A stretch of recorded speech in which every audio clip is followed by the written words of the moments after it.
90% de las explotaciones agropecuarias y ocupa cerca del 75% de la superficie agrícola. En América Latina y el Caribe, la agricultura familiar agrupa al 81% de las explotaciones agrícolas y además reúne 17 millones de unidades productivas en las cuales trabajan 60 millones de personas.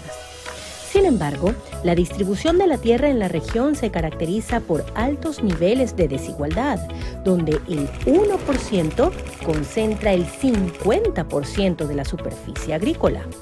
A esto se suman las importantes brechas de acceso a servicios, mercados y recursos.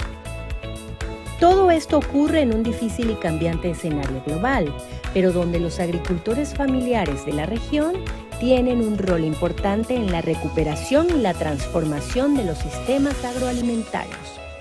Por esta razón, son un motor clave para erradicar el hambre y la pobreza, ya que son los encargados de impulsar el gran potencial económico de la producción agrícola, apícola, forestal, pesquera, ganadera y acuícola, permitiendo garantizar la seguridad alimentaria. También promueven la equidad, la inclusión, el arraigo de las mujeres y los hombres del campo a su territorio y mantienen el tejido social cohesionado. Para que siga siendo el motor del desarrollo rural, la agricultura familiar debe permanecer en la agenda de las políticas públicas con presupuesto y acciones concretas para fortalecerla. Por este motivo, es preciso invertir en innovación, bioseguridad e infraestructura, mejorando el acceso a las tecnologías, los mercados y los servicios financieros, con especial énfasis en las poblaciones más vulnerables. Y de igual forma, es necesario seguir fortaleciendo las capacidades de las organizaciones de cooperativas de la agricultura familiar, ya que es indispensable su participación en la toma de decisiones en marcos legislativos y la definición de planes nacionales regionales. Lanzado en 2019, el Diseño de las Naciones Unidas para la Agricultura Familiar es un marco de acción para avanzar en el fortalecimiento de la agricultura familiar y contribuir al cumplimiento de los 17 Objetivos de Desarrollo Sostenible. Además, constituye un espacio clave para movilizar acciones que fortalezcan y potencien el rol de la agricultura familiar y que permitan abordar los diversos desafíos que enfrenta el sector de manera rápida, coordinada, eficiente e integral. Bajo estos objetivos, la Organización de las Naciones Unidas para la Alimentación y la Agricultura, FAO, junto con el Fondo Internacional de Desarrollo Agrícola, FIDA, son las encargadas de impulsar la agenda de acciones del Diseño de las Naciones Unidas para la Agricultura Familiar. En el marco del Plan de Acción Global del Diseño de las Naciones Unidas para la Agricultura Familiar, la FAO ha estado apoyando los procesos participativos y consultas que reúnen a los gobiernos, parlamentos, instituciones académicas, sector privado y las organizaciones de agricultores y productores para la puesta en marcha de planes nacionales y regionales. Así, América Latina y el Caribe se ha convertido en un referente global. 5 de los 11 planes nacionales están en nuestra región: Brasil, Perú, Costa Rica, República Dominicana y Panamá. Igualmente se ha concretado un plan subregional con el Sistema de Integración Centroamericana SICA y también se encuentra en fase de diseño el Plan para el Mercosur de la Agricultura Familiar. 7 países han aprobado leyes marco de agricultura familiar.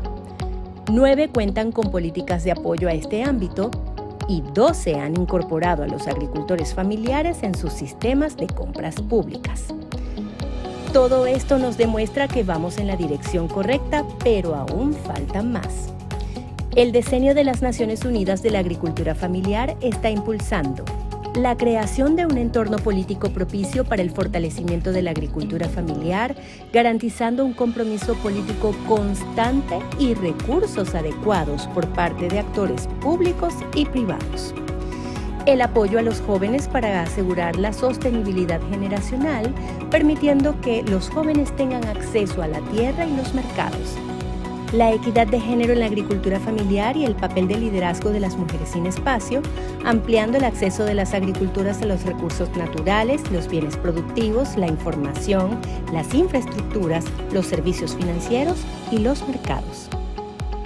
El fortalecimiento de las organizaciones de los agricultores familiares y su capacidad para generar conocimiento, representar a sus miembros y prestar servicios inclusivos en el continuo urbano-rural. El mejoramiento de la inclusión socioeconómica, la resiliencia y el bienestar de los agricultores familiares y los hogares y comunidades rurales.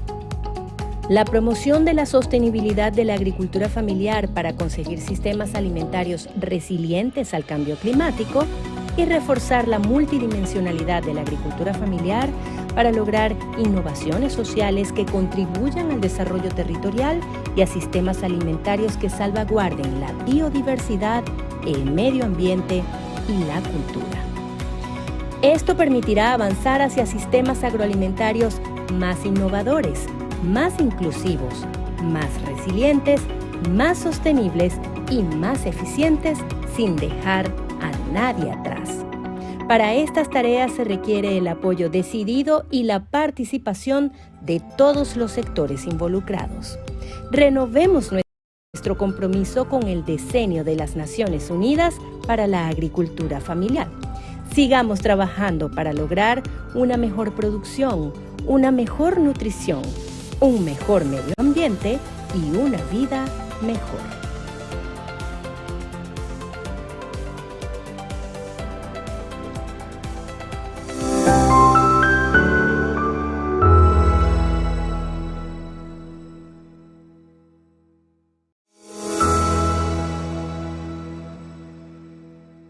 ¿Qué significa el bosque para los pueblos caribeños?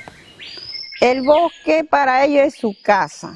Esa es su casa, su hábitat, donde viven, donde se refugian.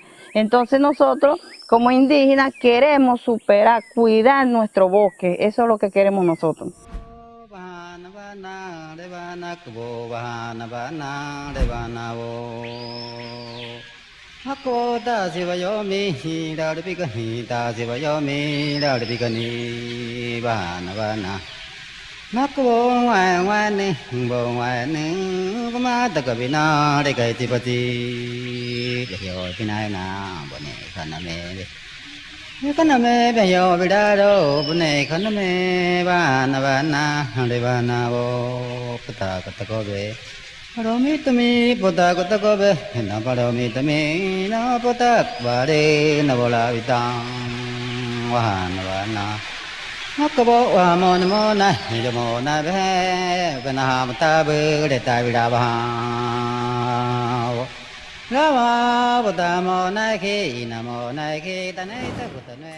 Cuando FAO vino para acá, comenzó consultas a las comunidades indígenas para que llegara toda esta parte del asesoramiento, lo que llevan hasta estos momentos. FAO ha llevado lo que quieren los indígenas y de verdad que ellos esperan que los mismos indígenas decidan. Coromare, coromare monocaine, coromare monocaine, mare mare buyanini, mare mare buyanini, mare mare buyanini. Yaroko warota katine. ¿Cuál es la aspiración nuestra como proyecto? Diversificar esos conucos y que ellos puedan, digamos, incorporar otros productos que fortalecerán su dieta, ayudarán a mejorar su calidad y sus condiciones de vida. Y además de eso, les permitirá también tener elementos para diversificar también sus productos que puedan salir al mercado.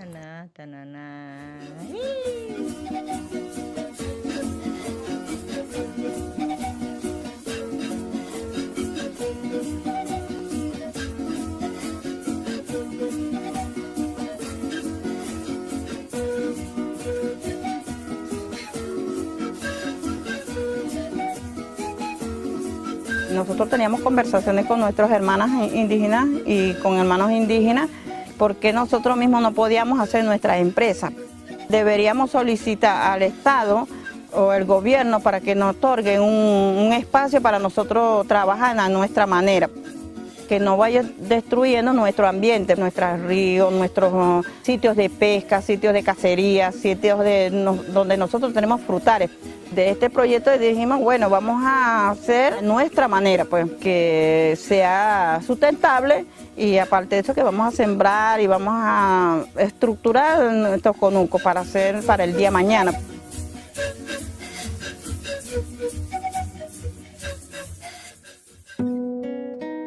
Aquí nos organizamos, salió iniciativa con la crisis que nos atacó hace 5 o 6 años atrás, en 2016. Entonces ahí estuvimos analizando, evaluando, hicimos especie de un diagnóstico de la comunidad para organizarnos. Bueno, algunos nos querían, pero después fue que nosotros hablamos con ellos, que era muy bueno. Como nosotros somos de una comunidad necesitada, eso es bueno para ayudar a uno. Entonces ahí fue que ellos se alegraron, pues van a participar todos.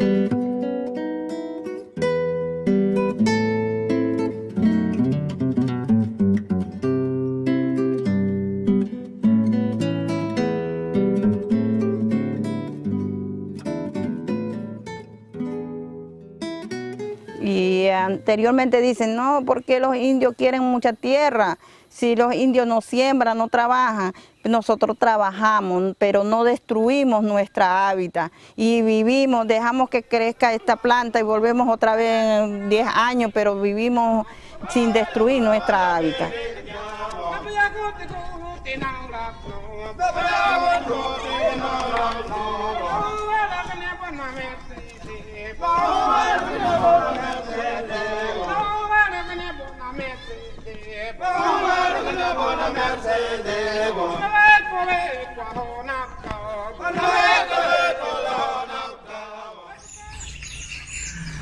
Buenas tardes, nos encontramos en la sede de la empresa de propiedad social directa comunal Tucupú, acá en Tumeremo, municipio de Sifontes, en el estado Bolívar. Es un espacio importantísimo, pues representa parte de los logros que se han obtenido en el proyecto de ordenación forestal sustentable y conservación de bosques en la perspectiva ecosocial.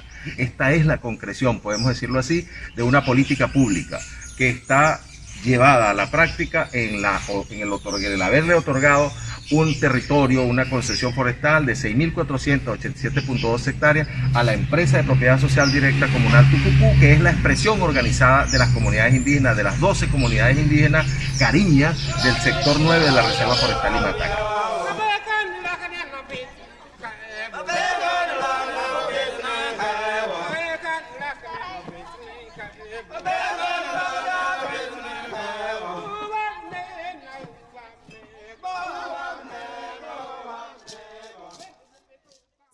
Sí, tengo un programa de radio, se llama La Voz Cariña. Se verán todo lo que se está haciendo en la empresa Tucupú, y aparte de eso todo lo que se entrega, los materiales para las hermanas indígenas, cómo va a mejorar la calidad de vida de las hermanas indígenas, también todo se va a saber por el medio de ese radio.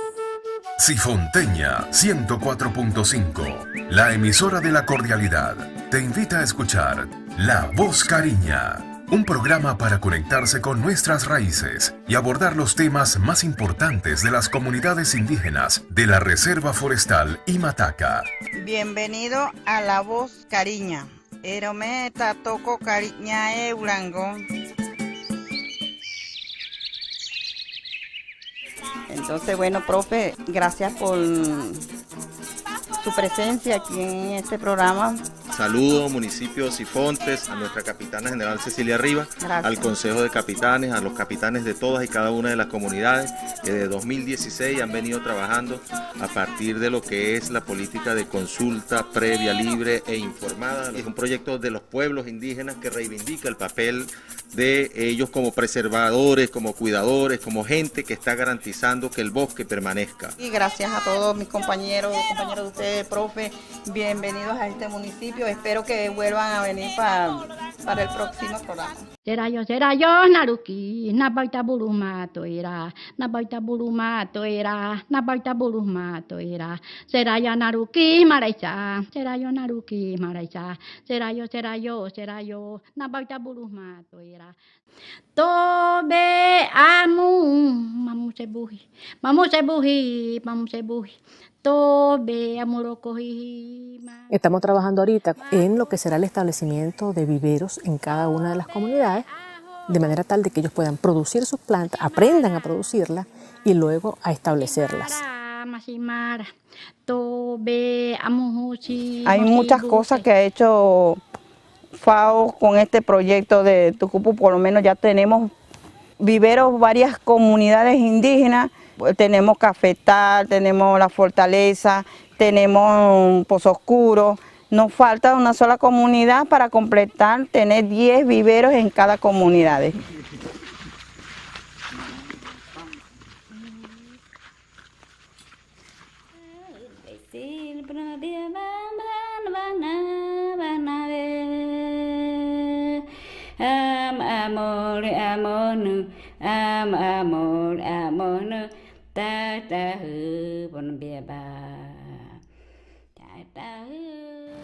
Las mujeres son las que tienen el poder ahorita aquí en las comunidades de Botanamo, pues, porque yo creo ellos tienen mucho participativo, le interesa, usted lo llama, están ahí, pues.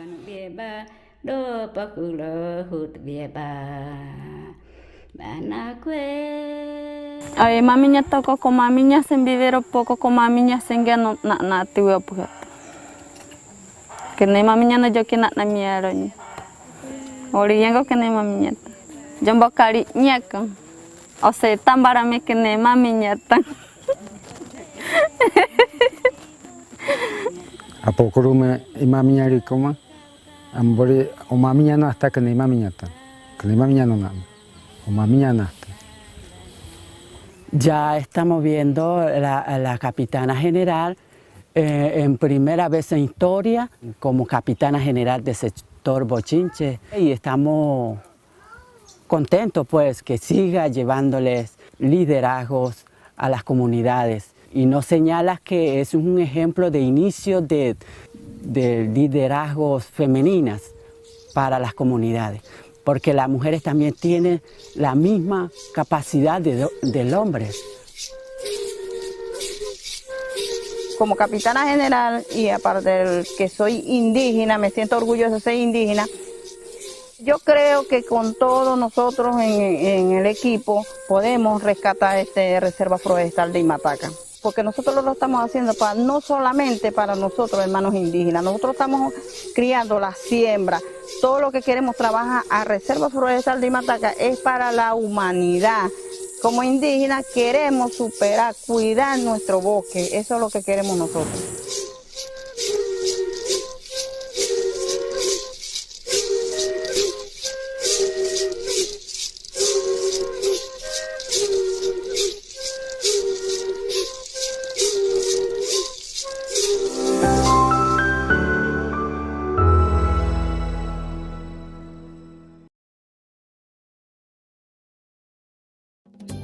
El Sendero del Cacao está ubicado en el municipio de San Francisco de Macorís, principal zona de producción de este fruto en la República Dominicana.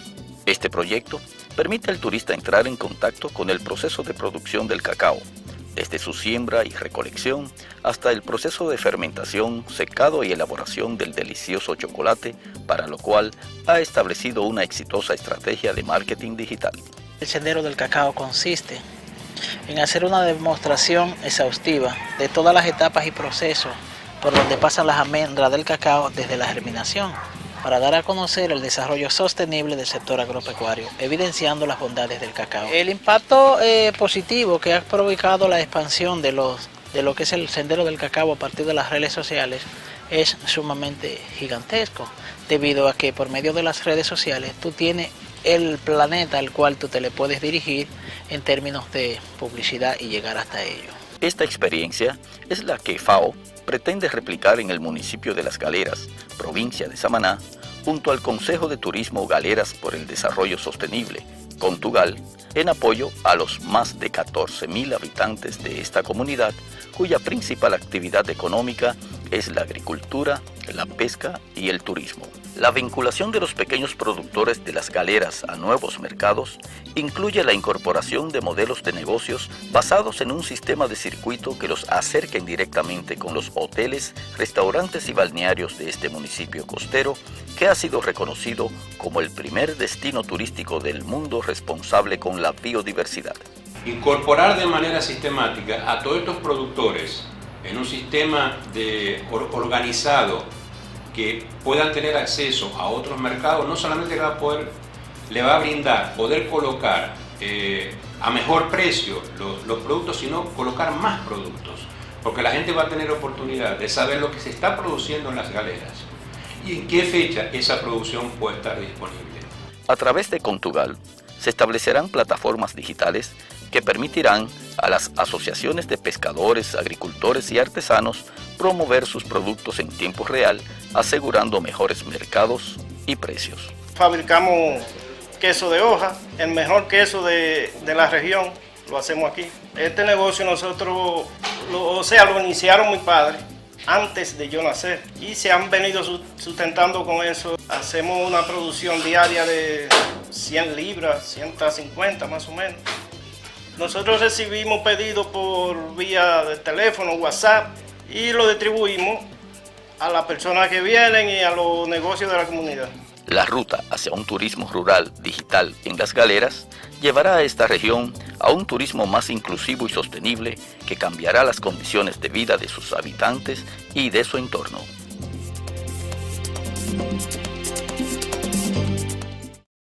Viajar es mi pasión. Me gusta vivir experiencias que me conecten con la naturaleza y mi cultura. Me han hablado de la ruta del café. ¡Allá vamos!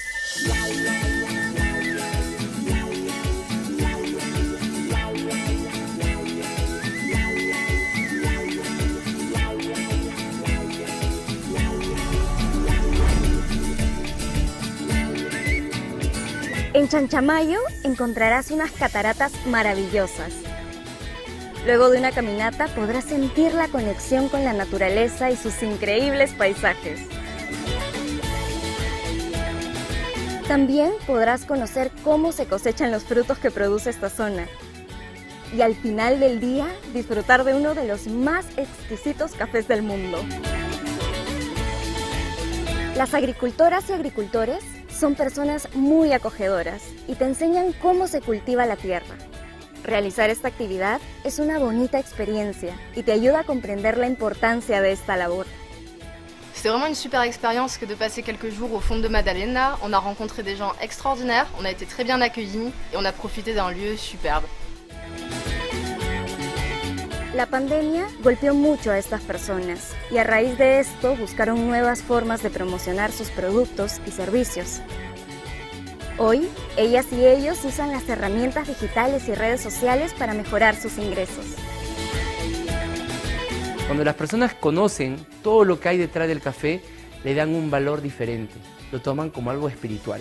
Y lo que hacemos en la Chacra de Dago es una agricultura espiritual y lo que tratamos de hacer es darle a las personas una experiencia espiritual.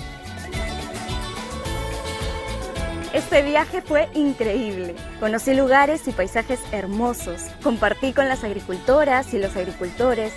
Disfruté de deliciosos platos, entre muchas otras experiencias maravillosas. Chanchamayo y su gente son lo máximo. De hecho, que voy a regresar.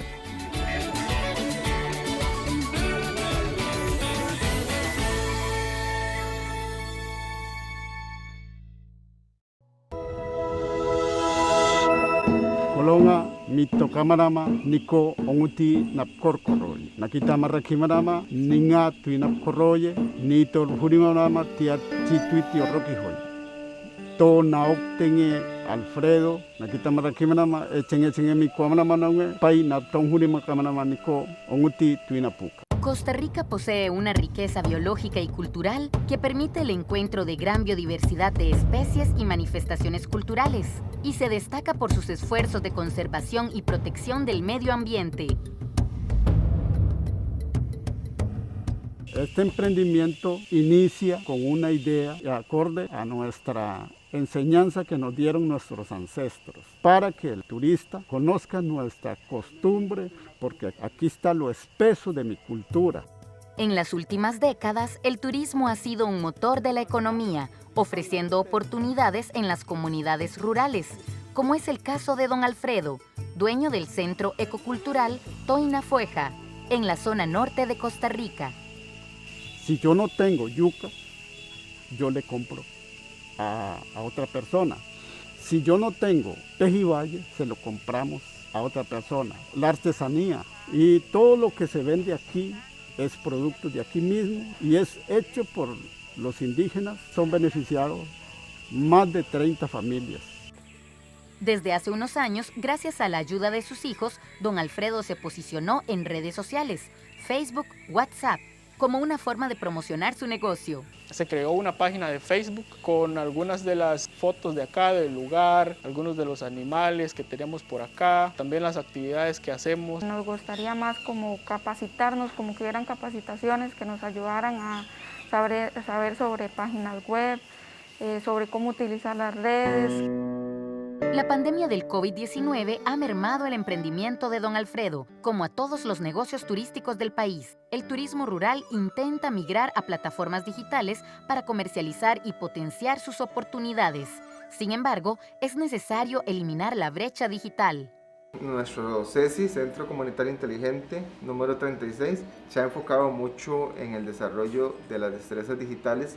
La gente ha buscado cómo capacitarse. Hemos dado inglés para el turismo, y ese inglés para el turismo lo recibieron unas mujeres de la comunidad de Río Celeste.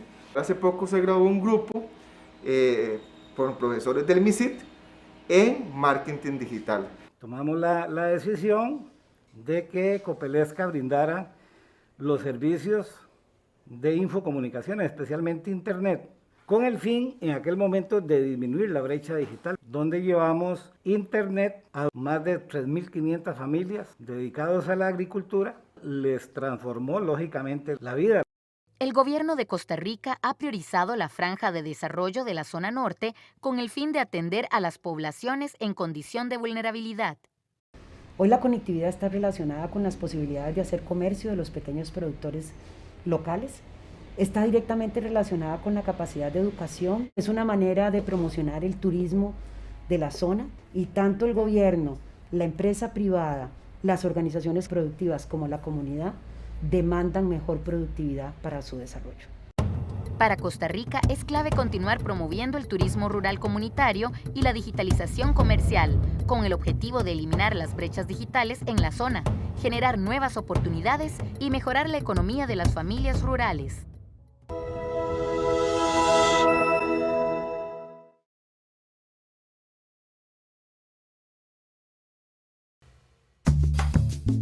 Colombia es un país con una gran riqueza natural y cultural, en el que varias comunidades rurales han encontrado un nuevo medio de vida que ha permitido aumentar sus ingresos y la generación de empleo: el turismo.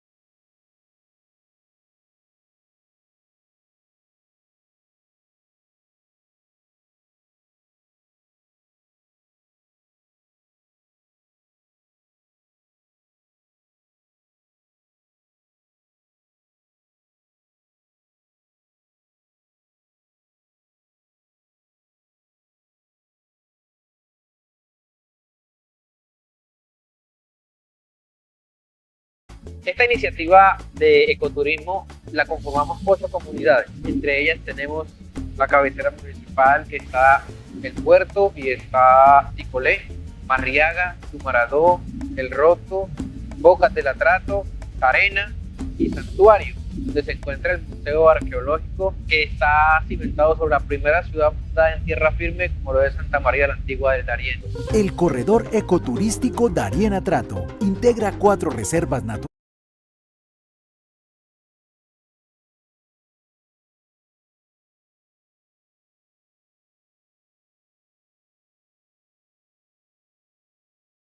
La jornada de hoy, el segundo día del encuentro latinoamericano y caribeño. Meeting and for the Caribbean for the decade of the United Nations for family farming. So I would like to thank you deeply for being with us and for taking some time to be with us in Santiago and participate in our activities. And to start out the activities, I would like to remind you that we have simultaneous interpretation throughout the day.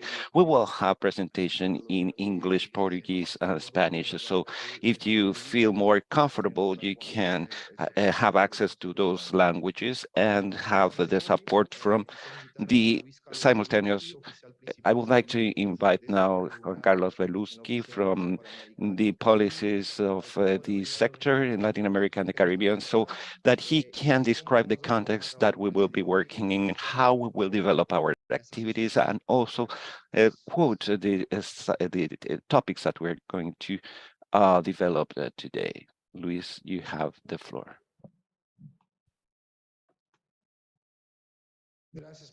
Thank you, Pedro. Good morning, everyone. I hope you had a chance to take a rest after the successful session yesterday. As we said before, it was a time to be re-enchanted with the agenda and to link us together. And I hope that today we will have also a very fruitful session for everyone. So today I have to express from FAO some ideas about the opportunity that the decade is offering now in order to build together an agenda for the rural inclusive panorama in Latin America and the Caribbean. And I would like to split this presentation into three parts. The first one would like to give you some figures.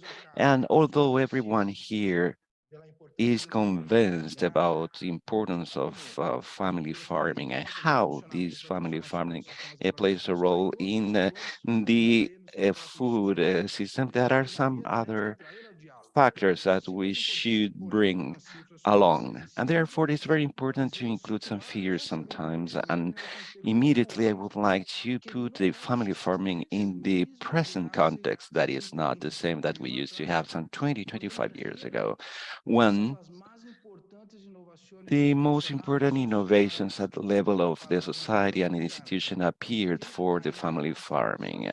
And here we have its expression. And maybe we should pay attention to those factors. I know that we already have plenty of diagnostics, but in our organization, it is very important to be open-minded and to be concerned from the intellectual point of view to see what is going on and how we can adapt some of the policies and some of the instruments vis-a-vis this context that is much more demanding. I would like to discuss some ideas for the debate that we'll engage in the next sessions about this agenda for the family farming transformation. We are convinced about the importance of the family farming. But when we go everywhere, we have to discuss with some people who are not part of these dynamics, with people who are Minister of Finances or some other positions, and sometimes we have to explain things that would justify why in this December 2018, in an unanimous manner, the United Nations Assembly approved this decade. It was not just a gift out of the blue. On the other hand, the family farming is understood as a way to organize the agricultural, forestry, fishing, and these activities that are managed by a family, and that mainly depend on the manpower inside this family and plays a key role in the rural territories. So this is not only an ethical or social division, but is rather economic dimension that sometimes some people were proposing yesterday. Part of the social structure and to avoid the problematic unrest is by guaranteeing the protection and the right to feeding. And many of us are involved in this and know that this is very important. It plays a very important role in terms of local markets at the time of pandemic, for example, with the proximity markets that are becoming more and more important. But not only that, because family farming also plays a very important role in longer chains, because I have to say, or I have to draw the attention, because we speak about family farming from the beginning with all the colleagues that we have, Marina Sadati, we try to compile some data Recording with in progress. the colleagues from the headquarters. Recording stop. So Recording in progress. I can say that we already have this very clear information. 31% of cacao that is produced in Colombia comes from family farming. Coffee, in the case of coffee in many of the country, is a very important product and also includes this manpower from the family farm states. And they do this under very different conditions. Is the general context that is combining together different of these challenges. We spoke about the access to lands, to water, to internet, to the electric power that are combined with new challenges. And maybe many of the policies that we have in place today are important, but they are not really efficient to move forward. And here we have another topic for discussion today in the sessions that we will see later on. These contributions by the family farming, as we heard from Minister Valderrama, the people who were on this stage, we heard about the importance of investing in farming, and this is an efficient investment. For every dollar or peso that we invest in family farming, the yield is very positive because the family farming is better responding. As I said before, the ratio of access to land by women, they do not have the same level of access compared to men. So if we succeed to overcome this and to bridge this gap, the production or the throughput would be increased by 20%, and we would reduce the poverty in the rural areas. And that's why it's very important. That's why we see that this decade is one of the pillars for women's empowerment. And that's why we'll see that we have this in these dynamics because of the social dimension and from the economic point of view. As a sector, we are contributing to the economies of our countries. Especially for those in other circuit scenarios, it's not that automatic thinking of those ideas. This is a challenging world. Yesterday with ECLAC and PMA, we submitted a special report, including many of the data on the multiple crises we've been going through. And I don't want to elaborate on that now. This is not the map of hell. This is COVID, climate crisis. But when you think that you are sort of at the end of COVID, then it comes a war, and things get even tougher. And now we have an outbreak of avian flu, which will negatively affect especially for family farmers.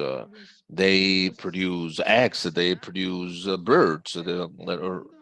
So those that means a series of actions which are more and more important. These type of crises pose questions or rather than answers. The only one certainty seems to be the fact that the scenario will continue to be changing, challenging, demanding lots of creativity, lots of innovation, lots of dialogue for all the stakeholders, government, civil society, organizations, and those are the points I would like to elaborate on that later. We are fully convinced that more than ever, working together, agree on the differences, find the commonalities it's critical to the move forward. So we are really happy of hosting this event, the AFI, the SICA, what we like to carry as part of CLAC this decade. That's the point. A big, huge platform that even though this is Latin America, this is a global platform that can pose new willpowers in terms of policy. That's the agenda we would like to implement. Now, for family farming to realize its potential and play its role in the transformation of agri-food systems, certain actions will act as catalysts. We break certain barriers, which are not the same, are becoming more and more challenging, but they open up into opportunities. And here, this is the third part of my presentation. And among some areas we believe are important, we have already discussed, but we will continue to elaborate throughout the day. The first idea is that we are convinced, and this is not just a belief. No, we read the literature, if we look at the processes that family farmers are to be put at the center in the adaptation and mitigation strategies for climate change and the preservation of the environment. That's something we will elaborate during the first panel discussion after this opening ceremony. When we go into the technical area, the intensity of a climatic phenomena, a drought, extreme events. Sure, it's really hot yesterday. We are going through a heat wave here in Chile, but here, farmers, family farmers, are receiving the greatest impact. They already have access to service, structural problems. So we need to find with them, with you, the solutions to adapt agriculture to these new realities. And also some family farming, because it's less capital intensive, it's far more knowledge intensive. So knowledge should and could be leveraged as mankind. A recent study of the Royal Garden is that we have 4,500 edible plants, 450 could work on. And as a mankind, we depend on 4: corn, soy, wheat, and rice. The whole biodiversity out there, which you are the tutors of that biodiversity, could be leveraged with science, with the technology. This knowledge dialogue among family farming and the academia, the science, we are watching of that. We need to find ways to value biodiversity. Will be like a main gate into the future, not a barrier. This is the first idea for discussion. The second point, which I briefly described, is that investing in family farming is the key to fight inequality out in the territories. We're facing poverty, a growing poverty. But if the region has lots of inequalities, and that, Mr. Minister, that we will have to pay the cost unless we anticipate, uh, unless we find different ways to produce, the way how different social groups are fighting for resources, territories, can lead us to a situation that could be even more challenging than today. So the message we would like to discuss with you, which will be in session 3, deals with how infrastructure, connectivity, investments, even access to utilities, development of skills can close gaps between urban, rural, men, women, youth. This is the first time here we have to go into a society of care. So what do we do with people living out in the country? We should have the same opportunities, those opportunities of those who are living in the city. Citizenship. We have to think of citizenship. City. Um, in Spain, they used to say that the air of the city, that was in the Middle Ages, because outside, that's the idea of a citizenship. Okay, we have to take this idea into the rural world. We are citizens like anyone else, and we should have access to the same resources. And the third idea, public policies should allow family farmers to leverage opportunities emerging in today's market. The transition, rural transformation, or witnesses, more people living in cities, new alternatives, new requirements are rebuilding certain markets. More and more, society would like to know where goods and services were produced, who produced that. And I mean, we looking for more transparency out in the markets. And again, we have a huge opportunity for family farming, especially family farming into agroecological processes, um, which are more friendly with production areas that can anticipate the social reaction. Today, probably, we have a comparative advantage, I mean, family farmers, to go into those markets. Now, that means, I mean, this is not overnight. That means understanding the tools to be ready to solve those barriers of today's market. Association, cooperation.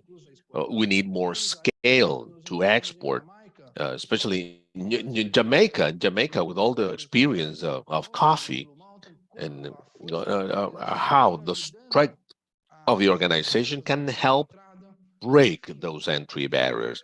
And I believe there is an area we should discuss. We will be discussing in session number 4, which will be chaired by John meeting. But I don't want to take your time, any more of your time. I believe it's critical to keep family farming as part of the public policy agenda, with an emphasis on the stages of implementation. We need budget. We listened to that yesterday. Not just the paper. We need power. We need budgets. I always think of that. This is not just us. I mean, the Nobel Prize in economics in 1990.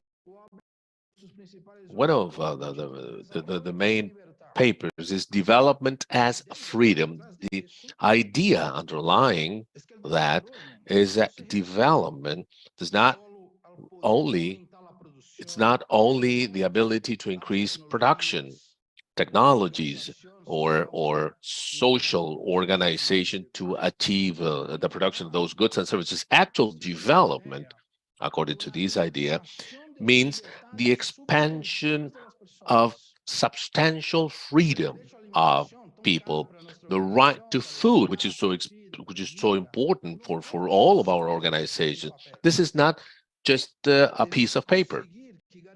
We need to guarantee the right to food is real. People having the resources to get their food. And this is something we've learned over history. This is not just producing food stuff. In this region, we produce more food stuff than what we need for everyone. But we're going back to a very serious hunger situation. This is unacceptable, ethically, and as I said, economically, politically unacceptable. And so here, this is the call of the decade. That's why what you do is so important in the CAC, because this is, and I hope in the Caribbean, you also we can also help you and work with you in this process. This joint work among civil society organizations, family farming, farmers, indigenous people, governments. We need a more efficient work. We need to keep and strengthen that, to strengthen organizations so that we can have a more effective and efficient debate, providing democratic legitimacy to this joint action.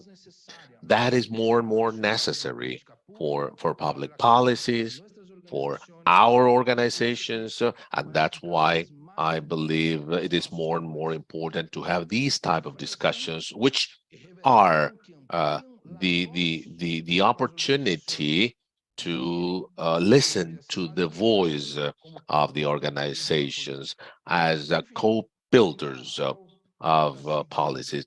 You can always count on FAO and that with our support. Thank you very much.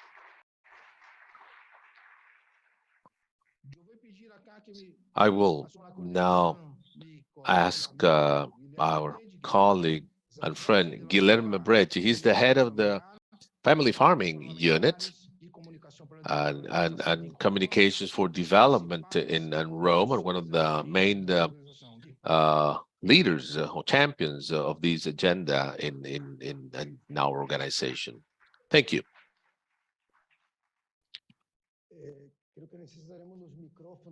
I believe we need more microphones here. All right. Thank you, Pedusky. Wonderful presentation. It's always an honor to be here with you today.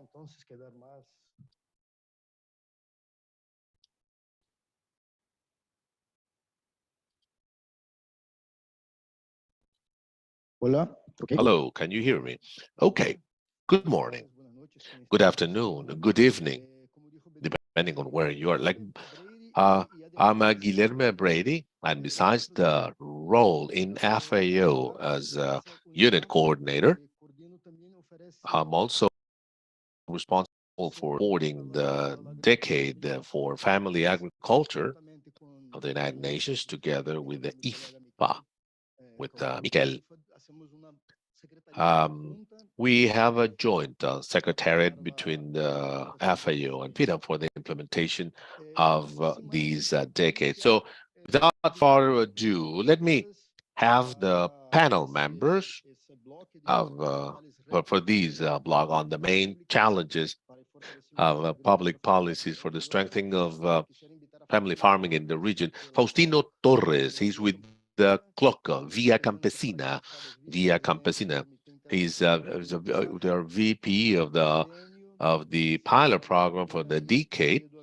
Alberto Broch, he's with COPROFAM to join our panel, as well as Jose Angel Cotto. He's with the Regional Rural Dialogue Program, the RDDP. They will be the panel members of this first panel on the role of family organizations in the agenda of differentiated public policies. And then we will have a second panel discussion on institutional articulation for family farming. So like Bedusky said, yesterday we discussed this political commitment from different countries in the region.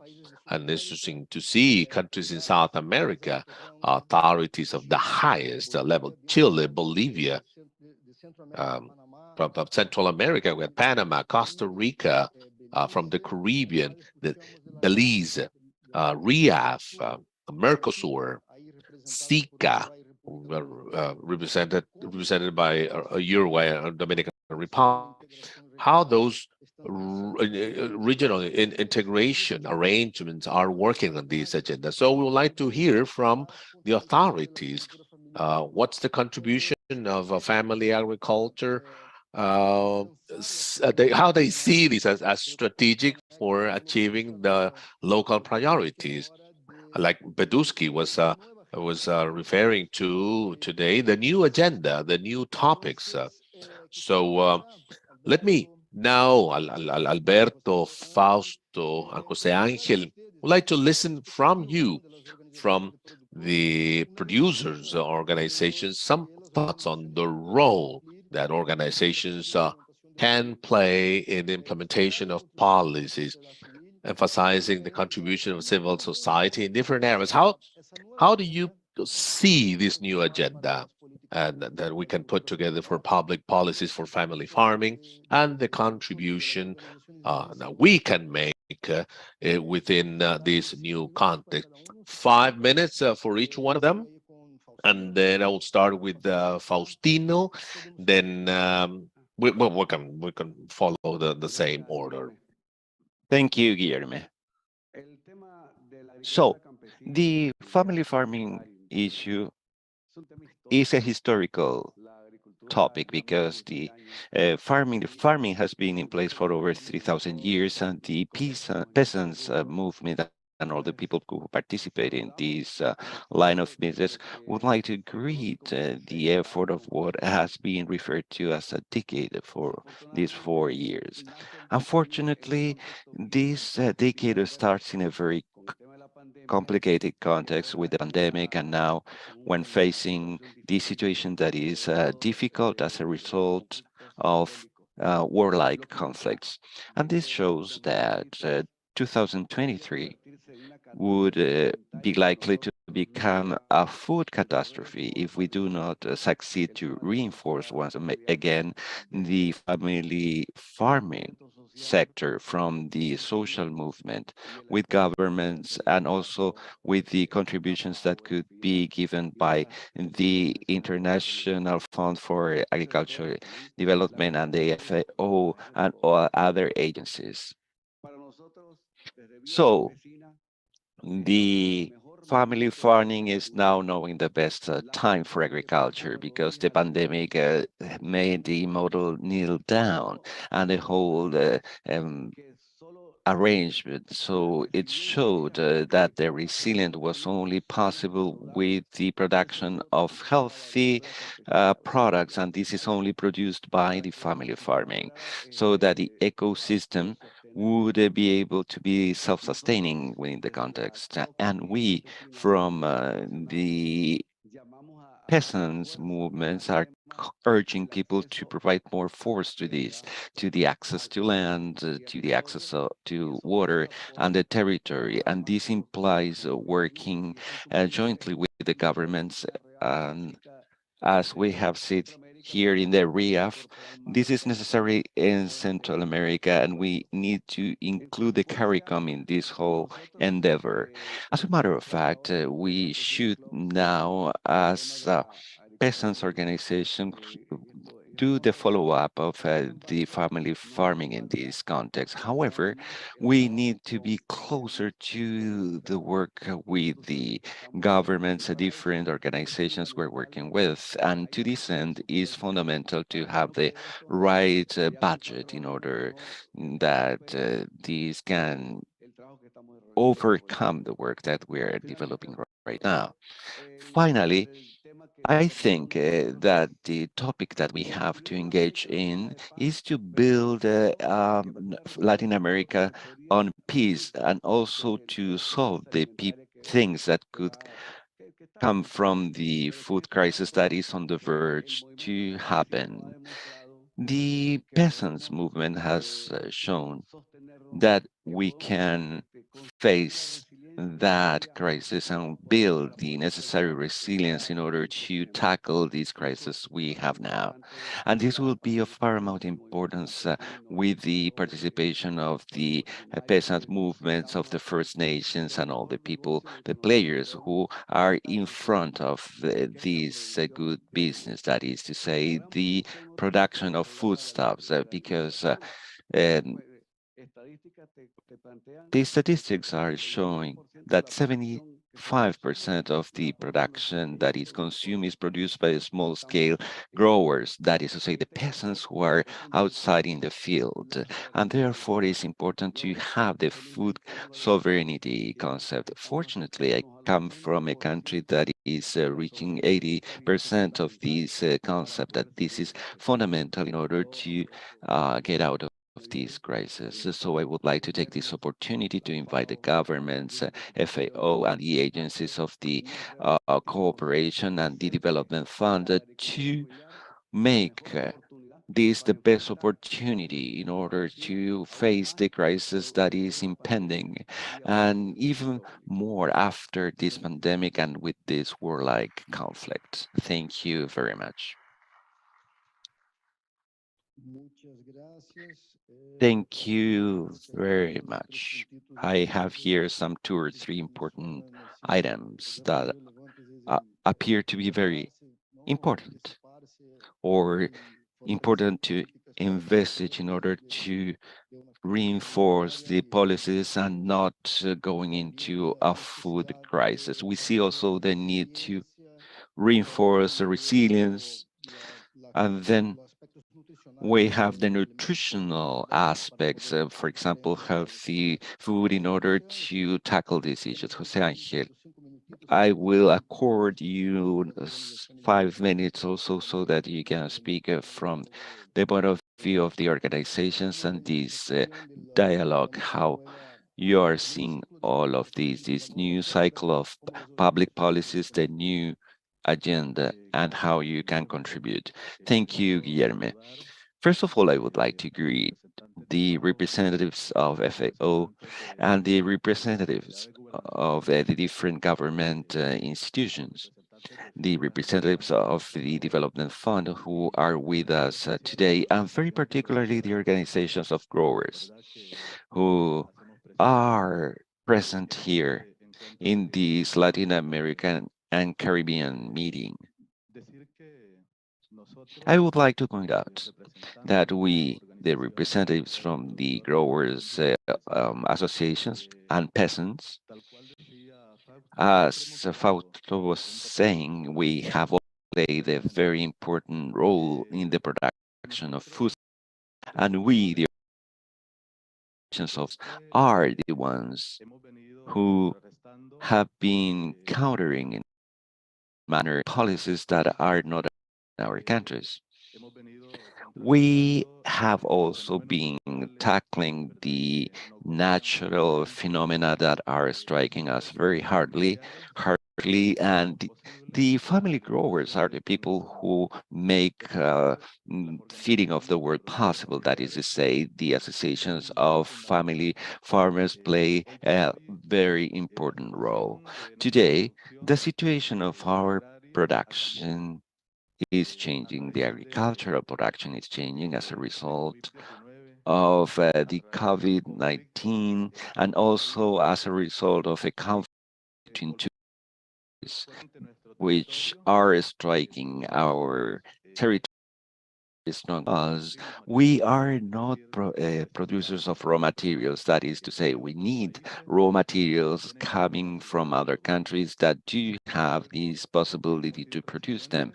However, we have been quite resilient as associations of family growers, and we have been able to get over it. So we are capable of feeding the families of our territories, rural territories and countries. However, there are no public policies that can reinforce this sector of the economy, and we should continue to work to have policies targeted at reinforcing the production of foodstuffs. The human being cannot survive if there is no feeding for our population. It's a fundamental issue for us. Yesterday, the Vice Minister of the Dominican Republic presented a lot mention we had by a colleague from the organizations of producers or growers were the best presentations, and they were focused on this issue that we have to work jointly with the organization of family farming and the governments as well as the international organization. I think that this is very significant because as we can do this together with these three pillars, we can establish and come up with some agreements jointly. And I think that in this manner, the family farming will be leveraged. And our country, our continent rather, is a very important for farming, and will be able to guarantee the feeding for our families as well as for the rest of the world. And I think that is of paramount importance for us. So the associations of family farmers, the entities from the governments, together with the international organizations, should work jointly. And I think that role for us as associations of family farmers should be translated into the implementation of political dialogues so that the governments, the international organizations, in a real, tangible manner can guide the family farmers on each one of the territories. Thank you.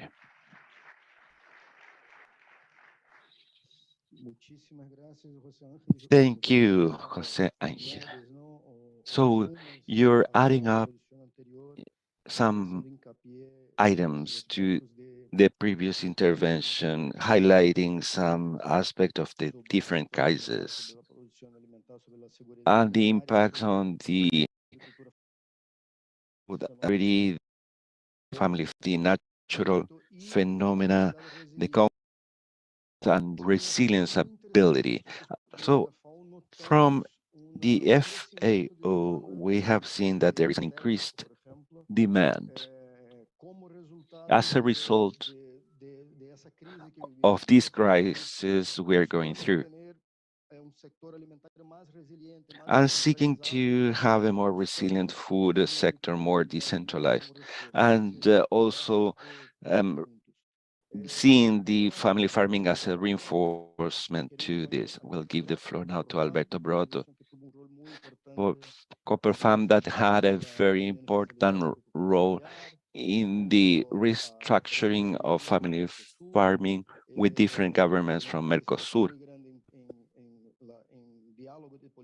Also for the dialogue of public policies. How do you see, therefore, this new cycle of family farming when facing this world context, and how the organizations can contribute to it?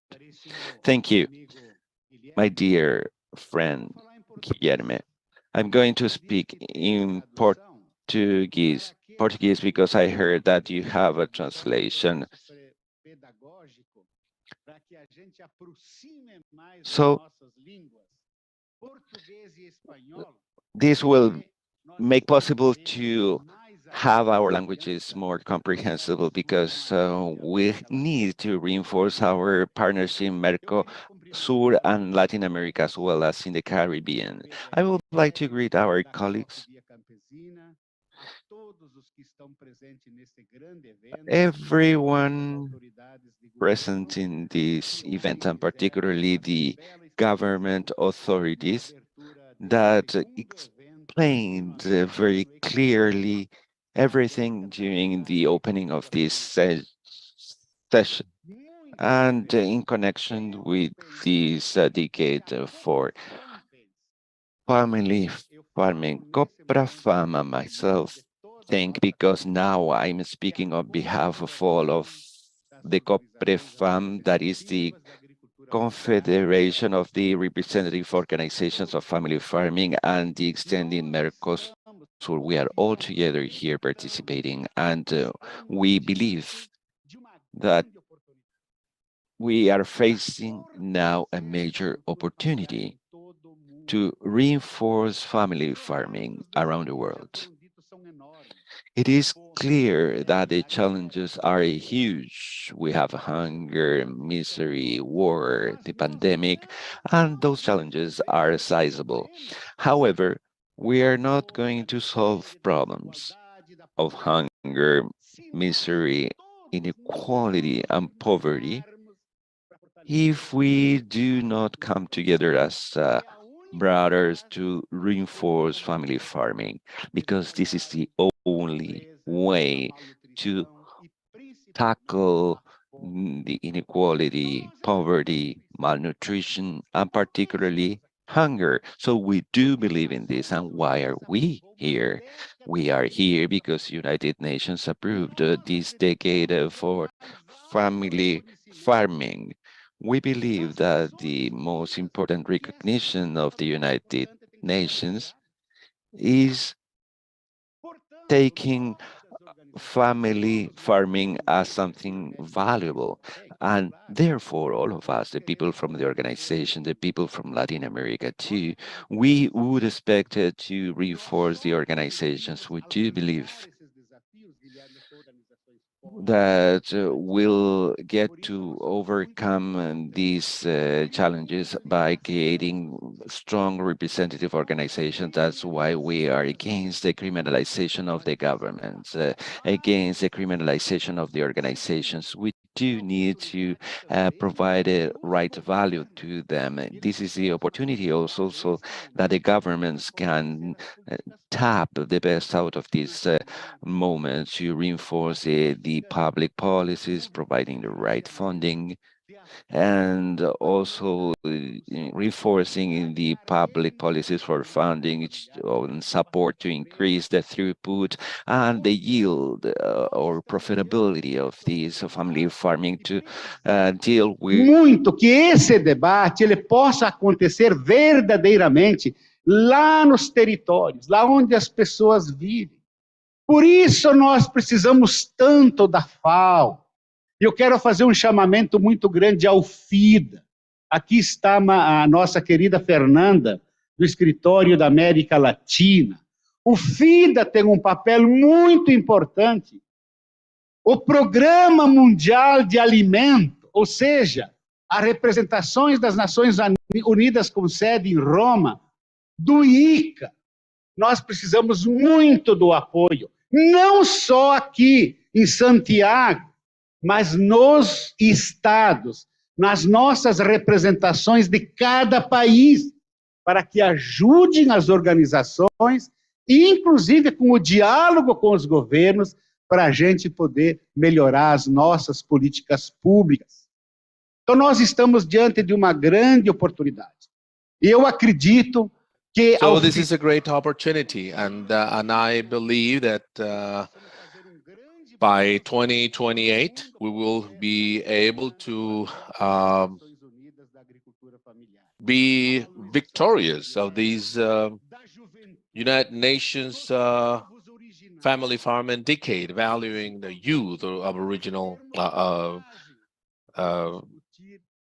indigenous peoples, the families. And if we have the courage of discussing the great need of access to natural resources such as land and water. So we are very optimistic. So Guilherme, we hope that such an important event will not just be this discussion, but to follow up on that so that we can at least once a year or every 2 years meet and discuss, exchange experiences so that we can evaluate this path, improve the things which improve our failure so that we can strengthen family farming in order to face all those challenges. Therefore,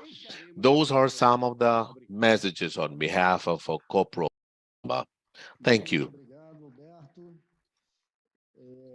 Acho que se resgata esse reconhecimento das Nações Unidas das contribuições da agricultura familiar no marco da agenda de desenvolvimento sustentável e nessa discussão sobre sistemas alimentares sustentáveis, o papel das organizações,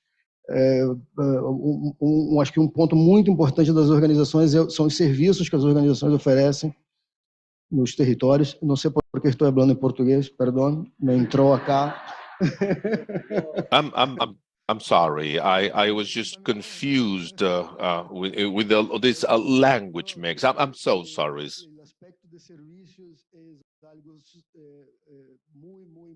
This is really important messages with the services of these organizations. We always talk about dialogue. We always talked about mobilization, but there's a number of services offered by these organizations which are critical. FIO, we did an analysis during the pandemic, and there's a wealth of responses and support offered by the member organizations, which was faster, better adapted reactions from the government. So we have to think of the future. We have to think how to bring and realize such a potential so as to work with the government in our policies. Okay, I would like to thank you for your contributions, and let me now go into the second portion of the panel discussion. Jorge Hernán Fernando Tomás da Rocha. She's with the IFAD. Lorenzo, the World Rural Forum. We will be discussing now the institutional articulation for family farming and the contributions of international agencies, the support that they can offer to differentiated policies. Jorge Hernán Fernanda, thank you.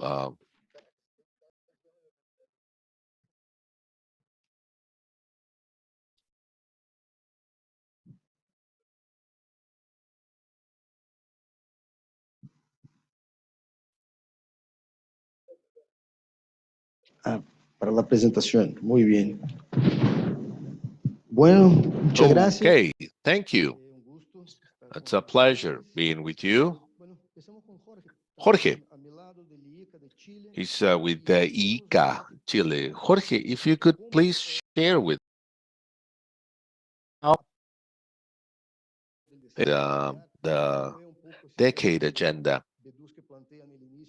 This is the beginning of about this new agenda on innovations as to the work with family agriculture. How is the discussion going? Thank you. First of all, I'd like to thank FAO for the invitation to us. I'd like to thank the authorities of the Vice Minister, Jose Guajardo,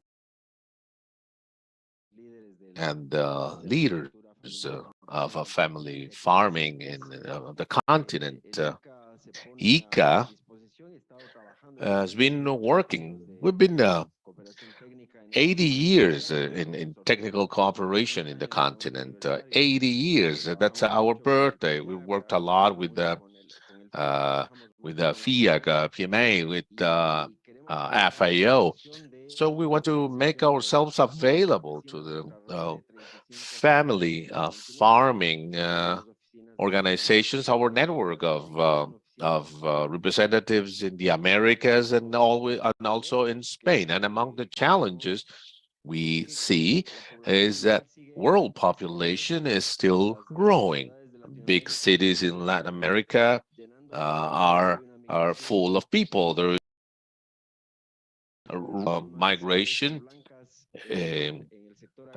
We see more and more voids in the rural area. We have to support the youth so that they can believe that investing in agriculture, it's worthwhile. We have to train more leaders because friends here, we will think of the same things. We believe that agriculture requires more money, more support, but it's easier for us to reach an agreement. But we need to offer the tools for those young leaders so that to discuss the economics, Ministry of Finances, so that they can get the funding so that we can implement the changes we expect from agriculture. And those changes will be realized when the big decision makers see the importance of having agriculture. A World Bank report says that investing in agriculture is the best measure to reduce poverty. For each dollar or peso we put into agriculture, that is 2.7 times more efficient than any other sector in the economy. If we put up 1 peso in agriculture, that will create jobs, rural jobs, will create rural communications. We will need cell phones, roads, packaging, so as to add value, so on and so forth. So we have to work in order to lure the youth to continue to invest in the rural areas, so that decision makers believe that it is that the agriculture is worthwhile, and we need a cleaner production, just agroecological production, organic production, however you want to call it. But we have to produce more, protecting the environment.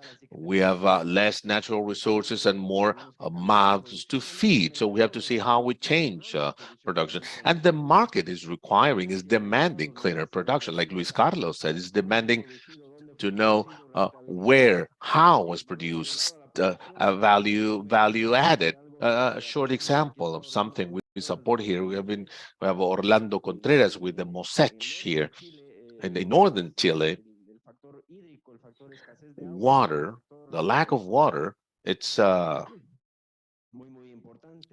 critical factor, and water is more and more critical. Without water, production is almost impossible. So Cerro Blanco area, they are producing lemons.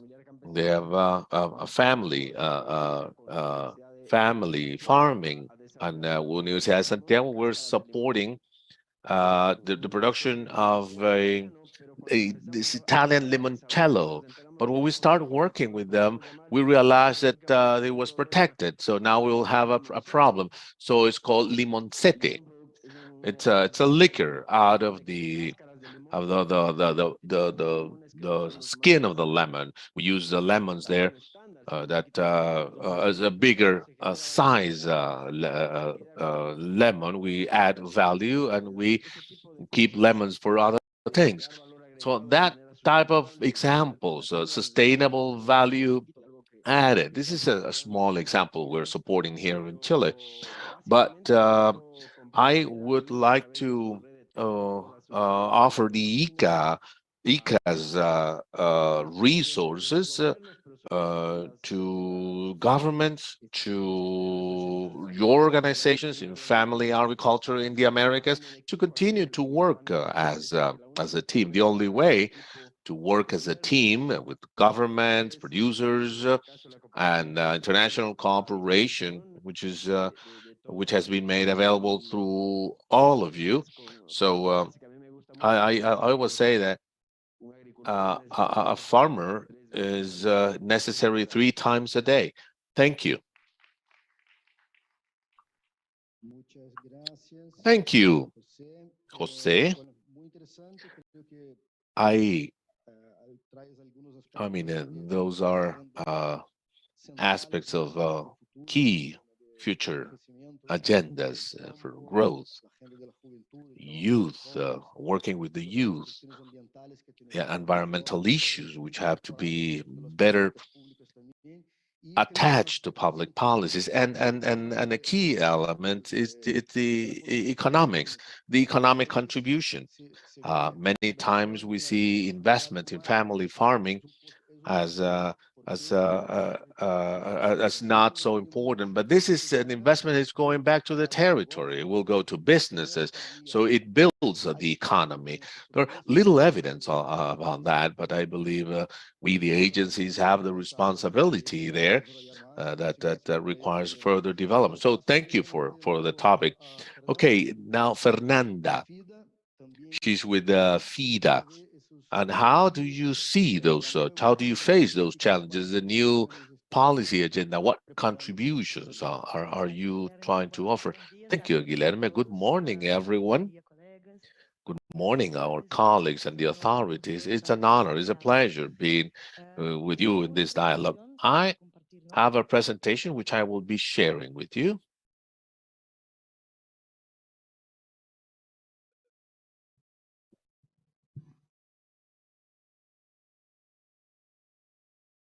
Bueno, mientras tanto empiezo un poco solo para los colegas que no Okay, nos for those with FIDA, it's a funding agency from United Nations with a mandate of promoting inclusive rural development for the reduction of rural poverty.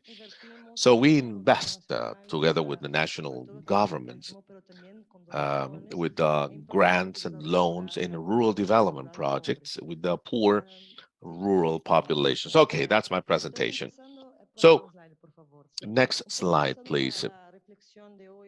Thinking of today, what would be the role of a FIDA, another agency in supporting the implementation of public policies for family agriculture or family farming? Let me share with you the framework of FIDA for policies. In red, that you see that in order to achieve this goal of allowing a sustainable and inclusive rural transformation, one of the main actions is the support, design, and implementation of differentiated public policies supporting our target groups. Basically, there are two main paths to achieve our mandate. On the left, can't really see it, but the idea is how to increase participation of small producers in public and in political processes. And for that, we support the creation of dialogues and the strengthening of the capabilities of producers, stakeholders, organizations to have an influence on public policies. On the right hand, which would be the second path, strengthening government's capabilities so that they can propose and implement policies. We have to strengthen the capabilities of government agents, the promotion of institutional dialogue, and of course, implementation or funding of policies and programs. In the center, in the middle, we have the common areas, policy analysis, identification of practices, identification of best practices, and story in place. As a funding agency, the way the FIDA is acting in the framework of public policies in the countries is through projects, the projects which are funded. So basically, the models and experiences in projects when we have positive results, so we promote the adoption as policies and programs. Now, the portfolio of FIDA in Latin America and the Caribbean, it makes a contribution to all 7 pillars of the decade action plan. So the contribution of FIDA and the contribution is through the portfolio of projects. And in order to give you a summary of our actions, we have 30 projects underway, 2 in the design stage, and a total funding of $1.5 billion. Next slide, please.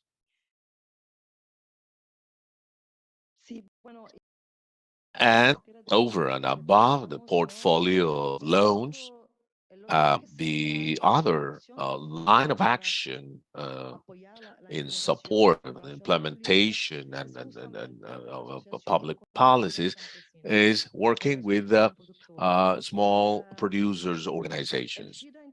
FIDA then supports those organizations to strengthen their capabilities, to work with the governments, implement dialogue with multilateral agencies, and opportunities at the national or regional level for political dialogue.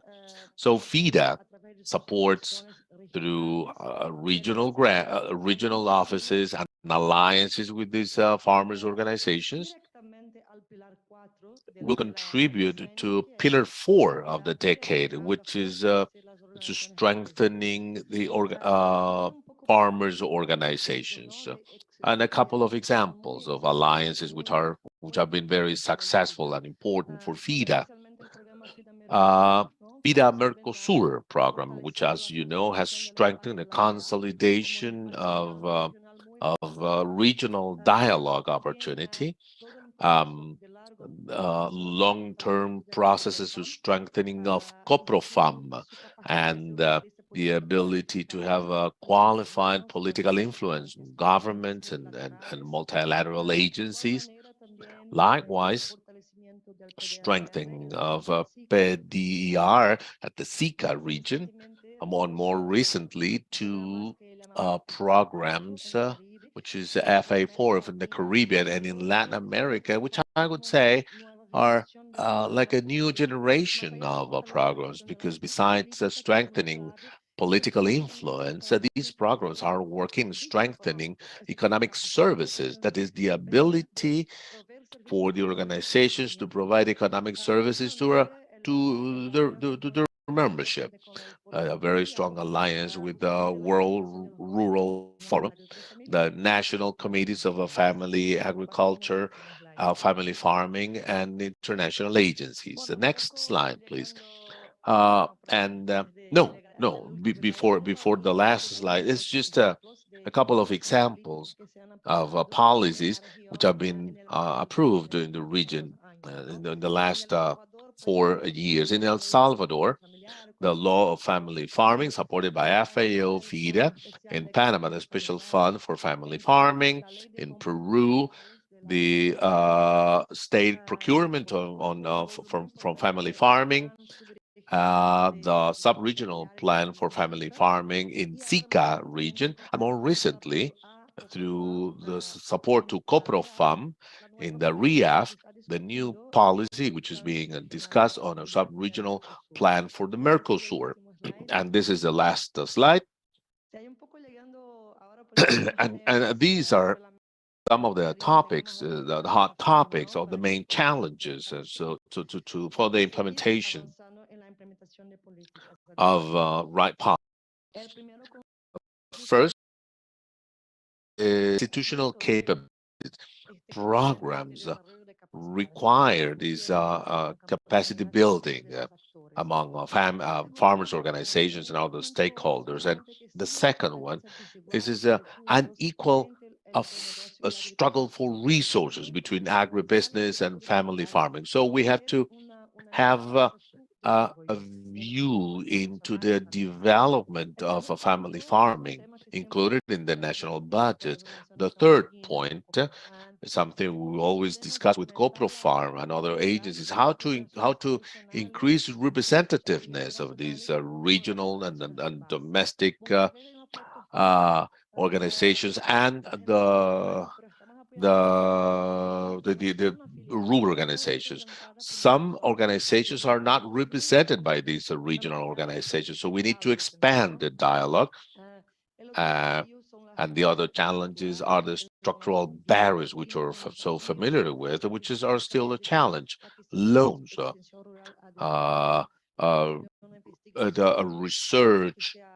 research adequate to family farming, and as well as other topics and other challenges, climate change, new technologies, digitization, new markets, like Luis said, how to think of new markets, channels that could be more fruitful or more profitable for family farming, including technology, as well as other marketing programs and budgets, how to implement something without budget. So the point is an international community, FIDA, FAO, the different stakeholders, together with the governments, we can mobilize funding, additional resources for the implementation of the decade, and of course, the national plans, because that's where the action is. And from FIDA, think of how better coordinate our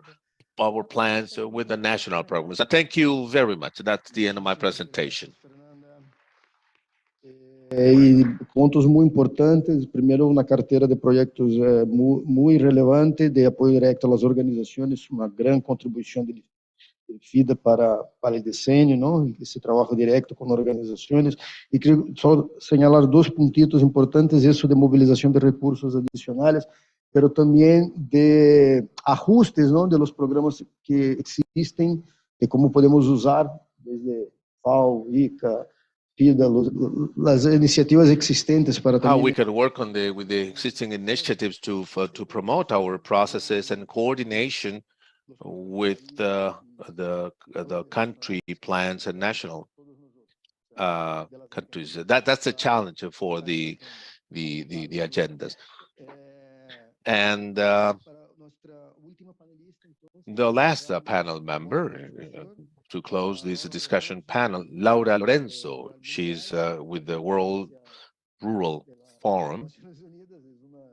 This is not a UN agency, but this is an organization which has been working on the farming for several years together with the organization. So, Laura, how are the discussions going? This huge network you work with on this future agenda on public policies and their contributions.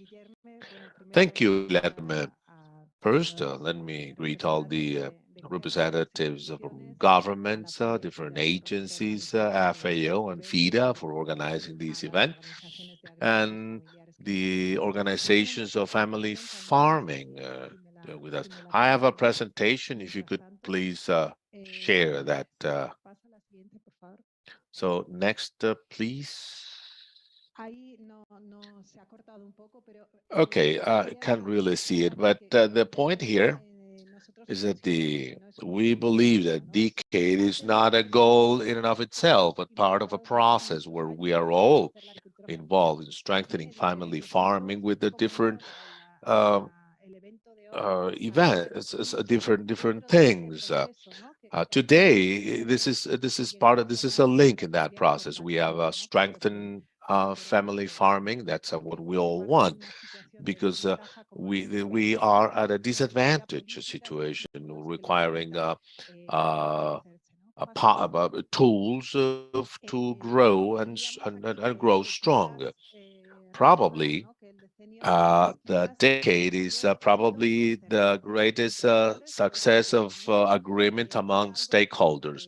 And this is something that this was presented by the governments led by Costa Rica. Would like to commend for their leadership throughout the whole process to achieve the decade. But many of them participated in the building of this proposal for the decade, and it was unanimously approved by the organizations were there, were leading and also supporting the whole process. And this is the spirit that is behind all of this, and we would like to keep this spirit going on. So there are four elements or four dimensions rather that we are particularly interested in, and we would like to recover from all of this. First of all, that there is a comprehensive approach, because we approach the family farming from many different areas, the cultural, economic, the training from the point of view of rural development and through different public policies. Secondly, the decade from the minute one is coordinating all the the efforts between or amongst the different ministries, departments of the state. Not only the agriculture department should be part of the decade, we should have the finance department, the education department, and many other departments of the state. We should also have many partnerships as we have different players, because this not only entails the governments, but the donors, the institutions, the FAO that is quite involved, and obviously the organization should be involved. There are some other elements that are very important that are urging to create and reinforce when there are already these mechanisms for the political debate, for the generation of those public policies that are now, or that we are devising now. And the fourth pillar is something that is there for a reason. We don't want just a decade just for red tape, but we want to have right actions going into the field with the concerted different public policies. Two major breakthroughs. We do not have time to tell you everything that happened during 4 years of this decade. However, there are two important elements that we'd like to highlight. The first one is that there is a very wide mobilization of the different players on the different continents. We have the national committees for family farming that I would like to point out here, because there are two of them present in the meeting, and they try to bring all the players together to dialogue about the different public policies and to give their input to these plans of and national policies. We started, first of all, by trying to see what was going on in the countries. This is not something due to do, easy to do, sorry, because the FAO is monitoring what is going on with this decade plan, and this is the overview of what is happening. So 11 plans have been approved, 3 plans in the sub-region that have been produced, different countries that are underway, 14 plans that are on the verge to be produced, and others that are just starting. There are different regulations of different nature that are being implemented or approved, passed. So these are policies or plans and regulations from the public procurement, the policies related to land, the empowerment of women, and 186 of these acts have been put in place. We would like to highlight also these breakthroughs, because we now have to tackle the challenges, and we didn't want to go directly into the challenges without recognizing the efforts and endeavors of the government that have approved the actions contained in this decade. We have 6 efforts that should be conducted in the next coming months, and this is more urgent than ever because we have seen the situation that is prevailing today. As the colleagues said beforehand, the first one is that we have to recognize the role of the family farming vis-a-vis the new challenges. That is to say that the family farming is in the discussions of the climate change issues.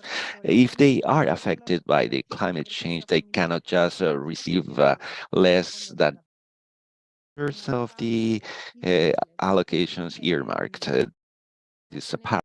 And then, as Fernanda said before, we need to multiply this decade and to have the right budgeting for investments. Otherwise, we will not have an impact in the field.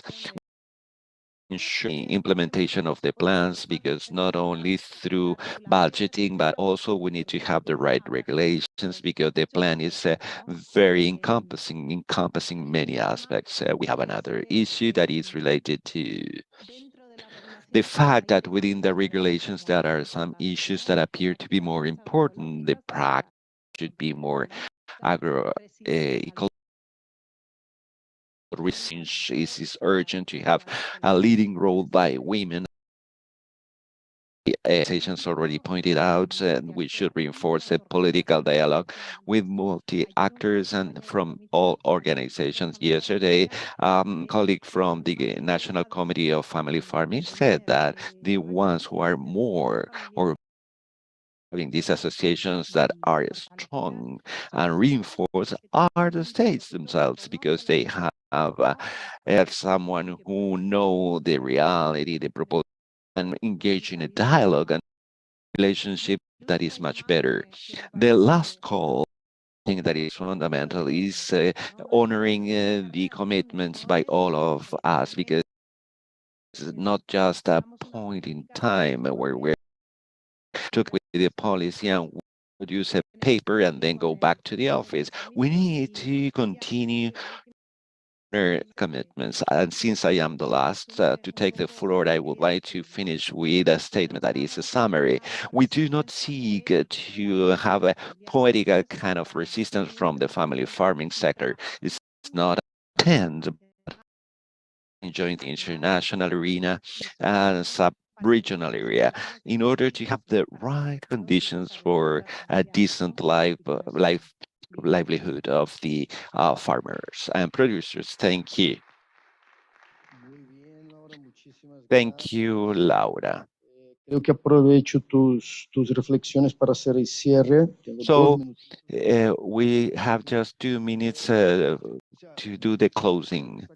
So I would like to highlight that we have the need to have this connection between the public policies and the agenda of the family farming, including all the areas. We have discussed the challenges of the public policies, and I think that we are living in a context that is new, with topics that are much more connected and interconnected. And in the past, we used to work in a more sectoral way. And today,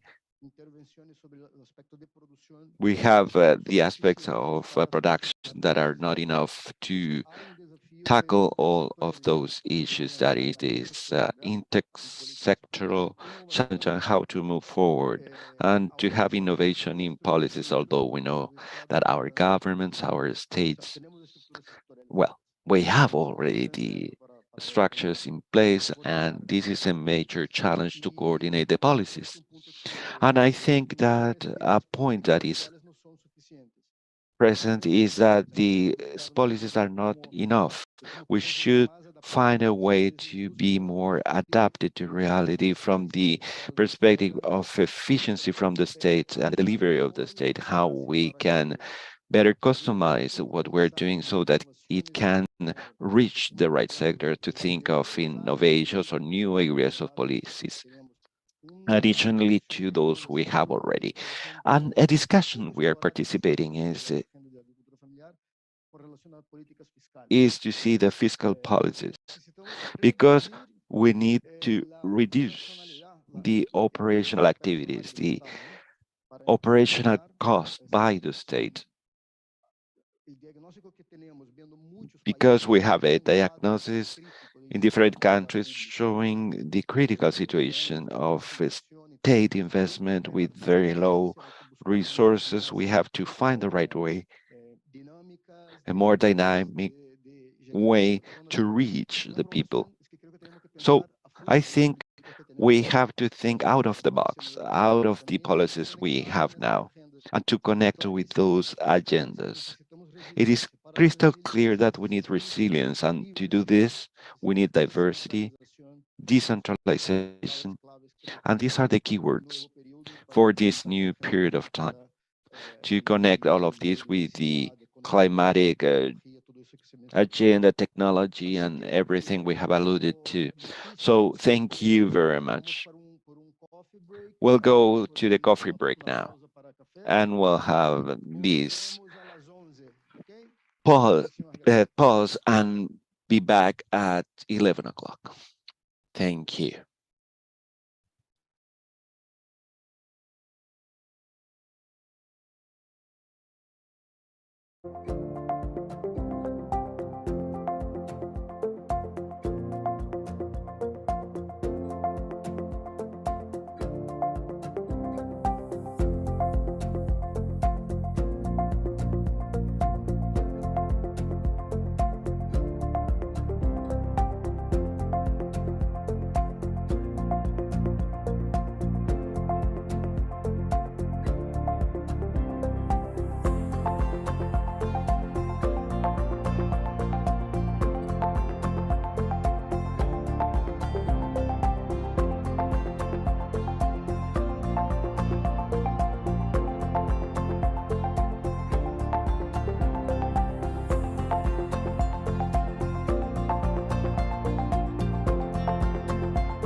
agricultura familiar produce más del 80% de los alimentos a nivel mundial.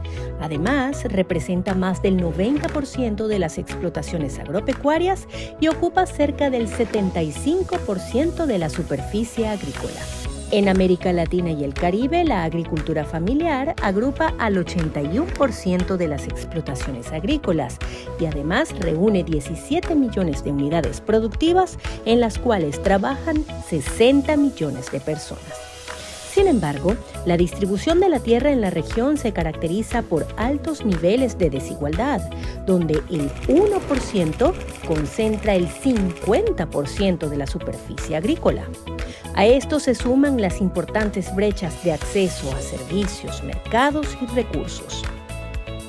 Todo esto ocurre en un difícil y cambiante escenario global, pero donde los agricultores familiares de la región tienen un rol importante en la recuperación y la transformación de los sistemas agroalimentarios.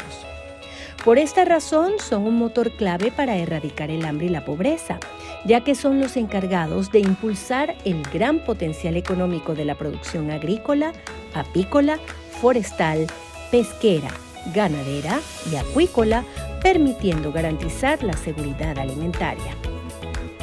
También promueven la equidad, la inclusión, el arraigo de las mujeres y los hombres del campo a su territorio y mantienen el tejido social cohesionado. Para que siga siendo el motor del desarrollo rural, la agricultura familiar debe permanecer en la agenda de las políticas públicas con presupuesto y acciones concretas para fortalecerla. Por este motivo, es preciso invertir en innovación, bioseguridad e infraestructura, mejorando el acceso a las tecnologías, los mercados y los servicios financieros, con especial énfasis en las poblaciones más vulnerables.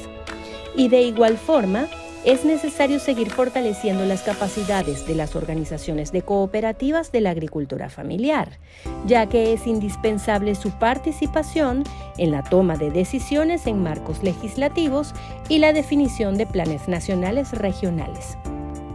Lanzado en 2019, el Diseño de las Naciones Unidas para la Agricultura Familiar es un marco de acción para avanzar en el fortalecimiento de la agricultura familiar y contribuir al cumplimiento de los 17 Objetivos de Desarrollo Sostenible. Además, constituye un espacio clave para movilizar acciones que fortalezcan y potencien el rol de la agricultura familiar y que permitan abordar los diversos desafíos que enfrenta el sector de manera rápida, coordinada, eficiente e integral. Bajo estos objetivos, la Organización de las Naciones Unidas para la Alimentación y la Agricultura, FAO, junto con el Fondo Internacional de Desarrollo Agrícola, FIDA, son las encargadas de impulsar la agenda de acciones del Diseño de las Naciones Unidas para la Agricultura Familiar. En el marco del Plan de Acción Global del Diseño de las Naciones Unidas para la Agricultura Familiar, la FAO ha estado apoyando los procesos participativos y consultas que reúnen a los gobiernos, parlamentos, instituciones académicas, sector privado y las organizaciones de agricultores y productores para la puesta en marcha de planes nacionales y regionales. Así, América Latina y el Caribe se ha convertido en un referente global. 5 de los 11 planes nacionales están en nuestra región: Brasil, Perú, Costa Rica, República Dominicana y Panamá. Igualmente se ha concretado un plan subregional con el Sistema de Integración Centroamericana SICA y también se encuentra en fase de diseño el Plan para el Mercosur de la Agricultura Familiar. 7 países han aprobado leyes marco de agricultura familiar. 9 cuentan con políticas de apoyo a este ámbito y 12 han incorporado a los agricultores familiares en sus sistemas de compras públicas. Todo esto nos demuestra que vamos en la dirección correcta, pero aún falta más. El Diseño de las Naciones Unidas de la Agricultura Familiar está impulsando la creación de un entorno político propicio para el fortalecimiento de la agricultura familiar, garantizando un compromiso político constante y recursos adecuados por parte de actores públicos y privados. El apoyo a los jóvenes para asegurar la sostenibilidad generacional, permitiendo que los jóvenes tengan acceso a la tierra y los mercados. la equidad de género en la agricultura familiar y el papel de liderazgo de las mujeres sin espacio, ampliando el acceso de las agricultoras a los recursos naturales, los bienes productivos, la información, las infraestructuras, los servicios financieros y los mercados. El fortalecimiento de las organizaciones de los agricultores familiares y su capacidad para generar conocimiento, representar a sus miembros y prestar servicios inclusivos en el continuo urbano-rural. El mejoramiento de la inclusión socioeconómica, la resiliencia y el bienestar de los agricultores familiares y los hogares y comunidades rurales. La promoción de la sostenibilidad de la agricultura familiar para conseguir sistemas alimentarios resilientes al cambio climático y reforzar la multidimensionalidad de la agricultura familiar para lograr innovaciones sociales que contribuyan al desarrollo territorial y a sistemas alimentarios que salvaguarden la biodiversidad, el medio ambiente y la cultura. Esto permitirá avanzar hacia sistemas agroalimentarios más innovadores, más inclusivos, más resilientes, más sostenibles y más eficientes sin dejar a nadie atrás. Para estas tareas se requiere el apoyo decidido y la participación de todos los sectores involucrados. Renovemos nuestro compromiso con el Decenio de las Naciones Unidas para la Agricultura Familiar. Sigamos trabajando para lograr una mejor producción, una mejor nutrición, un mejor medio ambiente y una vida mejor.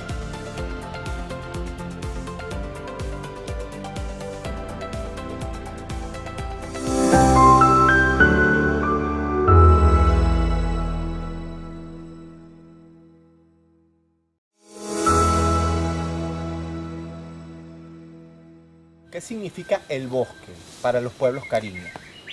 El bosque para ellos es su casa. Esa es su casa, su hábitat, donde viven, donde se refugian. Entonces nosotros, como indígenas, queremos superar, cuidar nuestro bosque. Eso es lo que queremos nosotros.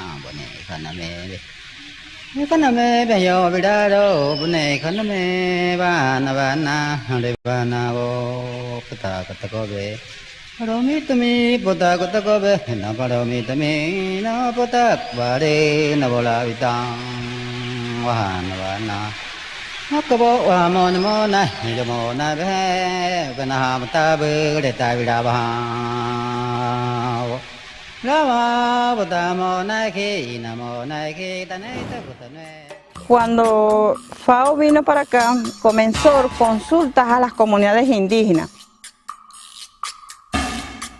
para que llegara toda esta parte del asesoramiento, lo que llevan hasta estos momentos. FAO ha llevado lo que quieren los indígenas y de verdad que ellos esperan que los mismos indígenas decidan. Coromare, coromare monocaine, coromare monocaine, mare mare buyanini, mare mare buyanini, mare mare yaroko warota catine. ¿Cuál es la aspiración nuestra como proyecto? Diversificar esos conucos y que ellos puedan, digamos, incorporar otros productos que fortalecerán su dieta, ayudarán a mejorar su calidad y sus condiciones de vida. Y además de eso, les permitirá también tener elementos para diversificar también sus productos que puedan salir al mercado.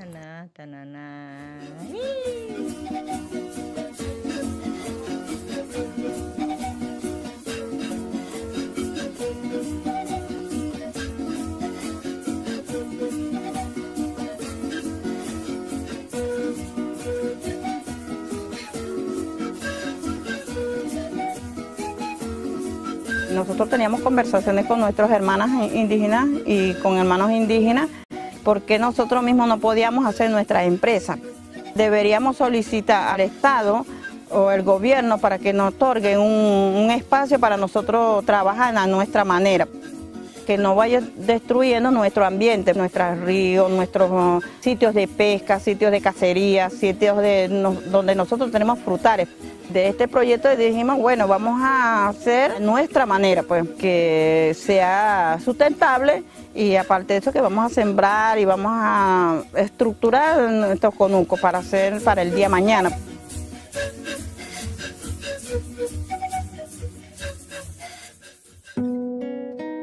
Aquí nos organizamos,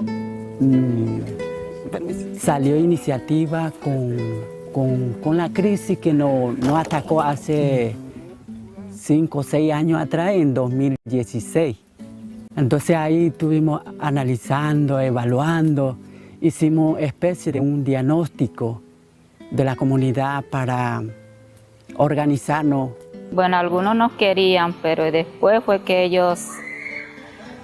nosotros hablamos con ellos, que era muy bueno. Como nosotros somos de una comunidad necesitada, eso es bueno para ayudar a uno. Entonces ahí fue que ellos se alegraron, pues van a participar todos.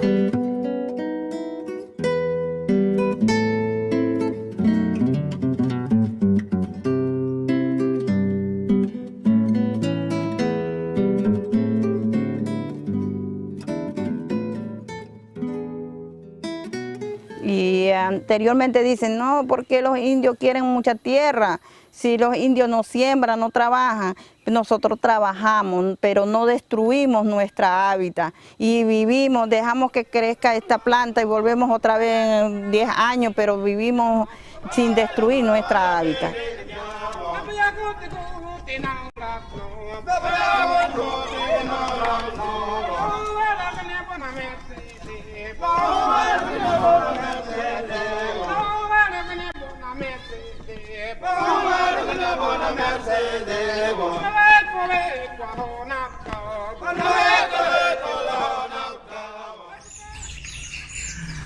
Buenas tardes, nos encontramos en la sede de la empresa de propiedad social directa comunal Tucupú, acá en Tumeremo, municipio de Sifontes, en el estado Bolívar. Es un espacio importantísimo, pues representa parte de los logros que se han obtenido en el proyecto de ordenación forestal sustentable y conservación de bosques en la perspectiva ecosocial.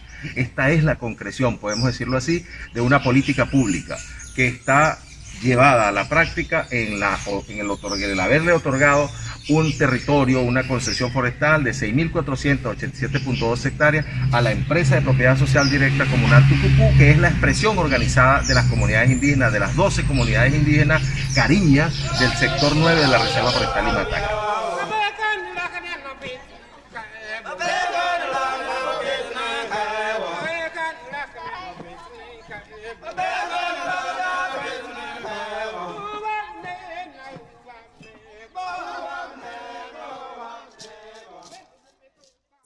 Sí, tengo un programa de radio, se llama La Voz Cariña. Se verán todo lo que se está haciendo en la empresa Tucupú, y aparte de eso todo lo que se entrega, los materiales para las hermanas indígenas, cómo va a mejorar la calidad de vida de las hermanas indígenas, también todo se va a saber por el medio de ese radio.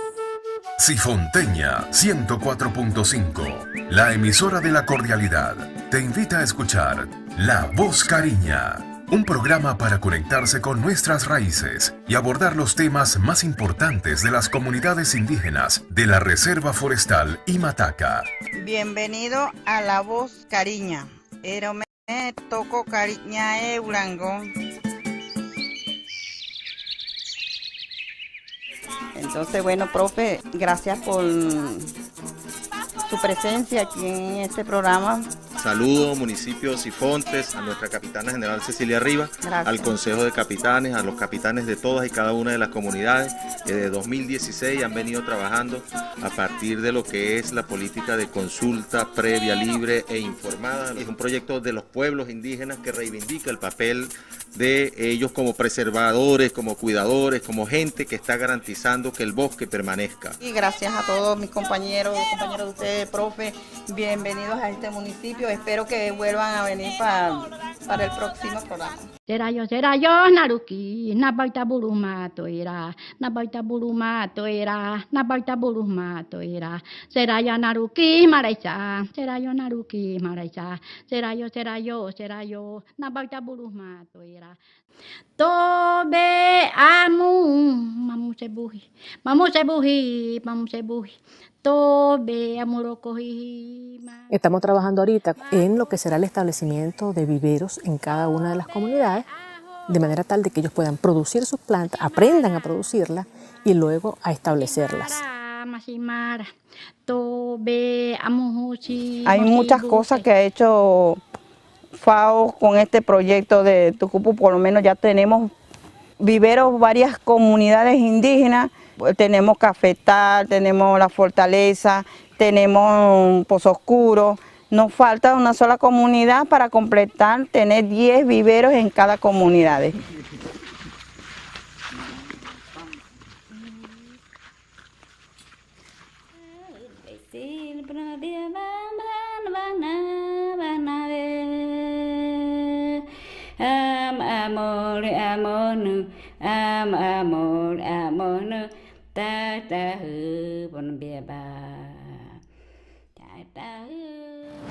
Las mujeres es la que tiene el poder ahorita aquí en las comunidades de Botanamo, pues, porque ellos tienen mucho participativo, le interesa, usted lo llama, están ahí, pues.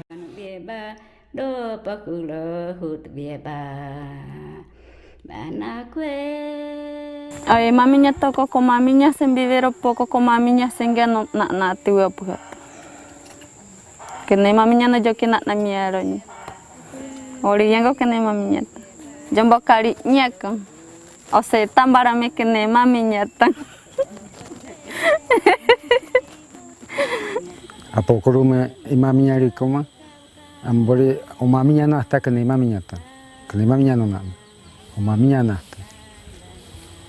Ya estamos viendo la capitana general en primera vez en historia como capitana general del sector Bochinche y estamos contentos pues que siga llevándoles liderazgos a las comunidades y nos señala que es un ejemplo de inicio de liderazgos femeninas para las comunidades. Porque las mujeres también tienen la misma capacidad del hombre. Como capitana general y aparte de que soy indígena, me siento orgullosa de ser indígena, yo creo que con todos nosotros en el equipo podemos rescatar esta reserva forestal de Imataca.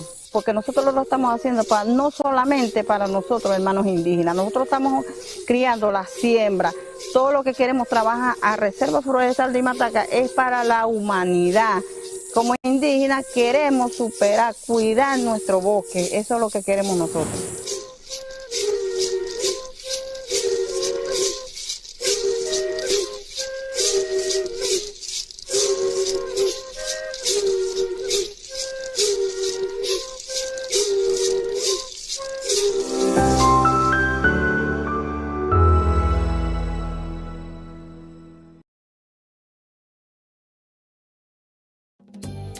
El Sendero del Cacao está ubicado en el San Francisco de Macorís, principal zona de producción de este fruto en la República Dominicana. Este proyecto permite al turista entrar en contacto con el proceso de producción del cacao, desde su siembra y recolección hasta el proceso de fermentación, secado y elaboración del delicioso chocolate, para lo cual ha establecido una exitosa estrategia de marketing digital. El Sendero del Cacao consiste en hacer una demostración exhaustiva de todas las etapas y procesos por donde pasan las almendras del cacao desde la germinación, para dar a conocer el desarrollo sostenible del sector agropecuario, evidenciando las bondades del cacao. El impacto positivo que ha provocado la expansión de lo que es el Sendero del Cacao a partir de las redes sociales es sumamente gigantesco, debido a que por medio de las redes sociales tú tienes el planeta al cual tú te le puedes dirigir en términos de publicidad y llegar hasta ello. Esta experiencia es la que FAO pretende replicar en el municipio de Las Galeras, provincia de Samaná, junto al Consejo de Turismo Galeras por el Desarrollo Sostenible, Contugal, en apoyo a los más de 14.000 habitantes de esta comunidad, cuya principal actividad económica es la agricultura, la pesca y el turismo.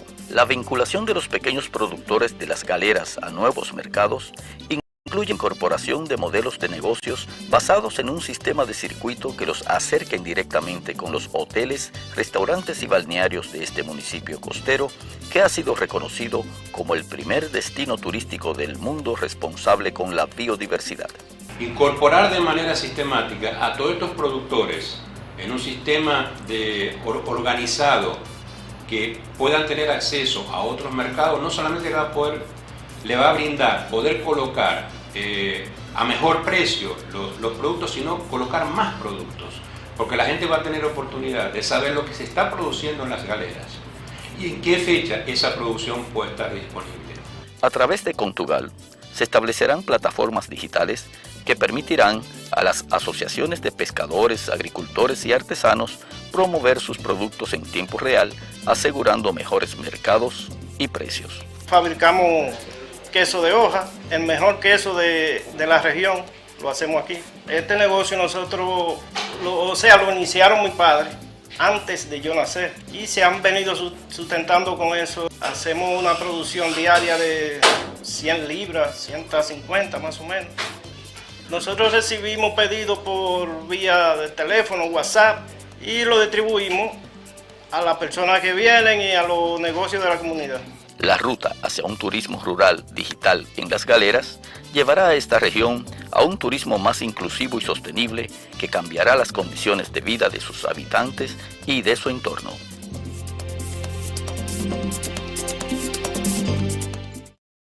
Viajar es mi pasión. Me gusta vivir experiencias que me conecten con la naturaleza y mi cultura. Me han hablado de la ruta del café. ¡Allá vamos!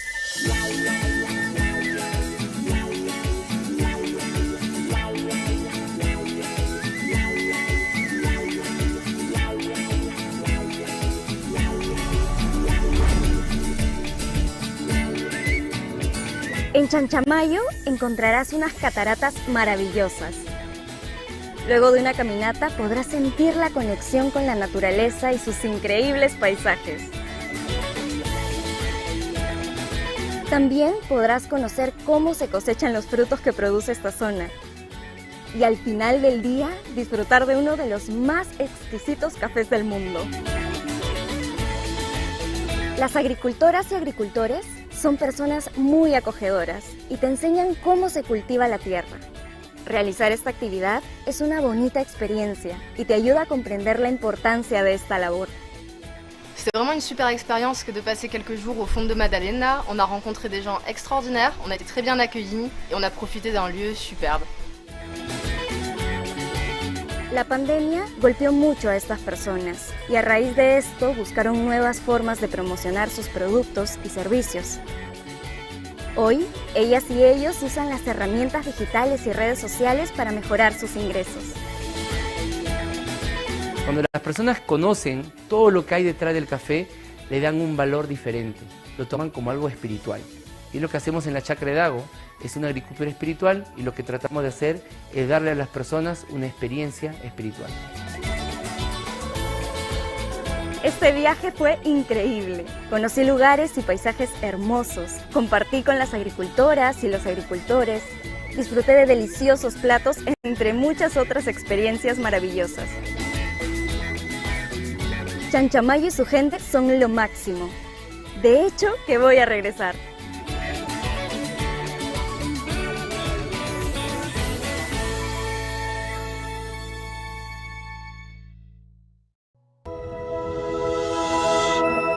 Kolonga mito kamarama niko onguti napkorkoroye. Nakita marakimarama ninga tuinapkoroye nito huringonama tia tituiti orokihoye. To naoktenge Alfredo nakita marakimarama echenge mi kuamarama naunge pai na tonhurimakamana niko onguti tuinapuka. Costa Rica posee una riqueza biológica y cultural que permite el encuentro de gran biodiversidad de especies y manifestaciones culturales, y se destaca por sus esfuerzos de conservación y protección del medio ambiente. Este emprendimiento inicia con una idea acorde a nuestra enseñanza que nos dieron nuestros ancestros, para que el turista conozca nuestra costumbre, porque aquí está lo espeso de mi cultura. En las últimas décadas, el turismo ha sido un motor de la economía, ofreciendo oportunidades en las comunidades rurales, como es el caso de don Alfredo, dueño del Centro Ecocultural Toina Fueja, en la zona norte de Costa Rica. Si yo no tengo yuca, yo le compro a otra persona. Si yo no tengo pejibaye, se lo compramos a otra persona. La artesanía y todo lo que se vende aquí es producto de aquí mismo y es hecho por los indígenas. Son beneficiados más de 30 familias. Desde hace unos años, gracias a la ayuda de sus hijos, don Alfredo se posicionó en redes sociales, Facebook, WhatsApp, como una forma de promocionar su negocio. Se creó una página de Facebook con algunas de las fotos de acá, del lugar, algunos de los animales que tenemos por acá, también las actividades que hacemos. Nos gustaría más como capacitarnos, como que hubieran capacitaciones que nos ayudaran a saber sobre páginas web, sobre cómo utilizar las redes. La pandemia del COVID-19 ha mermado el emprendimiento de don Alfredo, como a todos los negocios turísticos del país. El turismo rural intenta migrar a plataformas digitales para comercializar y potenciar sus oportunidades. Sin embargo, es necesario eliminar la brecha digital. Nuestro CESI, Centro Comunitario Inteligente, número 36, se ha enfocado mucho en el desarrollo de las destrezas digitales. La gente ha buscado cómo capacitarse. Hemos dado inglés para el turismo, y ese inglés para el turismo lo recibieron unas mujeres de la comunidad de Río Celeste. Hace poco se grabó un grupo por profesores del MISIT en marketing digital. Tomamos la decisión de que Copelesca brindara los servicios de infocomunicaciones, especialmente internet, con el fin en aquel momento de disminuir la brecha digital, donde llevamos internet a más de 3.500 familias dedicados a la agricultura. Les transformó lógicamente la vida. El gobierno de Costa Rica ha priorizado la franja de desarrollo de la zona norte con el fin de atender a las poblaciones en condición de vulnerabilidad. Hoy la conectividad está relacionada con las posibilidades de hacer comercio de los pequeños productores locales. Está directamente relacionada con la capacidad de educación. Es una manera de promocionar el turismo de la zona, y tanto el gobierno, la empresa privada, las organizaciones productivas como la comunidad demandan mejor productividad para su desarrollo. Para Costa Rica es clave continuar promoviendo el turismo rural comunitario y la digitalización comercial, con el objetivo de eliminar las brechas digitales en la zona, generar nuevas oportunidades y mejorar la economía de las familias rurales.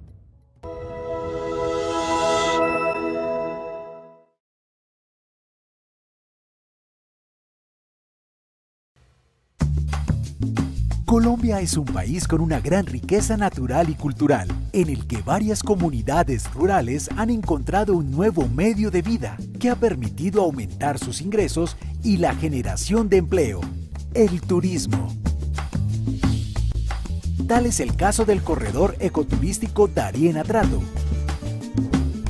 una iniciativa de producción sostenible liderada por familias afrocolombianas y campesinas que buscan compartir la gran biodiversidad de su territorio con propios y foráneos a través de visitas guiadas.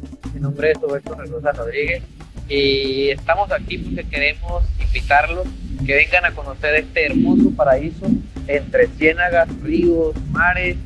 Nos encontramos al norte del departamento de Chocó, límite con Panamá, ofreciendo una bandeja de oportunidades para disfrutar. Esta iniciativa de ecoturismo la conformamos 8 comunidades. Entre ellas tenemos la cabecera municipal, que está El Puerto, y está Ticolé, Marriaga, Tumaradó, El Roto, Bocas del Atrato, Carena y Santuario, donde se encuentra el Museo Arqueológico, que está cimentado sobre la primera ciudad fundada en tierra firme, como lo es Santa María la Antigua del Darién. El corredor ecoturístico Darien Atrato integra 4 reservas naturales que albergan una gran biodiversidad. El Parque Nacional Natural Los Catíos, declarado por la UNESCO como Patrimonio Natural de la Humanidad. el Parque Arqueológico e Histórico Santa María de la Antigua del Darién, el Distrito Regional de Manejo Integrado Lago Azul Los Manatíes y los manglares de Bocas del Atrato. Los servicios que ofrecen estas comunidades le permitirán disfrutar de una nueva e inolvidable experiencia con recorridos en canoa o en kayak en río y senderos acuáticos, avistamiento de aves, primates, manatíes y diferentes especies, salidas de pesca, presentación cultural y noche de tertulia, interpretación ambiental y cultural, alojamiento en cabaña, alimentación típica campesina y afroribereña, aprovechando la formación del colectivo de comunicaciones, con apoyo de la FAO. En agosto de 2019 comenzaron a hacer difusión de su oferta a través de redes sociales. Sin embargo, ante la llegada de la pandemia, incursionaron en el desarrollo de nuevos canales como la página web y la alianza con instituciones y organizaciones de promoción turística local.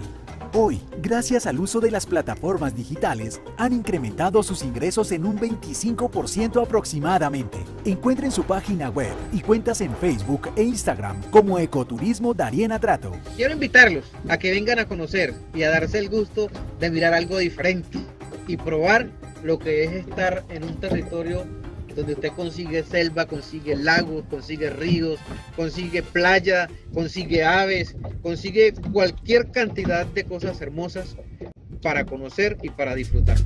Ecoturismo Darién Atrato. Aventúrese a explorar una de las regiones más biodiversas de Colombia, donde el majestuoso río Atrato se entremezcla con el Darién chocuano. Digitalización, integración y ecoturismo, la nueva fórmula del desarrollo rural.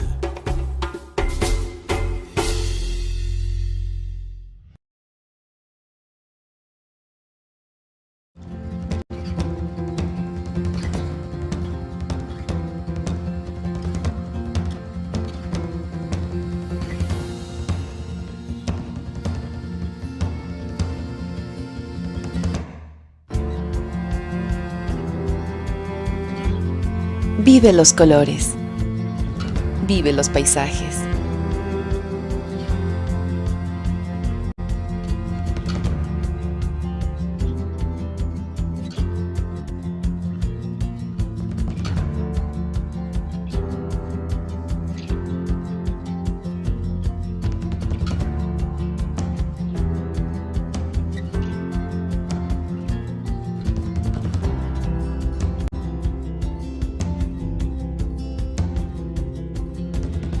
Vive la gastronomía.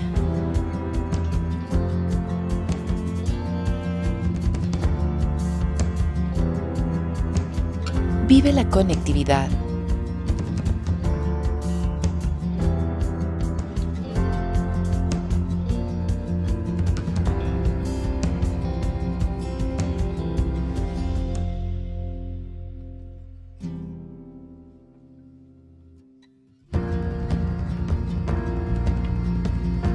Vive el turismo de convivencia.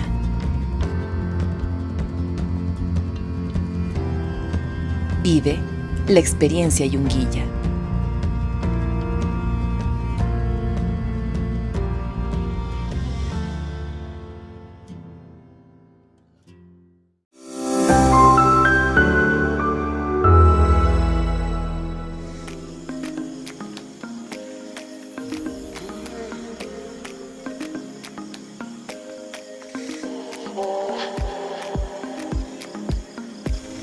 Entre la magnífica biodiversidad de la selva amazónica se encuentran los cantones de Tena, Archidona,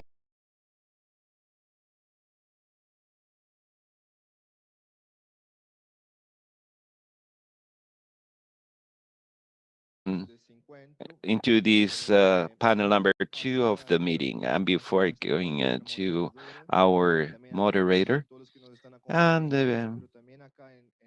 for all the people who are online and in the room, from this panel on, we will show you this technological tool so that you can highlight some words of expressions that may draw your attention throughout the presentation.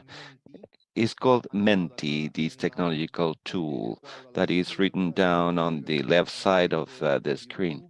And the people who are following us on the YouTube chat, if you go Menti in Google, the website will appear and a code will be requested, and you have 955422. You can write down the words that you consider important to highlight so that you can have this space for interaction. And for the people who are in the room will have the opportunity to take the floor, and also the people who are following this through streaming. I will like to invite Mr. Ortiz, the main officer of the field, who is coordinating the initiative for the FAO for the resilient and sustainable food systems, and who will be the moderator for this part of the session. Well, it's always, I feel nervous. So when I have to come here, even though I'm getting older, I still get nervous, but I will get over it. So I will invite here the panel Santiago Rojo, the director of INDAP. And it's a great pleasure to be here. The last time was in your office, Ricardo Montero, the technical coordinator of SICA. I'm from Guatemala. Andrés Ilamunta, the National Committee of Family Farming in Ecuador, Fernando Lopez from COPROFAM, and María Noel Salgado from Maela.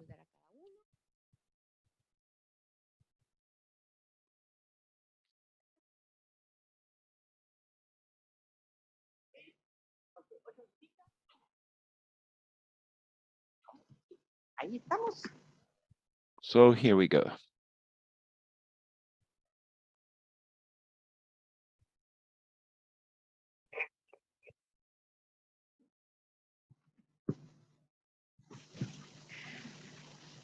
Bueno, primero que nada, well, first of all, I would like to thank you very much for giving us this opportunity to speak about this topic that is significant and is touching all of us, the issue of climate change and the loss of diversity, and the impinge on the life of every one of us. Pandemics come and go, and the family farming persists. The climate change evolves, but the family farming continues, and these processes allow this to continue, to have this space to speak about these external impacts where the family farmers have little to do vis-a-vis the negative impact, and a lot to do in terms of the positive impact that is directly affecting them, because the climate change is something that is occurring and affecting the productive systems. There is more drought and more hurricanes, and the climatic issues are touching all of us in the Caribbean region. In Central America also, and in here we have a major drought that we're experiencing, and we have this space to comment and to discuss these topics. I'm very thankful for the panel that I have the honor to lead. I am the bad girl in the film, so I have to keep track of time. So apologize me for that. We have 8 minutes for each one of you so that you can do your presentations. I will take notes for what appears to me to be keywords, and all the colleagues here will include them in the platform so that at the end we can do a wrap up of everything that we can learn from the session. First of all, I have here an order to follow in the agenda. And I will give you the floor, Santiago. First of all, you have the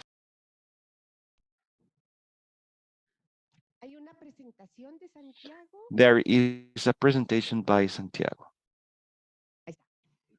Yo digo siguiente y... Y ellos te cambian. ¿Me podría poner por acá? Bueno, buenos días, muchas gracias a todos. Thank you very much, everyone.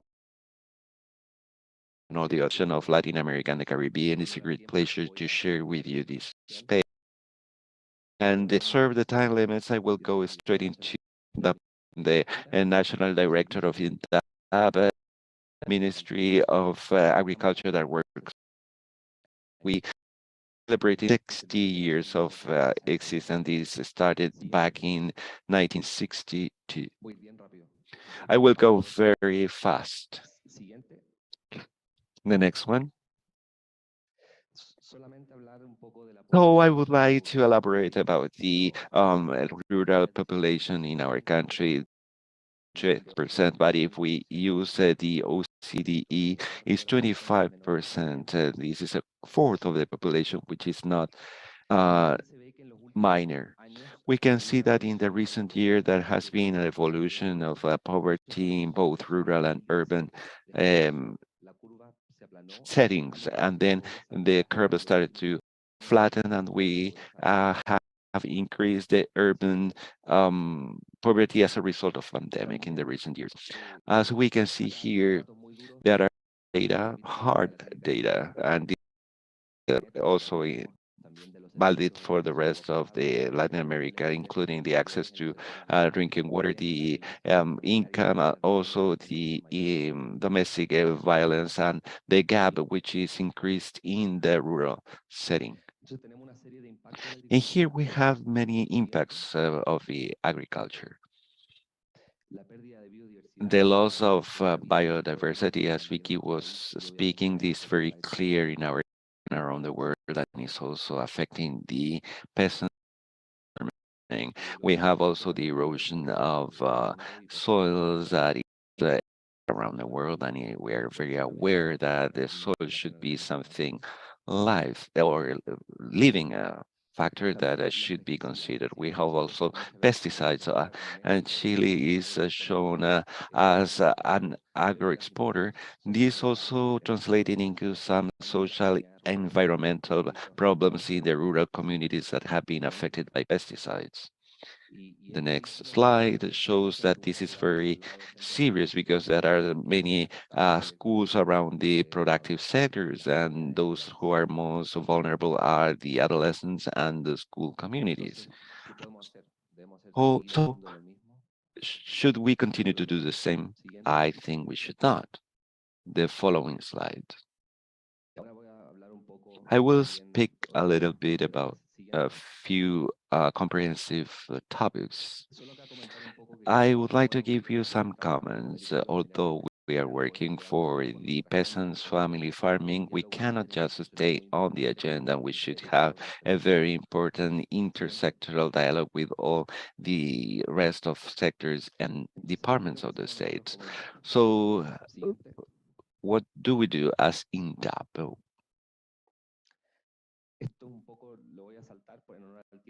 I will skip this, but we are serving 162,000 people from Arica to Magallanes, south to the north to south of the country. We provide the financial assistance. We give grants and many other activities that I will further describe. Who are peasants for INDAP? Those who have less than 12 hectares of basic irrigation and have assets for less than $100,000, and all of them are eligible as users and can be served by the service I direct. And in this framework and under the presidency of Mr. Boric, we have come up with these guidelines, the sovereignty for food security, sustainability, climate change, including the gender dynamics and all the First Nations issues, and we are working hand in hand with the Peasants Association. Sometimes there are some tensions, but that is part of this participation and in the political dialogue. Next one, please. Some breakthroughs and what we have done. In here, we have the extension programs are serving 80,000 families, peasant families who are from Prodesal, PDT, eye and paddies.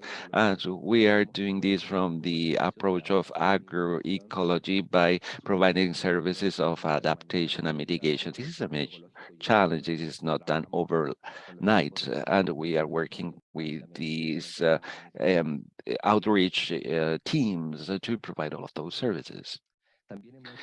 We have done also these irrigation programs. We give subsidies for $10,000 for irrigation, and in some cases, they can represent up to $50,000. We're implementing, for example, renewable energy programs to reduce the costs of peasants for the use of this power. We are also coming up with some system of harvesting the rainfalls, and we call them the water accumulators that generate some income for the peasant families. We have also moved forward, and we are leveraging now the biofactories and bio preparations to reduce the dependency from the external inputs or supplies. And we have also provided some biofertilizers. During the pandemic, the price of biofertilizers went up, and we taught the peasants how to use the biofertilizers than with seaweeds and other products. So we also have some programs of rural tourism that was incorporated some 50 years ago. Is welcome. Many other people want to make part of these programs, and we help them to have the permits and to formalize their business. Some families are doing very well, and this is part of the bioregionalism by leveraging the different objectives pursued. And they also have the source of revenue that is low carbon. And the peasants also do handicrafts, and if they are also affected by the climate change, and we decided therefore to work hand in hand with them.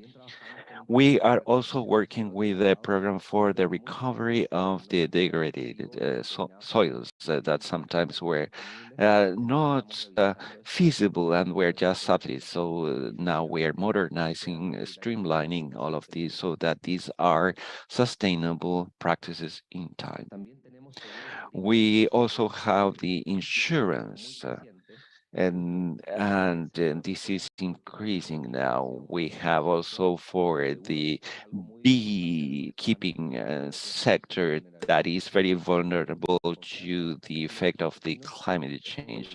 And this is a kind of insurance that have a premium that is subsidized by 90%. So it's very effective for the as a community to take or to buy this insurance. And this is something that will continue to promote.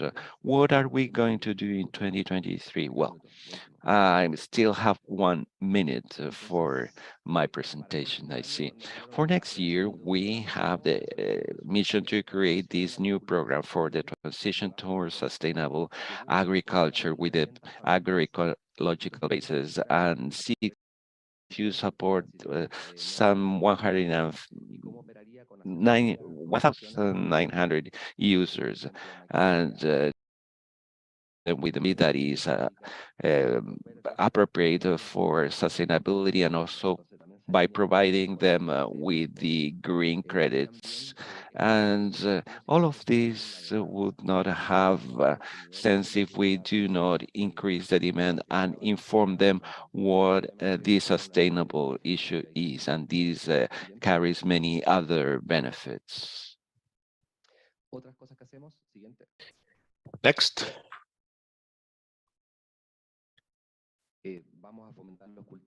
We'll be promoting traditional crops in order to reduce dependence on foreign grains, which many traditional crops were lost during the last few years. So we hope to reduce this drop, which is important for us. So with an agroecological approach. Next, I'm about to finish here. And cooperatives, they work on their own. They cannot make it, but in a group, as a cooperative, that's even better. Next.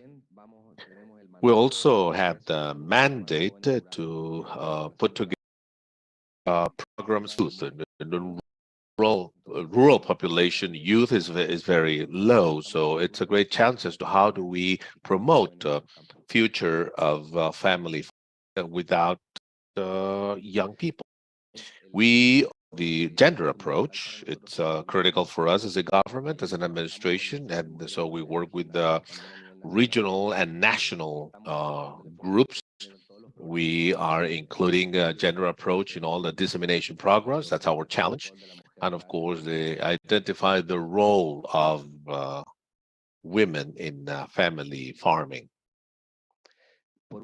Last but not least,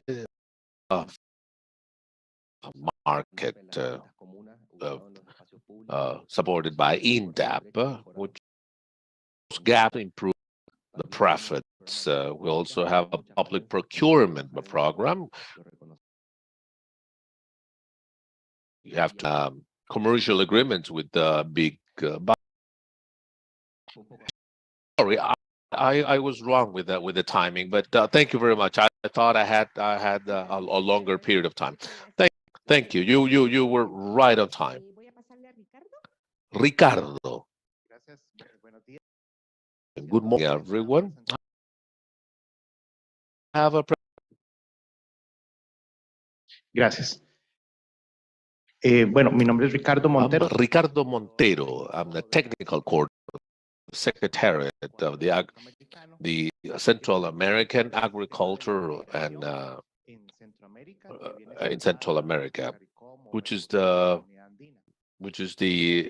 for ARACOM or the Andean community. So the contribution, a regional contribution towards family into climate adapted sustainable regional strategies. They tend to be the umbrella guidelines down into the national organizations. So a regional policy makes no sense without a local implementation. And in this case, we try to enhance adaptation capabilities, resilience, reduce vulnerability to climate change, reduction of emissions, and favor local and regional goals to increasing food security. We have had certain experiences down in the rural territories, which are combined with the policies and strategies under a strategy of territorial rural strategy by SICA, where we have a focal territory, a country, as well as cross-border territories. And those territories, which is not adjacent the territory, but with the common or similar issues. So we approach them in a collaborative manner. So we do this through technical groups. For instance, we have the technical group for rural development, represented by the ministers of agriculture and climate change. We put them together with the family farmers.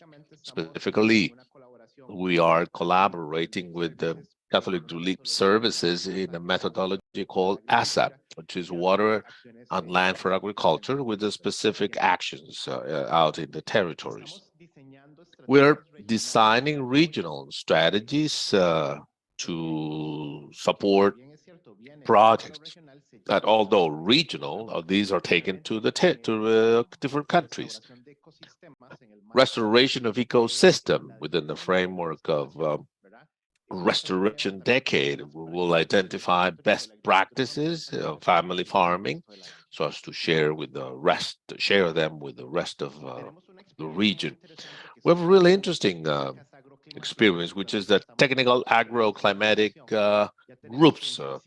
We have 37 task forces in Guatemala, Honduras, and Panama. The other countries are reacting what they had, and others are in the process of designing these task forces. This is a local tool to provide agroclimatic information with different sources. This is translated, and then this is provided to farmers. But this is specific, it's a territory-specific information. As I said, it will rain a lot, but okay, in some places will rain more, will rain less.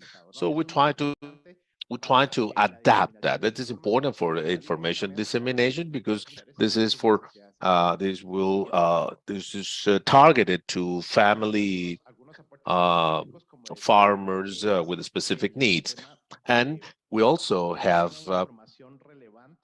we provide them relevant information for crop decisions. This allows for a dialogue. These task forces have different stakeholders in the territory, and family farming organizations are part of them, which allows them to mingle and to share on different topics, not only agroclimatic information, but differentiated information as well. We have a regional initiative together with the Ministry of Environment and Agriculture of the region, which is called AFOLU 2040, which is agriculture, forestry, and other land uses, promoting a comprehensive approach: restoration of the landscape, rehabilitation of forests, transformation of agricultural areas, adapting everything to low emission techniques. FAO has helped us a lot. This is, for instance, in restoring at least 10 million hectares in the Sika region by 2030. So that the AFOLU can be carbon neutral by which is really ambitious, but we need all those stakeholders on board. More recently, we attended the COP27 in Egypt with the ministers of the Central American Council of Ministers. We attended several events within the framework of COP, side events, and we have had the intersectoral works, not only environment and agriculture, but also disaster prevention, meteorological information. The involvement of the agricultural sector is important to achieve our goals in these environmental negotiations. Environment cannot solve everything, and agriculture, it's a key element. Next, I believe this is the last slide. By 2023, we have certain specific actions in the pipeline to support family farming, for training on family farming, considering ASA methodology. We've have national task forces with the AFOLU initiative, and these will extend to other territories and countries. I said 37. We are trying to implement additional task forces. We have regional initiatives together with the CRS, FAO, UICN, German cooperation. An interesting project on biodiversity, and the beneficiaries, recipients, would be family farming organizations. We will have some sort of a fund so they can apply for funding to rescue, to recover these traditional forms of farming. And then, and this is my contact information. Thank you very much. Thank you. Andrés. Thank you. Let me greet the women in Latin America working on the production of food, and also the representatives of governments of Latin America and the Caribbean. I've been requested to discuss climate change as nations and peoples. All we ask from governments from every country in Latin America and around the world is respect respect for our territories. They have declared the war against peoples and nationalities with the mining, extraction of natural resources. If we want to talk about climate change, resilience, climate change, but we need to respect the territories, the national territories around the world. Stop the prosecution of movements and social organizations defending nature and environment. Family farming, it's critical to support environment. How? Respecting our own seeds, not using transgenic seeds, building the bio inputs with the zero pollution. Extractivism has to be eliminated from Latin America. We don't want to be the victims of exploitation, whatever the nature could be. So we call upon governments and organizations, given this dangerous realities of neoliberal governments, to why not a global fund to promote resilience of environment? I believe governments creating additional technology, more factories, they have to offer resources to peoples in Latin America. In Latin America, we are still preserving the environment. We still have mountains and rivers and ancient knowledge, seeds which have to be preserved. That's the call we make upon governments around the world, respect for what we have. Dear colleagues, let me ask governments, nations, and people. We're not inventing here family farming or protection of the environment. We've been doing this for thousands of years. So all we ask for is respect, funding, but direct funding.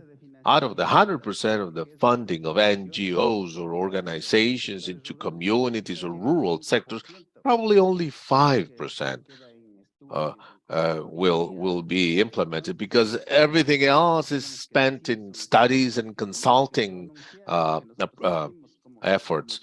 We have to express, we have to share our feelings as peoples and nations. We have to take into account the rural youth. Almost all of us have touched upon rural youth.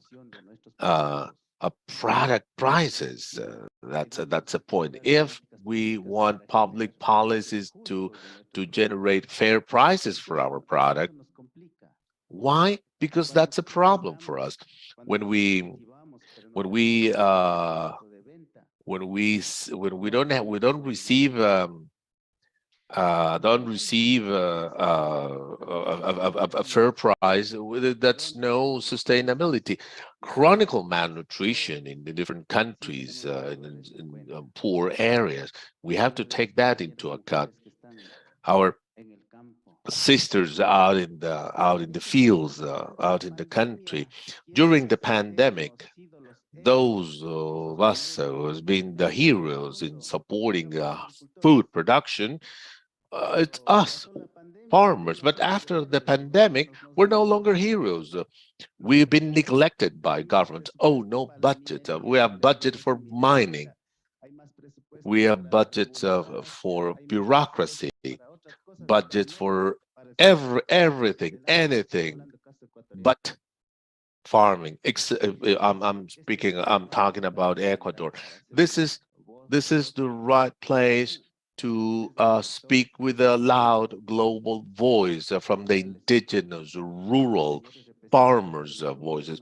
Representatives of governments, we need to take this message of dialogue with the farmers, with indigenous people, with the rural sectors. Let's build a plan together. Development plans are not produced by the president of the republic or out in the ministries, but is written out in the field, out in the countryside, working with farmers, looking at the needs. Those are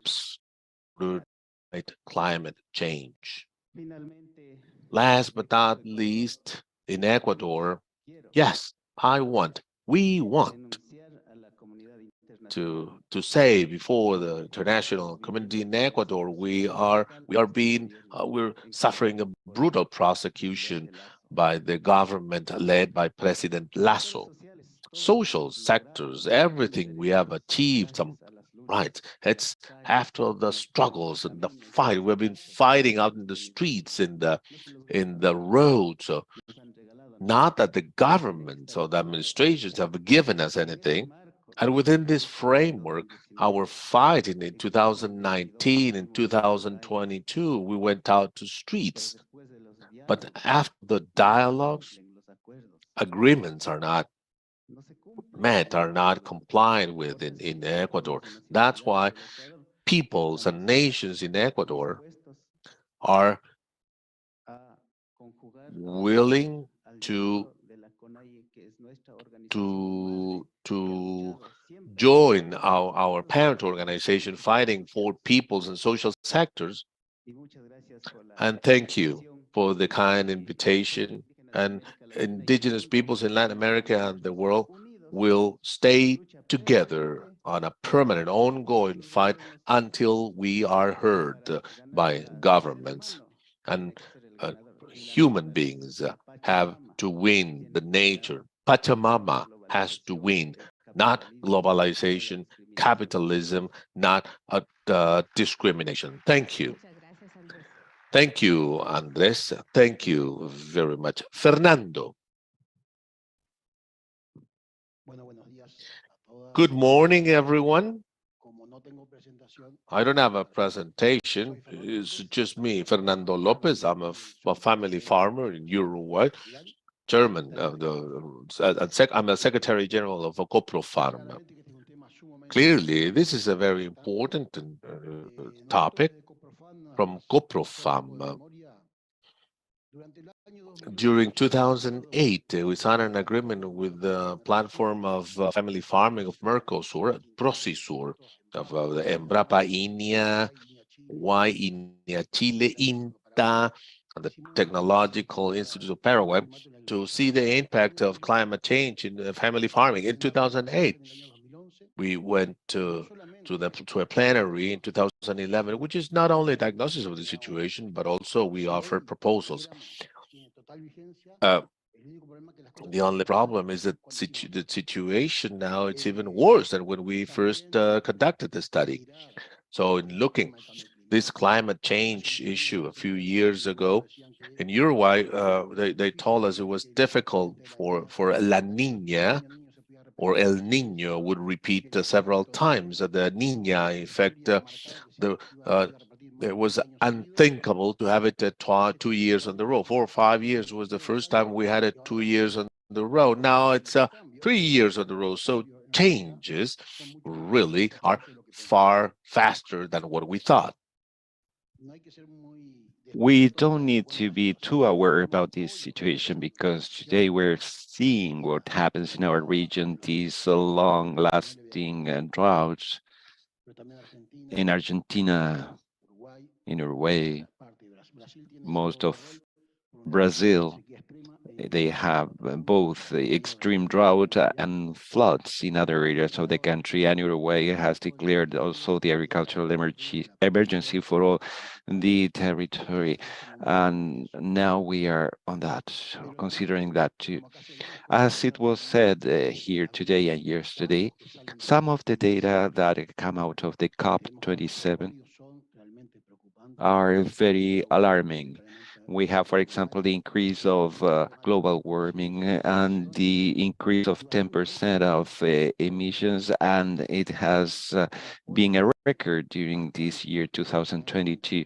And this should made us very concerned because the COP was very important, but we should say at the same time that the Conference of the Parties should listen to the future of the indigenous and family farming, peasants family farming, because they are the most vulnerable and the least represented in these settings. And I wonder if there was agriculture. Yes, there were some sectors of farming, but I think that this is a call when we consider the conclusions reached by the COP. It is clear also that agriculture is not the main responsible party for that, but emissions also should be taken into account. But as we know, the biofossils, the energies, and when they say that in our country the cattle breeding is there are many people who work in this activity when they say that we are responsible for climate change. And when we see a cow in Uruguay, in the grasslands of the region, and the cow is there in the open space, who can explain that this is more contaminated compared to other productive sectors around the world? There is a lot of lobbying going around, so we have to defend ourselves from our reality and in connection with the family farming. Sorry for dropping the papers, but the last point in connection with the COP, it says that only 2% of the allocated resources reach the family farming, and rather than a piece of information, this scandal. And easier for me to say this because I think, or we think, that this should lead us to a reflection on how implementing those funds.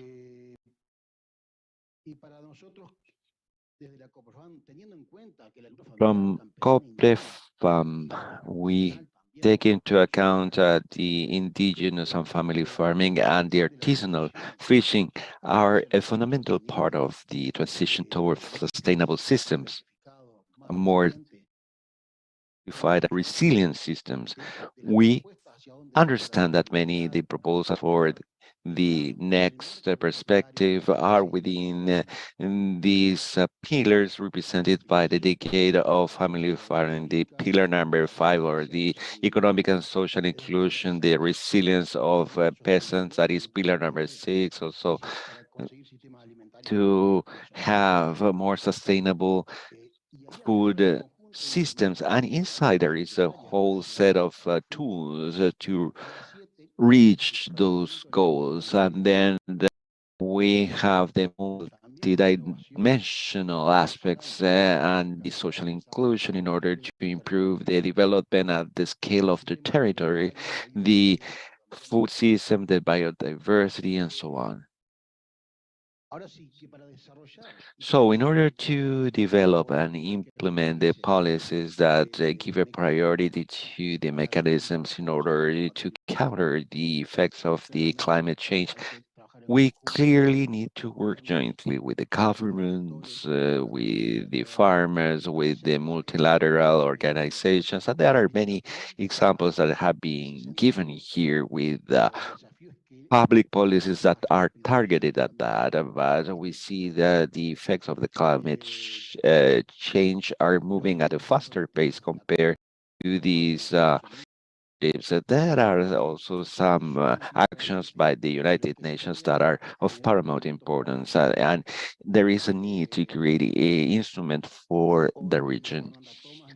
Fernando Thomas today made a presentation of what the Fund for Agricultural Development is doing at the local level. I should say also that the organizations are allocating their resources. There are some regions such as Africa that we are not going to discuss here, but if we The perspective in time, there are more problems than resources. We have the problems related to the climate change that should take into account the reality of our region, that although we can be out of support because of the average income of each country, but there are many countries that do need, first of all, to count on public policies and also the international cooperation or assistance. And I think that we need to work closer in contact with these organizations. We should have more work with the organizations. Public policies, because we cannot allow or afford the situation that only 10% of the resources finally get there. That we should have a are targeted to the carbon neutrality. We already have many of these schemes in the region with innovation, technology, and so on, that are examples that could be repeated.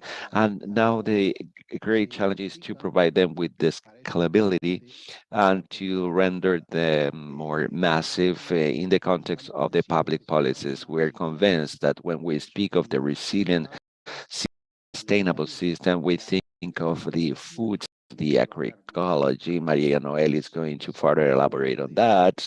And this is a model or a system of production, a life system, lifestyle, that is a tool or a pathway very important for the peasant family farming, and to observe the objectives that are very ambitious. Finally, when we the experiences that can be shown, we are working with the uh, Global Fund for Research to document and systematize in different regions with different productive systems all the experiences that can be taken in order to design later the public policies. And we think that events like this one can contribute to reach the that have been proposed. And we expect that the end of the design is when there is another meeting like this one to assess and to think, to reflect upon all of it. We can later celebrate that we are moving forward, but on a concrete basis, and that there is a better life quality in the rural setting, there is more diversity, more resilience, and there is a sustainable food system. And the commitment here is to find the right place amongst the organizations. Thank you very much. Maria Noel, you have the floor now.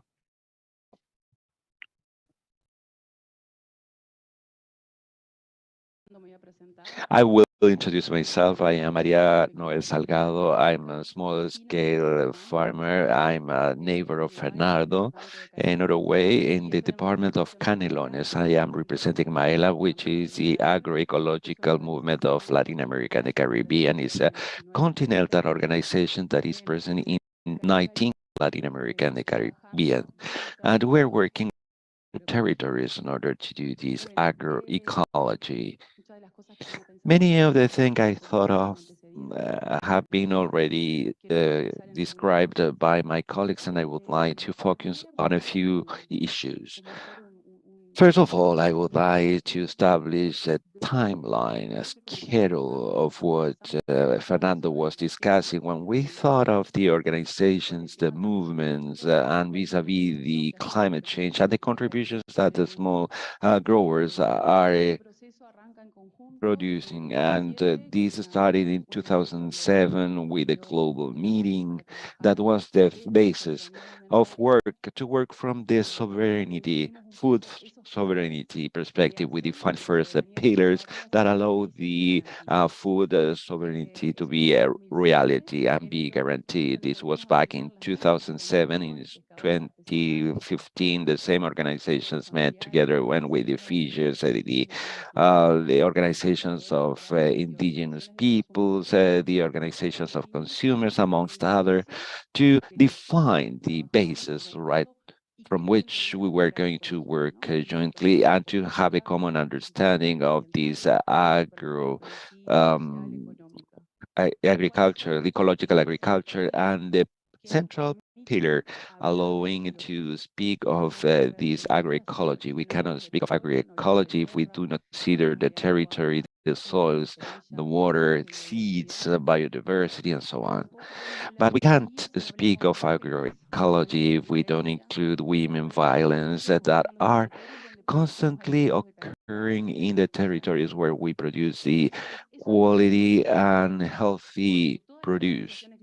So this is the basis, and upon this basis, all the organization started this pathway in order to get at these foods of serenity. And we established the concept of lands and territories, seeds, biodiversity, agroecology. That is the sequence through time that we have been working on from different perspectives.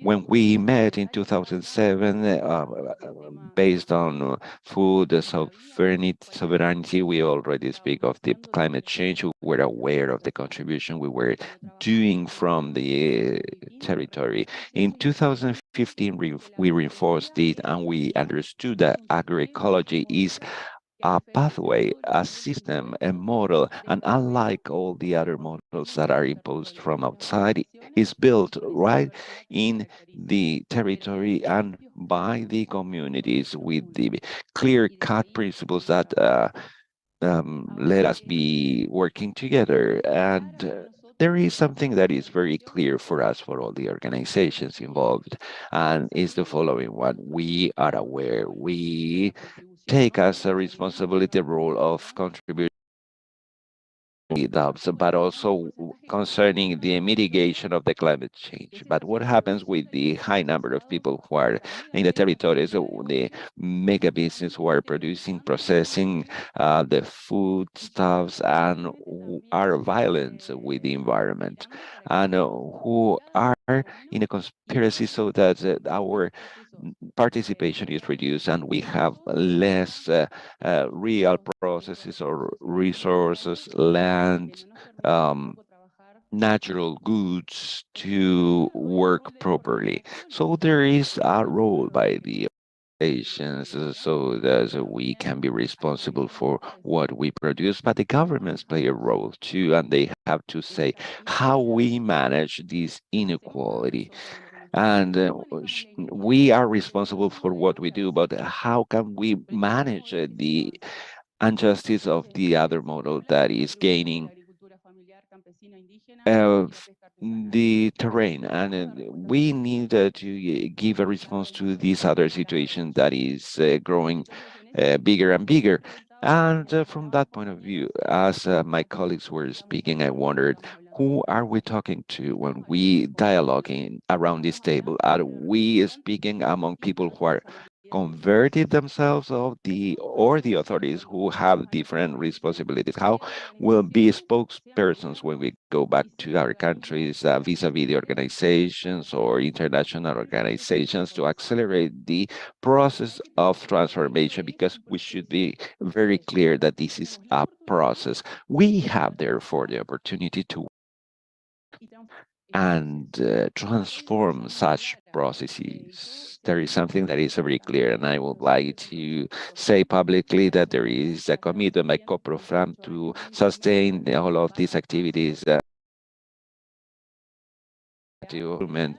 and a space to sustain, to allow people participate and to exercise the resilience of the organizations in order to let it be constant. And if we don't have the support from the institutions, well, we have been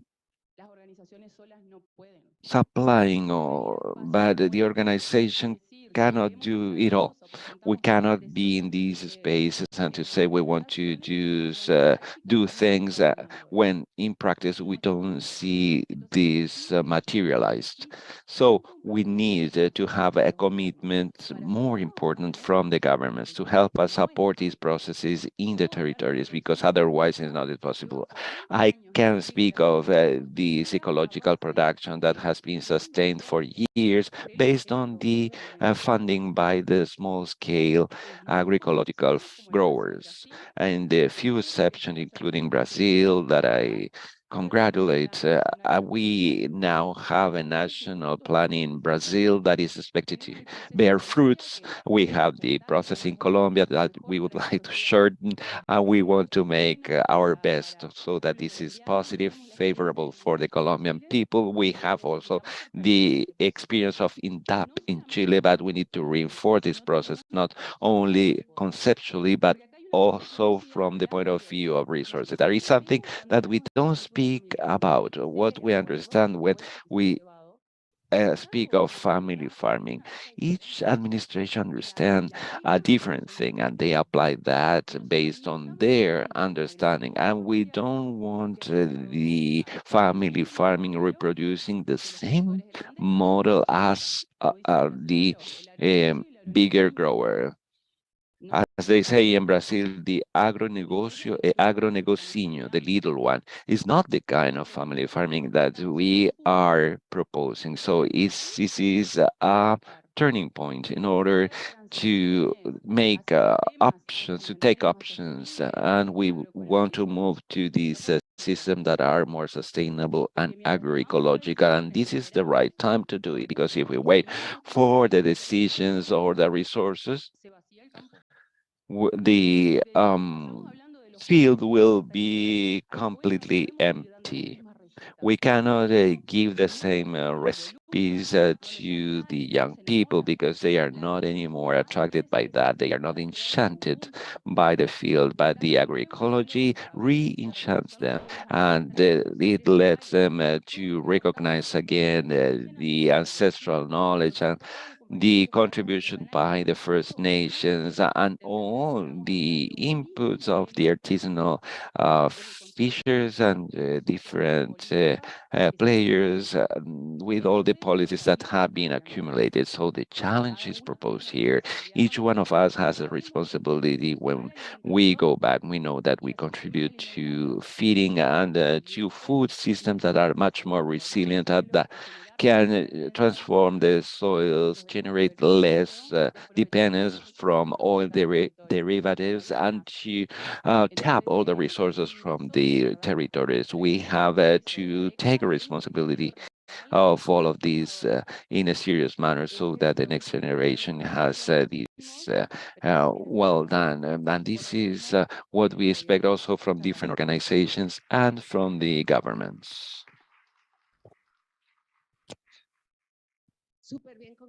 Very well in terms of time. And now I will try to make a summary of the keywords I heard here.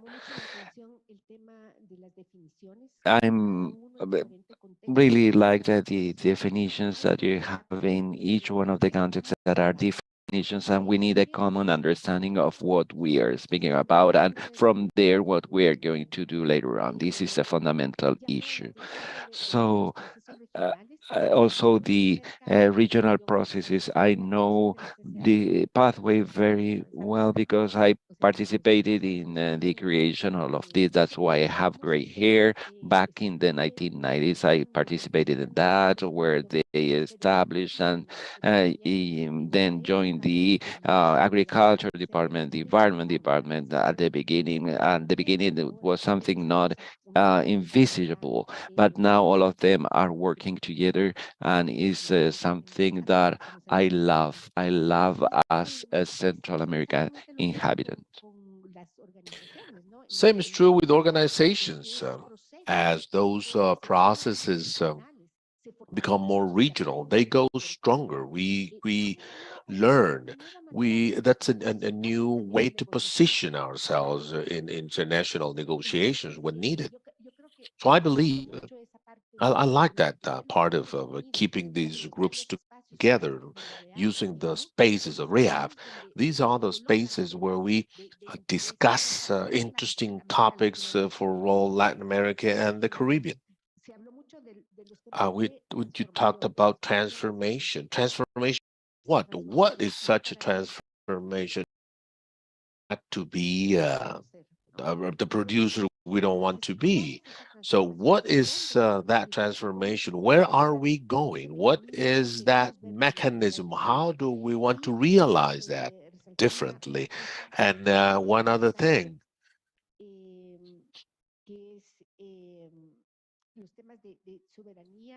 food security, sovereignty, the the impacts on communities, and what happens when public policies and how international cooperation actually reach that territories. How we can have the impact where we need such an impact. Who are we working for? What is the target audience? So I believe that's critical. Here we have women, ancient knowledge, putting all that together, production, knowledge, preservation, biodiversity. This has been, since you have been so good with your time, we will now the opportunity to listen to some questions from the audience. If somebody would like to offer comments, and then at the end we will have the opportunity just to see what were the key or hot words in our mentee. So anyone in the room would like to offer a comment on these discussions? And what's your name? Hello, Carola Acevedo from Chile, in the Arauco region.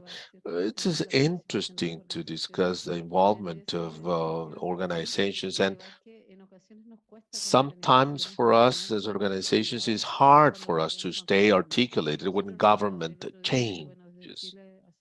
In Chile, for some years, we requested a law for rural development rather than public policies for development. When we have a new administration in office, everyone has different policies. Eventually, we make no progress, regardless of the differences, because we are part of different articulations. Family farming, it's only one world. We have a common view, both indigenous and family farming. In the development of extension or outreach is not like technical assistance. Some people think that it's the same. Dissemination outreach is working with the farmers and see what are the need, and not like people bringing the light into farmers, not recognizing that we are the first scientists in the world. Otherwise, this progress would have been possible. So that's the meaning of dissemination and outreach, not just not just technology, which will change our ecosystem.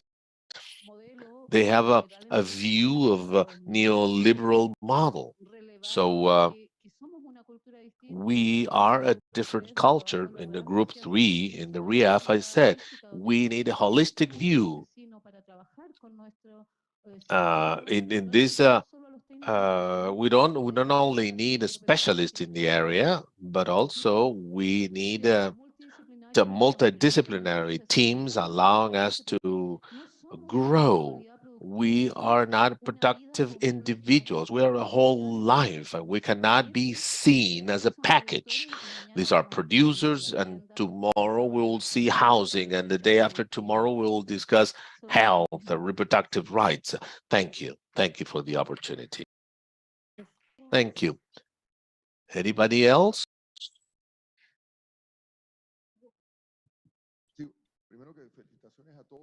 Congratulations, everyone. It was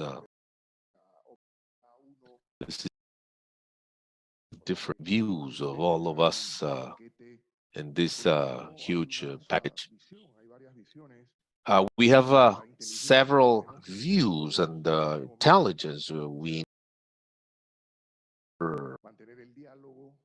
here, we need to keep the dialogue. We have to find the commonalities and work decisively the integration of human beings. I agree, and as I said yesterday, we cannot see family farming as family farming of people producing food.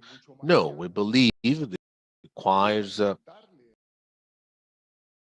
make people's life easier. Or I discussed of FAO people. We said governments. We just live for a short hour. We have we change the power. We have governments with different positions, and that is and that will continue to be. But for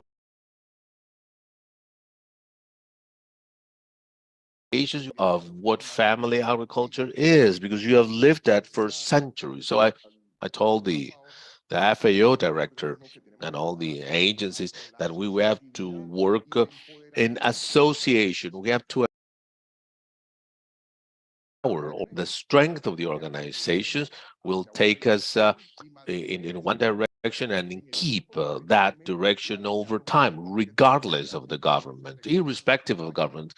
This is not a public policy for 4 or 5 years. These are long time strengthening, clarification of women, youth, organizations, because the problem of social peace in our countries, eliminating inequalities, unfair migrations, that's not a problem of a government. It's a problem of the whole society, public, private sector, associations, civic groups that also have to pay their fair share. This has to be a national movement. So the strengthening of associations and empowering of organizations and among governments building the different capabilities. I believe that our government's planning ministers, we have to request resources, but we have to raise awareness among different governments at all levels, and to have a minimum share of our budget for family farming. Family farming is the best social investment. We've said that. And in Panama, we have the Colmena plan, where we have 300 poorest poorest places in the country, and healthcare, housing, roads, culture. They all go into see their needs to work as one single government to improve their life quality of the region. Thank you. I have 1, 2, and then we close.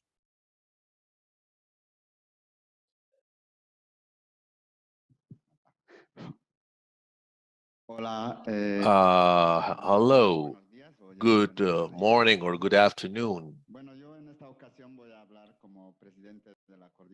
I'm with the Bolivian coordination of organizations. I've been part of PROFAM. I believe the Bolivian minister is no longer in the room. We have a structural situation. I've been listening to the discussions in the 3 presentations of the group, ICA, FIDA, something that has not something that has been overlooked, which is the historical fight for the control of the land, territory, defense of natural resources, self-determination of indigenous peoples. And the other topic which has been overlooked, I believe, is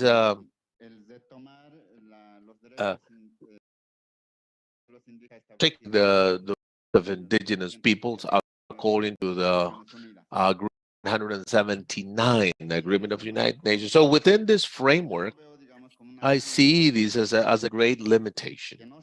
I mean, we're not writing about this. And the other topic, I don't know, respecting the environment.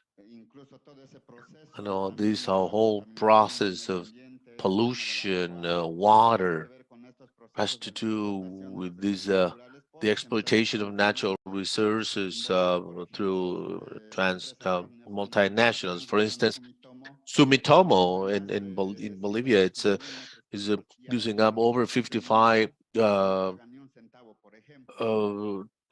would using a lot of water for mining, but they pay no taxes for that.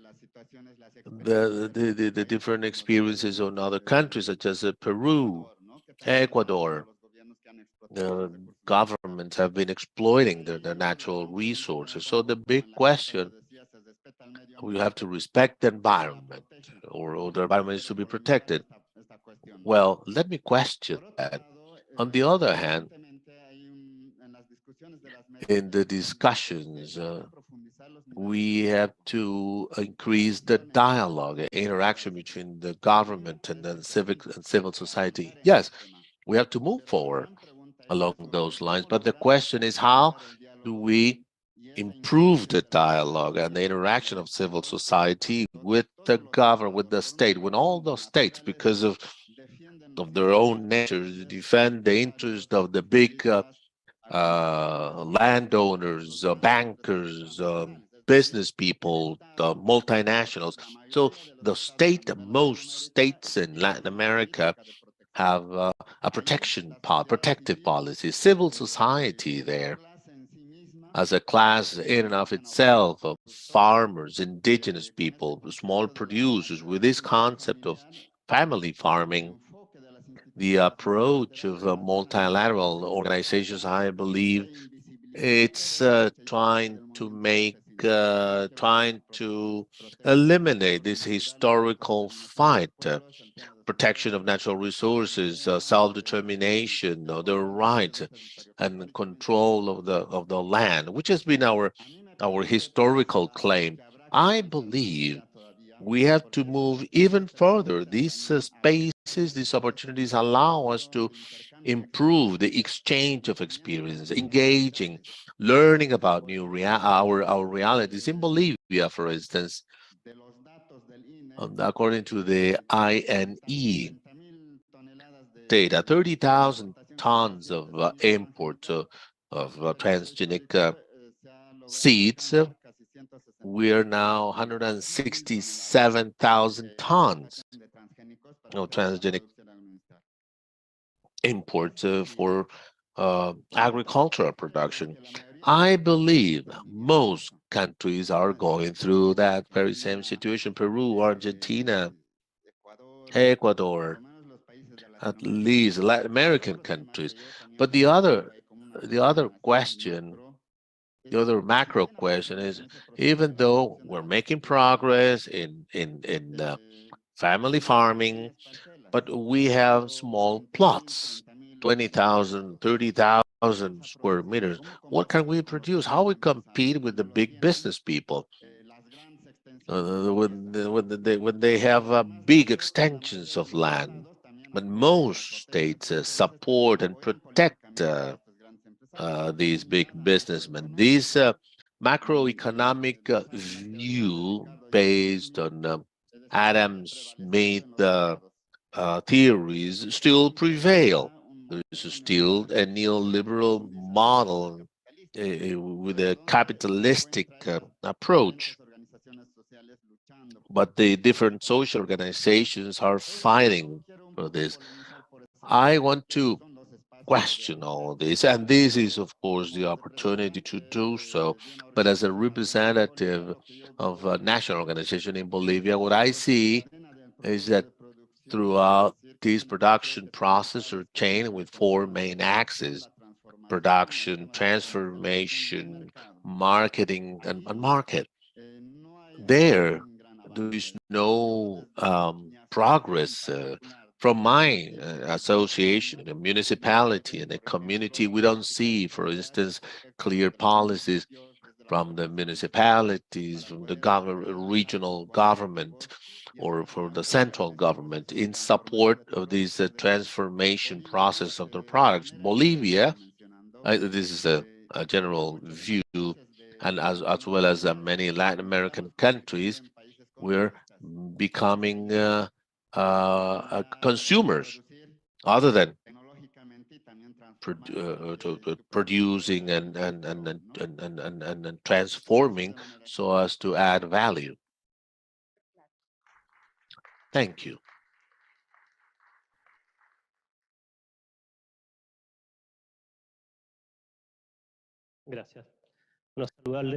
Thank you.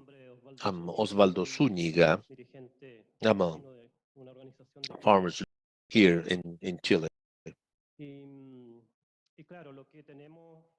What we have is a clear-cut diagnosis is a failed model, environmentally failed model. That's undeniable. And we also have a socially failed. Our country is a small country. This small country has 10 families among the 1,400 most the wealthiest families around the world. Among them, our former president Piñera. That's a shame. A small country with these 10 families within the top 1,400 wealthiest family. This is not us. I mean, this is a Forbes magazine. This is the right time to make all the changes our mankind requires. But somewhere around the world, nobody is understanding anything. I don't know what's the damage being made by a missile or a bomb. How much damage is that creating on our atmosphere? Fortunately, here in our Latin America, we are a peaceful, a friendly continent. But this Latin American meeting, as well as the Caribbean, have to push to work even stronger. Taking all the experience we have in Americas with the vast definition of democracy, cannot accept in the Americas, see, which are being punished and blocked. That's not right. That's not the way we understand each other. That's not the way we've historically understood each other. It seems there is no anthropological prints of fights among our historical people. So from those strengths, this meeting today is wonderful. National Director of Thiago Rojas is here. He made a presentation and he shows a major change for public policies. He said in the national session that we need a common conception and a common action. To the ministers and sisters, we thank them on behalf of the organization. We thank them for being here with us. It seems we have this common conception. It seems we are aiming at a common action. I believe the people of Cuba has a wonderful experience in agroecology. Probably for us, it could be very useful to learn sustainable agriculture. Thank you very much. Good morning to all. Gracias. As a farmer this morning from Guyana, and I'm representing the Central Maikoni Port Village Farmers Association. Now, in our country, farming is not considered a big deal, or farmers are seen as second class. One of the main things is capital. For small farmers to have capital to start their farm, even to purchase a piece of land, it's something difficult. Even going to the banks, they would tell you most times, it's in process. Your application is in process, or these kind of things. So we would like if legislations or policies can be put in place to assist us as farmers. At the end of the day, all that will be said here will be going in writing, but the action for it is never come true to the small farmers. We're there still waiting and hoping to have things done or get things done. Even our roads from farm to markets, we have problems with that in order to getting our produce out to the market because the roads are bad. Also, availability of acquiring your own land as a farmer. That is something so hard. So as I stand here today, I just would like to make mentions of these few points. If anyone can assist us or look into these points, as farmers, we would love that. Thank you very much. It's recorded, eh? Marimari Compulamian, Marimari Compuche, Marimari Hukom Ministro, que aquí nos acompañan. Well, all the ministers who are here with us, the panelists, the director of INTAB, our partner. Good morning, my friends, brothers and sisters, all the ministers who are with us today. In all the presentations I've heard and all the topics that have been raised here, let me remember when I was traveling to the south of Chile towards the Mapuche peoples.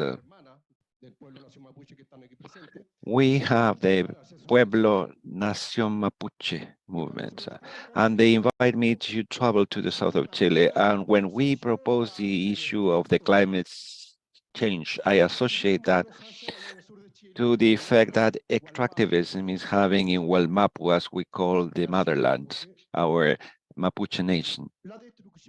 And the destruction that they are exercising on the Pachamama, as we call the earth.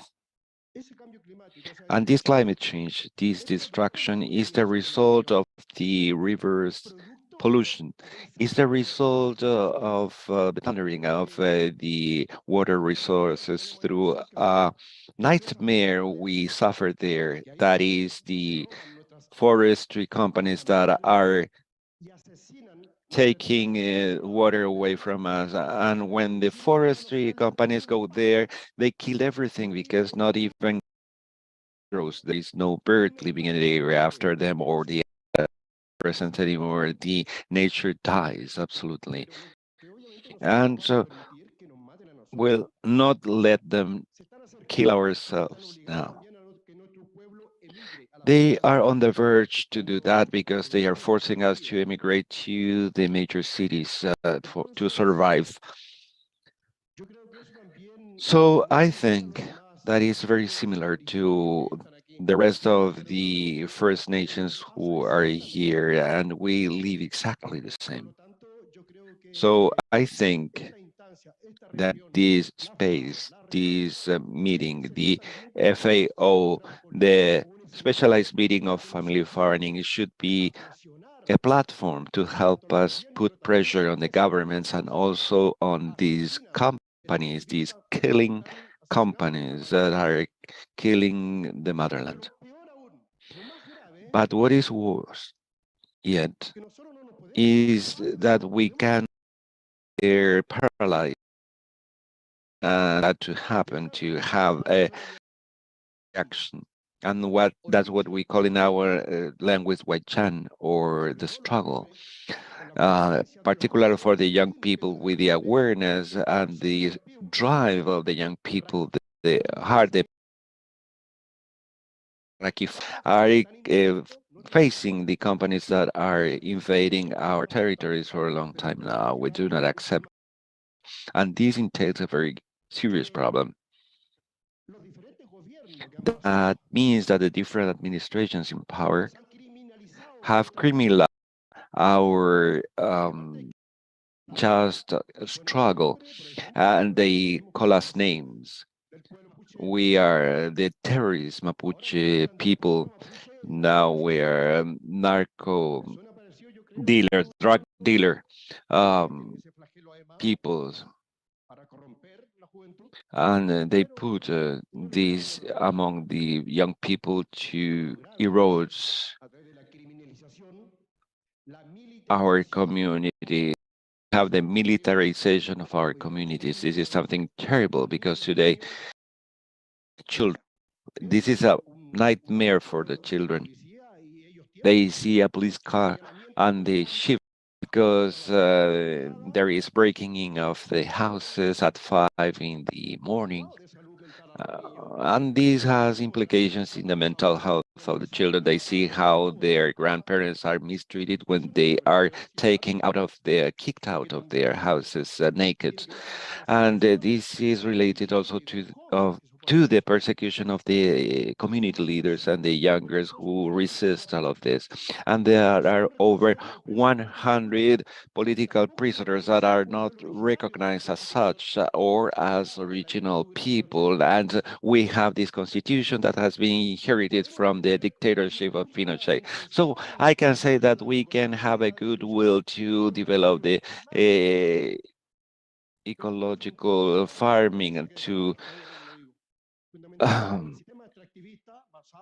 fight against the climate change, but this is a complete system that has been inherited and is producing a headache and translates in sorrow for us when we see these young people imprisoned, and the sorrow it means for all these families. And after the dictatorship with all these kind of progressive administrations we have been killing young people on a constant basis. Catrileo, for example, one of the leaders, and many others. And please allow me to extend a little bit on these issues, but I think that we should share this information and we should take advantage of this space or discussion where there is a level of awareness that I know is likely to understand me, because I think that I represent all of those people. But we need help.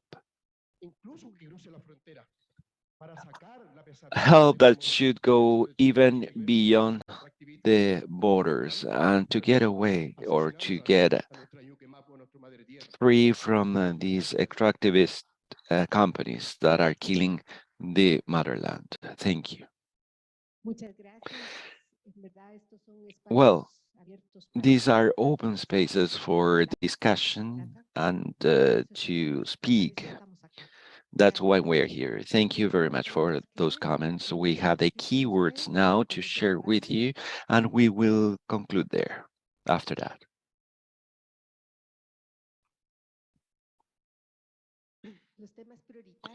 So the priority topics and reinforcing the family farming. Sorry, but I am very moved after these presentations, so we should restore the forest, the social fighting, the green financing, targeting cooperativism, soft financing, drought, preserving the soil, implementation, sustainability funds, information, agroclimate transformation, gender, or public policy, generating evidence. And those are some of the topics that are recorded for the minutes of the session. I would like to thank the contribution by the panelists. I'm very honored to share with you. And thank you very much to everyone who participated in this discussion, in this informal part that was unplanned, but is still very available. And now we will break for lunch. Thank you very much.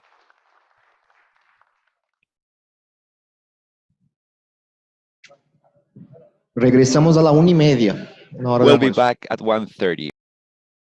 lunch.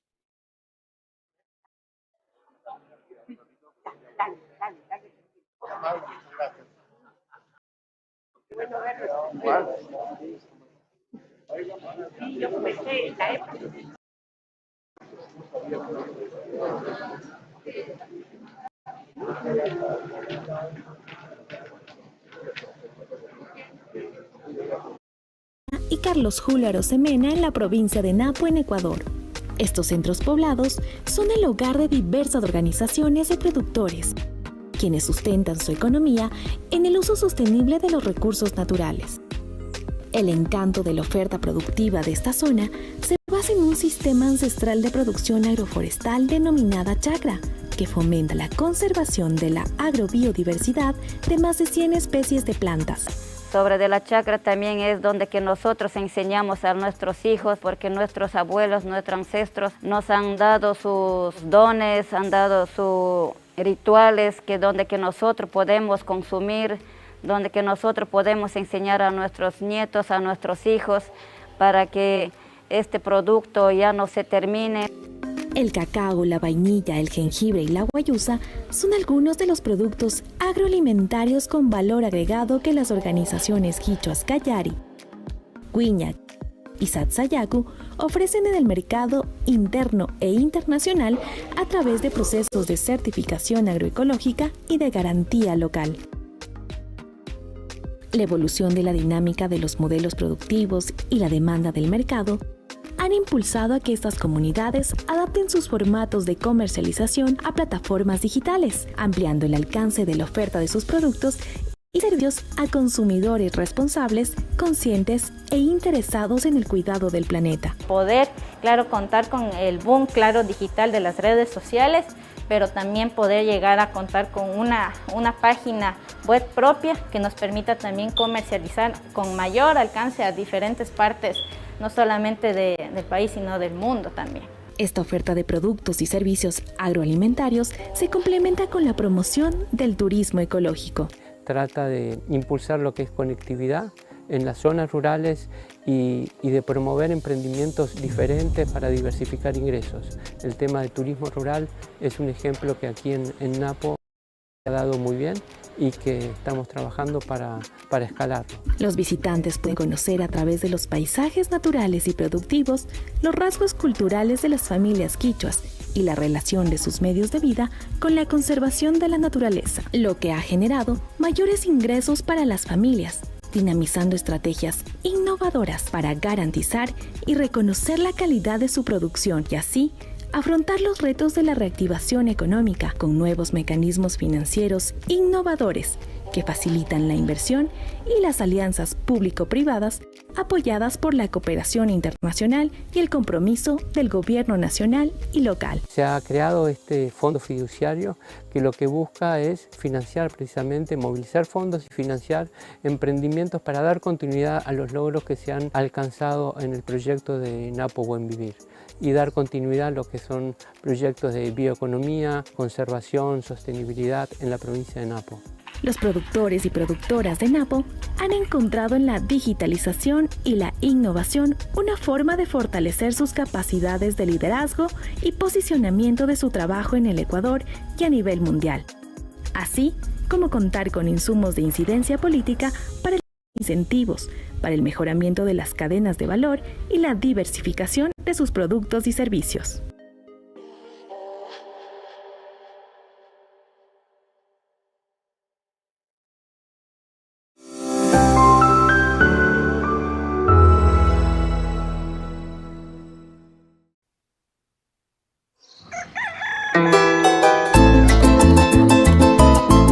Déjate seducir por el verde esmeralda de sus pasturas y las aguas multicolor. Descubre cerros y llanuras con la huella del caballo fiel de las faenas vespertinas. Disfruta sonidos y sabores de ambrosía, mitos y leyendas que se entretejen en paisajes inigualables. Esta es la ruta del embrujo llanero. Bienvenidos al Meta. donde encontrarás música, folclore, flora, fauna, una gran biodiversidad, pero también su gente amable, su gente amorosa, con todos los productos de nuestra tierra llanera. El Meta me fascinó, me quedé aquí echando raíces. Es un mar verde, eso es lo que más me gustó, y la abundancia de agua, el suelo, el bosque. También que aquí en esta tierra se puede sembrar, producir durante todo el año. Conéctate con la naturaleza, sus maravillosos paisajes. Vive y siente la cultura llanera y disfruta al máximo de productos únicos que brotan de esta tierra. El Meta, despensa agrícola colombiana, labrada por familias devotas a su tierra, que se unen para impulsar el campo. Junto con la red de abastecimiento del Meta, donde somos alrededor de 25 asociaciones, 550 familias productoras de la región, tenemos canales de venta como lo son los mercados campesinos, como tenemos la red de abastecimiento, que es nuestra plataforma digital para venta de productos a nivel nacional. Ya tenemos nuestro logo, nuestras redes sociales, que es Facebook, Instagram, nuestra página web, nuestro empaque y etiquetado para nuestros productos. Y todo esto es muy importante porque estamos trabajando para tener una marca propia. Lo que buscamos es hacer el acercamiento con el turista para que conozcan de cerca nuestros procesos, para que se enamoren también del campo, de lo que hacemos con tanto amor y con esfuerzo. Las familias del Meta te esperan para compartir lo mejor de su tierra. Te invitamos a vivir experiencias únicas en la ruta del embrujo llanero, tierras fértiles, riqueza cultural, deporte extremo, gran biodiversidad y agroturismo. Te esperamos.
La agricultura familiar produce más del 80% de los alimentos a nivel mundial.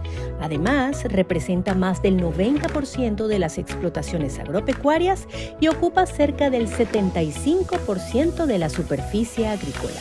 En América Latina y el Caribe, la agricultura familiar agrupa al 81% de las explotaciones agrícolas y además reúne 17 millones de unidades productivas en las cuales trabajan 60 millones de personas. Sin embargo, la distribución de la tierra en la región se caracteriza por altos niveles de desigualdad, donde el 1% concentra el 50% de la superficie agrícola. A esto se suman las importantes brechas de acceso a servicios, mercados y recursos. Todo esto ocurre en un difícil y cambiante escenario global, pero donde los agricultores familiares de la región tienen un rol importante en la recuperación y la transformación de los sistemas agroalimentarios.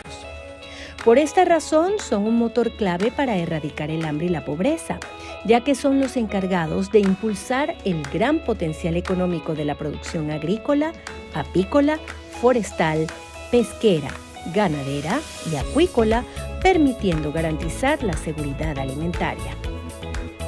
También promueven la equidad, la inclusión, el arraigo de las mujeres y los hombres del campo a su territorio y mantienen el tejido social cohesionado. Para que siga siendo el motor del desarrollo rural, la agricultura familiar debe permanecer en la agenda de las políticas públicas con presupuesto y acciones concretas para fortalecerla. Por este motivo, es preciso invertir en innovación, bioseguridad e infraestructura, mejorando el acceso a las tecnologías, los mercados y los servicios financieros, con especial énfasis en las poblaciones más vulnerables. Y de igual forma, es necesario seguir fortaleciendo las capacidades de las organizaciones de cooperativas de la agricultura familiar, ya que es indispensable su participación en la toma de decisiones en marcos legislativos y la definición de planes nacionales regionales. Lanzado en 2019, el Diseño de las Naciones Unidas para la Agricultura Familiar es un marco de acción para avanzar en el fortalecimiento de la agricultura y contribuir al cumplimiento de los 17 Objetivos de Desarrollo Sostenible. Además, constituye un espacio clave para movilizar acciones que fortalezcan y potencien el rol de la agricultura familiar y que permitan abordar los diversos desafíos que enfrenta el sector de manera rápida, coordinada, eficiente e íntegra. Bajo estos objetivos, la Organización de las Naciones para la Alimentación y la Agricultura, FAO, junto con el Fondo Internacional de Desarrollo Agrícola, FIDA, son las encargadas de impulsar la agenda de acciones del Diseño de las Naciones Unidas para la Agricultura Familiar.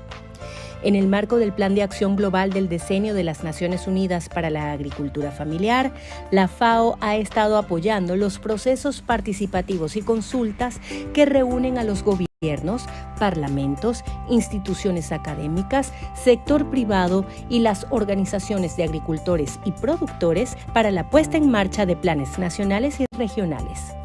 Así, América Latina y el Caribe se han convertido en un referente global. 5 de los 11 planes nacionales están en nuestra región: Brasil, Perú, Costa Rica, República Dominicana y Panamá. Igualmente se ha concretado un plan subregional con el Sistema de Integración Centroamericana SICA y también se encuentra en fase de diseño el Plan para el Mercosur de la Agricultura Familiar. 7 países han aprobado leyes marco de agricultura familiar. 9 cuentan con políticas de apoyo a este ámbito y 12 han incorporado a los agricultores familiares en sus sistemas de compras públicas. Todo esto nos demuestra que vamos en la dirección correcta, pero aún falta más.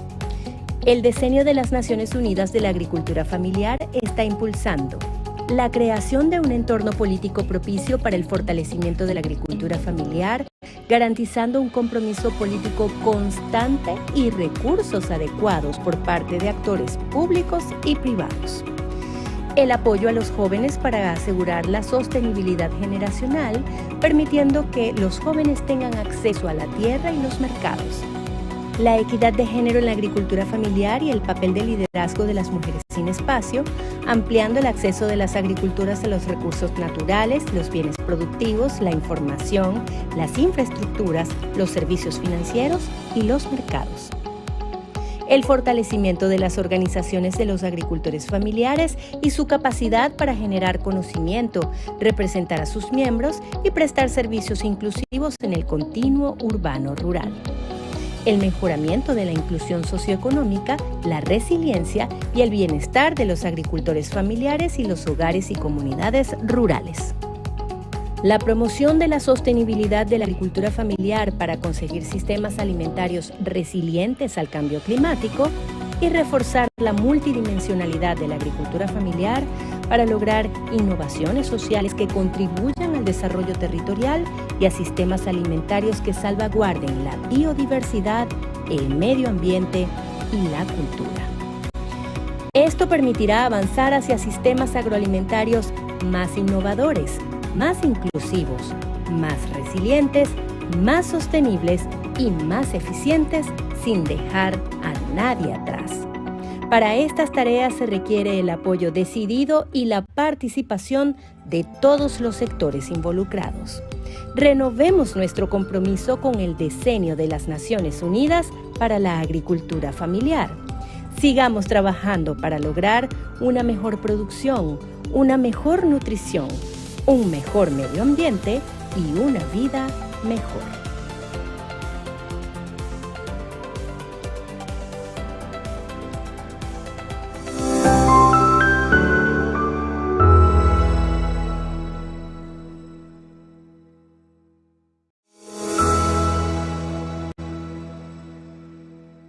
¿Qué significa el bosque para los pueblos caribeños? El bosque para ellos es su casa. Esa es su casa, su hábitat, donde viven, donde se refugian. Entonces nosotros, como indígenas, queremos superar, cuidar nuestro bosque. Eso es lo que queremos nosotros.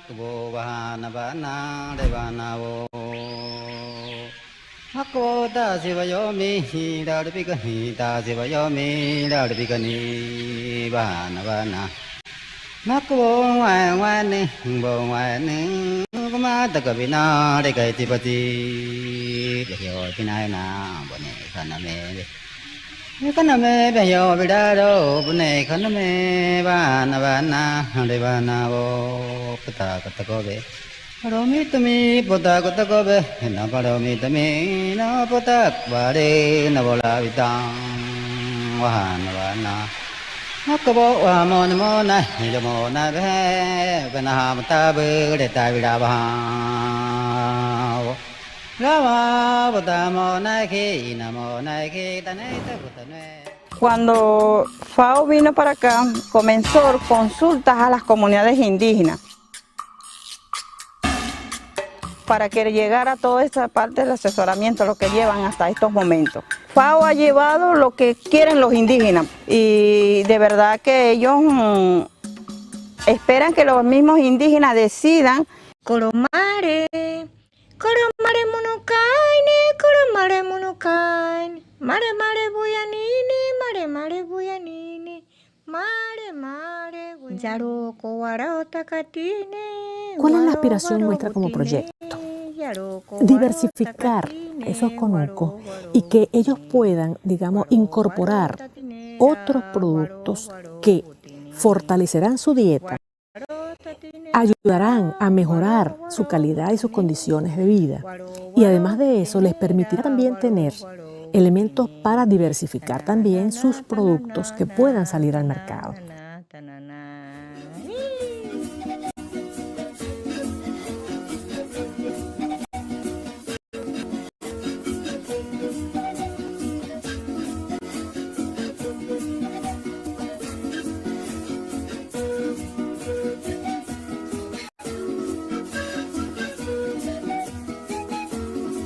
Nosotros tenemos conversaciones con nuestros indígenas y con hermanos indígenas porque nosotros mismos no podíamos hacer nuestra empresa. Deberíamos solicitar al Estado, al gobierno, para que nos otorguen un espacio para nosotros trabajar a nuestra manera, que no vaya destruyendo nuestro ambiente, nuestros ríos, nuestros sitios de pesca, sitios de cacería, sitios donde nosotros tenemos frutales. De este proyecto dijimos, bueno, vamos a hacer nuestra manera, pues, que sea sustentable y aparte de eso que vamos a sembrar y vamos a estructurar nuestros conucos para hacer para el día de mañana.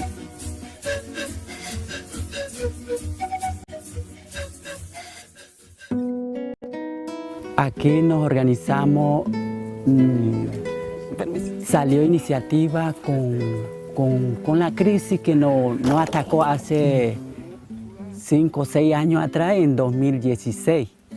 Entonces ahí estuvimos analizando, evaluando, hicimos especie de un diagnóstico de la comunidad para organizarnos.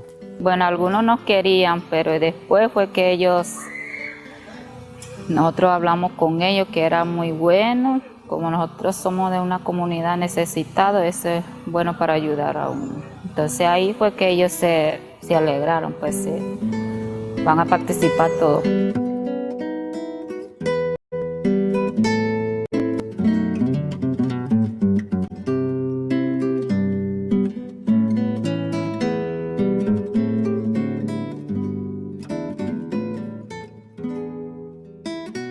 Y anteriormente dicen, no, porque los indios quieren mucha tierra.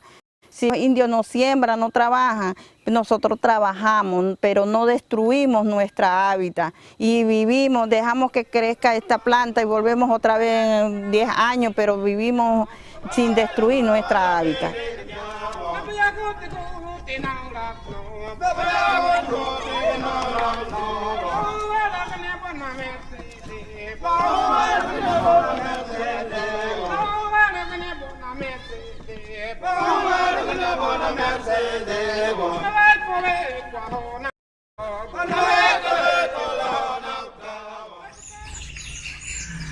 Buenas tardes, nos encontramos en la sede de la empresa de propiedad social directa comunal Tucupú, acá en Tumeremo, municipio de Sontes, en el estado Bolívar. Es un espacio importantísimo, pues representa parte de los logros que se han obtenido en el proyecto de ordenación forestal sustentable y conservación de bosques en la perspectiva ecosocial.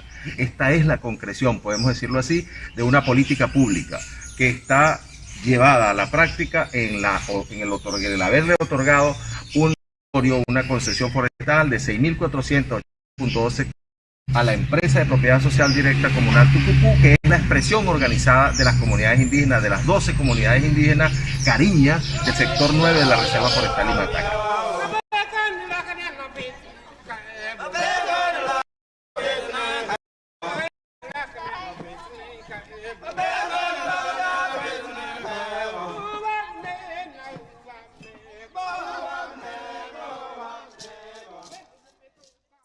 Sí, tengo un programa de radio, se llama La Voz Cariña. Se verán todo lo que se está haciendo en la empresa Tucupú, y aparte de eso, todo entrega los materiales para las hermanas indígenas, cómo va a mejorar la calidad de vida de las hermanas indígenas, también todo se ve por el medio de ese radio. Sifonteña 104.5, la emisora de la cordialidad, te invita a escuchar La Voz Cariña, un programa para conectarse con nuestras raíces y abordar los temas más importantes de las comunidades de la Reserva Forestal Imataca. Bienvenido a La Voz Cariña. Erome tatoko cariña eulango. Entonces, bueno, profe, gracias por su presencia aquí en este programa. Saludos, municipio Sifontes, a nuestra capitana general Cecilia Rivas, al Consejo de Capitanes, a los capitanes de todas y cada una de las comunidades que desde 2016 han venido trabajando a partir de lo que es la política de consulta previa, libre e informada. Es un proyecto de los pueblos indígenas, reivindica el papel de ellos como preservadores, como cuidadores, que está garantizando que el bosque permanezca. Y gracias a todos mis compañeros de ustedes, profe, bienvenidos a este municipio. Vuelvan a venir para el próximo programa. Será yo, Naruki, Nabaita era, Nabaita Burumato era, Nabaita Burumato era, será Naruki, Maraisa, será yo, Naruki, Maraisa, será yo, Nabaita Burumato era. Tobe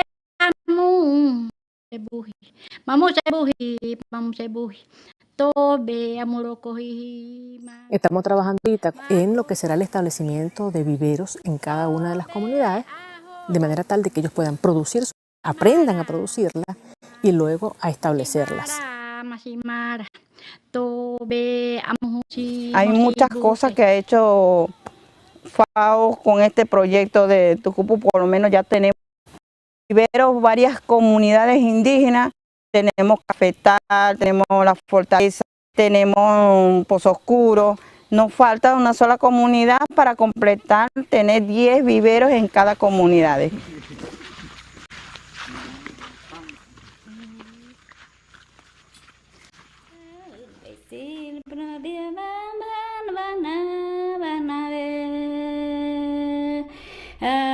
amor, amor, amor, amor, ta ta bon bieba.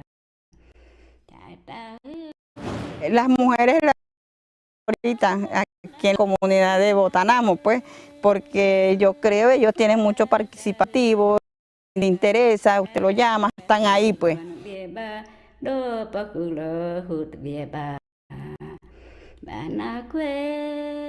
Ay, maminya toko ko maminya sembidero poco ko maminya senga no na tiwa puhat. Kene maminya na joga na. Ori yango kene maminya. Jombo kali nyaka. O se tambara me kene maminya tan.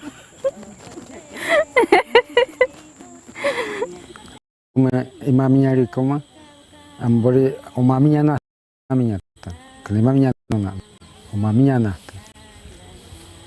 Ya estamos viendo la capitana general en primera vez en historia como capitana general del sector bochinche y estamos contentos pues que siga llevándoles liderazgos a las comunidades y nos señala que es un ejemplo de inicio de liderazgos femeninas para las comunidades. Porque las mujeres también tienen la misma capacidad del hombre. Como capitana general y aparte de que soy indígena, me siento orgullosa de ser indígena, yo creo que con todos nosotros en el equipo podemos rescatar esta reserva forestal de Imataca. Nosotros lo estamos haciendo no solamente para nosotros, hermanos indígenas, nosotros estamos criando la siembra. Todo lo que queremos trabajar a Reserva Forestal de Imataca es para la humanidad. Como indígenas queremos superar, cuidar nuestro bosque, eso es lo que queremos nosotros.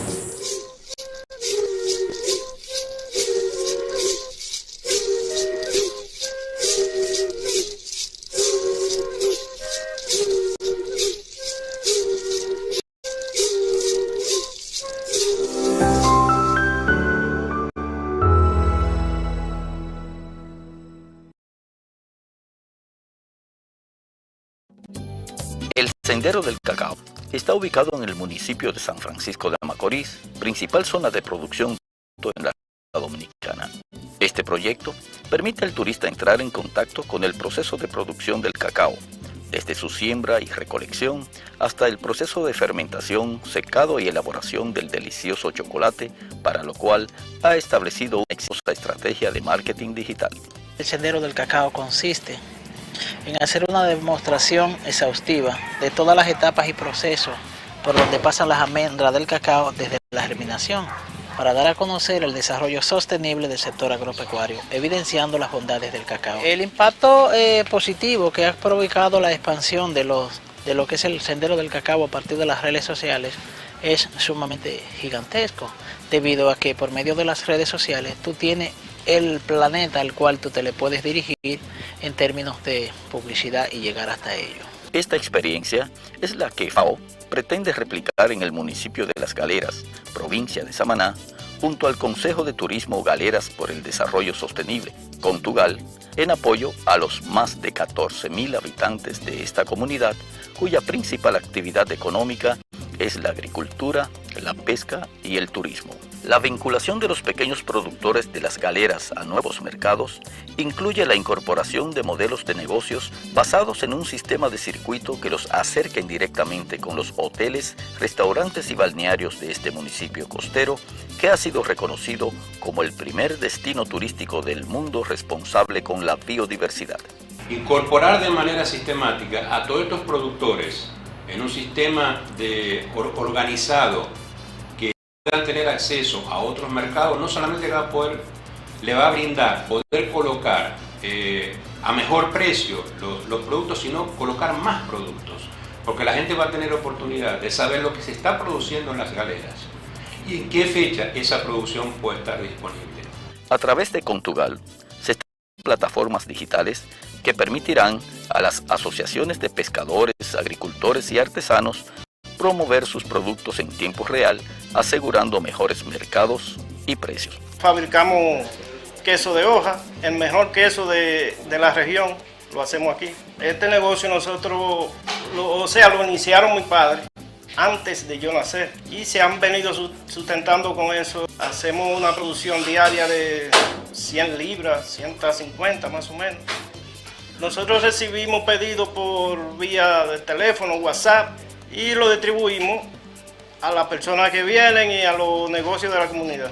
La ruta hacia un turismo rural digital en las galeras llevará a esta región a un turismo más inclusivo y sostenible que cambiará las condiciones de vida de sus habitantes y de su entorno.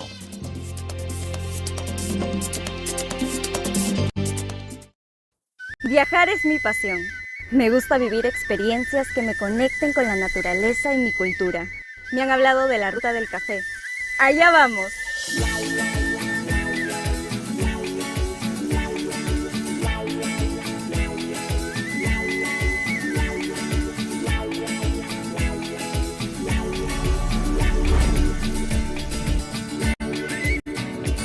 En Chanchamayo encontrarás unas cataratas maravillosas. Luego de una caminata podrás sentir la conexión con la naturaleza y sus increíbles paisajes. También podrás conocer cómo se cosechan los frutos que produce esta zona. Y al final del día, disfrutar de uno de los más exquisitos cafés del mundo. Las agricultoras y agricultores son personas muy acogedoras y te enseñan cómo se cultiva la tierra. Realizar esta actividad es una bonita experiencia y te ayuda a comprender la importancia de esta labor. C'était vraiment une super expérience que de passer quelques jours au fond de Madalena. On a rencontré des gens extraordinaires, on a été très bien accueillis et on a profité d'un lieu superbe. La pandemia golpeó mucho a estas personas y a raíz de esto buscaron nuevas formas de promocionar sus productos y servicios. Hoy, ellas y ellos usan las herramientas digitales y redes sociales para mejorar sus ingresos. Cuando las personas conocen todo lo que hay detrás del café, le dan un valor diferente, lo toman como algo espiritual. Y lo que hacemos en la Chacra de Dago es una agricultura espiritual y lo que tratamos de hacer es darle a las personas una experiencia espiritual. Este viaje fue increíble. Conocí lugares y paisajes hermosos, compartí con las agricultoras y los agricultores, disfruté de deliciosos platos entre muchas otras experiencias maravillosas. Chanchamayo y su gente son lo máximo. De hecho, que voy a regresar.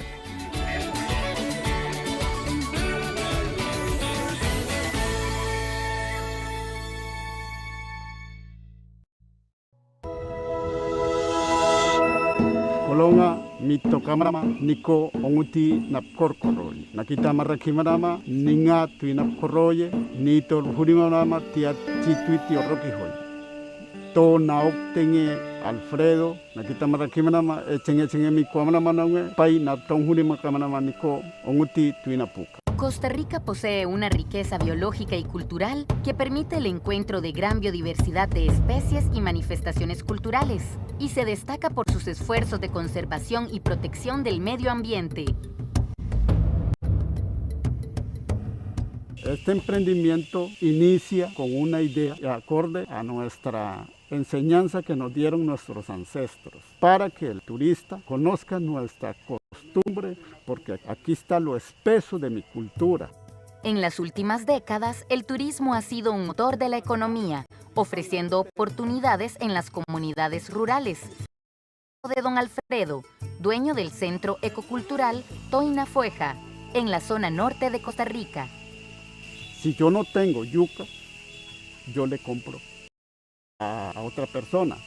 Si yo no tengo pejibaye, se lo compramos a otra persona. La artesanía y todo lo que se vende aquí es producto de aquí mismo y es los indígenas son beneficiados más de 30 familias. Desde hace unos años, gracias a la ayuda de sus hijos, don Alfredo se posicionó en redes sociales, Facebook, WhatsApp, como una forma de promocionar su negocio. Se creó una página de Facebook con algunas de las fotos de acá, del lugar, algunos de los animales por acá, también las actividades que hacemos. Nos gustaría más como capacitarnos, como que hubieran capacitaciones que nos ayudaran a saber sobre páginas web, sobre cómo utilizar las redes. La pandemia del COVID-19 ha mermado el emprendimiento de don Alfredo, como a todos los negocios turísticos del país. El turismo rural intenta migrar a plataformas digitales para comercializar y potenciar sus oportunidades. Sin embargo, es necesario eliminar la brecha digital. Nuestro CESI, Centro Comunitario Inteligente, número 36, se ha enfocado mucho en el desarrollo de las destrezas digitales. La gente ha buscado cómo capacitarse. Hemos dado inglés para el turismo, y ese inglés para el turismo lo recibieron unas mujeres de la comunidad de Río Celeste. Hace poco se grabó un grupo por profesores del MISIT en marketing digital. La decisión de que Copelesca brindara los servicios de comunicaciones, especialmente Internet, con el fin en aquel momento de disminuir la brecha digital, donde llevamos Internet a más de 3.500 familias dedicadas a la agricultura. Les transformó lógicamente la vida.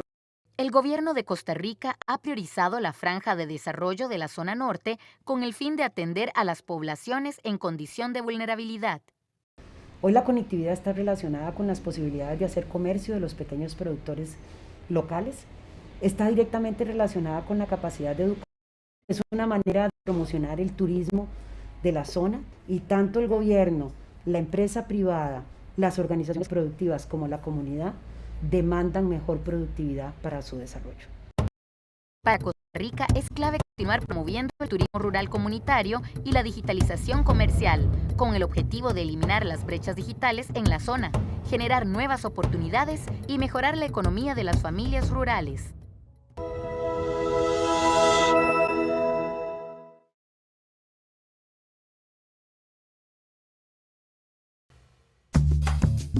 Colombia es un país con una gran riqueza natural y cultural, en el que varias comunidades rurales han encontrado un nuevo medio de vida que ha permitido aumentar sus ingresos y la generación de empleo, el turismo. Tal es el caso del corredor ecoturístico Darién Atrato, una iniciativa de producción sostenible liderada por familias afrocolombianas y campesinas que buscan compartir la gran biodiversidad de su territorio con propios y foráneos a través de visitas guiadas. Mi nombre es Roberto Rosa Rodríguez y estamos aquí porque queremos invitarlos que vengan a conocer este hermoso paraíso entre ciénagas, ríos, mares. Nos encontramos al norte del departamento del Chocó, límite con Panamá, ofreciendo una bandeja de oportunidades para disfrutar. Esta iniciativa de ecoturismo la conformamos 8 comunidades. Entre ellas tenemos la cabecera municipal, que está en el puerto, y está Ticolé, Marriaga, Tumaradó, El Roto, Bocas del Atrato y Santuario, donde se encuentra el Museo Arqueológico, que está cimentado sobre la primera ciudad fundada en tierra firme, como lo es Santa María la Antigua del Darién. El corredor ecoturístico Darién Atrato, 4 reservas que albergan una gran biodiversidad. El Parque Nacional Natural Los Catíos, declarado por la UNESCO como Patrimonio Natural de la Humanidad. El Parque Arqueológico e Histórico Santa María de la Antigua del Darién. El Distrito Regional de Manejo Integrado Lago Azul, Los Manatíes y los manglares de Bocas del Atrato. Los servicios que ofrecen estas comunidades le permitirán disfrutar de una nueva e inolvidable experiencia con recorridos en canoa o en kayak en río y senderos acuáticos, avistamiento de aves, primates, manatíes y diferentes especies, salidas de pesca, presentación cultural y noche de tertulia, interpretación ambiental y cultural, alojamiento en cabaña, alimentación típica campesina y afroribereña, aprovechando la formación del colectivo de comunicaciones, con apoyo de la FAO. En agosto de 2019 comenzaron a hacer difusión de su oferta a través de redes sociales. Sin embargo, ante la llegada de la pandemia, incursionaron en el desarrollo de nuevos canales como la página web y la alianza con instituciones y organizaciones de promoción turística local. Hoy, gracias al uso de las plataformas digitales, han incrementado sus ingresos en un 25% aproximadamente. Encuentren su página web y cuentas en Facebook e Instagram como Ecoturismo Darien Atrato. Quiero invitarlos a que vengan a conocer y a darse el gusto de mirar algo diferente y probar lo que es estar en un territorio donde usted consigue selva, consigue lagos, consigue ríos, consigue playa, consigue aves, consigue cualquier cantidad de cosas hermosas para conocer y para disfrutar. Ecoturismo Darien Atrato. Aventúrese a explorar una de las regiones más biodiversas de Colombia, donde el majestuoso río Atrato se entremezcla con el Darién chocuano. Digitalización, integración y ecoturismo, la nueva fórmula del desarrollo rural.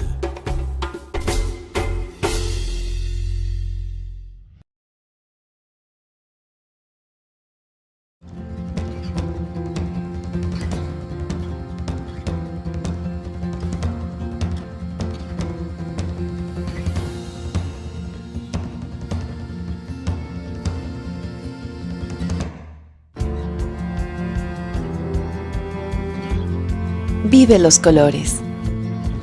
Vive los paisajes.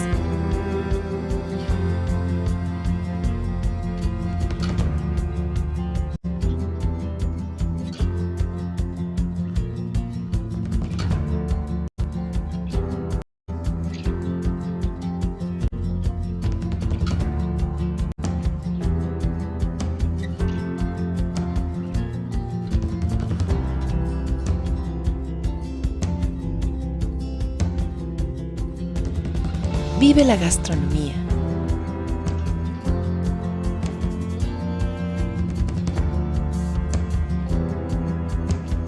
Vive la conectividad.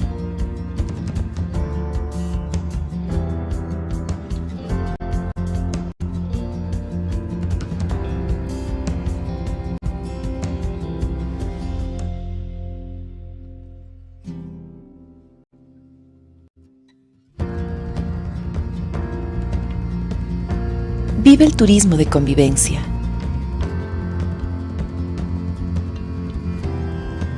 Vive la experiencia yunguilla.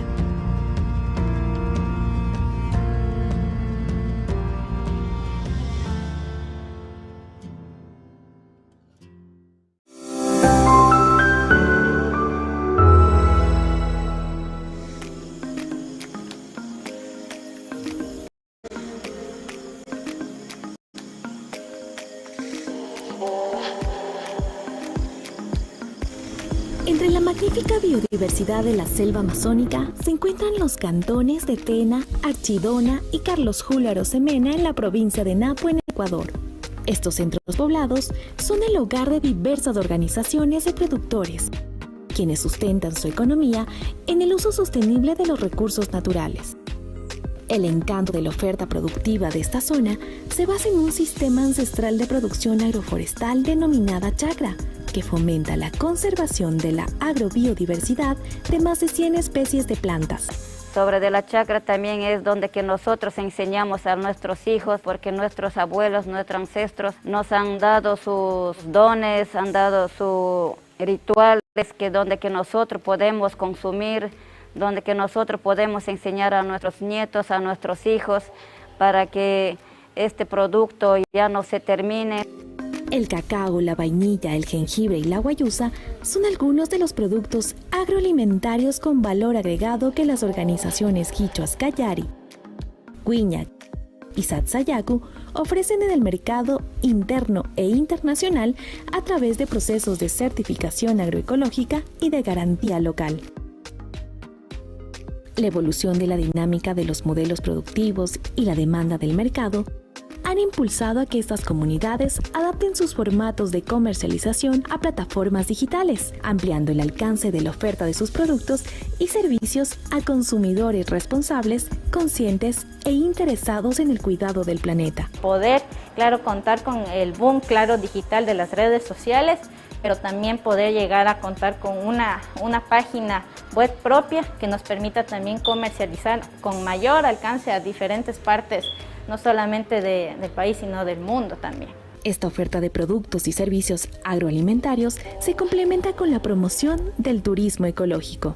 Trata de impulsar lo que es conectividad en las zonas rurales y de promover emprendimientos diferentes para diversificar ingresos. El tema de turismo rural es un ejemplo que aquí en Napo se ha dado muy bien y que estamos trabajando para escalarlo. Los visitantes pueden conocer a través de los paisajes naturales y productivos los rasgos culturales de las familias quichuas y la relación de sus medios de vida con la conservación de la naturaleza, lo que ha generado mayores ingresos para las familias, dinamizando estrategias innovadoras para garantizar y reconocer la calidad de su producción y así afrontar los retos de la reactivación económica con nuevos mecanismos financieros innovadores que facilitan la inversión y las alianzas público-privadas por la cooperación internacional y el compromiso del gobierno nacional y local. Se ha creado este fondo fiduciario que lo que busca es financiar precisamente, movilizar fondos y financiar emprendimientos para dar continuidad a los logros que se han alcanzado en el proyecto de Napo Buen Vivir y dar continuidad a lo que son proyectos de bioeconomía, conservación, sostenibilidad en la provincia de Napo. Los productores y productoras de Napo han encontrado en la digitalización y la innovación una forma de fortalecer sus capacidades de liderazgo y posicionamiento de su trabajo en el Ecuador y a nivel mundial, así como contar con insumos de incidencia política para el acceso a incentivos, para el mejoramiento de las cadenas de valor y la diversificación de sus productos y servicios.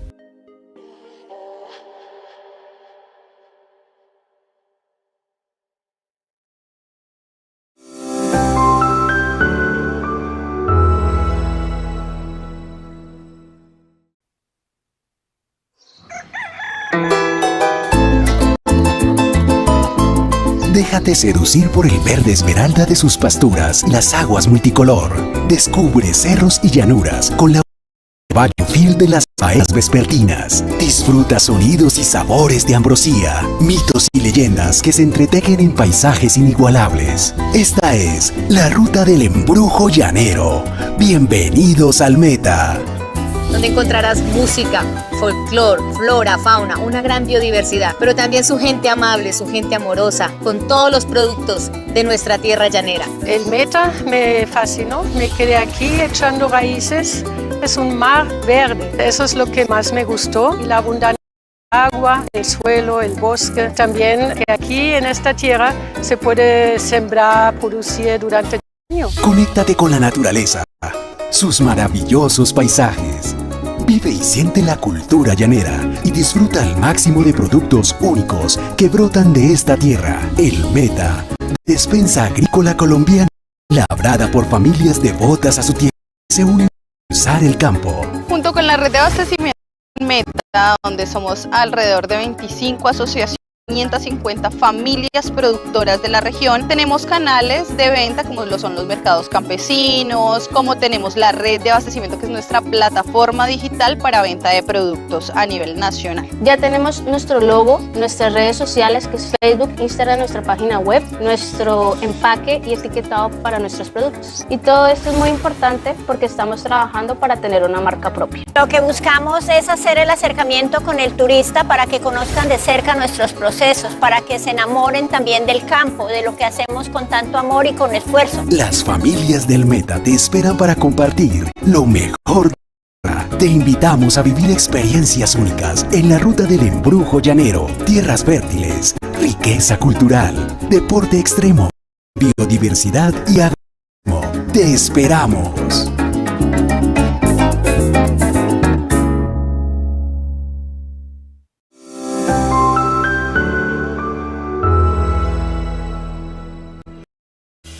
La agricultura familiar produce más del 80% de los alimentos.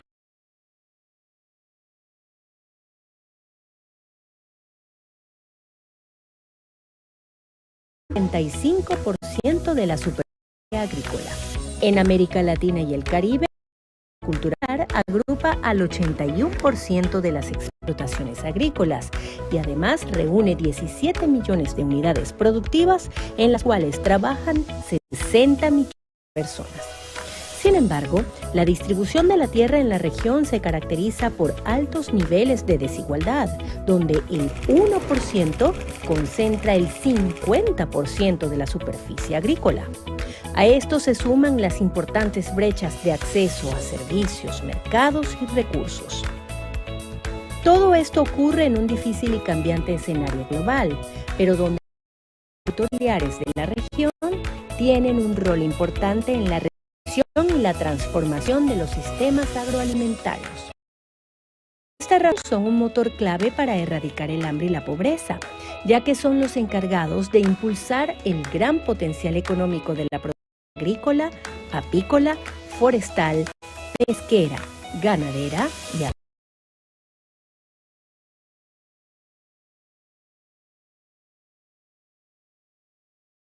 el arraigo de las mujeres y los hombres del campo a su territorio y en el tejido social cohesionado. Para que siga siendo el motor del desarrollo rural, la agricultura familiar debe permanecer en la agenda de las políticas públicas con presupuesto y acciones concretas para fortalecerla. Por este motivo es preciso invertir en innovación, bioseguridad e infraestructura, mejorando el acceso a las tecnologías, los mercados y los servicios financieros, con especial énfasis en las regiones más vulnerables. Y de igual forma, es necesario seguir fortaleciendo las capacidades de las organizaciones de cooperativas de la agricultura familiar, ya que es indispensable su participación en la toma de decisiones en marcos legislativos y la definición de planes nacionales regionales. Lanzado en 2019, el Diseño de las Naciones Unidas para la Agricultura Familiar es un marco de acción para avanzar en el fortalecimiento de la agricultura familiar.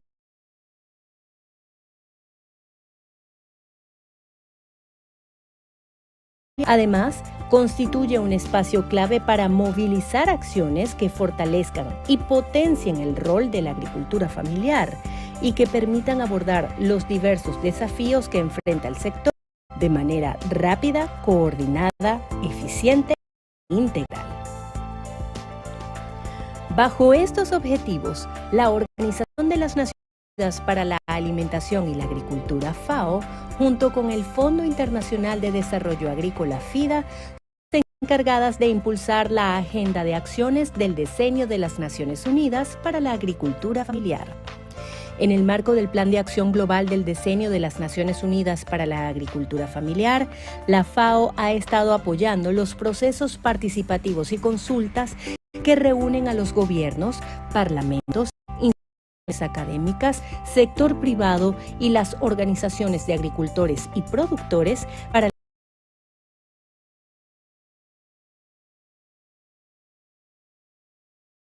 en un referente global.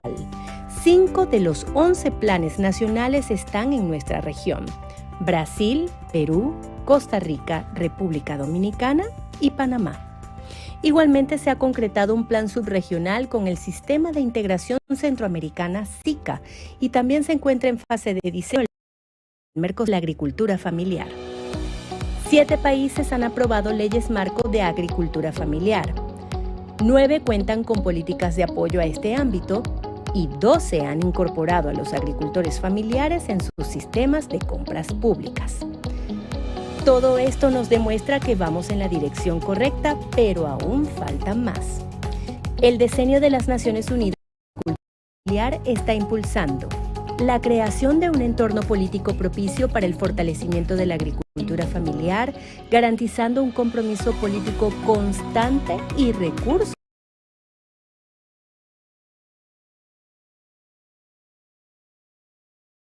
la sostenibilidad generacional, permitiendo que los jóvenes tengan acceso a la tierra y los mercados. La equidad de género en la agricultura familiar y el papel de liderazgo de las mujeres sin espacio, ampliando el acceso de las agriculturas a los recursos naturales, los bienes productivos, la información, las infraestructuras, los servicios financieros y los mercados. Fortalecimiento de las organizaciones de los agricultores familiares y su capacidad para generar conocimiento, representar a sus miembros y prestar servicios inclusivos en el continuo urbano rural. el mejoramiento de la inclusión socioeconómica, la resiliencia y el bienestar de los agricultores familiares y los hogares y comunidades rurales. La promoción de la sostenibilidad de la agricultura familiar para conseguir sistemas alimentarios resilientes al cambio climático y reforzar la multidimensionalidad de la agricultura familiar para lograr innovaciones sociales que contribuyan a la biodiversidad, el medio ambiente y la agricultura. Esto permitirá avanzar hacia sistemas agroalimentarios más innovadores, más inclusivos, más resilientes, más sostenibles y más eficientes sin dejar a nadie atrás. Para estas tareas se requiere el apoyo decidido y la participación de todos los sectores involucrados. Renovemos nuestro compromiso con el Decenio de las Naciones Unidas para la Agricultura Familiar. Sigamos trabajando para lograr una mejor producción, una mejor nutrición, un mejor medio ambiente y una vida mejor.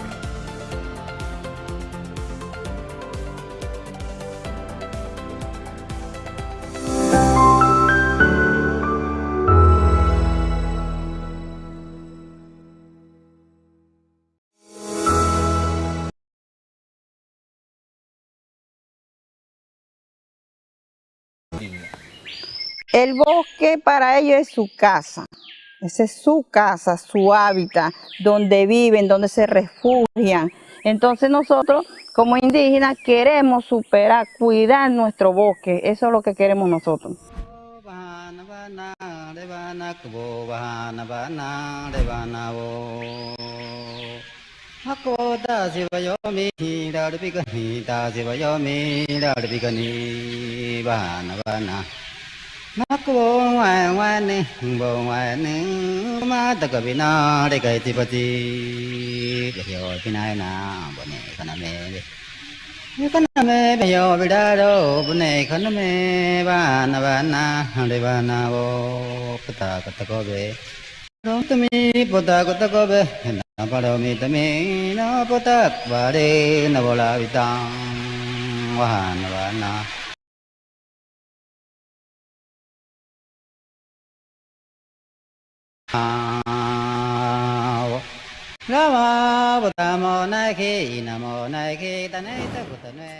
Cuando FAO vino para acá, comenzó consultas a las comunidades indígenas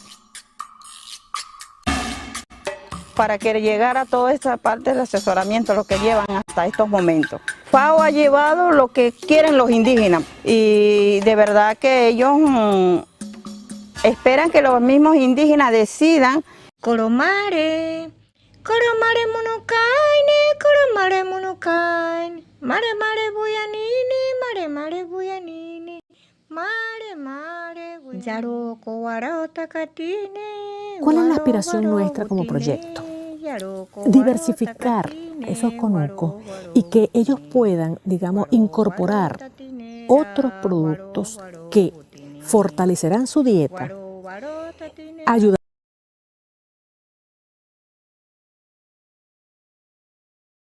a tener elementos para diversificar también sus productos que puedan salir al mercado.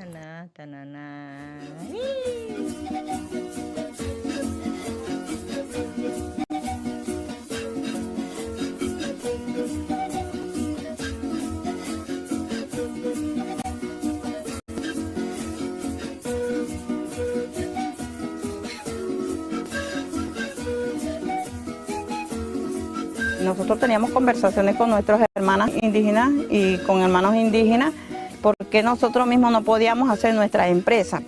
Deberíamos solicitar al Estado o el gobierno para que nos otorguen un espacio para nosotros trabajar a nuestra manera, que no vaya destruyendo nuestro ambiente, nuestros ríos, nuestros sitios de pesca, sitios de cacería, sitios donde nosotros tenemos frutales. De este proyecto dijimos, bueno, vamos a hacer nuestra manera.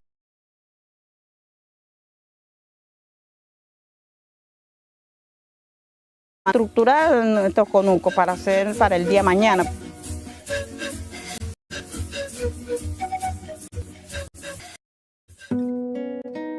Aquí nos organizamos, salió iniciativa con la crisis que nos atacó hace 5 o 6 años atrás, en 2016. Entonces ahí estuvimos analizando, evaluando, hicimos especie de un diagnóstico de la comunidad para organizarnos. Bueno, algunos nos querían, pero después fue que nosotros hablamos con ellos que era muy bueno. Como nosotros somos de una comunidad necesitada, eso es bueno para ayudar a uno. Entonces ahí fue que ellos se alegraron, pues van a participar todos.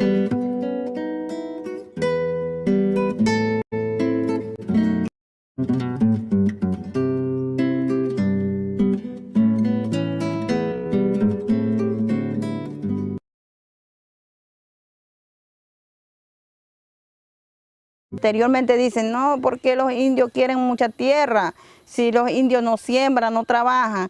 Nosotros trabajamos, pero no destruimos nuestra hábitat y vivimos, dejamos que crezca esta planta y volvemos otra vez en 10 años, pero vivimos sin destruir nuestra hábitat.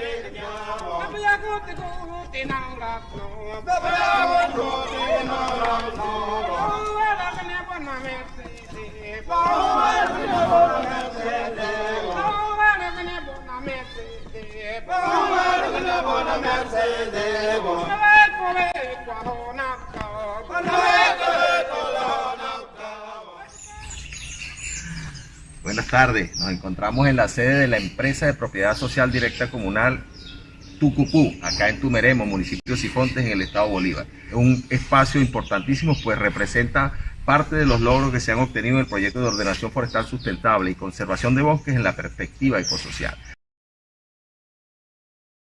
Una política pública que está llevada a la práctica en la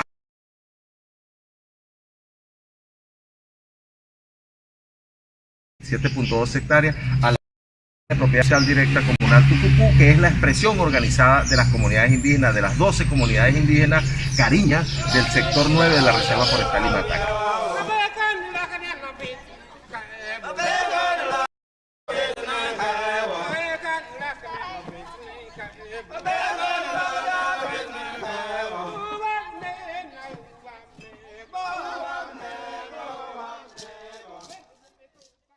Sí, tengo un programa de radio, se llama La Voz Cariña. Se verán todo lo que se está haciendo en la empresa Tucupú y aparte de eso todo lo que se entrega, los materiales para las hermanas indígenas, cómo va a mejorar la calidad de vida de las hermanas indígenas. También todo se va a saber por el medio de ese radio. Sifonteña.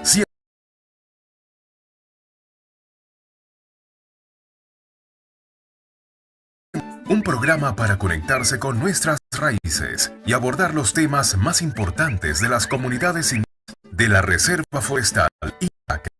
Bien, La Voz Cariña. Erome tatoko cariña eurango. Entonces, bueno, profe, gracias por su presencia aquí en este programa.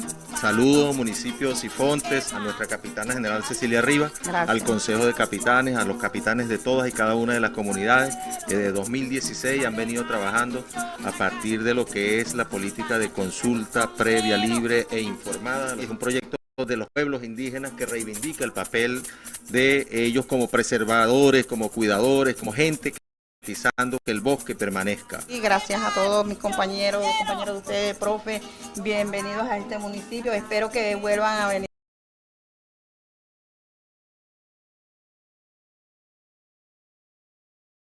Bulu mato era nabalta bulu mato era raya naruki naruki maraja serayo nabalta bulu mato era tobe amu mamu sebuhi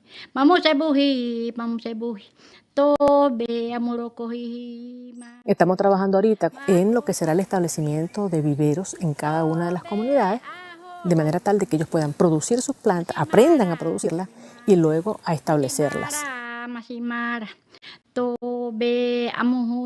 Hay muchas cosas que ha hecho FAO con este proyecto de Tucupu, por lo menos ya tenemos viveros, varias comunidades indígenas, tenemos Cafetal, tenemos La Fortaleza, tenemos Pozo Oscuro. Nos falta una sola comunidad para completar, tener 10 viveros en cada comunidad.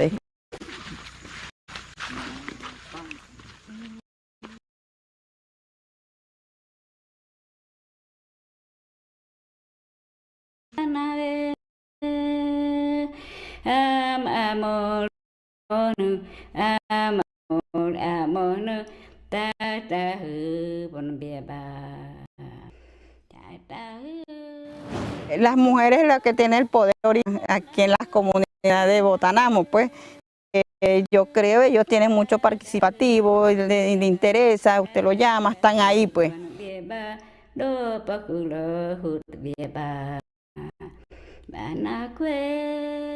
Ay, maminya toko ko maminya sen vivero poco ko maminya senga no na tiwa pues. Que ne maminya no yo que na mia. Que ne maminya. Jombo kali nyaka. O se tambarame que ne maminya tan. Apokurume y maminya. Hasta que ne maminya tan. Que ne maminya no na. Ya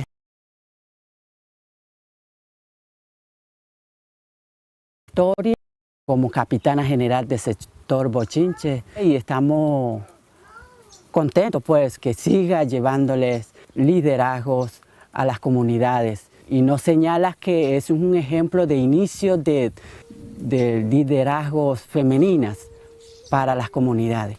Porque las mujeres también tienen la misma capacidad del hombre. Como capitana general y para el que soy indígena, me siento orgullosa. Yo creo que con todos nosotros en el equipo podemos rescatar esta reserva forestal de Imataca, porque nosotros lo estamos haciendo. Nosotros, hermanos indígenas, nosotros estamos criando la siembra, todo lo que queremos trabajar a Reserva Forestal de Imataca es para la humanidad. Como indígenas queremos superar, cuidar nuestro bosque, eso es lo que queremos nosotros.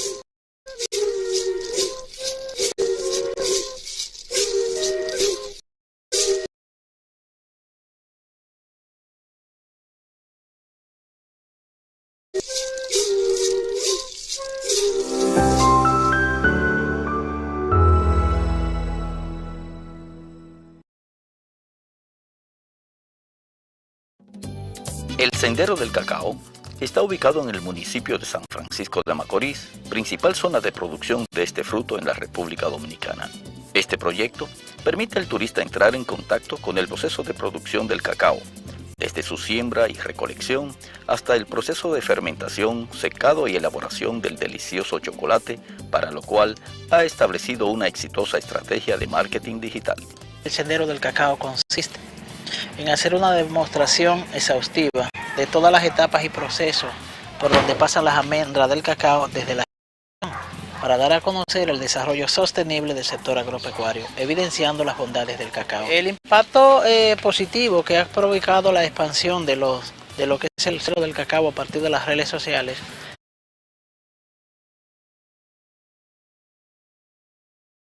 el planeta al cual tú te le puedes dirigir en términos de publicidad y llegar hasta él. Esta experiencia es la que FAO pretende replicar en el municipio de Las Galeras, provincia de Samaná, junto al Consejo de Turismo Galeras por el Desarrollo Sostenible, Contugal, en apoyo a los más de 14.000 habitantes de esta comunidad, cuya principal actividad económica es la agricultura, la pesca y el turismo. La vinculación de los pequeños productores de Las Galeras a nuevos mercados incluye la incorporación de modelos de negocios basados en un sistema de circuito que los acerquen directamente con los hoteles, restaurantes y balnearios de este municipio costero, que ha sido reconocido como el primer destino turístico del mundo responsable con la biodiversidad.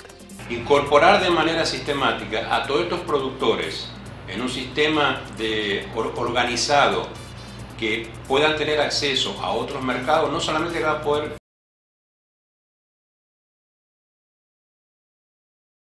productos, sino colocar más productos, porque la gente va a tener oportunidad de saber lo que se está produciendo en las galeras y en qué fecha esa producción puede estar disponible.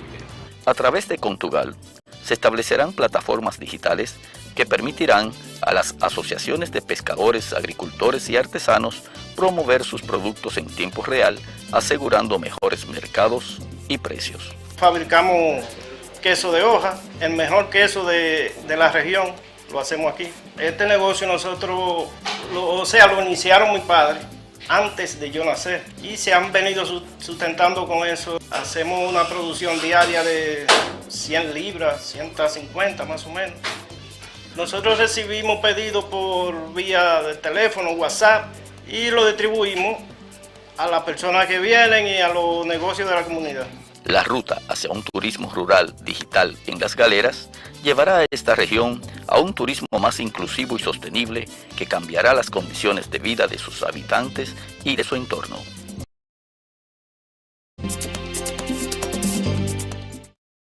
Viajar es mi pasión. Me gusta vivir experiencias que me conecten con la naturaleza y mi cultura. Me han hablado de la ruta del café. ¡Allá vamos!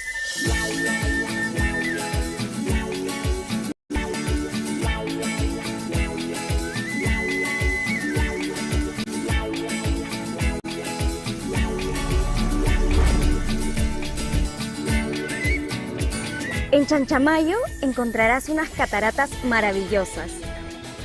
Luego de una caminata podrás sentir la conexión con la naturaleza y sus increíbles paisajes. También podrás conocer cómo se cosechan los frutos que produce esta zona. Y al final del día, disfrutar de uno de los más exquisitos cafés del mundo. Las agricultoras y agricultores son personas muy acogedoras y te enseñan cómo se cultiva la tierra. Realizar esta actividad es una bonita experiencia y te ayuda a comprender la importancia de esta labor. C'était vraiment une super expérience que de passer quelques jours au fond de Madalena. On a rencontré des gens extraordinaires, on a été très bien accueillis et on a profité d'un lieu superbe. La pandemia golpeó mucho a estas personas y a raíz de esto buscaron nuevas formas de promocionar sus productos y servicios.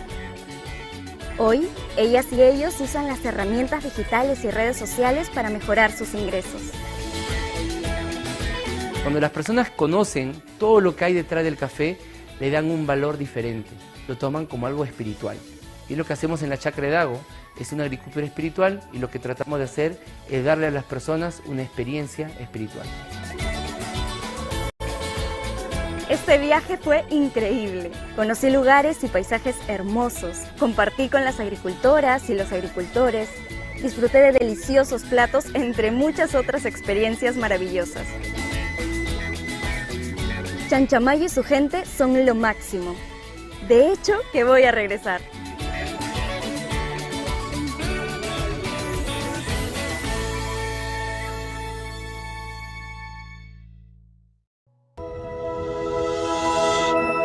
Kolonga mito kamarama niko onguti napkorkoroi. Nakita marakimarama ninga tui napkoroye nito hurimarama tia tituiti orokihoy.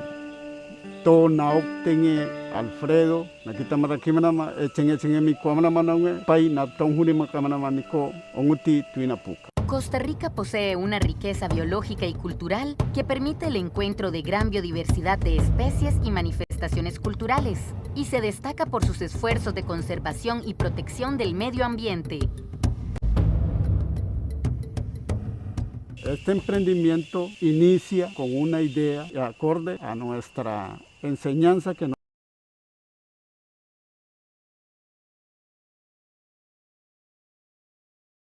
Gracias. Buenas tardes a todos y Good todos. afternoon, everyone. I hope you have enjoyed your lunch. And we will continue with the third panel of discussions, and we will discuss the investment in the family farming and in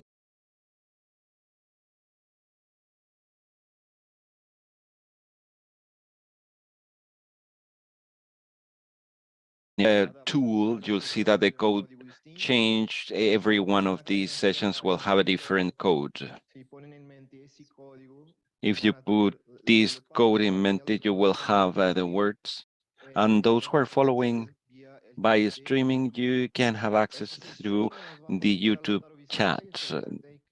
The technical secretary of the RIAFA Mercosur will be heading this meeting and give you the floor now. Thank you, Pedro. This is a very complex time after lunch, but we are going to somehow activate this. I will call upon here the who will be dealing Santia from the Ministry of Agriculture, Forestry and Fisheries from Uruguay.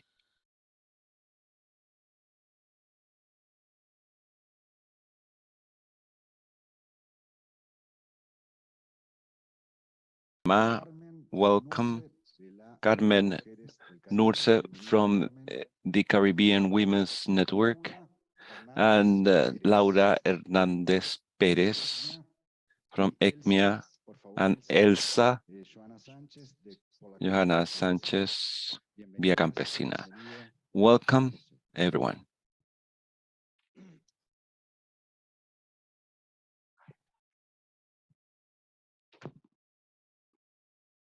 Bien, el bloque. So, this panel of discussions that we have to share with you now is connected to one of the items that Luis Perucci today introduced this morning. Luis alluded to many points in inequality.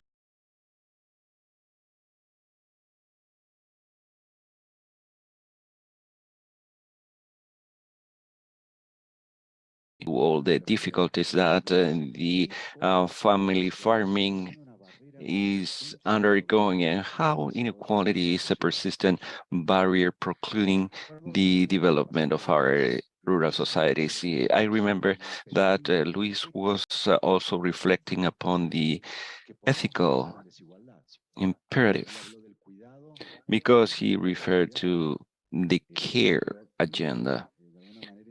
But somehow we could say that there is an ethical imperative for the reduction of inequality and impinges on the different kinds of inequalities, including the political, social, gender-related inequalities, the access to public goods. We didn't quite speak about the role that these public goods play.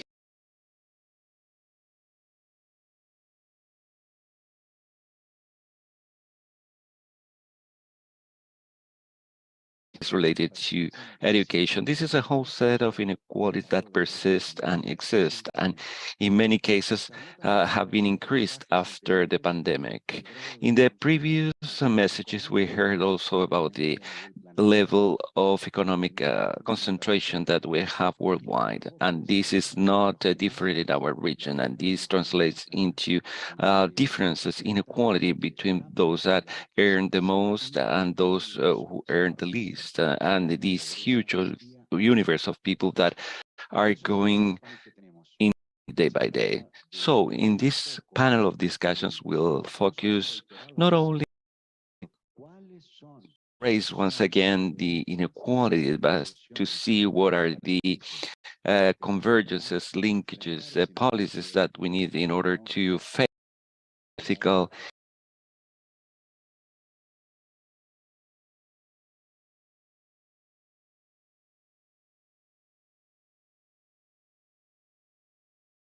be taken, and to envisage these crises that link together. They are connected to each other. They are connected. They are not layers of crisis, but they are interconnected to each other.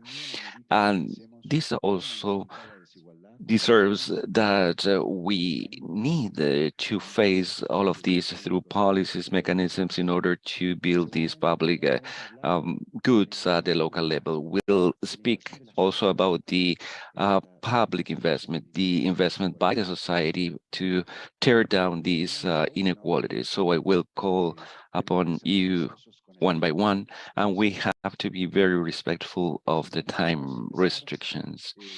And therefore, we will start with Uruguay, with Mercedes Santilla, so that you can further elaborate on this from the perspective of Uruguay, from your pathway, and also from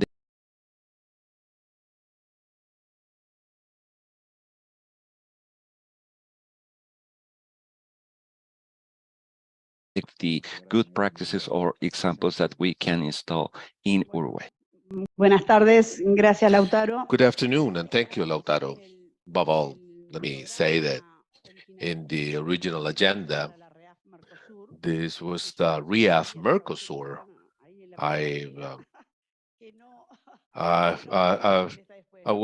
Those in the first row, but Nelson, Martin, were not. So I'm sitting in for them. So I will be discussing how to reduce inequalities, and one of the things we should learn, I believe, as far as I've seen in the last couple of days, is we really have a conversation among ourselves. I mean, it could be government, it could be organizations, be it international agencies, but we're talking among ourselves, and as long as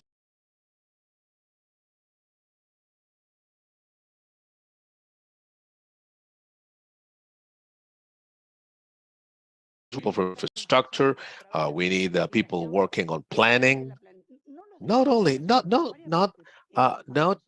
agriculture and livestock planning, but other planning. So the livestock ministry, I mean, for a couple of years ago, when we first began our administration, we're talking about the need of infrastructure for development.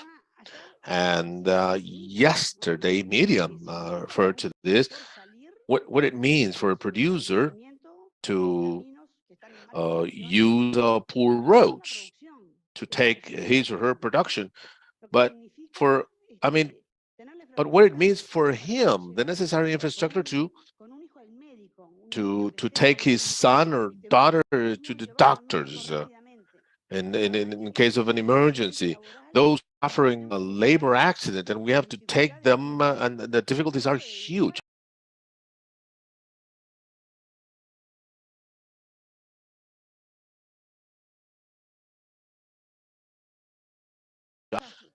Say, big geographic features that may limit mobility, but in Uruguay, we still see that that's a reality.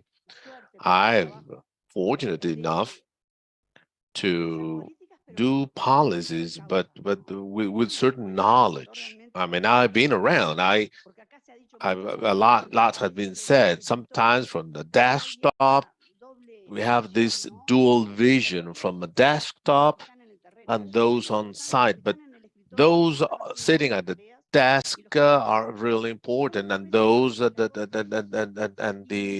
on site. I get to places where others people do not get, but when the livestock government is getting there, that means the government, and I know what the department government, if it's an inner road, for the national government, if it's a poor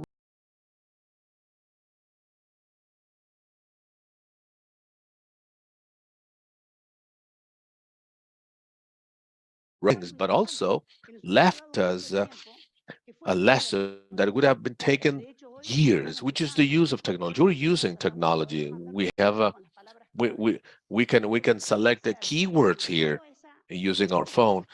So how all these things can reduce and close this gap, those inequalities living in the rural and working in the rural environment. Emphasis has been made, and we want them to stay there.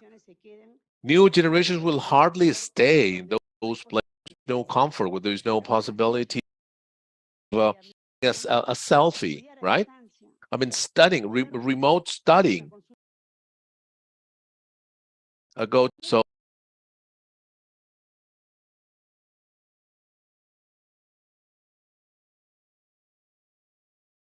Indices, we worked a lot, or we try to work a lot.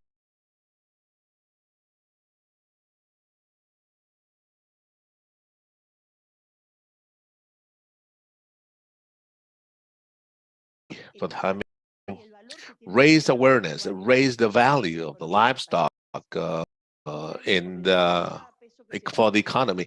Every peso you and out in the field, I mean, it's times 7. It's really important to invest so that those who live in the rural area can have a better conditions. Let me just offer an example. Lots of people here, focal points of the livestock ministry, whom I work on a daily basis. But let me offer an example of a policy. I know we're short of time. I probably have taken more than the time allotted. Something we've been doing in Uruguay, building the gender national plan in livestock experience. We did an digital inclusion for rural women experience, which will be escalated. We'll be reaching 3,000 rural women.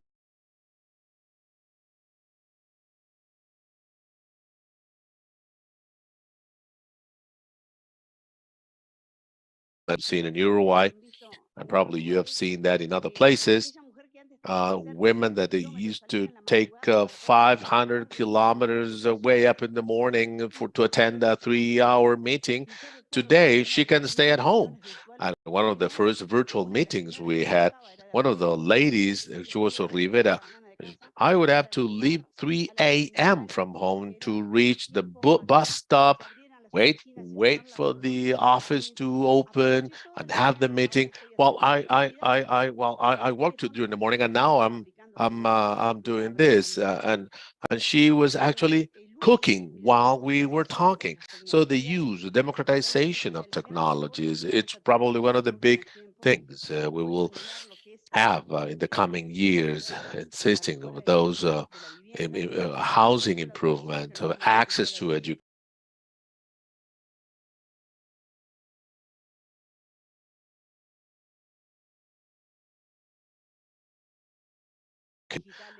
Digital means today, they can again join and have a better training, a better education, and of course everything that we hear over and over in our virtual meetings, which is healthcare.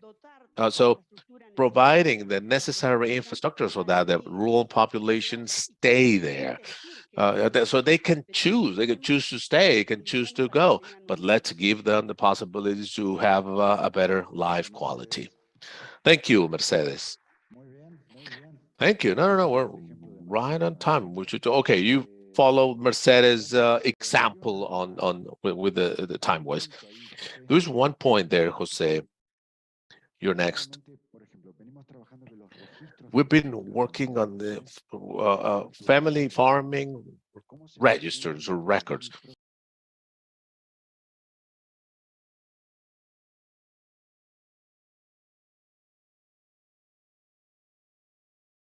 Increase or those inequalities in areas. I don't know, people gaining access to a policy and people not gaining access to a policy, and the records are related to social protection systems. Remember we talked about that? So I believe here we have an important aspect, which is how family farming can what can family farming do to act in an articulated manner? Otherwise, there will be a low impact in decreasing those inequalities. I believe that's an interesting point, which is, of course, not only the responsibility of the records, but the ability to say, need to articulate social protection policies or policies, but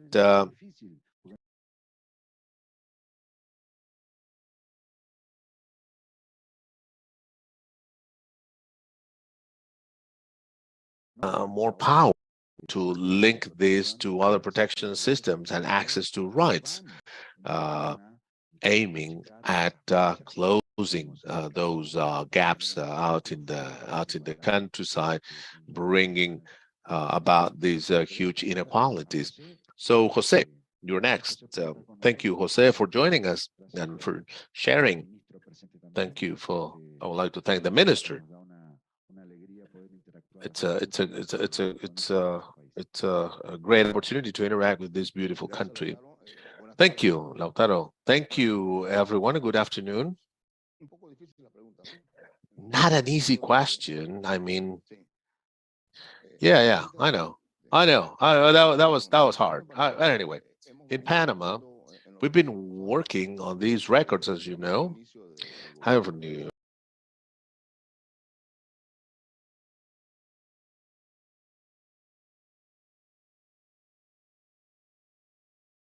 this record for us in Panama is it's not a goal itself. I mean, we have, as you said, we have the social protection system and in other ministries, but also the pandemic helped us. I believe we took serious steps in the digital arena that helped us identify vulnerable people, those affected by the pandemic, through this digital record system managed by a dedicated organization which links social protection programs and money transfer programs as the government programs for public procurement or the digital vouchers, which is an innovation because the personal ID became a key card here. That meant that through the ID,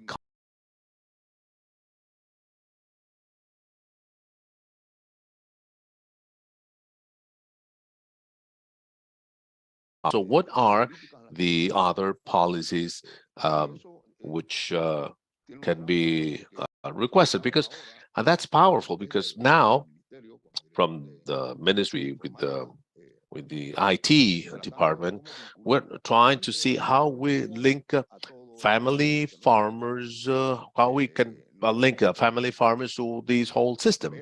I mean, not only look at the benefits they're entitled to, but also put a face on the names of records. It's a tool, but what are the people? We're family farmers. We all know they have disabled the children, children going to school. So with this system, we can articulate scholarships, access to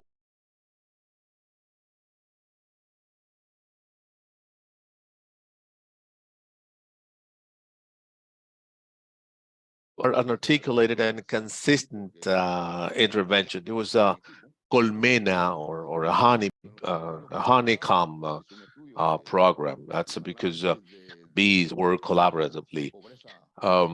We did an analysis of multidimensional poverty along with that income poverty, so as to understand at the territory level, so as to understand what was poverty like, those who don't have access to housing, water, healthcare. So this record allows us to articulate all the organizations, all the agencies for 3 years, and with the pandemic thing slower. Is that technology is taking gigantic steps, but when we are in the middle of a political campaign, you cannot tell my age.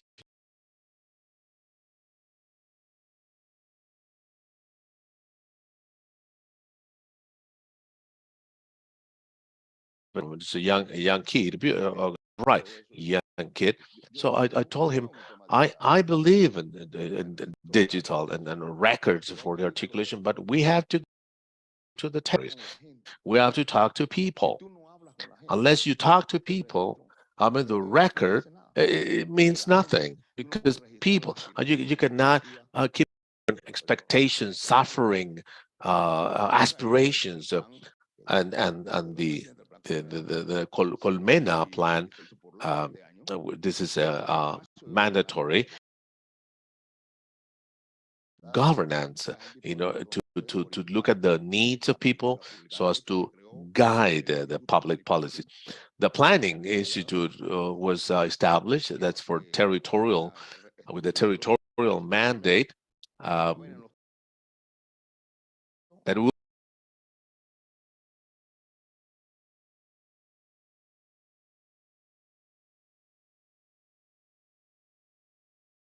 we were late for decentralization compared to the other bigger around. See the historical construction of the us to understand why we are the way we are, and so as to understand what are the steps we have to take. In fact, I know I don't have time, but we were not an agricultural country like most Central American countries in the colonial time. We would take all the gold from Peru to send that into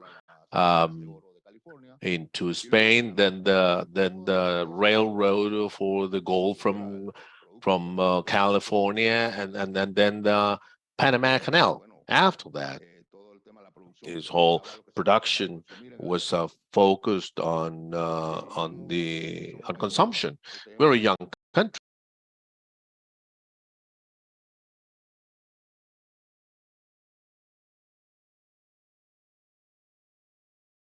This is why 85% of the GDP is in Colón and Panama City. Only 2% accounts for agriculture, and that's okay. We're one of the countries with the highest per capita GDP. But the flip side is that we are one of the countries with the greatest inequalities. So we've I feel that I was listening to these farmers and producers this morning. We've been working for nearly 20 years in family farming. However, I believe that farmers had the opportunities to express themselves means that changes have been made. Not everything has evolved.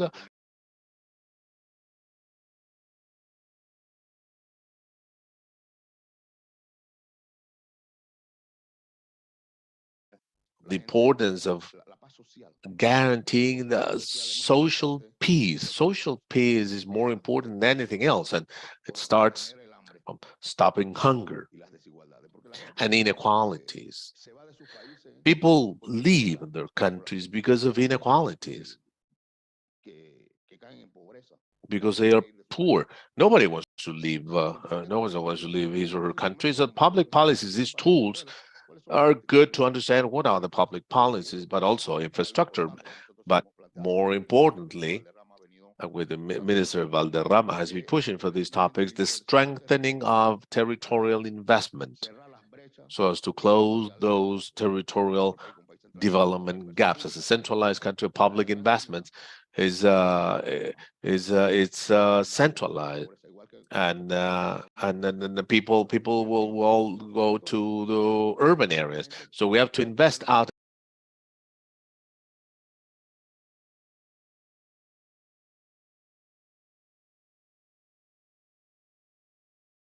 There is no point in building roads so that people can live faster. But unless we have an economic development with an effort in deconcentration of public investment, as well as public and private investment, so that they can have their own business in their territories.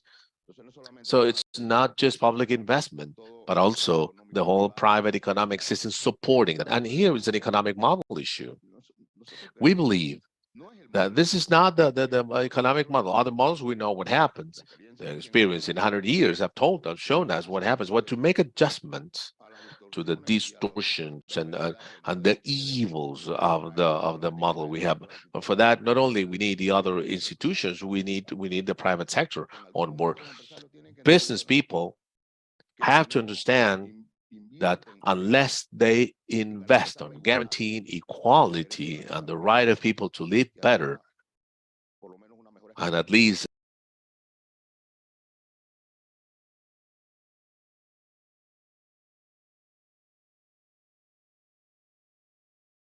there are countries who know that. So I believe we have to work on that. We in Panama a few years ago started to work in the way we talk to people, not only to convince decision makers, but the way to convince people to make investment. The business people, those with the economic power, they are part of the solution. People are not their enemies. There's a place for all of us here. Otherwise, where can we go? So I believe it is important to bring to the next fora business people, I mean, transnational, so that they can understand that family farming, it's an important link to keep social peace in this planet. That for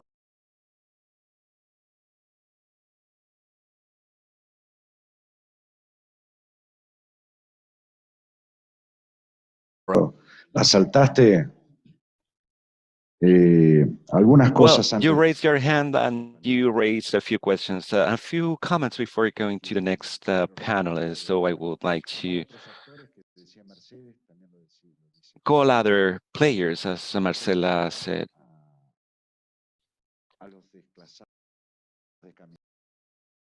It's so people come the field to link this to social peace.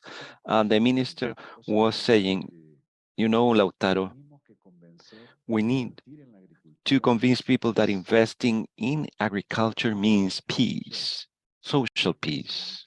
Thank you, Mr. Minister, for this message conveyed yesterday. So, struggles them everywhere in the different countries. People say that the ministry doesn't have money.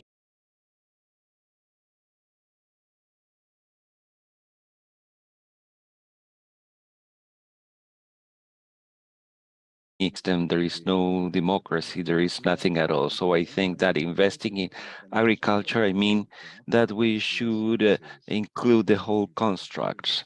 It means infrastructure, public investment, the national accounts, put at the service to reduce this gap and to have an impact on the inequality. And something that was not raised is the migratory process, because inequality translates in migration, massive migration, not only the climatic migrations, we have poverty that also produces migration. So we need to change the model, the paradigm of a society that is seeking to understand and to be aware of the importance of the family farming and the struggle against poverty. But first of all, they need to get out of poverty. They have to start up the drivers, the motors. So I will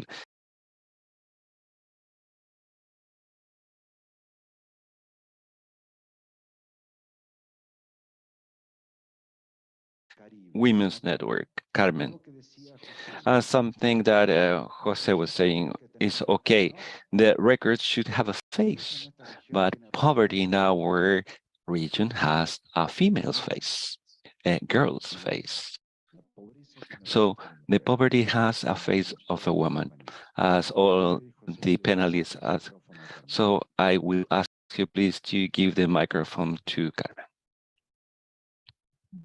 To all, let me just adapt the protocol that has already been established. Before I actually go into my section on the Caribbean Network, I just want to make an observation. I was fortunate to attend the launching of the UN family farming in Dominican Republic in 2019.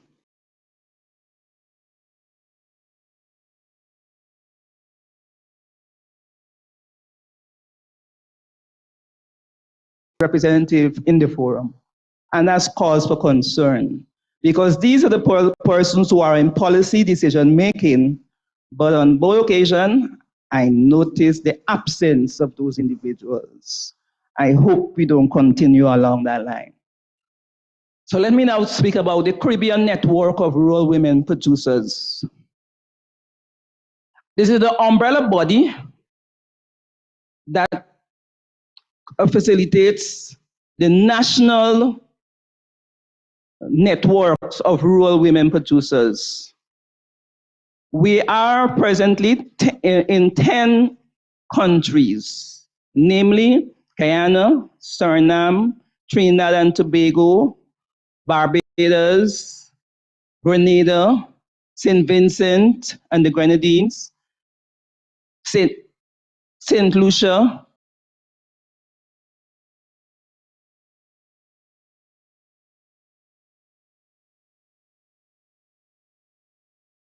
our association covers those, and we are working towards getting the other Caribbean countries a part of. Our focus really is we empower rural women. Rural women are suppliers of food. And as the name of the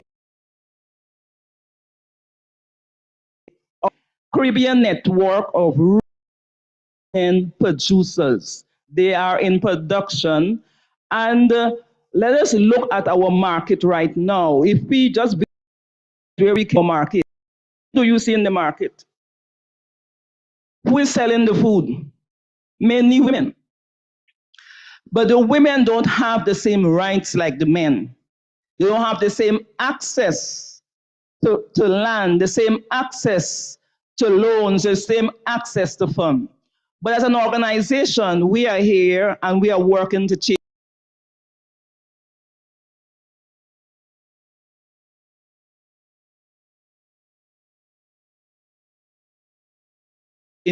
And so if we educate them, because the change, real change comes through education, not just a handout.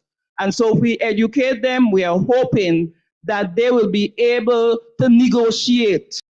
They will be able to reach to this level where we are right now. And let me hasten to say thanks to FAO for having at the last function we were 2, and this year we are 5.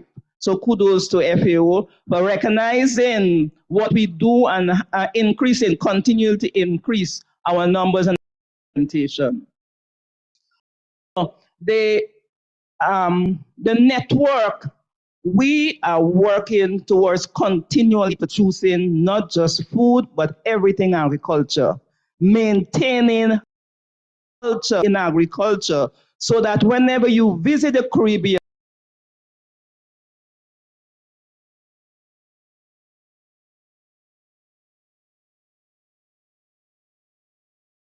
because if you tour and you still get the food that you can get any other place, it's not tourism, it's not what you came for.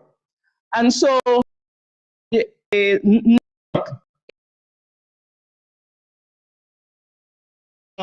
we change the structure of the organization, if you educate them, if we let them know that every member is important, whether you're on the executive or not on the executive, but if you work together as a team, then we will go places.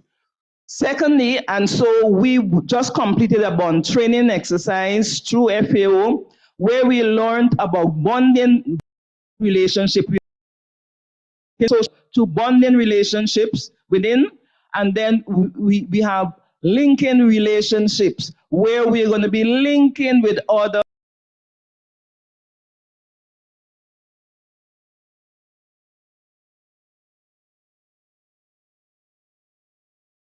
by members of our organization. We are no longer accepting where persons from top representing us, because you cannot speak for us, you don't know our situation. And so we are looking to train members so that they can stand and they can be in forums like these and represent the organization, represent the body, and not the. We have cases where our farmers, the tools that you give us, they are tools specially built for women. But when you go in the market, generally, the agricultural tools are those there for men. The bias is there. So we need to look and source and ensure that we have gender tools for agriculture. They are available, but they are not accessible where we are. We also need to look at the women in agriculture. Agriculture is not a half-day work. The women in agriculture, they have a family. They have to get up early in the morning to cook, to prepare their family, babysit, and go to the farm. Who to take care of the children in the afternoon?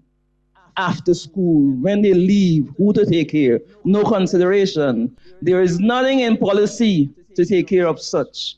But they are producing food, and our focus is on the food is there, we get it, and we eat it.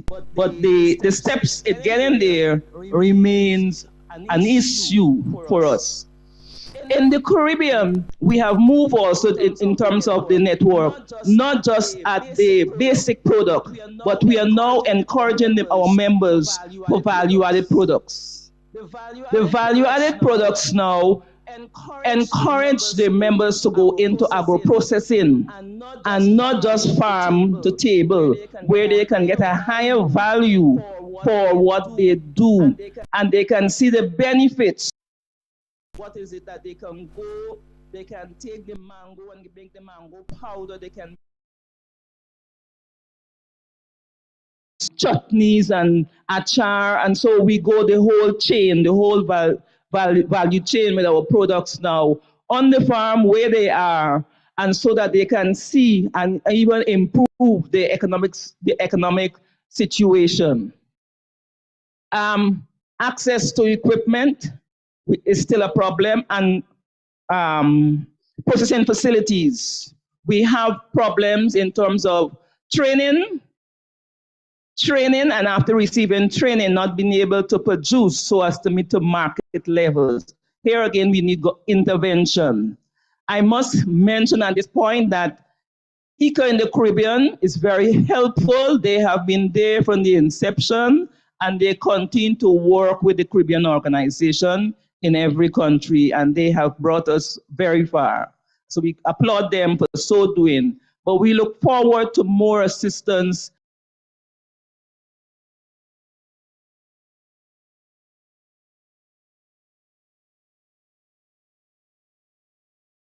That 70% of our food comes from SMEs. Those are the ones at the bottom, but we don't have the recognition that we need, and we are looking forward to continued dialogue and continuous involvement.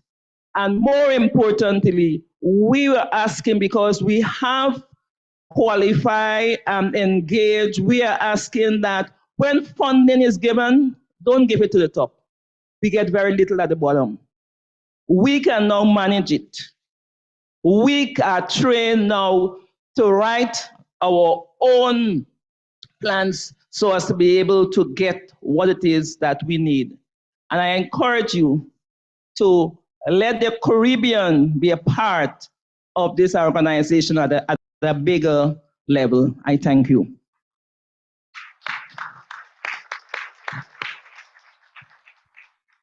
Gracias. Thank you. Thank you, Carmen.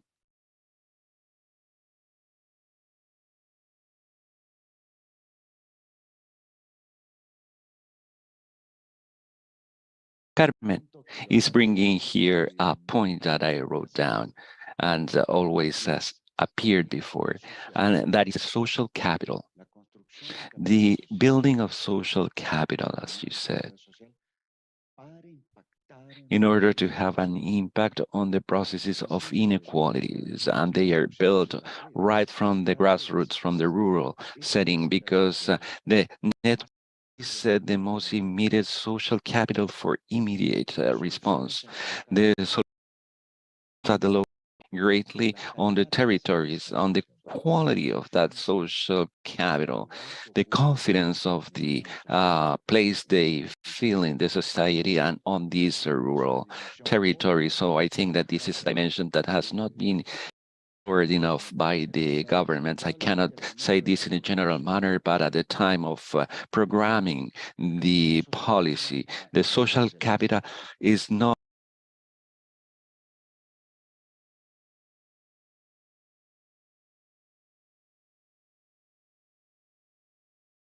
if there is generosity, if there is trustworthiness, if there are players to put their social capital so that other people take advantage of it. So I think that you are raising a key point here, the role by women in creating income and being autonomous. And we have worked very hard on autonomies. We still have a lot to do, but thank you very much, Carmen, for raising these points. For example, the role played in marketing, the merchandising, and so on. So thank you very much. I will. How are you, Laura? So I will let you have fun now. Well, good afternoon.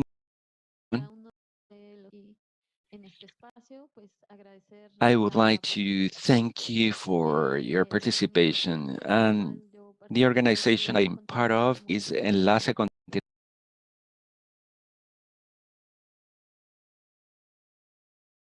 People's Food Sovereignty in Latin America and the Caribbean. Well, what I bring you here is a message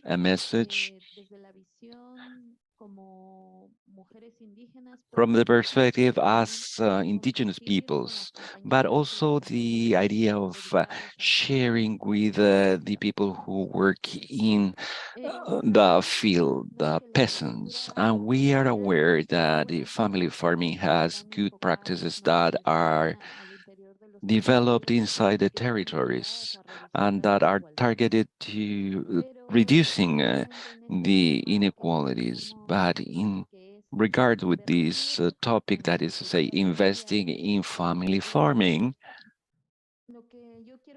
what I would like to raise here is the fact that this investment to reduce inequalities should have a comprehensive approach. And in order to do this, I will develop 2 points.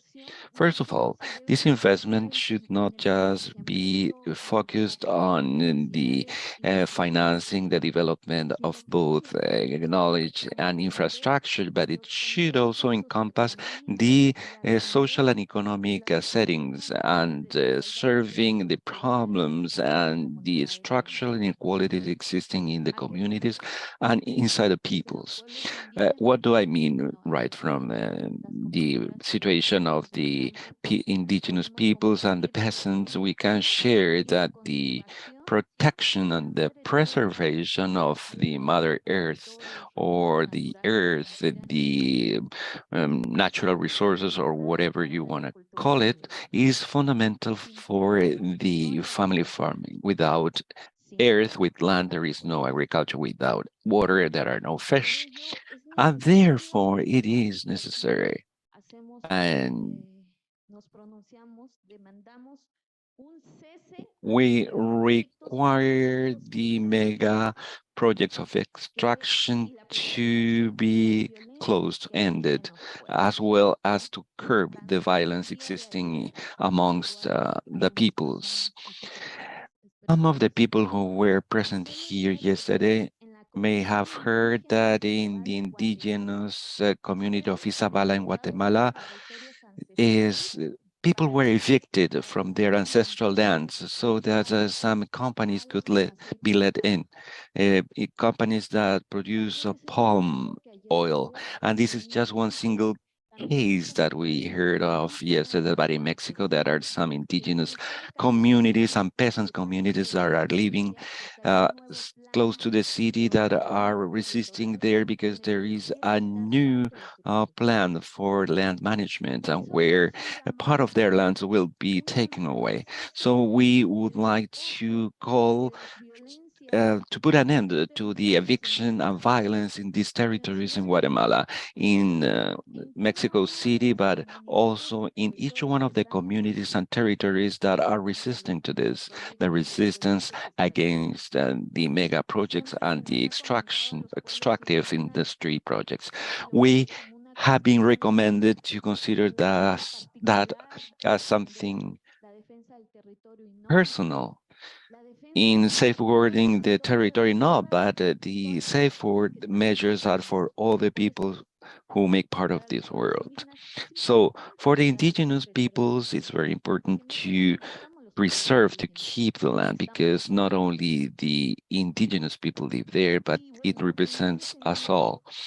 From this point of view, the defense should adhere to the legal framework existing that is related to the Convention 169 of the ILO and the Convention of the Indigenous Peoples' Rights of the United Nations. So we rather focus on this in reducing the inequalities in the consultation processes. And we say that the consultation process should be free and informed, but we also are saying that in each one of the communities where these projects are developed, the policies and programs should go through the referendum, through a consultation process, but also with a consent. So I believe that it's important to invest in reducing the inequalities, but at the same time, they should understand the different ways of indigenous and local economies. And barter is an exchange of products that can be seeds or animal products, but barter, how is understood now from the point of view of investment as a millenary practice that has not vanished away. And this is a procedure that is still in place and is not only linked to a monetary value. How do you do the investment, not only from the monetary point of view, but from the cultural practices? The millenary practices that we have used. So I think that it should be understood that the relationship with the land is not only in connection with the finding, but there is this spiritual connection or link with the earth. We have some of them focus on water, the seeds, and so on. And it is also important to discuss this thing that they say we're poor. No, we're not poor. The system is making us poor. Farmers, communities, indigenous peoples, and other peoples. The system is making us poor. It is also important that in reducing inequalities, they should focus on the replication of traditional knowledge, meaning trying to understand our forms of food, not to introduce processed food stuff. They cause diseases among our people, or we cannot allow policies and programs dealing with the changes of habits, the medicinal plants, animals in the territories, recover all that knowledge, all that ancient knowledge. I don't know how many minutes I have left, but also we say that we invest on technology, but this technology has to be culturally relevant, and not only technology. We also have to discuss gaps. We're talking about the digital divide. But first, we need to acknowledge that there is a digital divide for rural communities and indigenous communities. So we're not at the same level with cities or urban spaces. We don't have the same access to technology, but the technology should have an intercultural approach so that communities can use it. Also, go for public policies. We've discussed public policies, but these should have an intercultural approach, a human right-based, a gender-based policy. To make a good investment in reducing inequalities, we need to wager on a flexibility of the tax and administrative things. Why? Because in communities and peoples, there are collectives, there are groups of women, but they don't have the mechanisms, these hard bureaucratic mechanisms, having a bank. Indigenous women, they have to they have to travel to go to a bank. And last but not least, I don't want to abuse your time. It is important, I believe, to say that women and youth involvement is not just part of the discourse, but to guarantee actual mechanism for the full participation as well as influence and in decision making, both within and outside our peoples, if we really want equality of equal opportunities. And this decade is an opportunity. It's an opportunity, as we've said before here, but this should be realized as changes, especially for the groups that have been historically excluded, indigenous peoples, farmers, even integrating integrated Afro-descendant peoples. So a good life is the dream, and food sovereignty, food security should be the path we should not be afraid of. I call upon governments not to talk about sovereignty. We have exerted that from the peoples, but this has to be realized into practices and policies. Thank you very much. I will keep this microphone. Thank you, Laura. Thank you. Probably you needed more time. I saw you had your notes there. Elsa, welcome. Thank you. I'd like to say that I'm from the Dominican Republic, from the Caribbean, like Mercedes, although we are there with a different language, but we live in the same island, in the same continent, in the same region, I mean. The days we have spent here, we've been discussing statistics, numbers, and we've been told that we've been given specific numbers on poverty. And one of the speakers that said that to talk about poverty, we have to be close to it.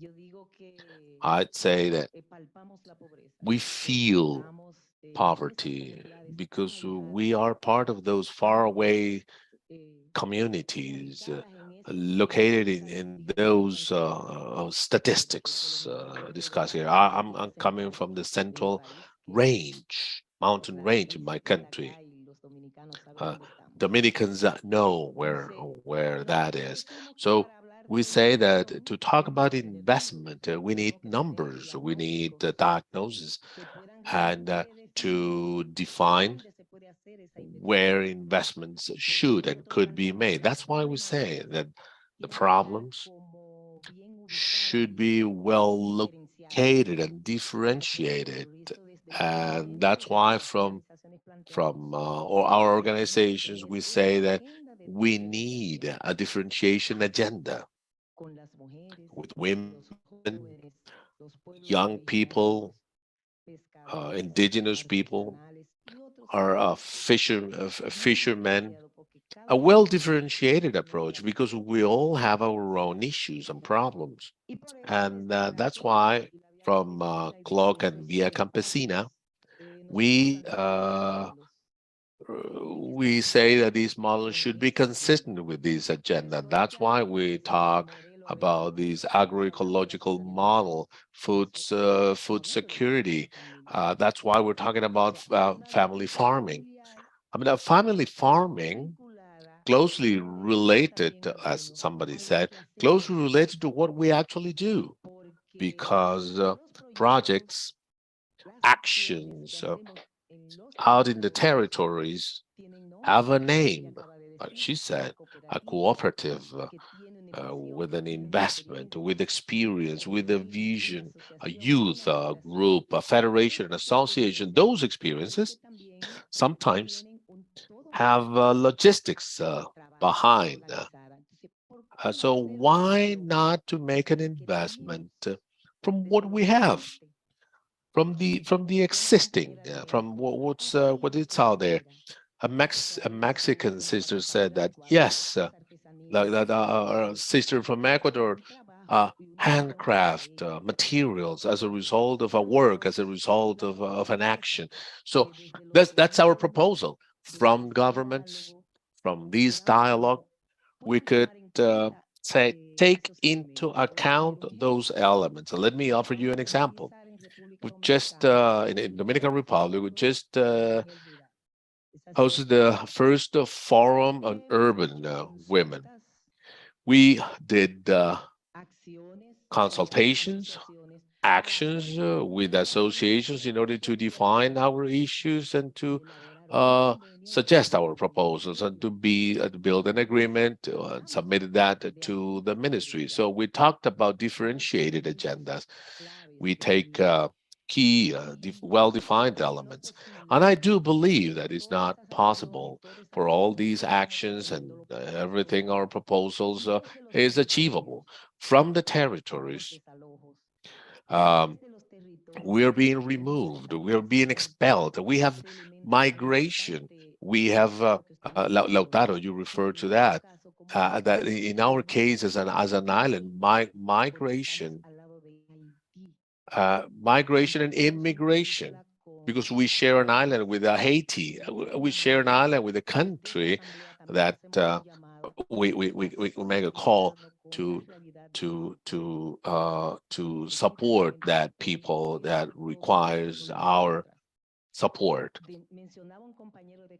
A brother from Ecuador, the militarization, criminalization, it is not possible that we can offer investment proposals, change proposals, when in our own territories there are such realities. Every country, every region, every people has its own process. I believe here we've discussed a series of elements so as to unify the approach. Luis Carlos this morning said that we will go for inclusive investment.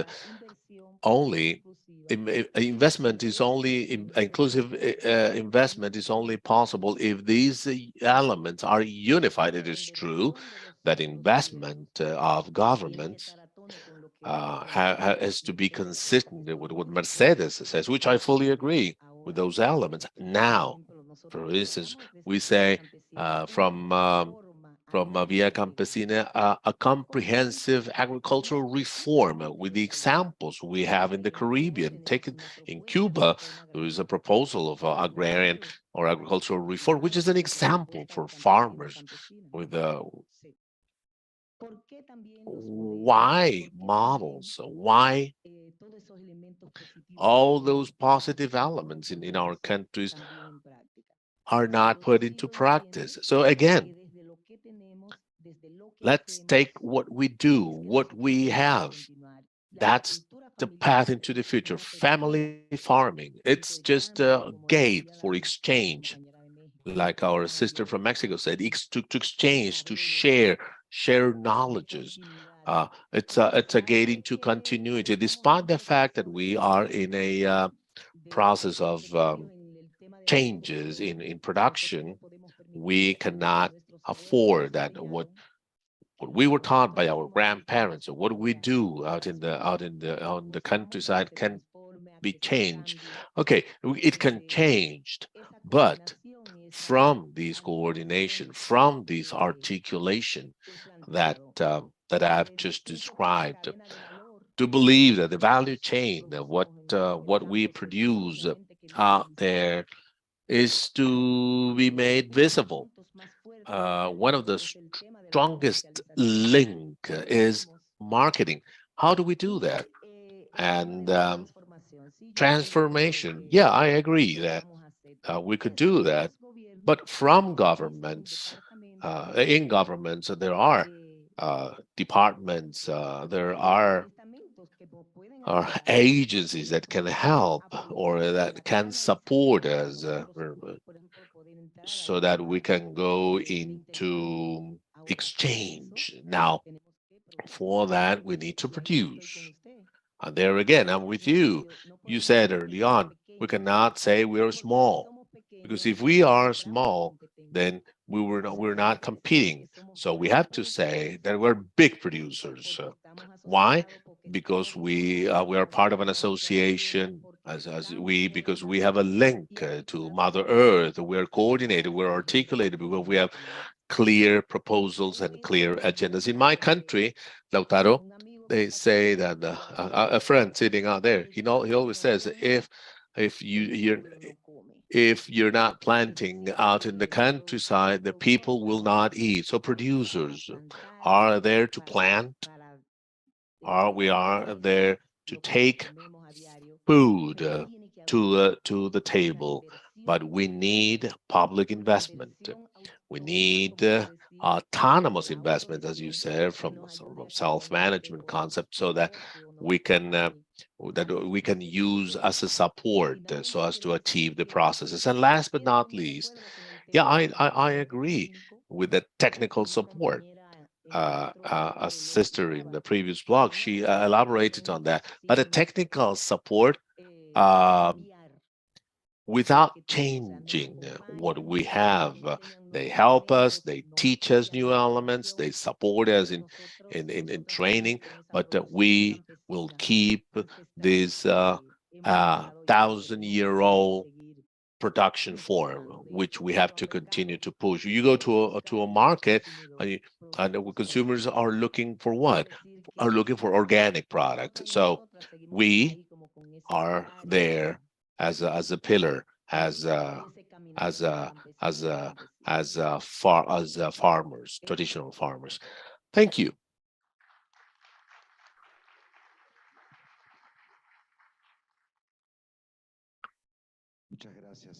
Thank you, Elsa. Brought about several interesting topics. Thank you for Club Via Campesina. Back to public investment, refer to that. All of us refer to public investment. The focus of the panel was rural territories. Why investing in family farming? To have an impact and decreasing inequalities in rural territories. We're not talking about urbanity or city agendas.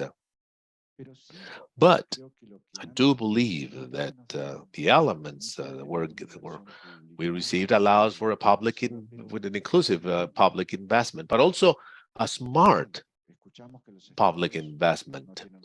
States do not have resources, they say. We are in the middle of a recession.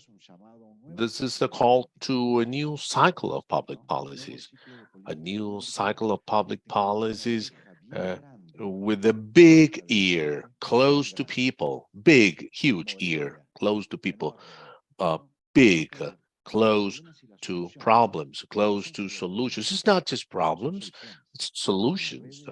And networks, local cooperatives, associations invest in family farming. It's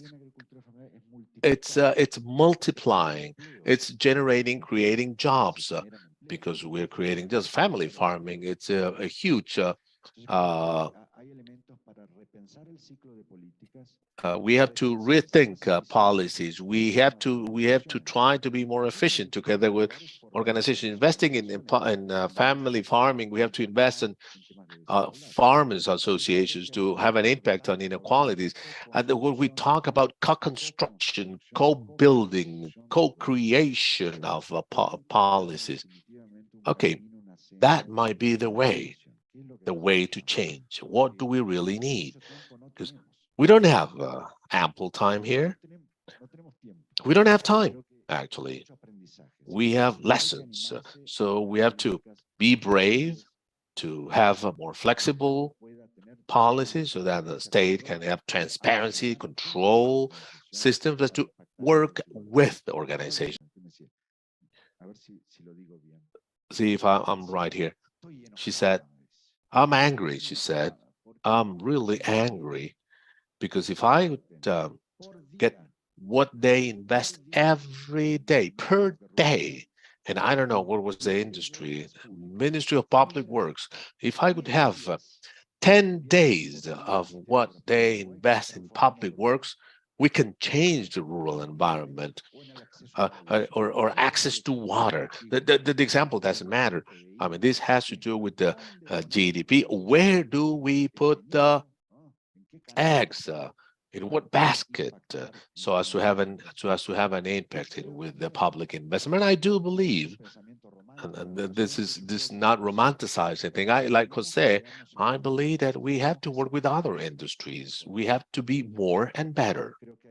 I believe we need a dialogue with the private sector, thinking of circular economy, sustainable development. They want to do things right because they know that otherwise there's no life possible. And we have to be more, to have better legislations, to stop these mega investments which are destroying watersheds, have taken water from us, polluted our rivers, that it's having a terrible impact on rural territories and agriculture, the whole agriculture. So it's we don't need a poverty agenda to solve poverty. We're not poor, like you said. That's true. We're producers, and we have the capability and the ability to work with the right stimuli. Before you go, I mean, before you go, where you leave the panel, first, a Menti. Those who did not use the Menti for the hot words, FAO colleagues are putting this map together. Fortunately, we had couple of young people that will discuss the Latin American and the Caribbean meeting on youth. Over there. Please go ahead. You have the floor. So I will give them my place. Muy bien. Un aplauso de nuevo a este bloque, So por a favor. round of applause again to this group. Thank you very much for your participation.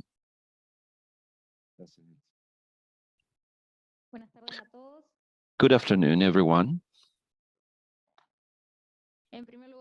First of all, I wanted to ask you, please, to see there we have the young people, and please let us know where you come from, or rather come along here.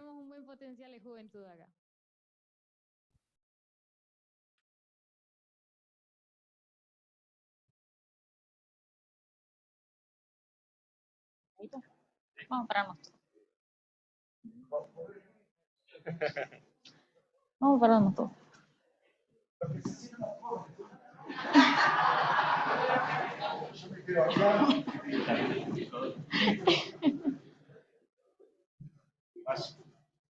Bueno, les voy a presentar a... So I would like to introduce you to our young people so that you can know where they come from and who they represent in this Latin American and Caribbean meeting of youth, Liderati from Argentina. Good afternoon. Andrés Gómez from Costa Rica. Mari, buenas tardes. Mi nombre es Valeria. Valeria from here. Buenas tardes, mi nombre es Estíbali Martínez. Estíbali Martínez, I am from Panama. Nancy Vázquez from Guatemala. Hermin Lemos from Honduras. Patricia Venegas from Paraguay. Good afternoon, Melina Rodriguez from Uruguay. Good afternoon, Joalín Santos from the Dominican Republic.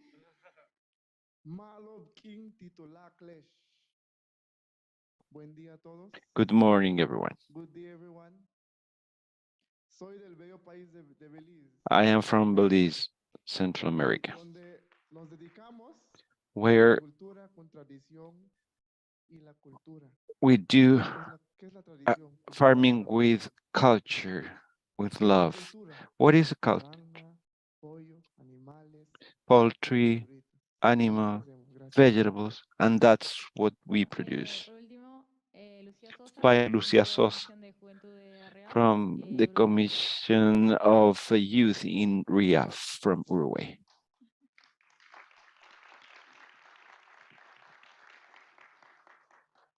Esta es una lectura de un So resumen. I'm reading now a summary of the agenda that we were working on around eh, all the outputs from these Latin American and Caribbean meeting that we had in 2021, and the priorities were three ones: institutionality, the economic, and the environmental pillars. And we think that they are fundamental in order to treat the issues related to youth.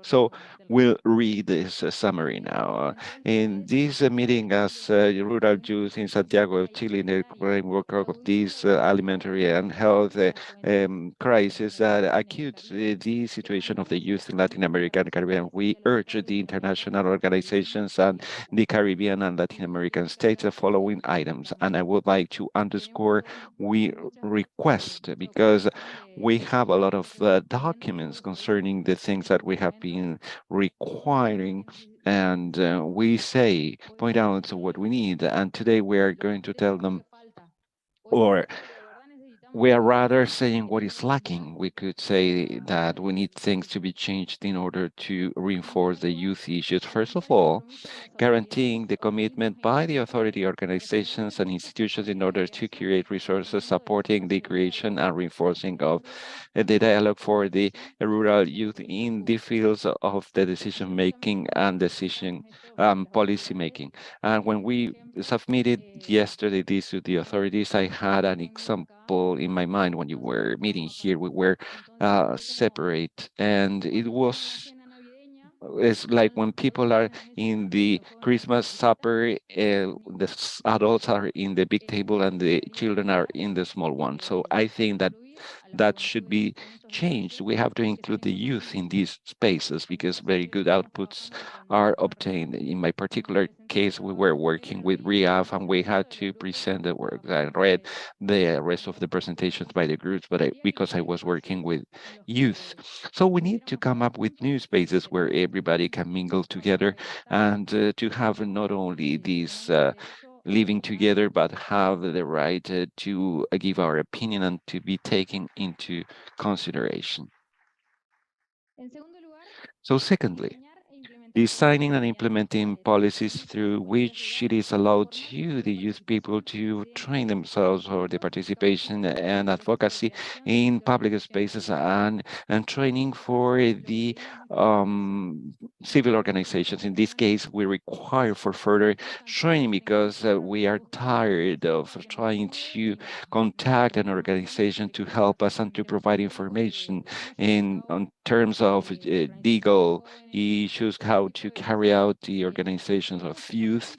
And we would expect that the young people are trained so that leader can be obtained. There is a program that I would like to underscore in Uruguay. We have a program that is gender targeted and for the young and rural leaders, and Melina and myself graduated from that program, and this is the program for the creation of leaders. And these are tools that are provided in order to thrive not only in these settings, but do the advocacy in our organizations and our different settings to sow the seed so that we can further develop. And this is essential for the youth issues. Well, we'll continue with a part of this reading.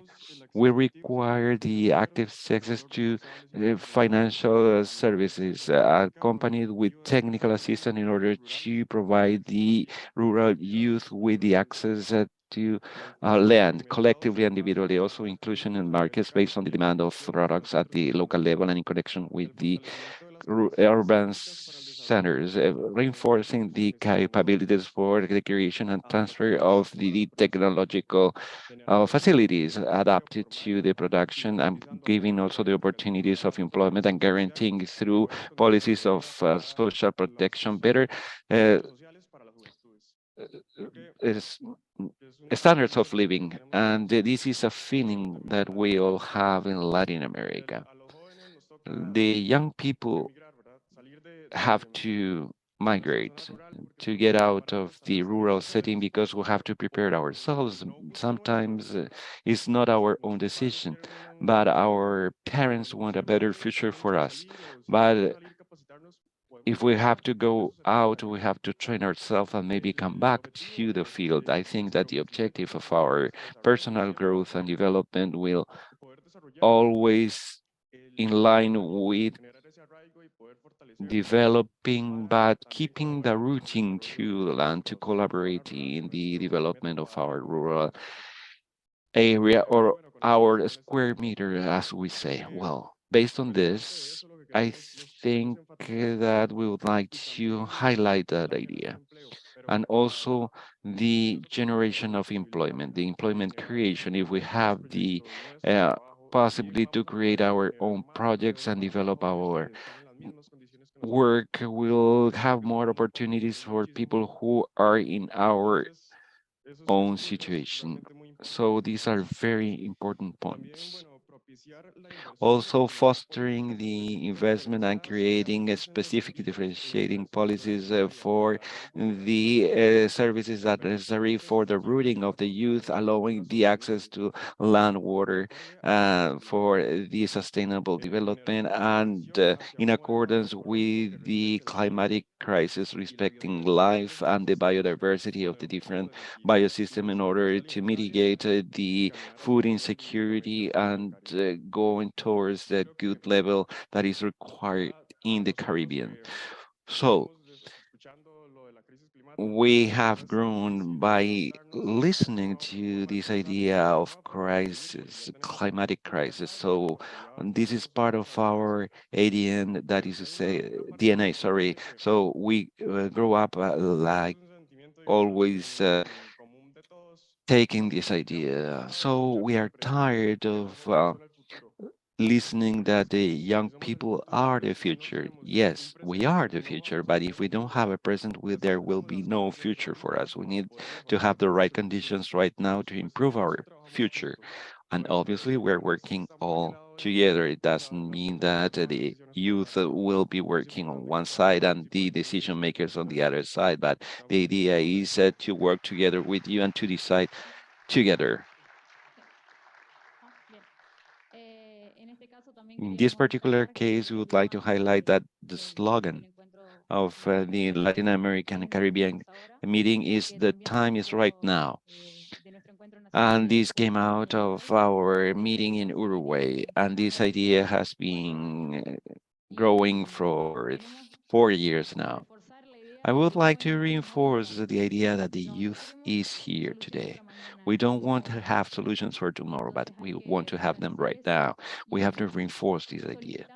And we would like to request you, the authorities, to give us the spaces for dialogue that are fundamental to this end. We want to be listened to.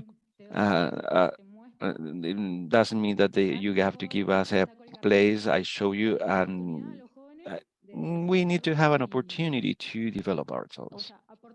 That is to say, to contribute what we have to contribute with. We have many things and we want them to be valued.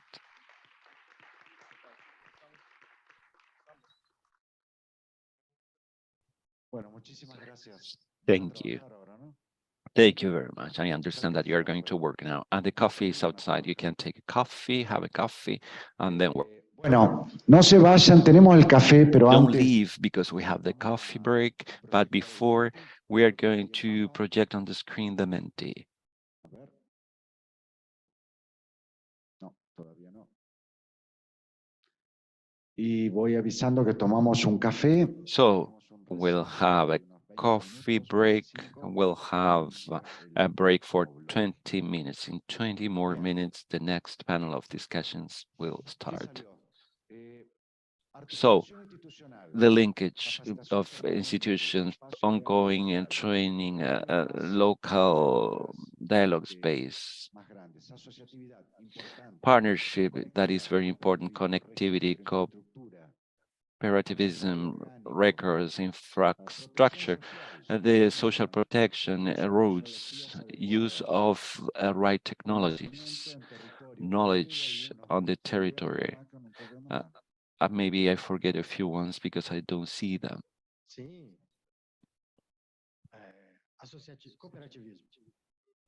Cooperativism. Linkage. Knowledge of territories. Fostering the cooperativism, partnerships.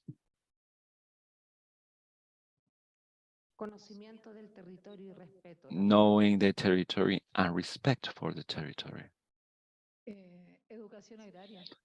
Agrarian education, agricultural education. Health. Infrastructure. Awareness.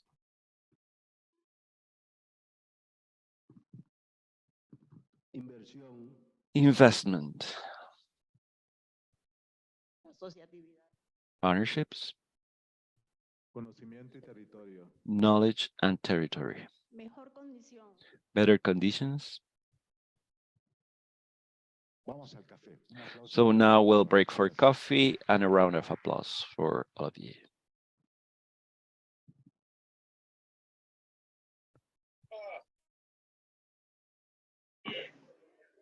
$20 minutos y regresamos, por favor.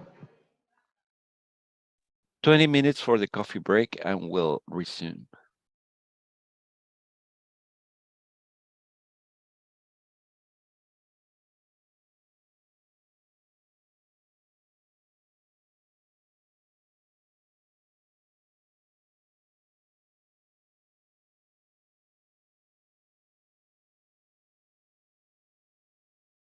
Reúne 17 millones de unidades productivas en las cuales trabajan 60 millones de personas.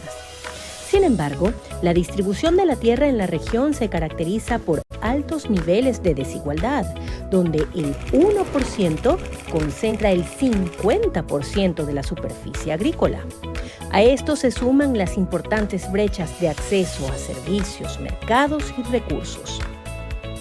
Todo esto ocurre en un difícil y cambiante escenario global, pero donde los agricultores familiares de la región tienen un rol importante en la recuperación y la transformación de los sistemas agroalimentarios.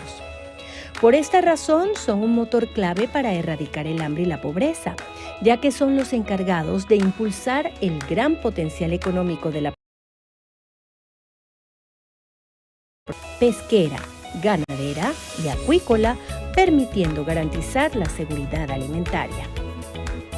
También promueven la equidad, la inclusión, el arraigo de las mujeres y los hombres del campo a su territorio y mantienen el tejido social cohesionado.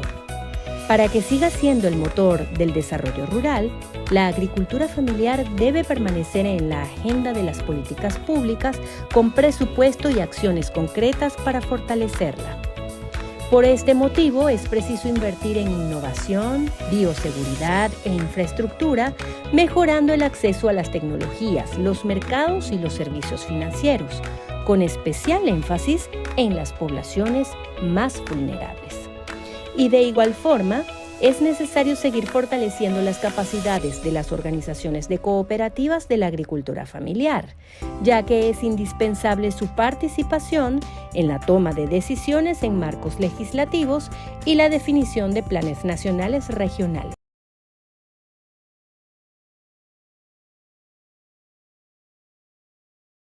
Es un marco de acción para avanzar en el fortalecimiento de la agricultura familiar y contribuir al cumplimiento de los 17 Objetivos de Desarrollo Sostenible. Además, constituye un espacio clave para movilizar acciones que fortalezcan y potencien el rol de la agricultura familiar y que permitan abordar los diversos desafíos que enfrenta el sector de manera rápida, coordinada, eficiente e integral.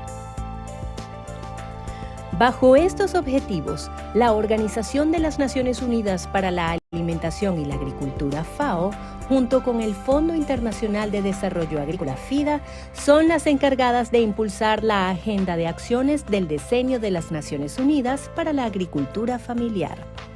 En el marco del Plan de Acción Global del Diseño de las Naciones Unidas para la Agricultura Familiar, la FAO ha estado apoyando los procesos participativos y consultas que reúnen a los gobiernos, parlamentos, instituciones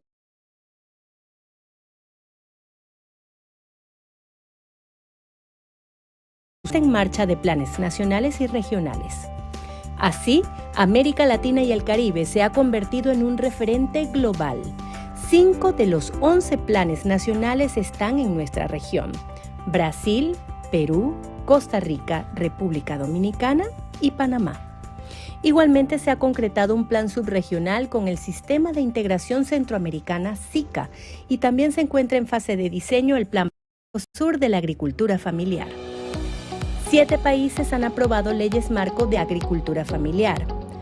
9 cuentan con políticas de apoyo a este ámbito y 12 han incorporado a los agricultores familiares en sus sistemas de compras públicas. Todo esto nos demuestra que vamos en la dirección correcta, pero aún falta más. El Decenio de las Naciones Unidas de la Agricultura Familiar está impulsando la creación de un entorno político propicio para el fortalecimiento de la agricultura familiar, garantizando un compromiso político constante y recursos adecuados por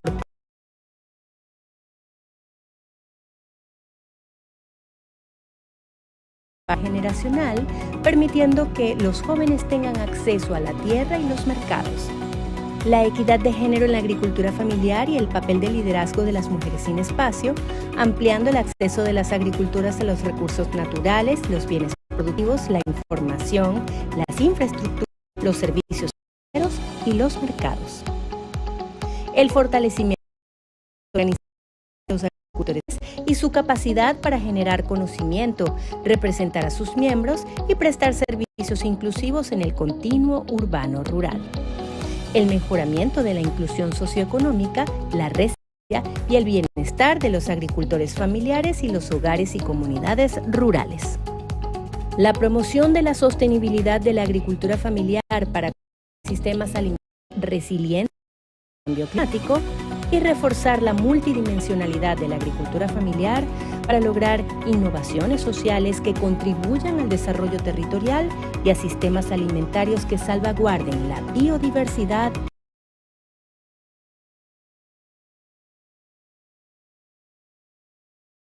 alimentarios más innovadores, más inclusivos, más resilientes, más sostenibles y más eficientes sin dejar a nadie atrás.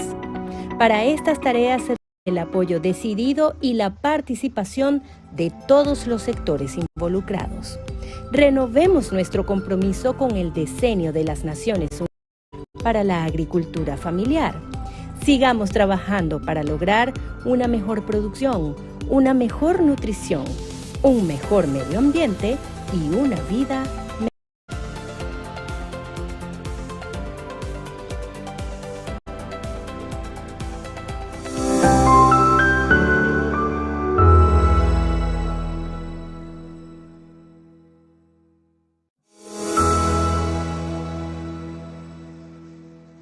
¿Qué significa el bosque para los pueblos caribeños? El bosque para ellos es su casa. Esa es su casa, su hábitat, donde se refugian. Entonces, como indígenas, queremos superar, cuidar nuestro bosque.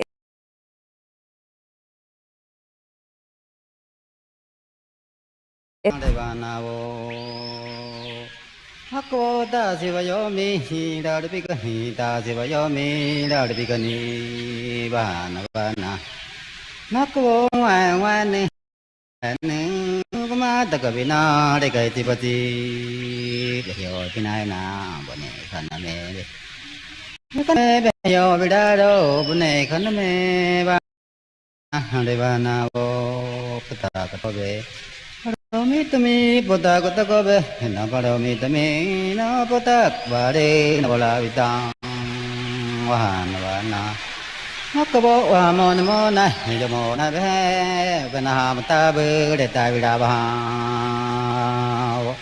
lava pota mo na ki na mo na ki tanai ta kutane. Cuando FAO vino para acá, comenzó consultas a las comunidades indígenas para que llegara toda esta parte del asesoramiento, lo que llevan hasta estos momentos. FAO ha llevado lo que quieren los indígenas y de verdad que ellos esperan que los mismos indígenas decidan. Coromare, coromare Monokaine, kuramare monokaine, mare mare buyanini, mare mare buyanini.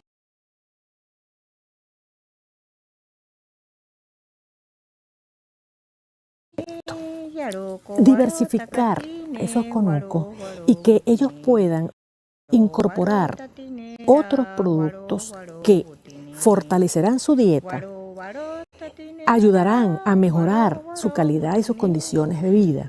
Y además de eso, les permitirá también tener elementos para diversificar también sus productos que puedan salir al mercado.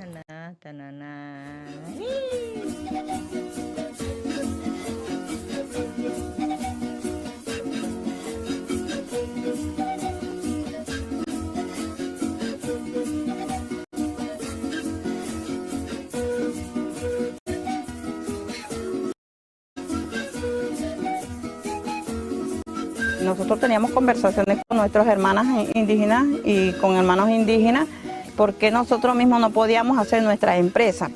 Deberíamos solicitar al Estado o el gobierno para que nos otorguen un espacio para nosotros trabajar a nuestra manera. Sitios de pesca, sitios de cacería, sitios donde nosotros tenemos frutales. De este proyecto dijimos, bueno, vamos a hacer nuestra manera, pues que sea sustentable y aparte de que vamos a sembrar y vamos a estructurar nuestros conucos para hacer para el día mañana.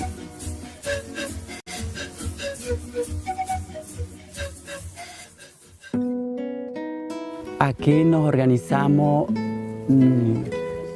Salió iniciativa con la crisis que nos atacó hace 5 o 6 años atrás, en 2016.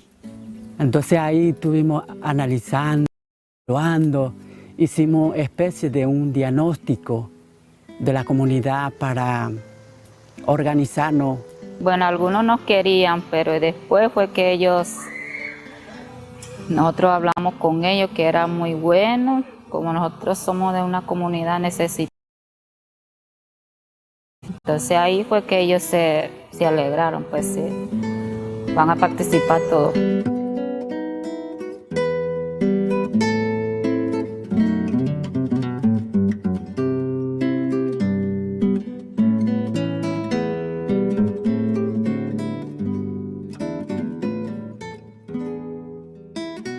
Y anteriormente dicen, no, porque los indios quieren mucha tierra, si los indios no siembran, no trabajan. Nosotros trabajamos, pero no destruimos nuestra hábitat y vivimos, dejamos que crezca esta planta y volvemos otra vez en 10 años, pero vivimos sin destruir nuestra hábitat.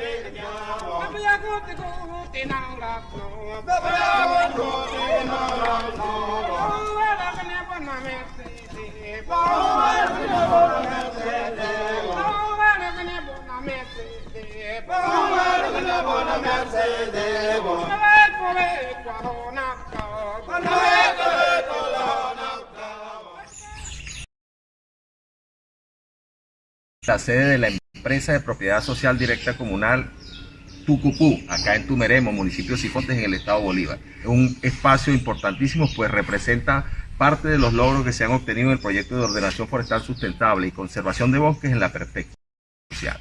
Esta es la concreción, podemos decirlo así, de una política pública que está llevada a la práctica en el haberle otorgado un territorio, una concesión forestal de 6.487.2 hectáreas a la empresa de propiedad social directa comunal Tucupú, que es la expresión organizada de las comunidades indígenas, de las 12 comunidades indígenas cariñas del sector 9 de la Reserva Forestal Imataca.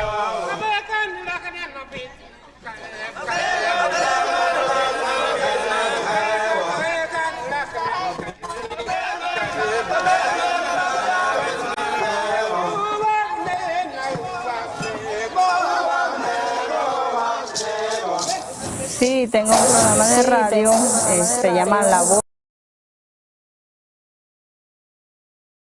Está haciendo en la empresa Tucupú y aparte de eso todo lo que se entrega, los materiales para las hermanas indígenas, cómo va a mejorar la calidad de vida de las hermanas indígenas, también todo se va a saber por el medio de ese radio. Sifonteña 104.5, la emisora de la cordialidad, te invita a escuchar La Voz Cariña, un programa para conectarse con nuestras raíces y abordar los temas más importantes de las comunidades indígenas de la Reserva Forestal Imataca. Bienvenido a La Voz Cariña.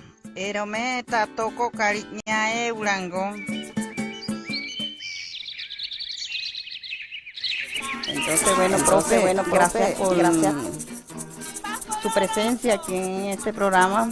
Saludos, municipios y Fontes, a nuestra capitana general Cecilia Rivas, al Consejo de Capitanes, a los capitanes de todas y cada una de las comunidades que desde 2016 han venido trabajando a partir de lo que es la política de consulta previa, libre e informada, los proyectos de pueblos indígenas que reivindican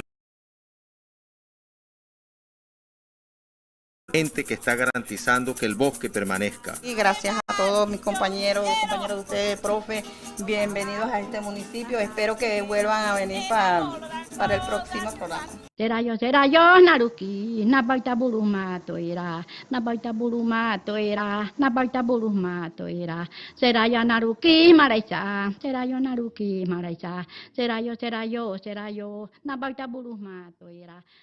Tobe amu, mamu sebuhi, tobe amurokohi. Estamos trabajando ahorita en lo que será el establecimiento de viveros en cada una de las comunidades, de manera tal de que ellos puedan producir sus plantas, aprendan a producirlas y luego a establecerlas.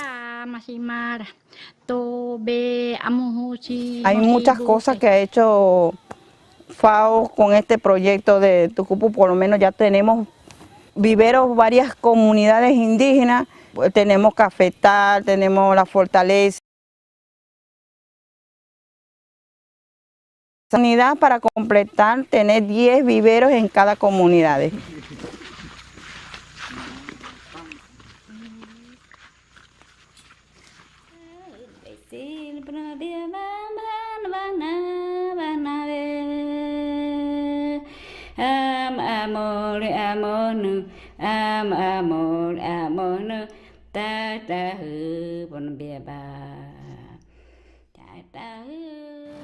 Las mujeres son las que tienen el poder ahorita aquí en las comunidades de Botanamo, pues, porque yo creo que ellos tienen mucho participativo, le interesa, usted lo llama, están ahí, pues.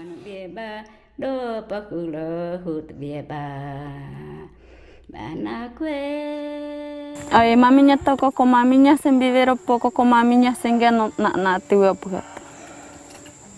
Kene maminya na joki na miero ni.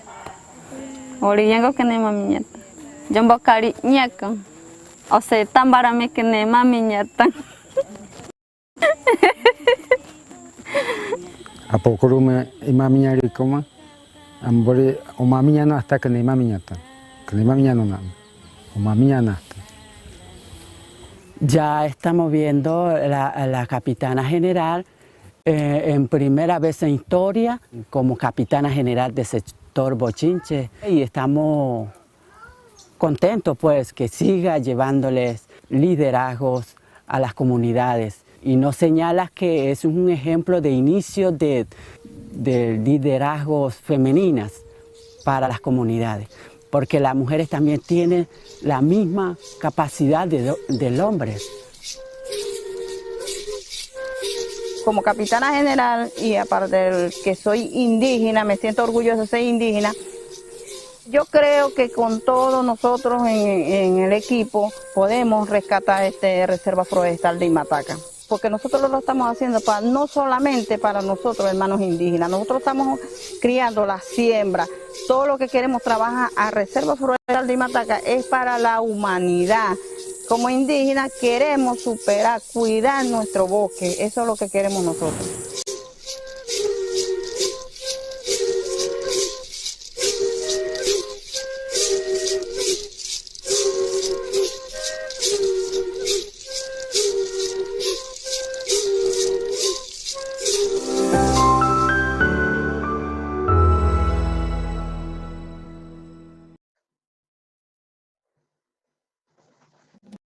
El Sendero del Cacao está ubicado en el municipio de San Francisco de Macorís, principal zona de producción de este fruto en la República Dominicana.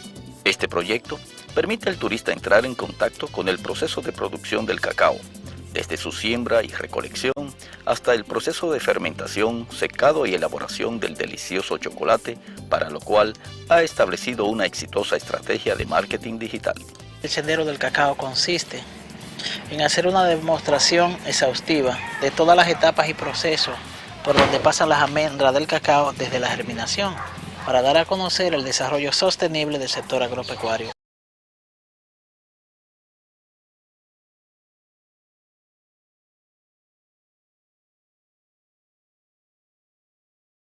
Gigantesco, debido a que por medio de las redes sociales tú tienes el planeta al cual tú te le puedes dirigir en términos de publicidad y llegar hasta ello. Esta experiencia es la que FAO pretende replicar en el municipio de Las Galeras, provincia de Samaná, junto al Consejo de Turismo Galeras por el Desarrollo Sostenible, Contugal, en apoyo a los más de 14.000 habitantes de esta comunidad, cuya principal actividad económica es la agricultura, la pesca y el turismo. La vinculación de los pequeños productores de Las Galeras a nuevos mercados incluye la incorporación de modelos de negocios basados en un sistema de circuito que los acerquen directamente con los hoteles, restaurantes y balnearios de este municipio costero, que ha sido reconocido como el primer destino turístico del mundo responsable con la biodiversidad.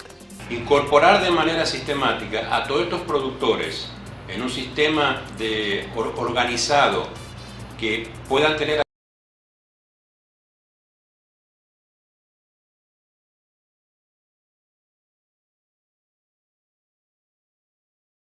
porque la gente va a tener oportunidad de saber lo que se está produciendo en Las Galeras y en qué fecha esa producción puede estar disponible. A través de Contugal se establecerán plataformas digitales que permitirán a las asociaciones de pescadores, agricultores y artesanos promover sus productos en tiempo real, asegurando mejores mercados y precios. Fabricamos queso de hoja, el mejor queso de la región, lo hacemos aquí. Este negocio nosotros lo iniciaron mis padres antes de yo nacer y se han venido sustentando con eso. Hacemos una producción diaria de 100 libras, 150 más o menos. Nosotros recibimos pedidos por vía de teléfono, WhatsApp, y lo distribuimos a las personas que vienen y a los negocios de la comunidad. La ruta hacia un turismo rural digital en Las Galeras llevará a esta región a un turismo más inclusivo y sostenible que cambiará las condiciones.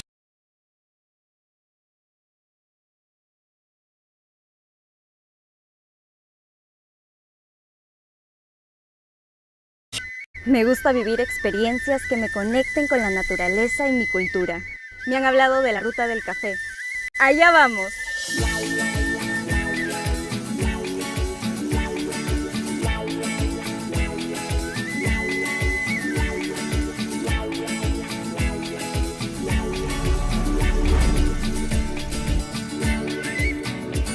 En Chanchamayo encontrarás unas cataratas maravillosas.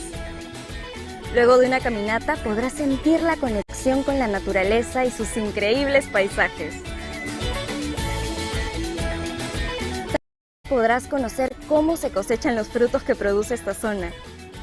Y al final del día, disfrutar de uno de los más exquisitos cafés del mundo. Las agricultoras y agricultores son personas muy acogedoras y te enseñan cómo se cultiva la tierra. Realizar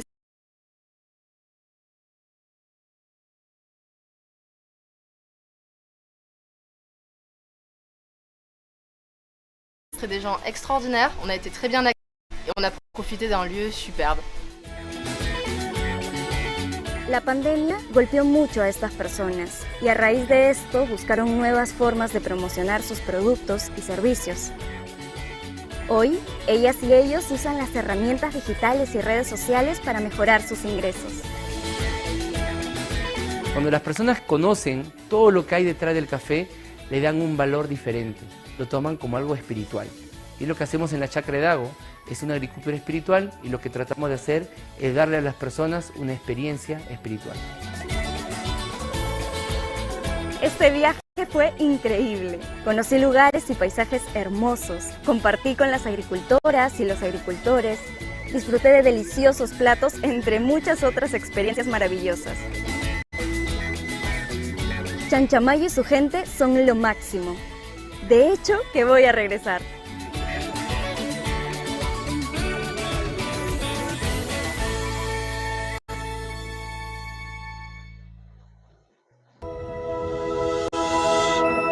Kolonga mito kamarama niko onguti napkorkoroy. Nakita marakimarama ninga tuinapkoroye nito hurimarama tia chituiti orokihoy. To naoktenge Alfredo nakita marakimarama echenge mi kuamarama nonge pai na tonghurima kamarama niko onguti tuinapuka. Costa Rica posee una riqueza biológica y cultural que permite el encuentro de gran biodiversidad de especies y manifestaciones culturales, y se destaca por sus esfuerzos de conservación y protección del medio ambiente. Este emprendimiento inicia con una idea acorde a nuestra enseñanza que nos dieron nuestros ancestros, para que el turista conozca nuestra costumbre, porque aquí está lo espeso de mi cultura. En las últimas décadas, el turismo ha sido un motor de la economía, ofreciendo oportunidades en las comunidades rurales, como es el caso de don Alfredo, dueño del Centro Ecocultural Toin. Si yo no tengo yuca, yo le compro a otra persona. Si yo no tengo pejibaye, se lo compramos a otra persona. La artesanía y todo lo que se vende aquí es producto de aquí mismo y es hecho por los indígenas. Son beneficiados más de 30 familias. Desde hace unos años, gracias a la ayuda de sus hijos, don Alfredo se posicionó en redes sociales, Facebook, WhatsApp, como una forma de promocionar su negocio. Se creó una página de Facebook con algunas de las fotos de acá, del lugar, algunos de los animales que tenemos por acá, también las actividades que hacemos. Nos gustaría más como capacitarnos, como que hubieran capacitaciones que nos ayudaran a saber sobre páginas web, sobre cómo utilizar las redes. La pandemia del COVID-19 ha mermado el emprendimiento de don Alfredo, como a todos los negocios turísticos del país. El turismo rural intenta migrar a plataformas digitales para comercializar y potenciar sus oportunidades. Sin embargo, es necesario eliminar la brecha digital.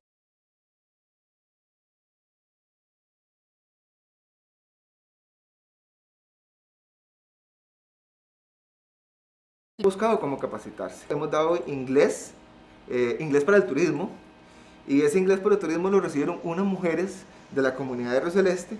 Hace poco se grabó un grupo por profesores del MISIT en marketing digital. Tomamos la decisión de que Copelesca brindara los servicios de infocomunicaciones, especialmente internet, con el fin en aquel momento de disminuir la brecha digital, donde llevamos internet a más de 3.500 familias dedicados a la agricultura. Les transformó lógicamente la vida. El gobierno de Costa Rica ha priorizado la franja de desarrollo de la zona norte con el fin de atender a las poblaciones en condición de vulnerabilidad. Hoy la conectividad está relacionada con las posibilidades de hacer comercio de los pequeños productores locales. Está directamente relacionada con la capacidad de educación. Es una manera de promocionar el turismo de la.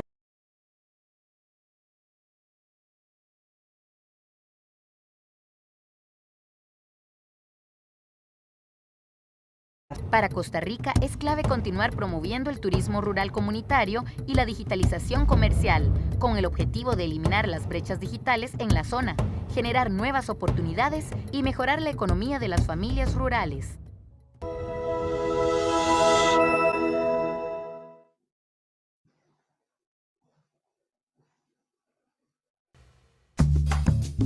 Colombia es un país con una gran riqueza natural y cultural, en el que varias comunidades rurales han encontrado un nuevo medio de vida que ha permitido aumentar sus ingresos y la generación de empleo: el turismo.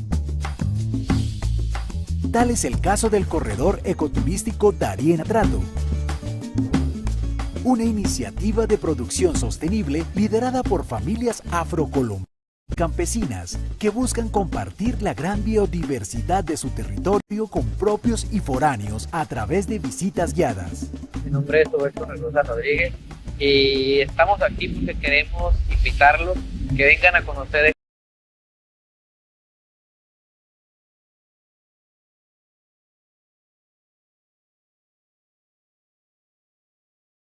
ofreciendo una bandeja de oportunidades para disfrutar. Esta iniciativa de ecoturismo la conformamos 8 comunidades. Entre ellas tenemos la cabecera municipal, que está El Puerto y está Ticolé, Marriaga, Tumaradó, El Roto, Bocas del Atrato, Arena y Santuario, donde se encuentra el Museo Arqueológico, que está cimentado sobre la primera ciudad fundada en tierra firme, como lo es Santa María la Antigua del Darién. El corredor ecoturístico Darién Atrato integra 4 reservas naturales que albergan una gran biodiversidad. El Parque Nacional Natural Los Catíos, declarado por la UNESCO como Patrimonio Natural de la Humanidad. El Parque Arqueológico e Histórico Santa María de la Antigua del Darién. El Distrito Regional de Manejo Integrado Lago Azul, Los Manatíes y los manglares de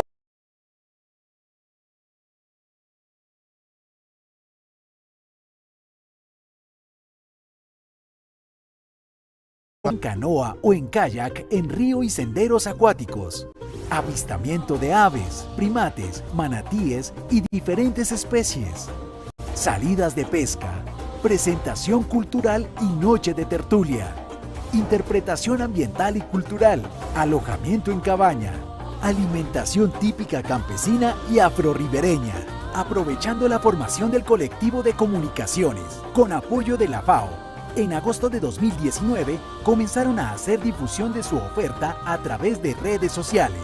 Sin embargo, ante la llegada de la pandemia, incursionaron en el desarrollo de nuevos canales como la página web y la alianza con instituciones y organizaciones de promoción turística local.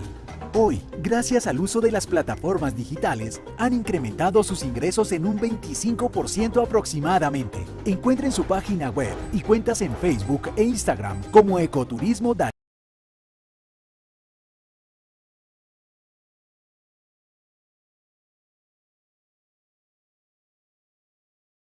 Consigue selva, consigue lagos, consigue ríos, consigue playa, consigue aves, consigue cualquier cantidad de cosas hermosas para conocer y para disfrutar. Ecoturismo Darién Atrato. Aventúrese a explorar una de las regiones más biodiversas de Colombia, donde el majestuoso río Atrato se entremezcla con el Darién chocuano. Digitalización, integración y ecoturismo, la nueva fórmula del desarrollo rural.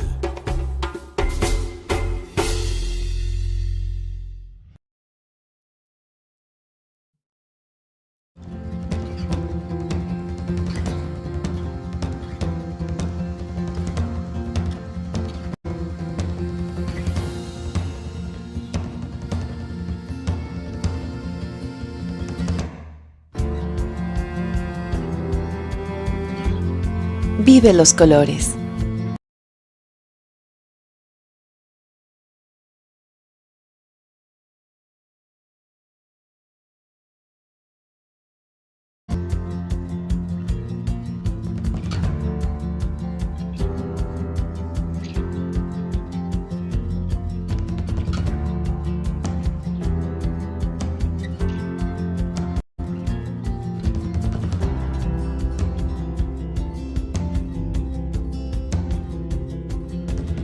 Vive la gastronomía.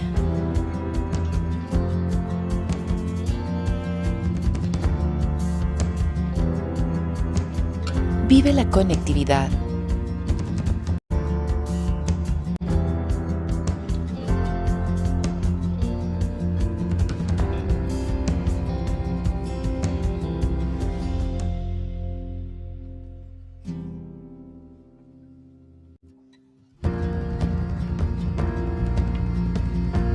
Vive el turismo de convivencia.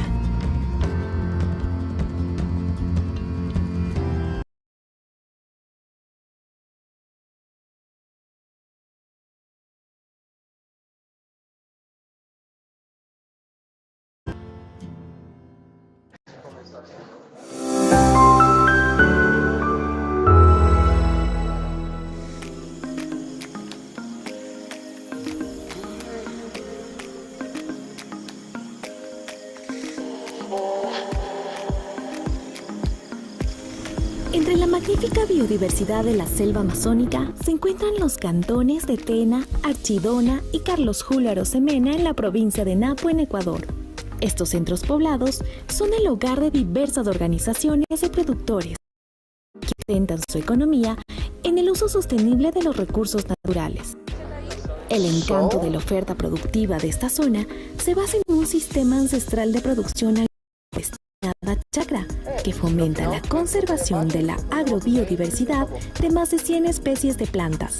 Sobre de la chacra también es donde que nosotros enseñamos a nuestros hijos, porque nuestros abuelos, nuestros ancestros nos han dado sus dones, han dado sus rituales, que donde que nosotros podemos consumir, donde que nosotros podemos enseñar a nuestros nietos, a nuestros hijos, para que este proceso ya no se termine. El cacao, la vainilla, el jengibre y la guayusa son algunos de los productos agroalimentarios con valor agregado que las organizaciones quichuas Callari, Guiña y Satsayacu ofrecen en el mercado interno e internacional a través de procesos de certificación agroecológica y de garantía local. La evolución de la dinámica de los modelos productivos y la demanda del mercado han impulsado a que estas comunidades adapten sus formatos de comercialización a plataformas digitales, ampliando el alcance de la oferta de sus productos y servicios a consumidores responsables, conscientes e interesados en el cuidado del planeta. Poder, claro, contar con el boom, claro, digital de las redes sociales, pero también poder llegar a contar con una página web propia que nos permita también comercializar con mayor alcance a diferentes partes, no solamente del país, sino del mundo también. Esta oferta de productos y servicios agroalimentarios se complementa con la promoción del turismo ecológico. Trata de impulsar lo que es conectividad en las zonas rurales y de promover emprendimientos diferentes para diversificar ingresos. El tema del turismo rural es un ejemplo que aquí en Napo se ha dado muy bien y que estamos trabajando para escalarlo. Los visitantes pueden conocer a través de los paisajes naturales y productivos los rasgos culturales de las familias quichuas y la relación de sus medios de vida con la conservación de la naturaleza, lo que ha generado mayores ingresos para las familias, dinamizando estrategias innovadoras para garantizar y reconocer la calidad de su producción y así afrontar los retos de la reactivación económica con nuevos mecanismos financieros innovadores que facilitan la inversión y las alianzas público-privadas apoyadas por la cooperación internacional y el compromiso del gobierno nacional y local. Se ha creado este fondo fiduciario que lo que busca es financiar precisamente, movilizar fondos y financiar emprendimientos para dar continuidad a los logros que se han alcanzado en el proyecto de Napo Buen Vivir y dar continuidad a lo que son proyectos de bioeconomía, conservación, sostenibilidad en la provincia de Napo. Los productores y productoras de Napo han encontrado en la digitalización y la innovación una forma de fortalecer sus capacidades de liderazgo y posicionamiento de su trabajo en el Ecuador y a nivel mundial, así como contar con insumos de incidencia política para el acceso a incentivos, para el mejoramiento de las cadenas de valor y la diversificación de sus productos y servicios.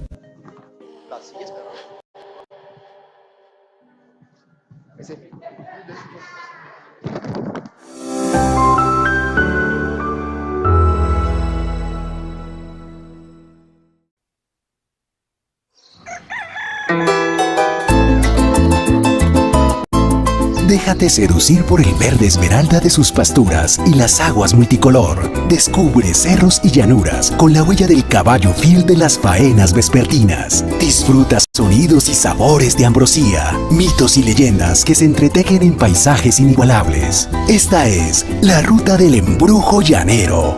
Bienvenidos al Meta.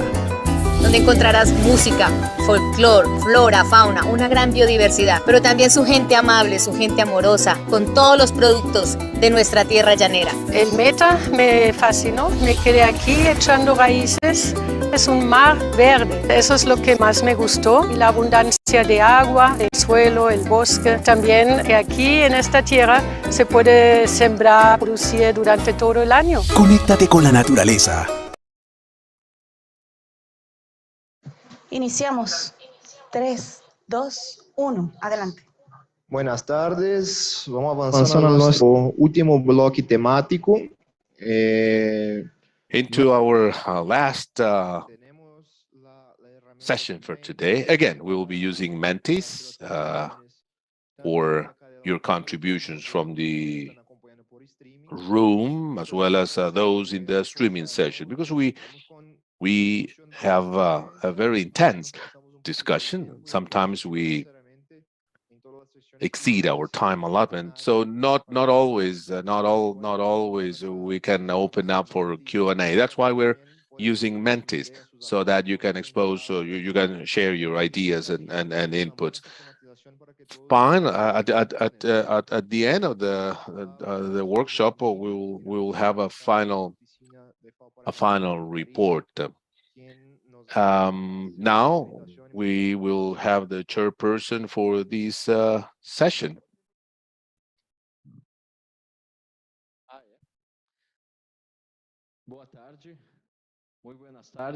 Good afternoon, everyone. Thank you, Pedro. Pedro just told me that there is interpretation here from Portuguese and English. So it looks great, right? Good afternoon. This is our last work session for today. And I would like to have our members in the last round table discussion. We will have Nicolás Peña, who is the coordinator from Colombia before the RIAF Mercosur. Nicolás, welcome. Juliana Milá, she's with the RIAF Colombia. Juliana, welcome. As you can see, this will be a very long discussion. We'll have be discussing the insertion of family farming in contemporary markets. Melissa Ugalde, she's with the SICA. Melissa, welcome. And Karen Rodriguez, she's with the Ministry of Agriculture in Costa Rica. Hello, Karen. Good afternoon. Do we have Donald Salmon? He's with the Jamaica Coffee Growers Association. Buenas tardes. E também com a senhora Inola Map. And last but not least, Alicia Sarmiento with CITI. That's all of us? Okay. In this session, and as we have seen in the various previous discussions, we know how the supply and marketing is key given the impacts of the pandemic, impact of war. So listening to these experiences is absolutely relevant in this pace, in this place. So in order to follow the sequence of representatives here in the same order, we have presentations in PowerPoint. So we will have PowerPoint presentations, and then we will have just a free discussion so as to make it even more interactive. So Nicolás and Juliana, they will share their time, their presentation, and we will reach an agreement here. 3 minutes for each. You agree with that? 10 minutes? 10 minutes for each presentation, 10 minutes. So probably you will have to share 5 and 5. Is that okay? Is it okay with you?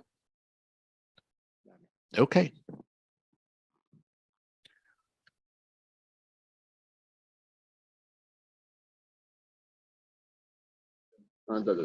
Ya. Bueno, el tema es agricultura familiar. What is this family farming and how to enter markets in Colombia? As you may know,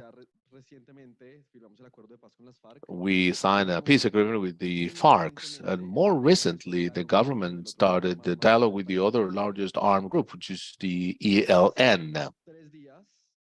3 days ago, one of the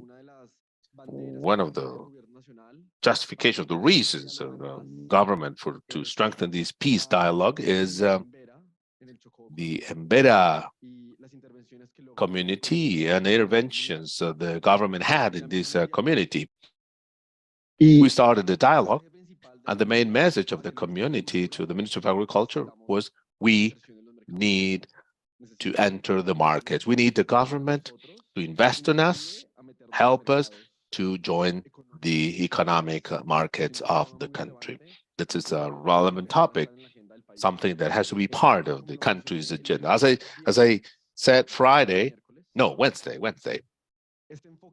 This family farming, it's new in the national government. This is will cut across in all public policies, and this is something we are starting to think about.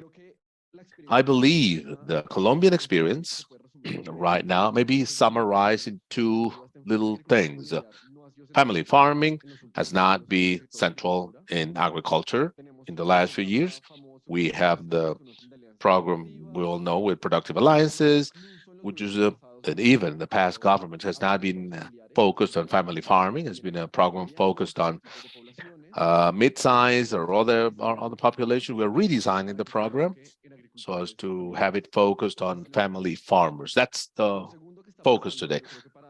Second of all, the Ministry of Education, it's in 2023, will open a pilot program with the World Bank based on the Brazilian experience, Bolivian experience, so as to create these type of, school food, school diets. This is a pilot program that we will just send resources to the parents associations, and parents associations will deal with this food or this school diets. This is based on the experiences of other countries, which we hope will be quite successful, as will be good example for other pilot projects in other regions. And that's our experience in Colombia as far as family farming from the national government.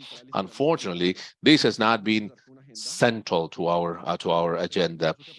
We have lots to learn from the international cooperation. We have to start a strong cooperation agenda, cooperation with the neighboring countries, and we will start the planning of all the family farming planning together with the FAO as well as family farmers in the country. This is a three-party agenda. We'll plan the roadmap for the future, which we hope will be agile, quick agenda, because we are listening to many of the stakeholders, something we never did before. So based on that, let me offer the floor to Juliana. She's a representative of Renat in Colombia, so that she can share the experience, her experience. Thank you, Nicolas.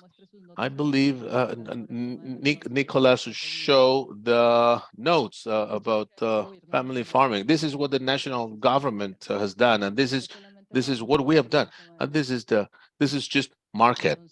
So I will not. 3 years ago, I came here at the national government back then to describe all the policy on family farming, and several Colombian organizations there. We told them that please don't say things that they were not doing, that these things were being done by the organization. I'd like to thank Nicolas.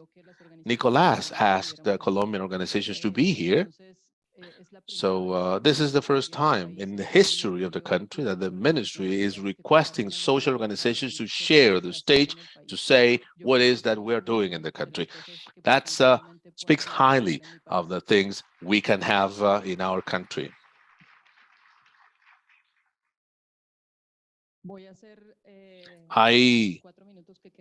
In the 4 minutes I have left, I will describe the our experience supported from social organizations, supported by local governments back in the day, and organizations such as United Nations through FAO in some other instances. Experience in terms of farmers markets, we have a huge experience. Starting in 2007, the farmers organizations where they had these farmers markets defining from the food security, not only reaching cities, but reaching cities to supply popular neighborhoods in urban Bogota.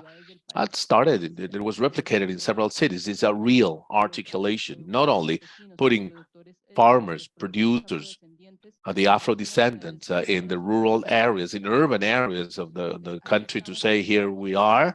So we are here, but we can stay.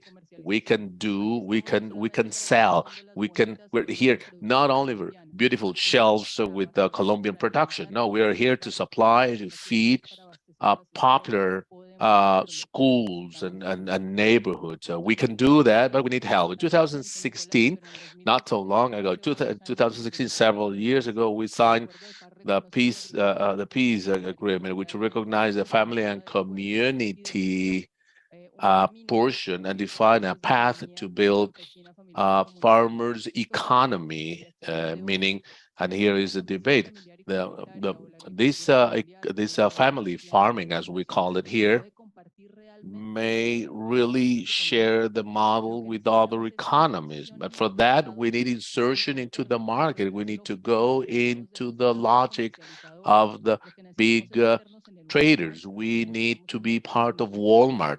Those big places, we need, or we need to build a way to do our marketing for our people in the growing cities, a marketing that will allow farmers organizations can really produce food in a different way, not only organic food or healthy food. It's agroecology. It's a different thing. It's a different form of life. We need associations to support these organizations so that they can reach the market, they can reach the neighborhoods. We don't need elite trading, not because we shouldn't be there, but we have to feed kids in the neighborhoods. We need to feed those markets. Not when we have excessive food, then we can reach the other markets, but feed first our people.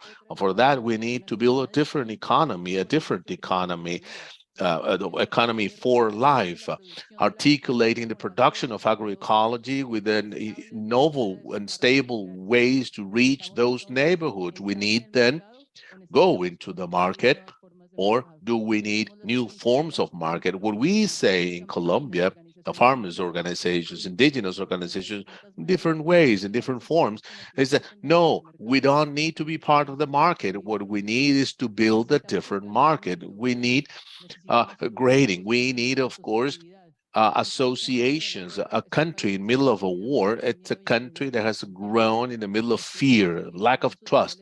Association, then, it's difficult. So, starting to rebuild, starting to build those lines of work, those lines of association kept by women, kept by the youth, but they are not connected to productive initiatives. And when we are requested for funding, when they ask us to join the logic of loans, organizations request 2 to 3 years in productive project with the big association, historical associations, they have been dealing with social challenges because of the armed conflict. So we have different paths. This association that has to be strengthened has had different ways in Guatemala and Central America and Peru, Bolivia, Colombia. These have been paid by fear, paid by war. So we need to acknowledge the associations to achieve these marketing, these markets they have to be different. And we say that the short circuits of to that FAO it's referring to. Because when which is nice, because when the FAO says so, governments will believe that. So you that have the blue shirts, those with the blue the blue outfit, it's very important because the governments will vouch that.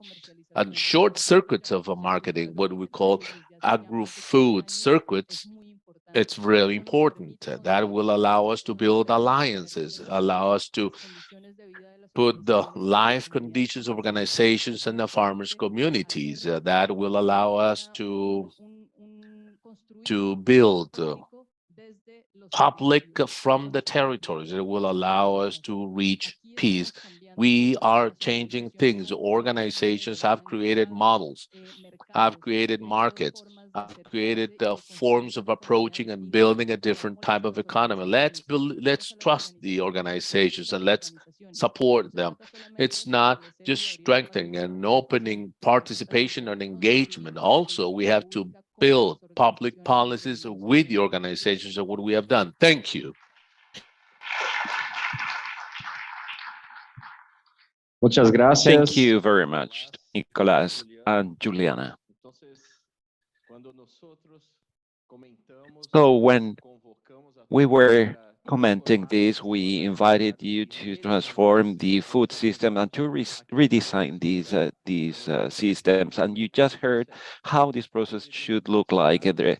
We need to democratize these food systems, including more the organizations and the people, and deconcentrate these food systems that finally today are led by the big corporations. We are together in this spirit and this challenge, and the FAO is getting involved. We're here with Colombia, and together we're going to build this new system in Colombia.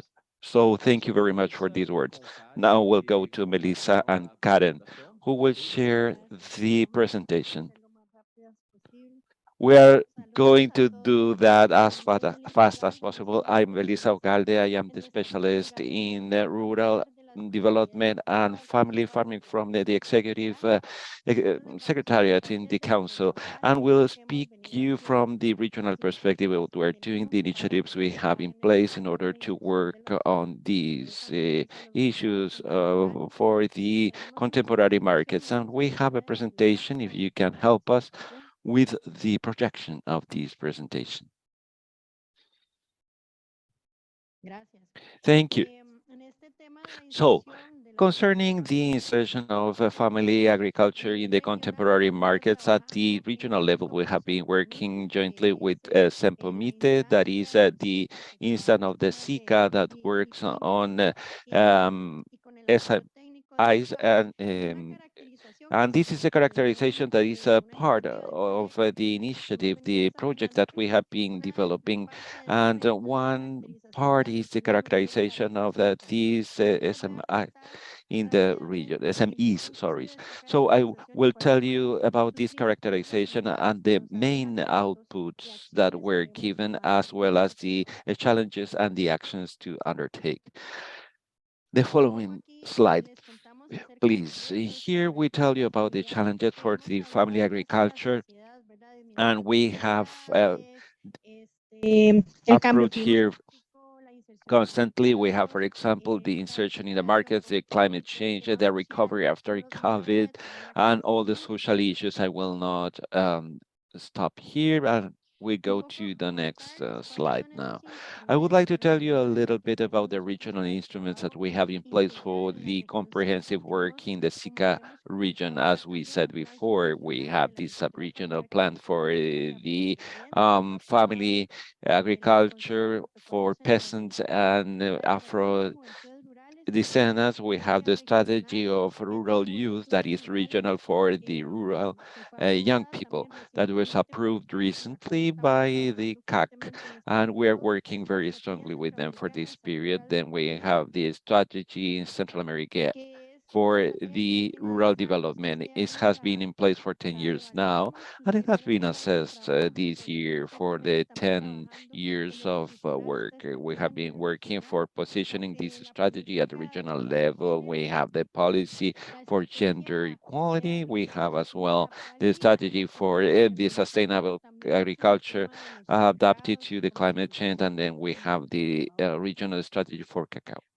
And the next slide shows the purpose of this strategy in order to consolidate and develop a model for sustainable and inclusive agribusiness. We'll see the results of this characterization in the next slides. Here we can tell you that the sample to conduct this characterization of the different entrepreneurships was 64 entrepreneurial activities. In here you can see the different dimensions, including the environmental one, the specialization, the management of markets, and we show you the main indicators that we worked upon, the inequalities, and the next one. The principal productive activities that were identified, the corn and vegetables culture, the production of poultry, and those are the main activities that were identified through this characterization exercise. Next one, please. Here we have a breakdown and the type of records that this organization have. We see 43% of them are not registered at all. Some of them are in the Ministry of Agriculture, other in the Economy Department, but most of them are unregistered. And they don't have records at all. And this is very important for us for the decision-making process. Next one, please. Some financial indicators, then here we have the funding sources. Clearly, we can appreciate that 81% has their own financing sources, loans from friends, savings, and we need to work on these lines. We have also mentioned that these are credit lines that are specialized or targeted at the family farmers. As far as markets are concerned, 90% commercialize in the national domestic market and only 10% abroad. And we need to reinforce, therefore, everything related to marketing abroad. And then 77% shows that they do have profits. And this is important because they are, however, generating profits. Here they show two important points where we have to work. Next one, please. The maturity, digital maturity and e-commerce, 12%, at least 12% has commerce. But how do they tackle this? Well, maybe you can see that, but 60% of this sample commercializes through WhatsApp, and this is something we have been discussing too, how we do with the family farmers if they don't have a computer, how they can sell their products. And here we see that they found a way to do that through WhatsApp or the social networks. Next one, please. As far as the activities for mitigation are concerned, we can observe that the numbers are small, but there is 26% that do not engage in any activities regarding the mitigation of a climate change. And this is something that requires further actions and helps for the decision-making process. In here, I wanted to show you something that we identify over 10 indigenous peoples that we work with in the region. This is very important too, because we refer to the peasant and the indigenous family farming. They have been clearly pinpointed in order to work with them.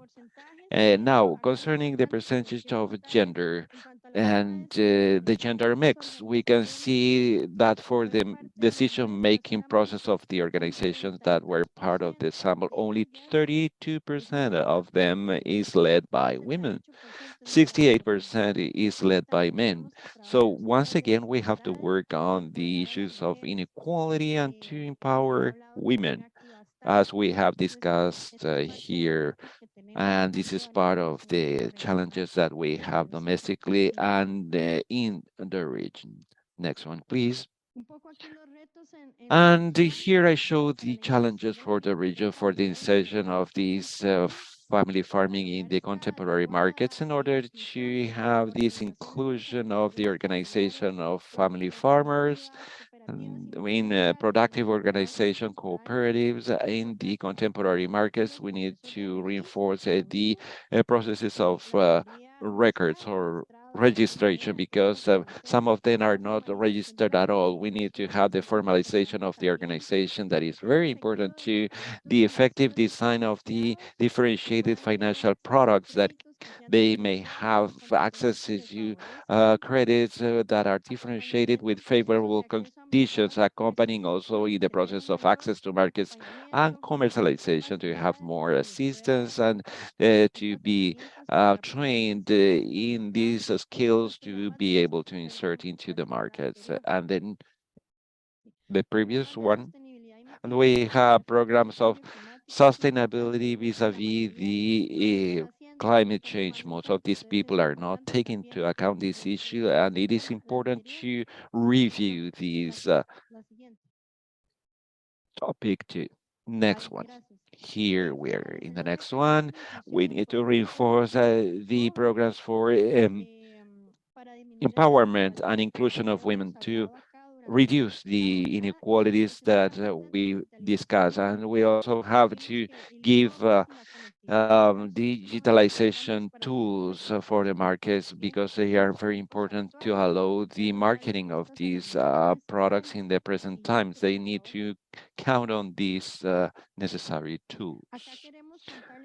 And here we would like to convey the message about the challenges and what we are doing at the region level to counter these conditions that we found out during the characterization process. We are working on regional value chains, and we have the strategy for cacao and the work that we are doing in this regard. We have the interregional cooperation with Mercosur, the registration for the family farming, how we can know about them and the work they have developed throughout the years, and how we can apply all of this knowledge, they know how, in our actions. And we have also the agenda for empowerment, economic empowerment of women, the rural women in SICA.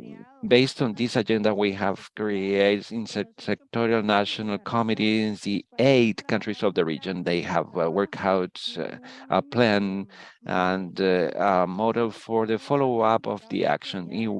Each country has identified the priorities to work at the national level and then to transfer this at the general plan for the women's empowerment. And we have the implementation of the rural youth plans. It's very important to work with the young people in the countries and in the region. And through this strategy, we expect to work with them and to provide them with the tools that they need so much in order to develop themselves and stay in the territories. And we have the implementation of the project of innovations for a better inclusion and resilience in the organizations of family farming. And this is a thing that we have covered very quickly, but it seeks to provide the organizations of family farmers with these necessary tools to insert themselves in the markets.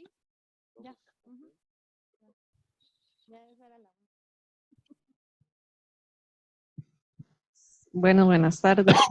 Si pueden cambiar de presentación. Good afternoon. If you can move to the next presentation, I am Karen Rodriguez Lopez, and I work in the Agriculture Development in the National Direction of Outreach, and I am the technical secretary of this Inter-American Network of Family Farming. And I would like to present you now an initiative that we have been working from the ministry together with the Cooperation for Development and the Costa Rican Institute of Tourism.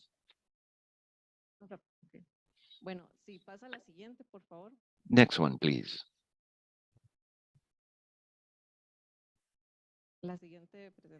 Next one. So I would like to comment on this. At the department, we have a record of the small and medium scale producer or grower. So we include them in this system. Next one. Tu Modelo is this initiative I would like to further elaborate on. We have this acronym that is the tourism motor for the local tourism in order to enhance the opportunity for the agricultural sustainable products and to have a partnership based on these two approaches in the tourism sector, understanding that they include the hotels and restaurants. This is part of the study that includes the basic model for the economy, that is the supply and demand, where the ministry in this particular case supports the grower by doing the verification on the field that they are meeting the requirements for sustainability. Previously, they need to conduct an analysis in each one of the areas or zones where this project is going to start up. And on the other hand, the Costa Rican Institute for Tourism helps in order to create training courses for the owners of hotels and restaurants to finally have an agreement where the supplier and the companies will undersign a contract for the procurement, and the grower as well as the restaurants and the hotels benefit each other. Next one, please. Now, through this system, the grower gets 70%, or if he meets 70% of the requirements, he can participate in this process, and it's valid for 1 year.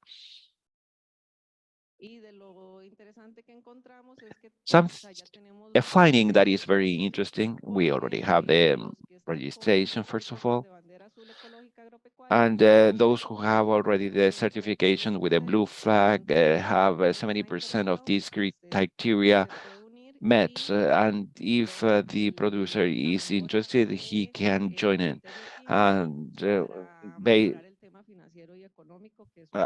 And with the exception of the criterion number 15 in the economic and financial field. This is the other certificate that is issued by the Costa Rican Institute of Tourism when the company had already provided these training courses for the sustainable supplying system. And that's the end of the presentation. Thank you very much, Elise and Karen. First of all, and this is a very valuable initiative that is developed with the integration of different countries with a coordination that is integrating everything. So this is very good, and this includes integration or encourages the integration of other. And finally, there is this challenge of supplying or to commercialize with the sector of hotels and restaurants that are the main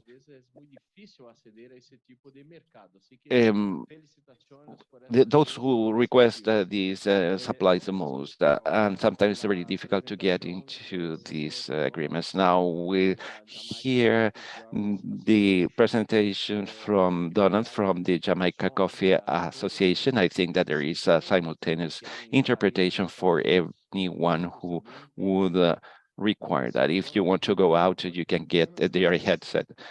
Good afternoon. Soy el presidente. In order to understand the challenges of the coffee growers in Jamaica, we'll have to look at the historical context, how farmers try to get markets. Historically, Jamaica was the largest producer of coffee between 1800 and 1840. Eventually, we had a decline. After there was the 1838 slavery ended,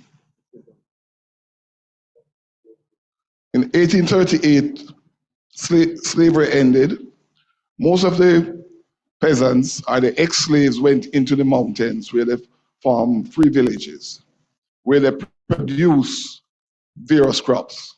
Coffee was one of those crops. So historically, that's how some of these coffee plantations came about. Our coffee in Jamaica is the Blue Mountain coffee that is in 4 parishes: St. Andrew, Portland, St. Thomas, and a small part of St. Mary. We have coffee in other areas that is not designated as Blue Mountain because it does not fall in that region.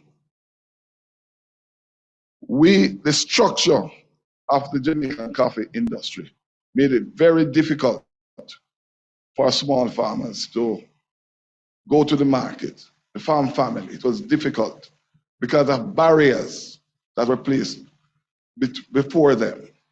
In that, if you cannot produce 5,000 boxes of coffee, you will not be able to sell commercially. Farmers were only able to sell cherry berries. That's the little red berries. They were not able to go and sell anything else in the market. So in order to move up the value chain, it was very difficult, and it is still extremely difficult for the farmers to move up. Farmers are mostly small farmers, less than 5 acres. They produce 80% of all coffee produced in Jamaica, but yet we only market less than 10% of all the coffee produced. So you can see the challenges that we have in moving up the value chain. For those who, just a quick lesson in coffee production. You pick the cherry, you pulp, then you wash, then you dry, move it into storage. It takes 3 to 5 months before you can sell that coffee. Son 3 a 5 meses para poder venderlo. Para eso se necesita capital. El agricultor generalmente no tiene capital. Le cuesta mucho a los agricultores tener créditos. Más fácil comprar un auto a través de un banco que obtener un crédito para los agricultores. So the coffee growers look at various objectives that we wanted for our farmers, the farm family. We look at sustainability, price stability, land reform, movement up the value chain, and empowerment of women and youth. But in looking at those, there are various challenges. One, climate change, especially between 2004 and to date. There are many changes taking place in the Blue Mountains and all over Jamaica.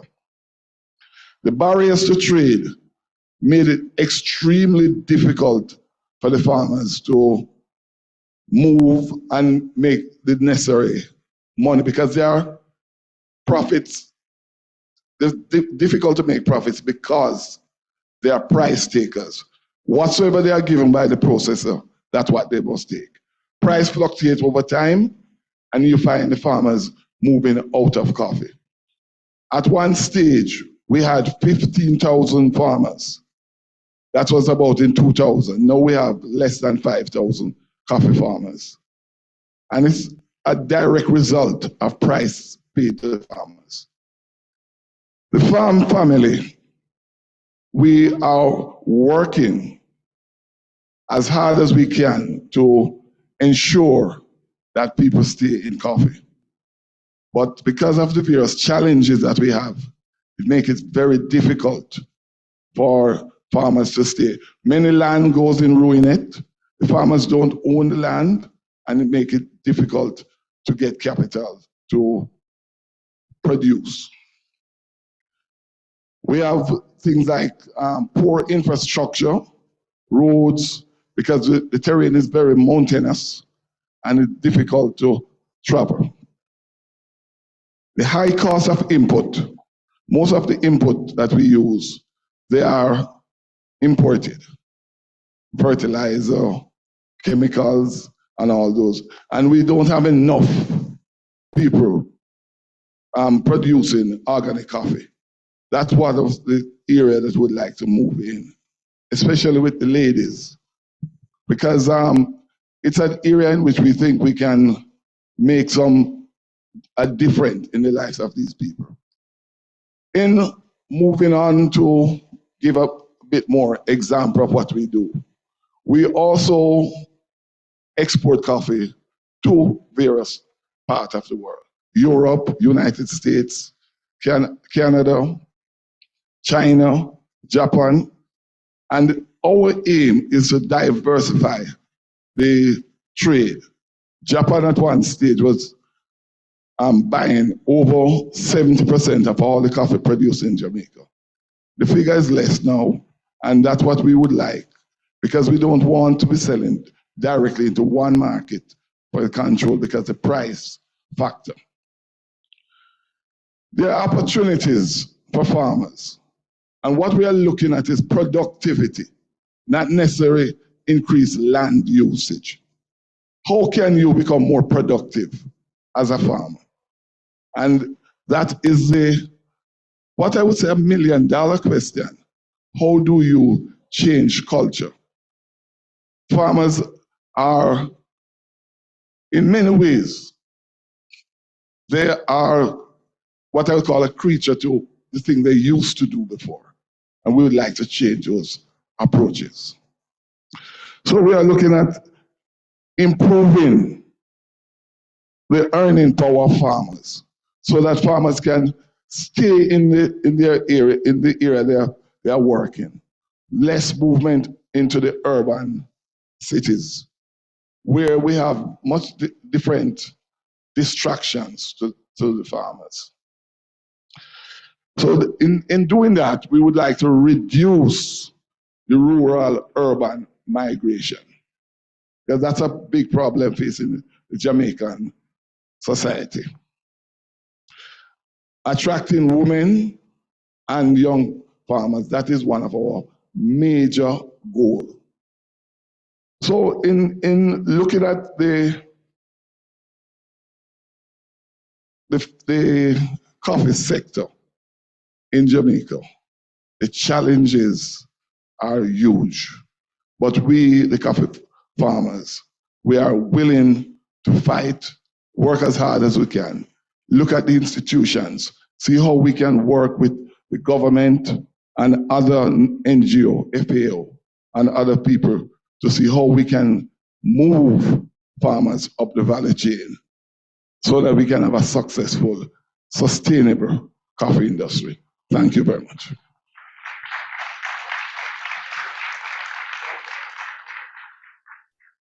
Thank you very much, Mr. Donald. We appreciate very much your presentation.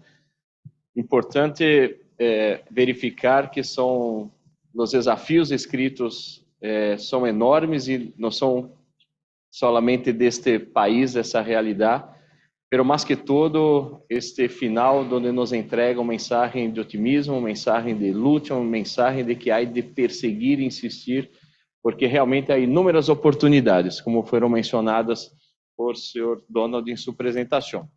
Assim que muitas graças. Vamos seguir agora com a senhora Inola Map para sua apresentação, por favor. Buenas tardes, gracias por la oportunidad y estamos aquí en representación del PDR Centroamérica y República Dominicana. Y voy a empezar primero por el objetivo que el PDRR pasó en el diseño de la PAPSIA, que tiene que ver con el programa de agricultura familiar, campesina, indígena y afrodescendiente. Y en el objetivo 4, cuando se diseñó el plan, se habló de potenciar lo que es el encadenamiento productivo, ofreciendo productos y servicios de calidad e inocuidad tanto a su comunidad, al país y a la región, aprovechando y potenciando las ventajas de oportunidades que brindan los mercados tanto nacionales como internacionales. Y eso también lo amarramos al pilar 5 del diseño de Naciones Unidas, que habla de la agricultura familiar, que era mejorar la inclusión socioeconómica, la resiliencia y el bienestar de los y las agricultores familiares y los hogares y comunidad. Y esos dos objetivos los presento porque dentro del PDR nosotros tratamos de dar seguimiento a lo que es el plan y lo que se trazó en el diseño de los pilares, a ver qué tanto se va a cumplir. ¿Cuál es el objetivo del mercado para la agricultura familiar? Uno, apertura de espacio para el comercio, tanto para la población como para los productores y consumidores. Producers and consumers. To help consumers to have fresh, healthy, and safe products. Putting the family farming into the food chain, direct marketing, selling of products at the right fair price to consumers, to drive, push producers to go into a well-organized system and fair for the market. What I see here is that we have increased opportunities for family farmers to improve, to improve sales, different markets, the differentiated quality, fair prices, associations, cooperatives have become very important. When producers get together to sell, they make sure that there will be no competition among them, but everyone will have the opportunity to sell their products. There is support from organizations. I mean, we have received support from local governments and central governments, short marketing circuits.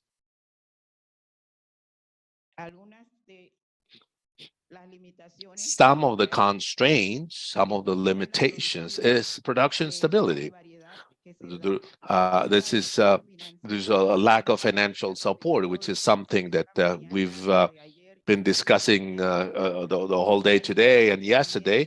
Low performance because of inefficiencies in some areas, the cyclic variables in the supply and demand of producer out in the field. We need an information system, a reliable information system on the behavior of the market, volumes, prices, buyers' portfolio, as well as a portfolio of producers. So that is something we need to develop. Some suggestions. Let me summarize here. The training, formal training to country workers, planning and supporting production, and accounting records. Most producers in family farming do not keep an accounting records, and that's difficult because they do not know their costs and real prices, and that is a limitation in terms of revenues. A platform, a marketing platform of products, so as to show the experience of producers, so as to socialize the experiences and the strategies, because within the region there are different strategies, there's different ways to do things, and we didn't want to elaborate on a country-by-country basis, so that's why we use this general overview. And last but not least, in conclusion, initiatives are driven by organizations. Marketing of family farming is consistent with the laws of family farming in some countries. In some countries, we need to push for the law, and that is we need to enhance the alliances among producers, public institutions, local governments, business people, and organizations such as Mesoamerica, FAO, ICA, and this is the FAO Mesoamerica has supported some of the marketing circuits, and the Panamanian experience in Mesoamerica has made a great contribution. And those involved in the process, producers to begin with, PDR, are local governments, the municipalities, Red Cafa Conada in Panama, they have the project for institutional support, which are the programs implemented by the programs that they buy family farming producers, among other programs. Thank you very much. Muchas gracias, senhora Enola, por su presentación. Thank you for your presentation. I'd like to emphasize the importance of the supply and demand dialogue and the possibility of offering consumers fresh products and safe products to face this overweight pandemic, which is affecting all countries in the region. You've just heard a way to use this. Thank you for your presentation. And Alicia Sarmiento with the SITCH on her presentation. Thank you. Good afternoon, and thank you very much for the invitation. It's a pleasure being here. I will be discussing from the indigenous farmers. I'm not with any government. I'm not representing, well, I've never represented any government, by the way, but I do represent farmers and indigenous communities in Mexico, especially in the Tlaxcala state. And I want to begin by saying that, no, we don't need to find a way to put family farming into today's market. No, I don't think so. We need to find our own marketing spaces for family farming, indigenous farming, because we're different. We cannot compare ourselves to any market. We've been 17 years in an organized group of farmers and indigenous. We've been marketing, we're selling our products from the countryside into the city. And what do I mean by that? First, it was really difficult for us to produce. This production experience of family farming and agroecology has been around for 30 years. We're the third generation. There are two generations before us which started this way of production, which was sufficient, safe, secure. After we guarantee our food, the excess products, we then try to find a way to market that. This is really interesting. We thought of looking for those spaces, such as big stores or what's the name of them? These big, huge places where you sell every product. Okay, supply centers in Mexico, wholesalers in Mexico, and with but prices they were paying were extremely low. And this we suffered that since the free trade agreement, when prices were so unfair that the basic grains fell down. So now it seems that in big commercial chains, the prices are very low. However, we placed some products, and when we came back about the prices of the product, they would triple the price. So what was all that about? They were abusing our work, and besides making twice or thrice the money we were paying, that is not possible. So we started to think of how to find our own marketing spaces organized by us as indigenous, as the farmers communities. Fortunately, there were researchers that helped us a lot to conduct market research to see what was the right place to sell our products. And what do you think? It did work. It did work. And July 5th, in 23rd of July 2005, we started to sell our own products. I mean, we spent 17 years doing that. But we also had something else to do. Not only look at this part of marketing, not just money. No, we could not lose our values, these values of cooperation, agroecology, healthy products. We need to do that. But also the market has taught us that we should not only be sellers. We need to exchange of knowledge among us and with our consumers. We offer presentations, we raise awareness. This is a healthy food item. We take them to our plots. We take them to the places where we transform our products for to raise credibility, to for them to see what is it that they are eating. So far, we have the support of no government, not even local, municipal, or state government. We're very lucky. Back then, someone who realized that we wanted to do, they supported us.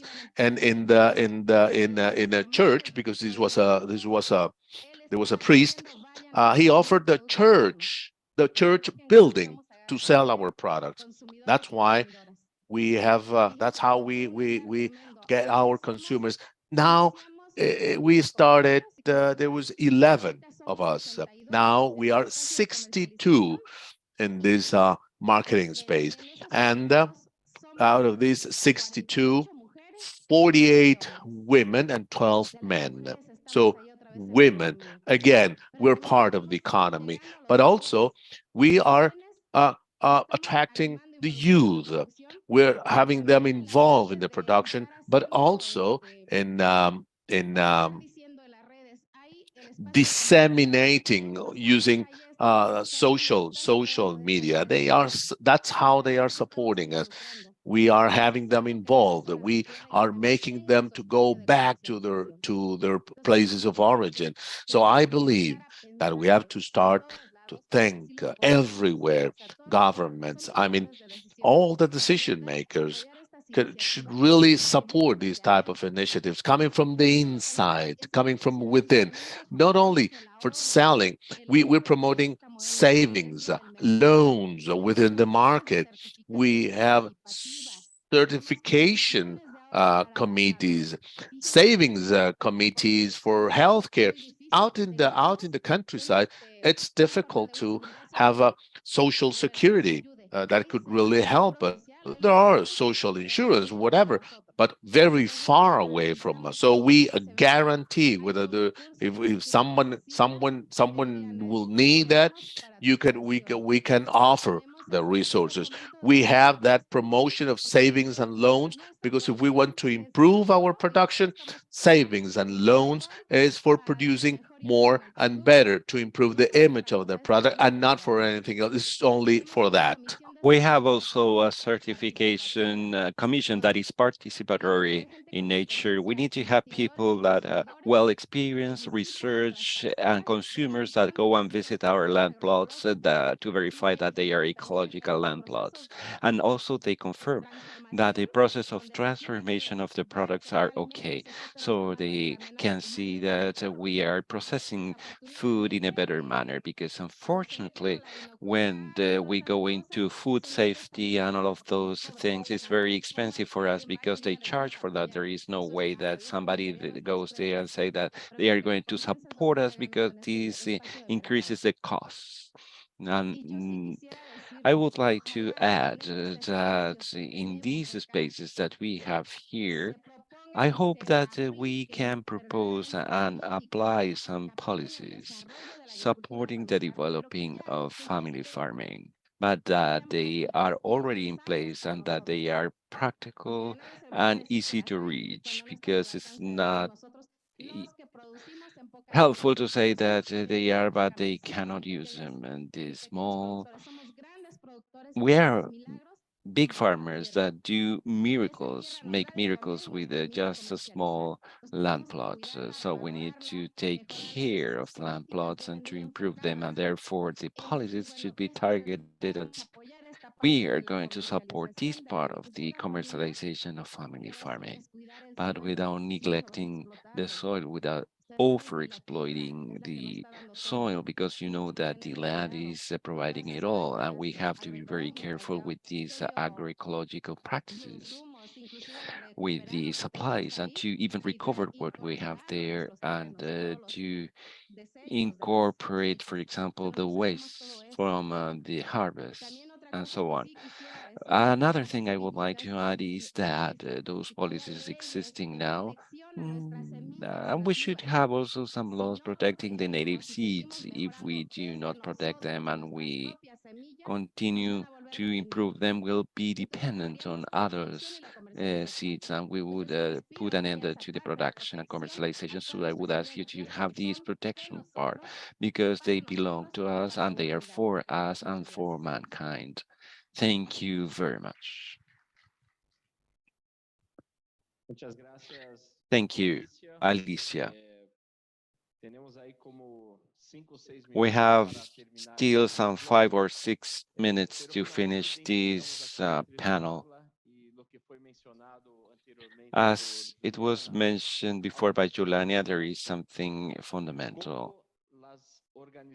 How the family farming organizations, from peasants, the cooperatives, the young people are building their circuits of commercialization and participation in the markets that are not dependent on the criteria of the supermarkets and the big chains and do not suffer the consequences of the middle persons, the middlemen who finally apply prices to the products that do not represent the result of this beautiful work that has been done.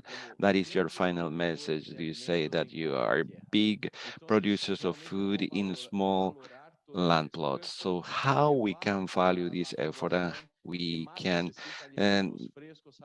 take this food to the production at the fair price, produced by the hands that take care of the land, the water, the seeds, and finally produce these safe food. And well, heard here about the very powerful experiences, and there are some messages from for the people from FAO, for the people, the authorities who are participating here, so that we can be sensitized about all of these and understand how the present food systems we have will be or stay unbalanced. The production of many of our countries go abroad, and we are replacing many traditional crops by some export crops, and this translates into an inflation rate inside our countries, and finally favors a system, a food system where we are consuming over-processed stuffs, foodstuffs, but and contributing to the malnutrition pandemic that we live in some countries. On the other hand, we have the most vulnerable population that are going back, and we do not find the real alternatives to curb this process in our countries. There is a lot to do, and we heard here very nice initiatives in this perspective. We'll still have 4 or 5 minutes to conclude, maybe some comments about from the people who are here in the room.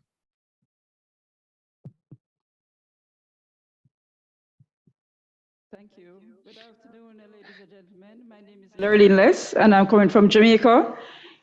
And I want to congratulate you for this excellent session on family farming. And I'd love to extend a special, thank you to FAO and to the FO4 ACP meetings we have had in Jamaica. That based on what I was told, there were 2 countries in 2018 represented from the Caribbean at the meeting of the FO4 ACP family farming. No, there are 5 countries from the Caribbean here. There are 19 countries in the Caribbean, right? Now, the problem that we face as we speak about inequalities, we talk about women, right? Women, men, that's fine. Then there are the inequalities of us in the Caribbean of 19 countries. You have a block of Latin American, one big block of countries. So you can trade, and you can trade effectively and cost effectively. Us in the Caribbean, we are scattered out along the terrain of the Eastern and the Central Caribbean. So the cost of inputs, the cost of trade is extremely expensive. input costs, as Mr. Donald pointed out, to all our crops are very expensive. We're getting our inputs from as far as Ukraine, Russia, and all over the world. Why don't we look at our block to see how we can make our input costs more cost effective by having it near shoring to us? So we as farmers can cut down that inequality that we face as we compete on the global stage for the same farm produce. I thank you very much for this conference.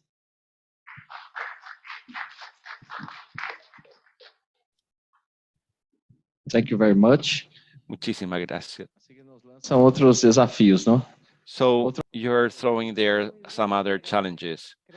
A very brief comment. I think that we should have red lights concerning the mitigation of the climate change. Not only the states historically have acknowledged the role played by the peasant Afro-descendant family farming and the artisanal fishing, and we need to safeguard the security of the phytogenetic or plant and genetic resources. But additionally to that, we have now the responsibility to mitigate the climate change that has not been originated by us. So I think that we have to pay attention, close attention to that. Thank you. We'll conclude then. We'll conclude this panel and a round of applause to the participants. And I give now the continuity of this to Pedro. Thank you, Joao. As we dismantle here the stage setting, we'll go to the final panel, where we'll have some reflections about everything we discussed yesterday and today in the framework of the second conference of family farming of the extending Mercosur.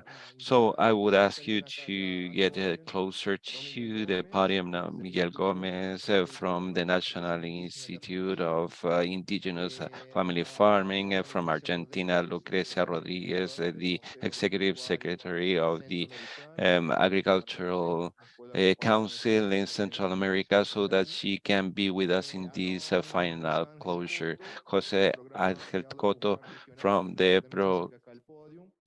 regional program. And I know that Faustino Torres, Mr. Faustino Torres was coming downstairs because was in a meeting with the regional director. Once he comes down here, he can join us on the stage. And before going to the final reflection process, I would like to comment to you that additionally to the declaration we have as an activity, there is already a systematization of everything that we did with the different keywords, maps, and all of these can be later shared with your colleagues in the countries. And this knowledge and dialogue will not stay here, so I will give floor to Miguel Gomez so that he can give us the final reflections. Good afternoon, everyone. Well, we have some days of learning, sharing what we have to build for the future. Yesterday, the Minister of Panama was proposing or speaking about the sensibility we should have vis-a-vis the struggle against hunger, and the Vice Minister from Dominican Republic was proposing the idea of repopulating the field, the rural area. So we have to take this into account in accordance with the times we are living, and we are concentrating in the big cities, and we are leaving the lands behind, and our colleagues are expressing everything that we should do as states so that the production processes in the territories still grow. We have to think, or to encourage people to think in the productive processes that take into account everything and favor the access to land, to soil, to water, to territories. So I think that we are at the point in time where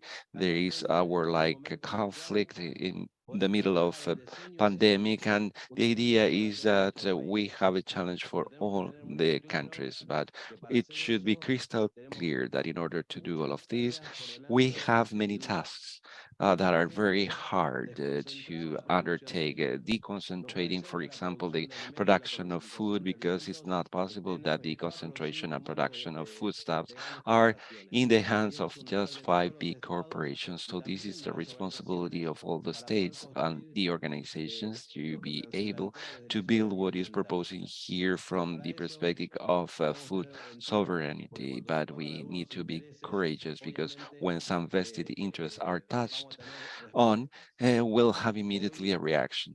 And yesterday, more particularly in Argentina, will take the freedom so that the colleagues from the council asked us to convey a message about a concern they have.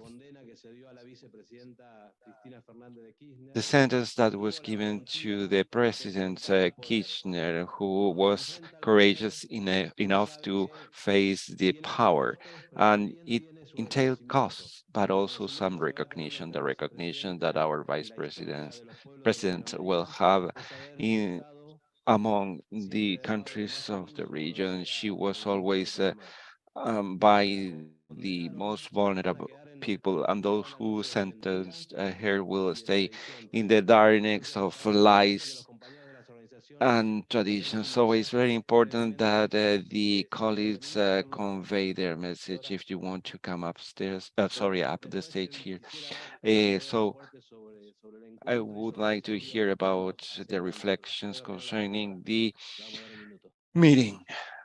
So we'll give you the floor. Good afternoon, and thank you, Miguel. Thank you, everyone. So in this National Council of the Indigenous and Peasants Family Farming and Artisanal Fishers, we coexist with different organizations, and each one of them have their own voice. And in all these years, we have reinforced this space for dialogue with all the governments, with different democratic governments in these 40 years of democracy in Argentina, 40 years. Through which we have defended everything, as Miguel was saying, as we have said in these 3 days, starting right from the first pillar of the designing of family farming, we need to come up with the proper political climate for the development of family farming. That is the starting point. And we're going to acknowledge what has been said here, and we'll go back with the commitment that everyone has to honor, because I cannot go back and see my children in the eyes if we don't say what we should be saying in these spaces. So the governments that have been democratically elected in Latin America have been persecuted, they have suffered, and we need the reinforcement, because we are requesting the financing, the permanent dialogue, and the guarantee that the water is available and that we have all the food that we need in the territories. And for that, the governments have suffered persecution, as the colleague said. When FAO is heard, sometimes we are not heard at the territories. So we cannot uh, say as we do not hear this when the governments of our countries are attacked and the organizations from the peasants should take the responsibility for the decisions we make. Our responsibility also includes defending our leaders who have made decisions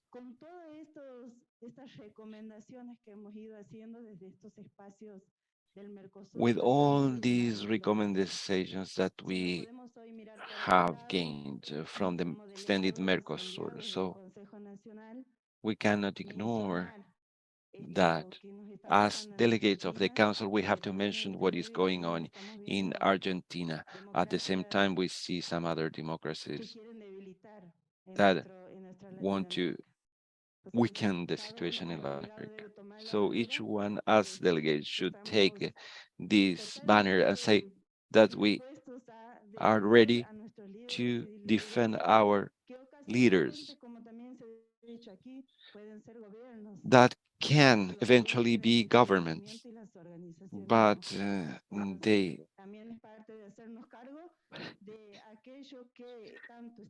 are expected to be responsible for what we are asking and to have all the guarantees that the democracy requires for the leaders who finally sign everything for this sector of the family farming. So we wanted that this was recorded, and I didn't want to go back home without mentioning this.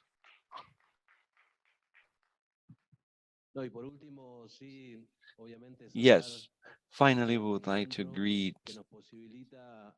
congratulate this meeting that is facilitating the collective construction of the public policies. They should be the result of the dialogue of the authorities and organizations of the sector, and this kind of events allows us to channel this. Now we have this major challenge of the pro-temporary presidency in Argentina, and we'll be working on this.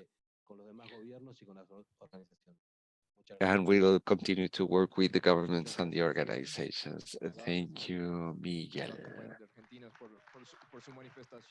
Thank you.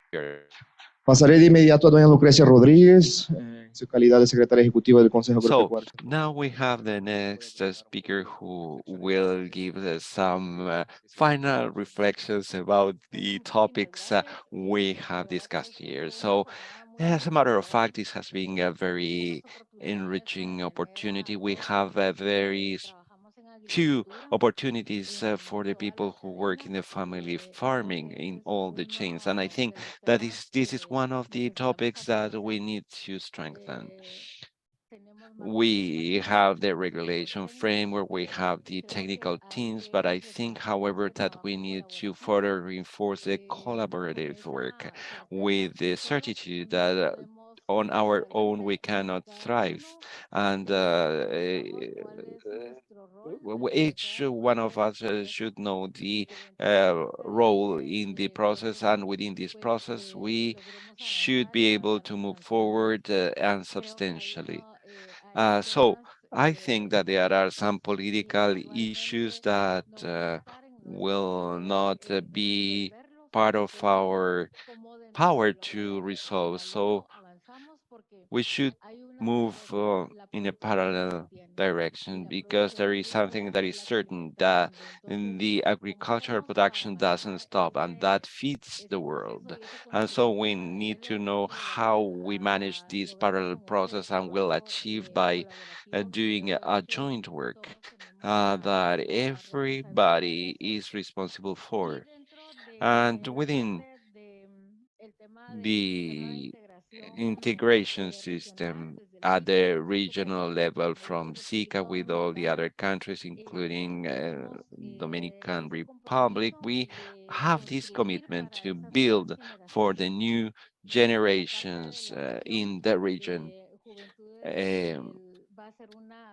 This will be in the future a young population with an average of 15 to 19 years of age for 2050. That is part of the statistics we have now. And by including or having this generational transition, we should have new instruments the young people do not like to speak these new generational replacements, but rather they want to know how they will be included in this process. And we should take advantage of this so that the agriculture is more sustainable in considering all these responsibilities. As I said before, we're not responsible for climate change, but however, we are the ones who are responsible to mitigate and demonstrate that if there are no foodstuffs, there will be more poverty. And although we are not responsible for that, and we have, however, the responsibility to show how the agriculture is doing the job.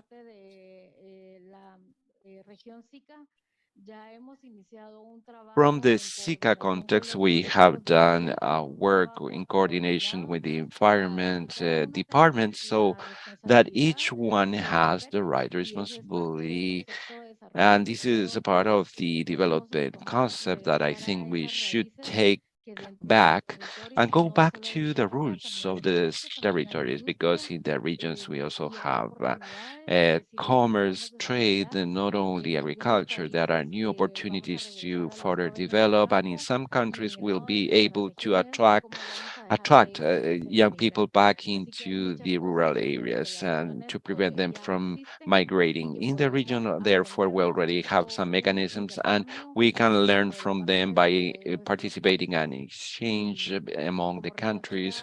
As SICA regions, we can share those good experiences that we have identified with other regions, and showing how we can do further progress. Thank you, Lucrecia. What you said is quite relevant as to the initiatives of interaction, engagement with the CCAD, ICLAC, and all the several of the messages here is the regional integration mechanisms region can play a role in facilitating the engagement, facilitating the dialogue, facilitating the development of policies to strengthen family farming. Still in Central America and in the process of SICA and SICAC, now Jose Angel Coto on behalf of the Regional Dialogue Initiative. Thank you, Pedro. Before offering a couple of remarks on these 2 days of work among organizations, international agencies, representatives of different governments, I would like to congratulate all the representatives of the organizations of family farming for this huge, great effort, staying this late in the afternoon, and the representatives of government are here with us because they've been brave to listen all our complaints or our demands that us family farmers have. And let me say that the FAO director yesterday mentioned all the actions of FAO around the world. However, we acknowledge that there's still a lot to be done. We're just taking one short step in strengthening family farmers out in the rural territories in our countries. But progress is being made. And in all the presentations from the ministries of agriculture of the various Latin American countries and the Caribbean, we heard interesting presentations of what the plan, a plan because public policies have been created that have not been so or as effective as we would wish to, that have not really strengthened family farming as one might expect in the rural territories, that have failed to support family farmers from the government agencies, as one might expect. However, as I said before, in a panel discussion, there are three important organizations in this meeting where we have family farmers, we have international agencies that have the resources that can fund and offer the funding, and representatives from governments. Probably government representatives can not sign a commitment today because they depend on the decision of a Congress or a president, and probably their position is at stake. A government position might be at stake. However, it is important to mention that in this meeting, little has been said about land ownership, access to water, funding, and creation of real public policies to strengthen family farming in our countries. Likewise, and in closing, something that has been added into the discussion is the Afro-descendant community that living in our countries, which is also important to have them involved in the development of all these activities we are having. Let me say that with everything we've said, the representatives of family farmers, sometimes in our countries, we're told we are the opposition because of our demands, because of our actions as family farmers, as families, that we don't receive a good support from government. But this is not so. Families in the rural territories, we are the dreamers, those who believe that by strengthening family farming, a better life is possible for everyone around the world. We have said that family farmers, we produce food. From Guatemala, in the previous panel, a young lady, she said that every food is produced out in the countryside and then into the city. So we have to strengthen rural territories because from there, or that is how we will guarantee food security. I mean, farmers, families, and the families in every country. Family farmers, international organizations, government representatives, we have a commitment today, which is strengthening family farming in each and every country to make the governments and the legislative powers can implement policies with funding. In Sika region, family farming laws have been passed, but without funding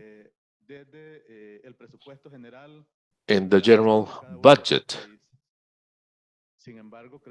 However, I believe it is important to have budgets together with those public policies, including all the family farmers in the rural territories. In these couple of days, we have heard a series of proposals that have built agreement and commitment among the three important parties here. And we hope such a commitment will be taken as an actual, real commitment to support our family farmers. Thank you. Thank you, Angel. Yes. next step is what matters. The commitments we have agreed upon here, how to move ahead with the dialogue. And now, Faustino Torres, on behalf of Cloco Via Campesina. Well, this is the end of a very difficult work in putting together this Latin American meeting. And now we have to see how far we can go with our work. It's difficult sometimes to close this part of the session without going into a political element. Just back in the 70s, Henry Kissinger, a classic in foreign policy, with a poor memory in some places, said, if you control oil, then you control nations. If you control food, you control peoples. For a long time, back in the 40s, back in the 50s, food has always been Jose de Castro wrote a geography of hunger. So this was a popular topic. Family farming was also part of farmers and indigenous peoples in this region. And the decade puts into perspective this whole work. For instance, we have topics here which were not part of the agenda, still very important, such as migration. I come from a Central American region where there are lots of youth, young people, which is being expelled from the countryside into a so-called American dreams. Others are going to Europe, and that's because we need to strengthen programs in the countryside. And this meeting here in Santiago put together ministers, government authorities, FAO, some members of the academia, some guests, and the farmers movement. In the farmers movement, we haven't solved every problem. As a Via Campesina, this is a world movement of 200 million families around the world in 192 countries, with expressions around the world, is not here in the SICA. So this is the right time to come together. I always tell the ministers and authorities that in every country we are there. The farmers movement is present in every country. Unity, the articulation, it's critical to develop the big tasks of the decade. I've always said that the perfect equation, the Declaration of Farmers' Rights passed in 2017 by the United Nations, plus the decade, those two actions, if we put them together, we are closer to the Sustainable Development Goals. That's why these tasks, these meetings with FAO and with the ministers and authorities will allow us to address all 7 pillars in the decade, plus organization.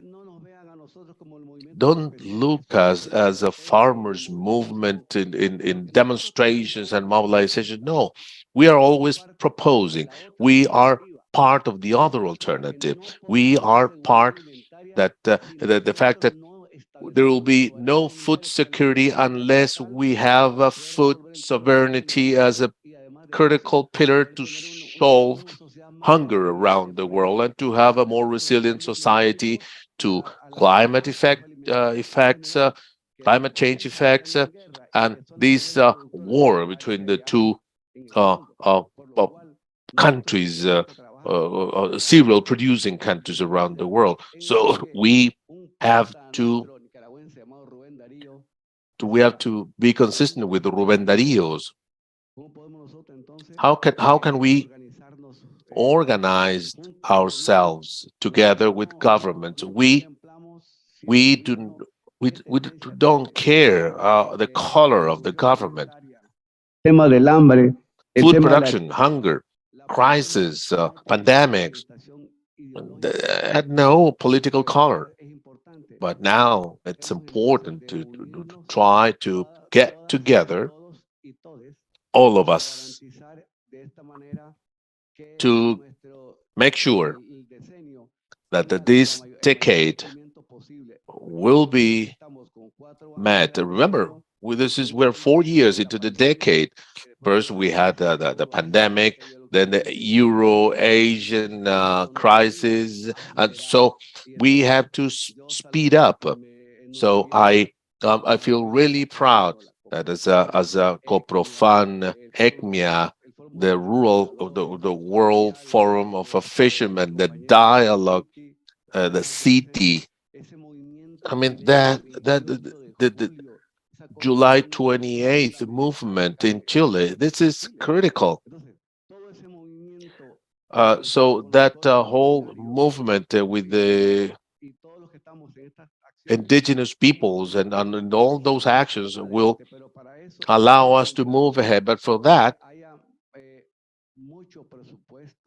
we need a lot of budget, and that in 2022 and 2023 will allow us to start working on the formal programs to guarantee the work still ahead, which is the production of foodstuff, resilience to the pandemic and the climate change, and also to guarantee a more sustainable Latin America, given the crisis we are going through. So the Declaration of Santiago that Lautaro read this morning, I believe that was wonderful.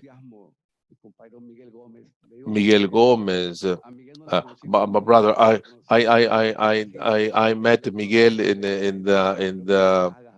the farmers movement. Our friends from SICA that could invite us to participate. We're doing family farming, but without SICA, and so we can move ahead because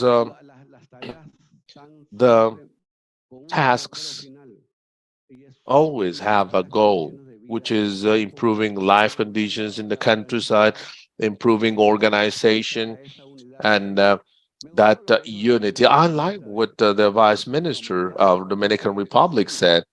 Yes, that's the effort we'll be making, and whatever comes as a result of the task forces will or should become guidelines. It should become actions, so that Latin America not only be an area of peace, the big country, but it will be an example so that we can go ahead and succeed. I'd like to congratulate FAO, like to congratulate the government authorities, my friends from the social government, our guests, and Merry Christmas. It's December already. Thank you. I appreciate for your comments. While we rearrange the stage here for the closing, I'd like to thank each and everyone for your attendance, your participation, for your interest. I know this has been a very busy day today, but we have seen a very active debate. Before putting together the last activity, we'll have the Lautaro Vizcay will be reading the Declaration of Santiago, which in a way will guide the work ahead. Like Fausto said, and Jose Angel, the challenge is to continue to work, to continue our dialogue. So, Lautaro, we will read the Declaration of Santiago. Within the framework of the Latin American and Caribbean meeting of the Decade of the United Nations for Family Farming, the participants from the 24 countries of Latin America and the Caribbean would like to thank the government of Chile for hosting this activity and the regional FAO office for organizing this meeting. We acknowledge the importance of moving forward in the implementation of differentiated public policies for family farming in indigenous artisanal fishermen and Afro-descendants that will allow to position us at the center of a transformation agenda of agri-food systems by deepening and moving forward in the dialogue policies with the participation of part organizations, multilateral organizations such as FAO, FIRA, ICA, and governments. We also acknowledge the progress made in the implementation of the Decade of Family Farming in the region, particularly the approval of the regional plan and national plans of SICA for the decade, and with the driving force of the specialized meeting of Mercosur, which mandated the implementation of a regional plan and the support of national family farming plans. The challenging scenario of social and economic environmental crisis means that we have to emphasize efforts to strengthen family farming by increasing investment, budgets, to build a new governance of rural development in Latin America and the Caribbean. Likewise, it becomes necessary to strengthen South-South cooperation, the exchange of knowledge in the region, leveraging the regional integration mechanisms, such as the Community of Caribbean, such as CELAC, CARICOM, among others, positioning the sector right at the center of the agenda. It becomes necessary to acknowledge that family farming have a key role in the climate change mitigation programs, in the protection and preservation of the environment and the food security. It is also important to focus more investment on family farming as a strategy to fight the inequalities in the territories and to provide the society with healthy and nutritional foodstuff produced in a sustainable manner. The support to family farming has to remain in the implementation of public policies with allocated budgets and actions to strengthen it. It becomes necessary for family farmers, to gain access to instruments to better use the opportunities of markets which are sensitive to the origin and the way foodstuffs are produced, and that value more and more the characteristics of family production. To do so, these type of meetings should continue to be facilitated by FAO and FIRA with a joint secretariat at the global level in order to assess the progress in the implementation of the decade and the impact of policies to strengthen the sector. So let's have a governance space dedicated for Latin America and the Caribbean to facilitate the dialogue on policies and the ties among the territories in the region. The challenges we face mean a collective effort, a solidarity among stakeholders, women, young people, driving an effective changing agenda for Latin America and the Caribbean by strengthening family farming for farmers, for indigenous, artisanal fishing, and and Afro-descendant communities towards inclusive agro-food systems. Thank you very much. Thank you, Lautaro. Y ya para cerrar este encuentro y estas jornadas, To quisiera this meeting, I would like to invite Mr. Mario Lubetti, the sub-director, the representative for Latin America and the Caribbean, Mr. Jose Guajardo Reyes, the Undersecretary of Agriculture from the Agricultural Department of Chile, Humberto Broch, in representation of COPROFAN and the organizations that are adhere to the family farming sector.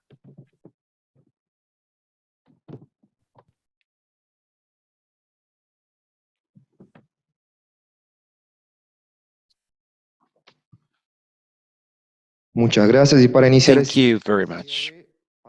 So I will give the floor now to Mr. Mario Lubetti, the sub-director in the region and representative for Latin America and the Caribbean in FAO.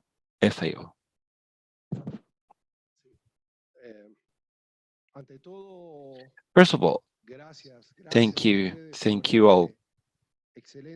Thank you all for this excellent debate of 3 days. This confirmed our option to back fully in all ways the event that you developed. Normally, it's not my job to summarize the richness and the complexity of the discussions you conducted for 3 days, but I think we should recall the interventions by the ministers who were with us yesterday, who are represented here by the organizations, regional organizations who were sharing with us, the representatives from the civil society and others. So we should understand how from different angles, in different manners, and from different cultures, we agreed upon the value of fostering the reflections and the actions regarding the family farming, particularly in this framework. As we said, we are in a very complex context, and additionally to the historical social injustice, the effect of COVID have been added, as well as the consequences of the war. So I think it's interesting when we speak of family farming, we speak in a different manner as compared as we referred to it many years ago. So I'm thinking just of the topics that are linked to agriculture, for example, social protection, markets, investments, the partnerships, innovation, technology, sustainability, women, young people, and this shows the different dimensions as something that is in the heart of the social and economic development of our societies. I do believe that the resolution that we have just heard is a very good summary of what you have discussed here. So in a couple of phrases, I would like to summarize when there is an importance to advance in differentiated public policies for the indigenous and Afro-descendant family farmers and artisanal fishers, with processes that are participatory, allowing to put the sector at the core of the transformation of the agricultural processes. And you also express that it's important to keep this active dialogue for the family farming that would allow to reinforce the regional integration and for the resolving the important problems that you discussed for 3 days. from an ongoing participation of the governments and the sub-regional structures and the different organizations. In a certain way, this shows the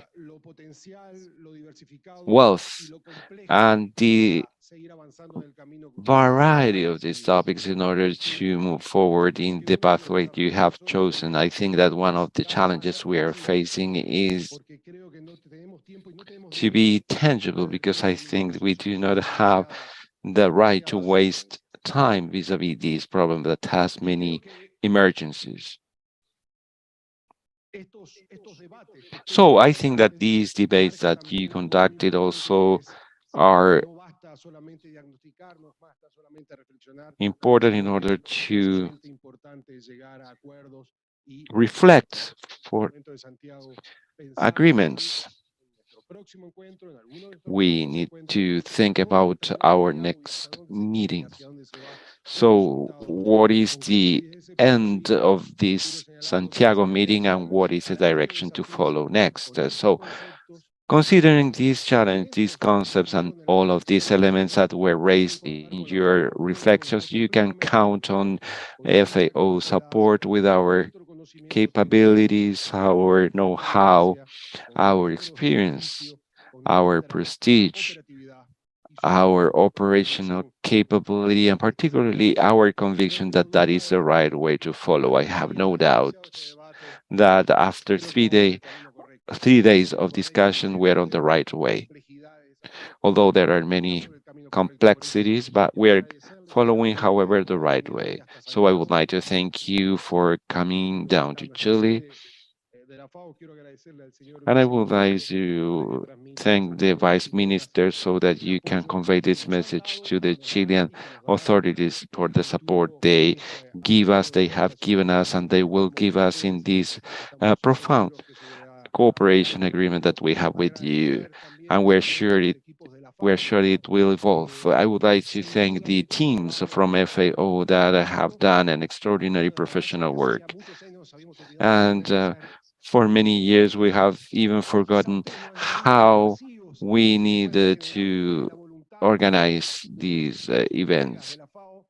And the willingness that has been extraordinary by the colleagues from FAO to overcome all the problems we found along the way. Thank you. Thank you, Mr. Representative. Now I will go the floor to Juan Guajardo Reyes from the Ministry of Agriculture in Chile. Thank you. I have something written, and it appears to be many pages, but it's only because of the writing. As I do usually, I would like to greet everyone, and I would like to thank you that you stay till the end, and I would like to greet you on behalf of our President, Gabriel Boric, and he's very pleased that you are here. On behalf of Mr. Valenzuela, who was here, and on my own, and the whole, so all the representatives of SICA, the ministers who are present here from the PESA, the indigenous organizations that are part of the extended Mercosur. And I will take the freedom to get out of the script. And on behalf of my Mapuche ancestors, I would like to say, Mari Mari Copuche.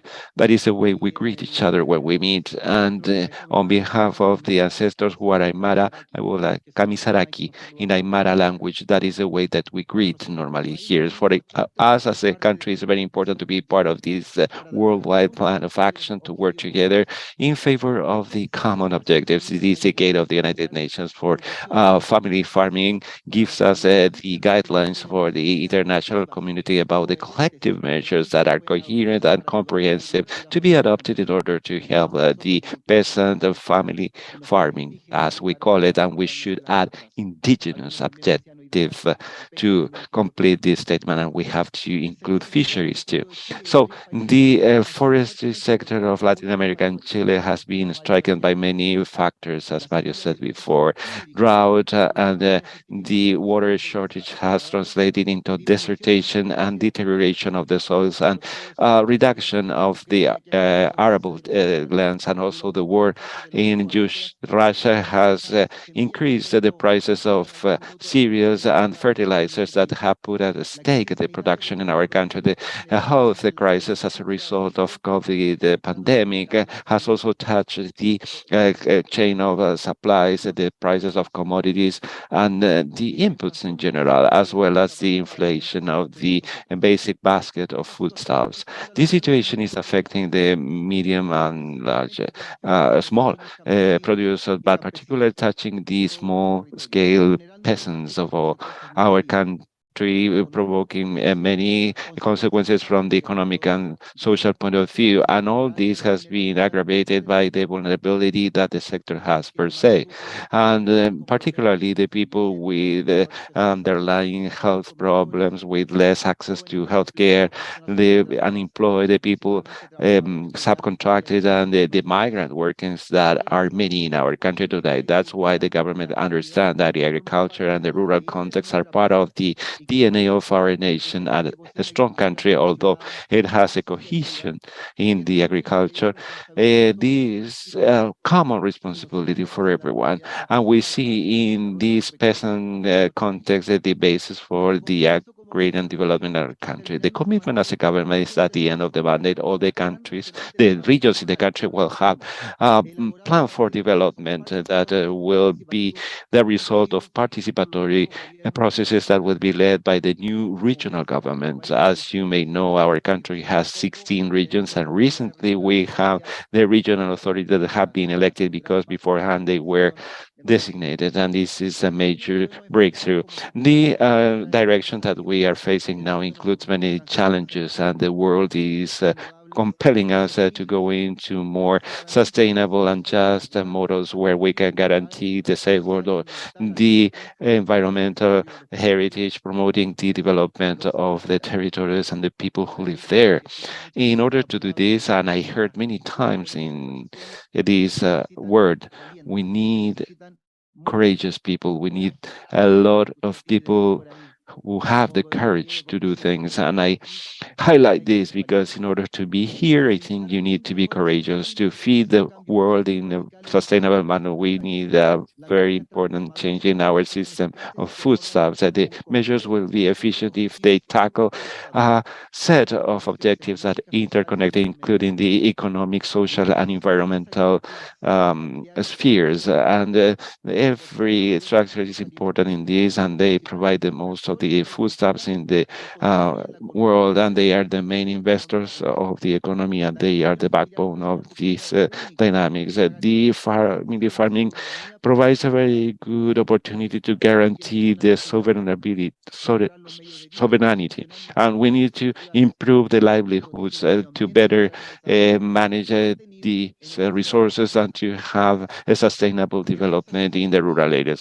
Thanks to their wisdom, the family farmers are the agents for change that we need in order to have zero hunger, a planet that is more balanced, resilient, and to attain the SDGs that we have imposed ourselves. That the scarcity of natural resources makes compulsory to include new skills amongst the growers that allow them to make a reasonable use of the resources and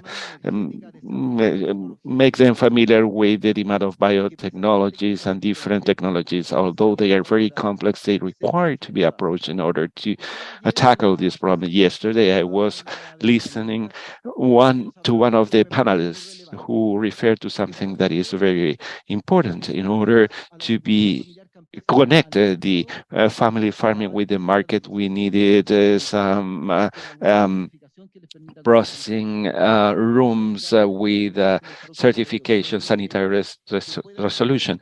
So we don't think that it's feasible to have a market if we don't have this kind of processes in each one of the regions of the country. We need to link together the small growers with the relevant actors or players so that they can be inserted and respond to the new demands from the territory. We should have a systematic and cooperative work that is required in order to empower them vis-a-vis their importance in the link of the productive chain and responding to the new requirements. From this point of view, it's indispensable to have all the instances of dialogue and training so that the little or small scale growers can have the skills and needed tools. We are aware that we need to renew the generations participating in family farming in Chile.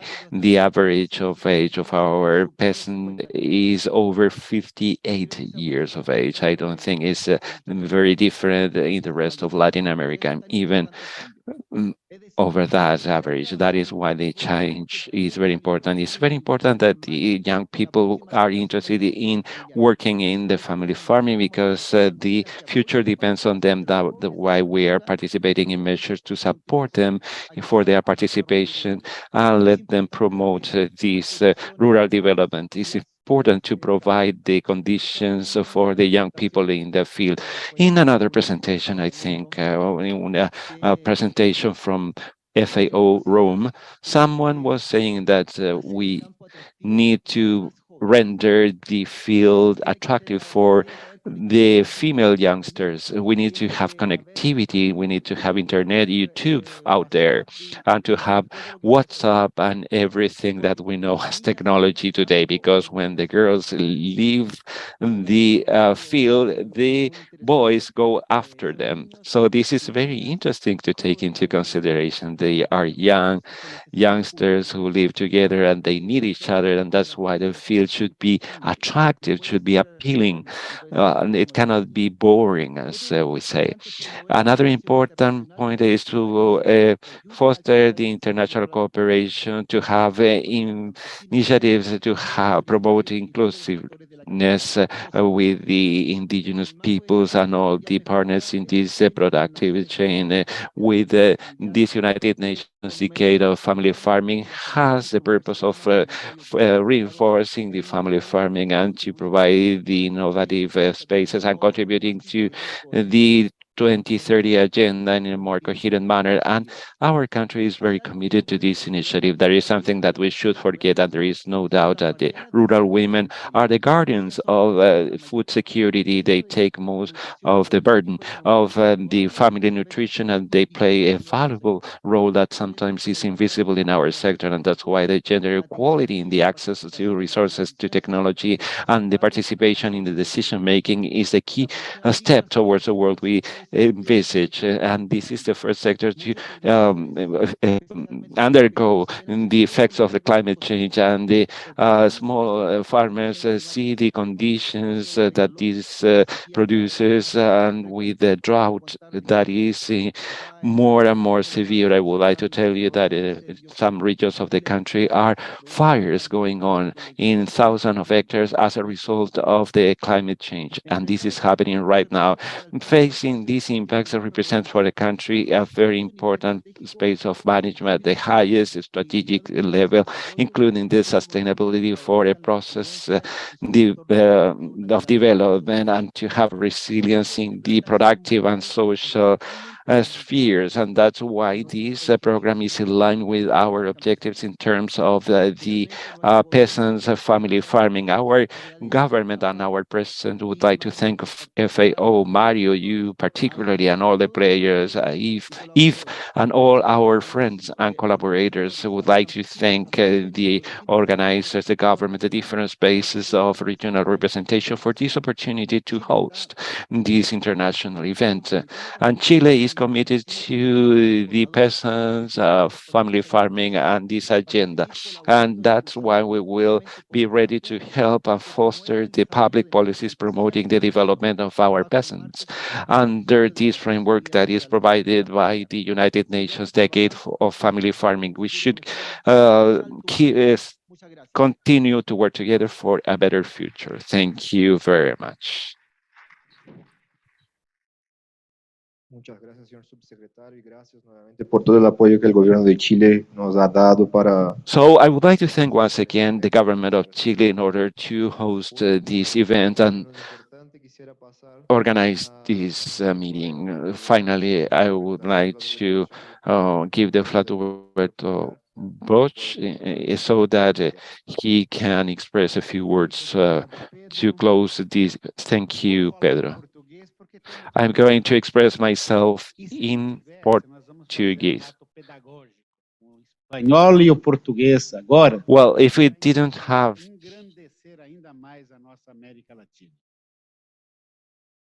I think we should make our Latin America bigger. First of all, I would like to greet and thank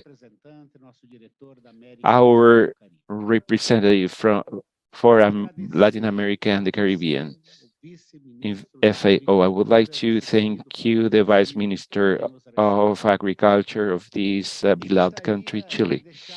And I would like to leave a message, particularly on behalf of COPROFAM and all the organizations that are present here in the meeting and who are part of this continental partnership for the food sovereignty.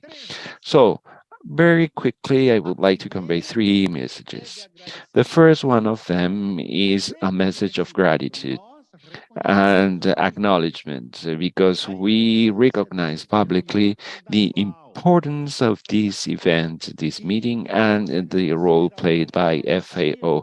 We would like to thank the government of Chile, the Ministry of Agriculture, the INTAP, and the governments for their support. But at the same time, we would like to thank the rest of the governments who participated from 24 countries, the ministers of agriculture of several countries, the representatives, official representatives of other governments, additionally to the ministers who are present here. We would like to thank the presence of the International Fund for Agricultural Development, the IFAD, and the ICA, the Procasur, and many other networks and organizations.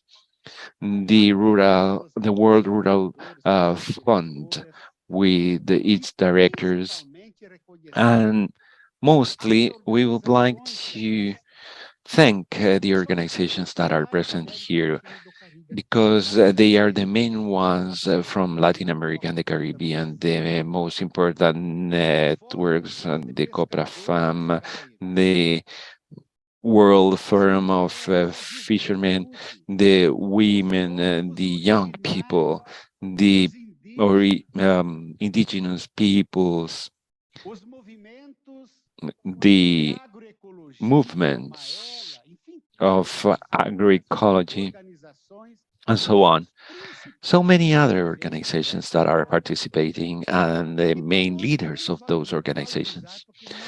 Therefore, we would like to value this, because what happened here is not something insignificant. That's why Mario would like to express our gratitude to your team, the whole team of FAO.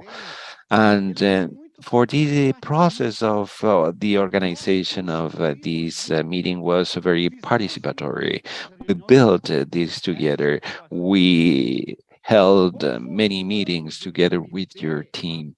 We set up a committee for the organization. And the first point is to thank you. And this is to acknowledge this meeting and to express our sentiment about the importance of participation by the different organizations who are representatives of the family farming, of the peasants and the indigenous and the fishermen of our dear region of Latin America and the Caribbean. The second point that I would like to express is that we get out of this room with a lot of hope. We do understand that this event is a major new enchantment with the agriculture or farming, because once again we are aware of the serious problem we're facing. Over 60 million people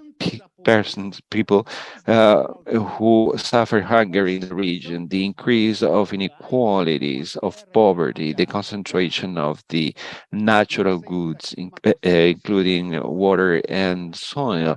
We are getting out of this room with a higher awareness, and now we understand that we have a major opportunity to take once again this challenge or this endeavor to reinforce the peasants and indigenous family farming. We have the design of the family farming from the United Nations, including the right, as it was reminded here. We also have a resolution from the United Nations, and at the same time, we have a commitment from the governments vis-a-vis the 2030 agenda of the United Nations, and will not be able to attain the SDGs if we do not install this debate to reinforce the production of healthy food and value the women for their participation, the young people's participation. So we are the only ones who will be able to face this problem of poverty, hunger, inequalities, and additionally to that, an environmental challenge, and that is now proposed by the COP in Egypt. And that's why we would like to readapt our public policies so that they can be instrumental in order to have a more healthy production with healthier foodstuffs, so that we can help in order to be resilient and face the environmental changes. We'll get out of here with hope that the governments will help us, and that will not be available to discuss with them, and will be reinforcing the organizations. And that is the role we have to play. And that's why we want that you increasingly value this heritage, the heritage of the peasants organizations, because sometimes we are a little bit scattered, and we are sometimes planting or milking cows, etc. And individually, we cannot get here. We get here through our organizations. And that's why we need to have strong organizations that are representative and able to carry the desires of the people who are out in the fields, and also our proposals for adaptation. Finally, we are hopeful that will not stop here. We want to give a continuity. We want to make a third attempt, and to have this approval of the final declaration that is showing many things. It's showing the pathway, and we want to continue along. And that's why I'm very happy to see that in these events and the IFAD are together, and we need to bring the program of food program to this debate. The multilateral organizations should come together, because our objective is the same one in this reinforcement. So our hope for continuity of having a governance where we can get together, assess our work, and organize because life is dynamic, and that's why we have hope.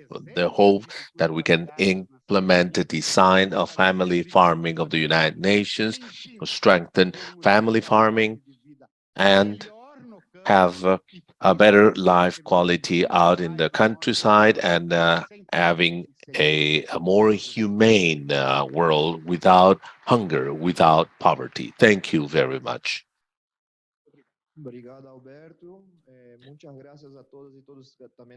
Thank you, Alberto. I would like to thank those in the streaming and those in the room. And we then adjourn this meeting. Have a safe return home. Thank you.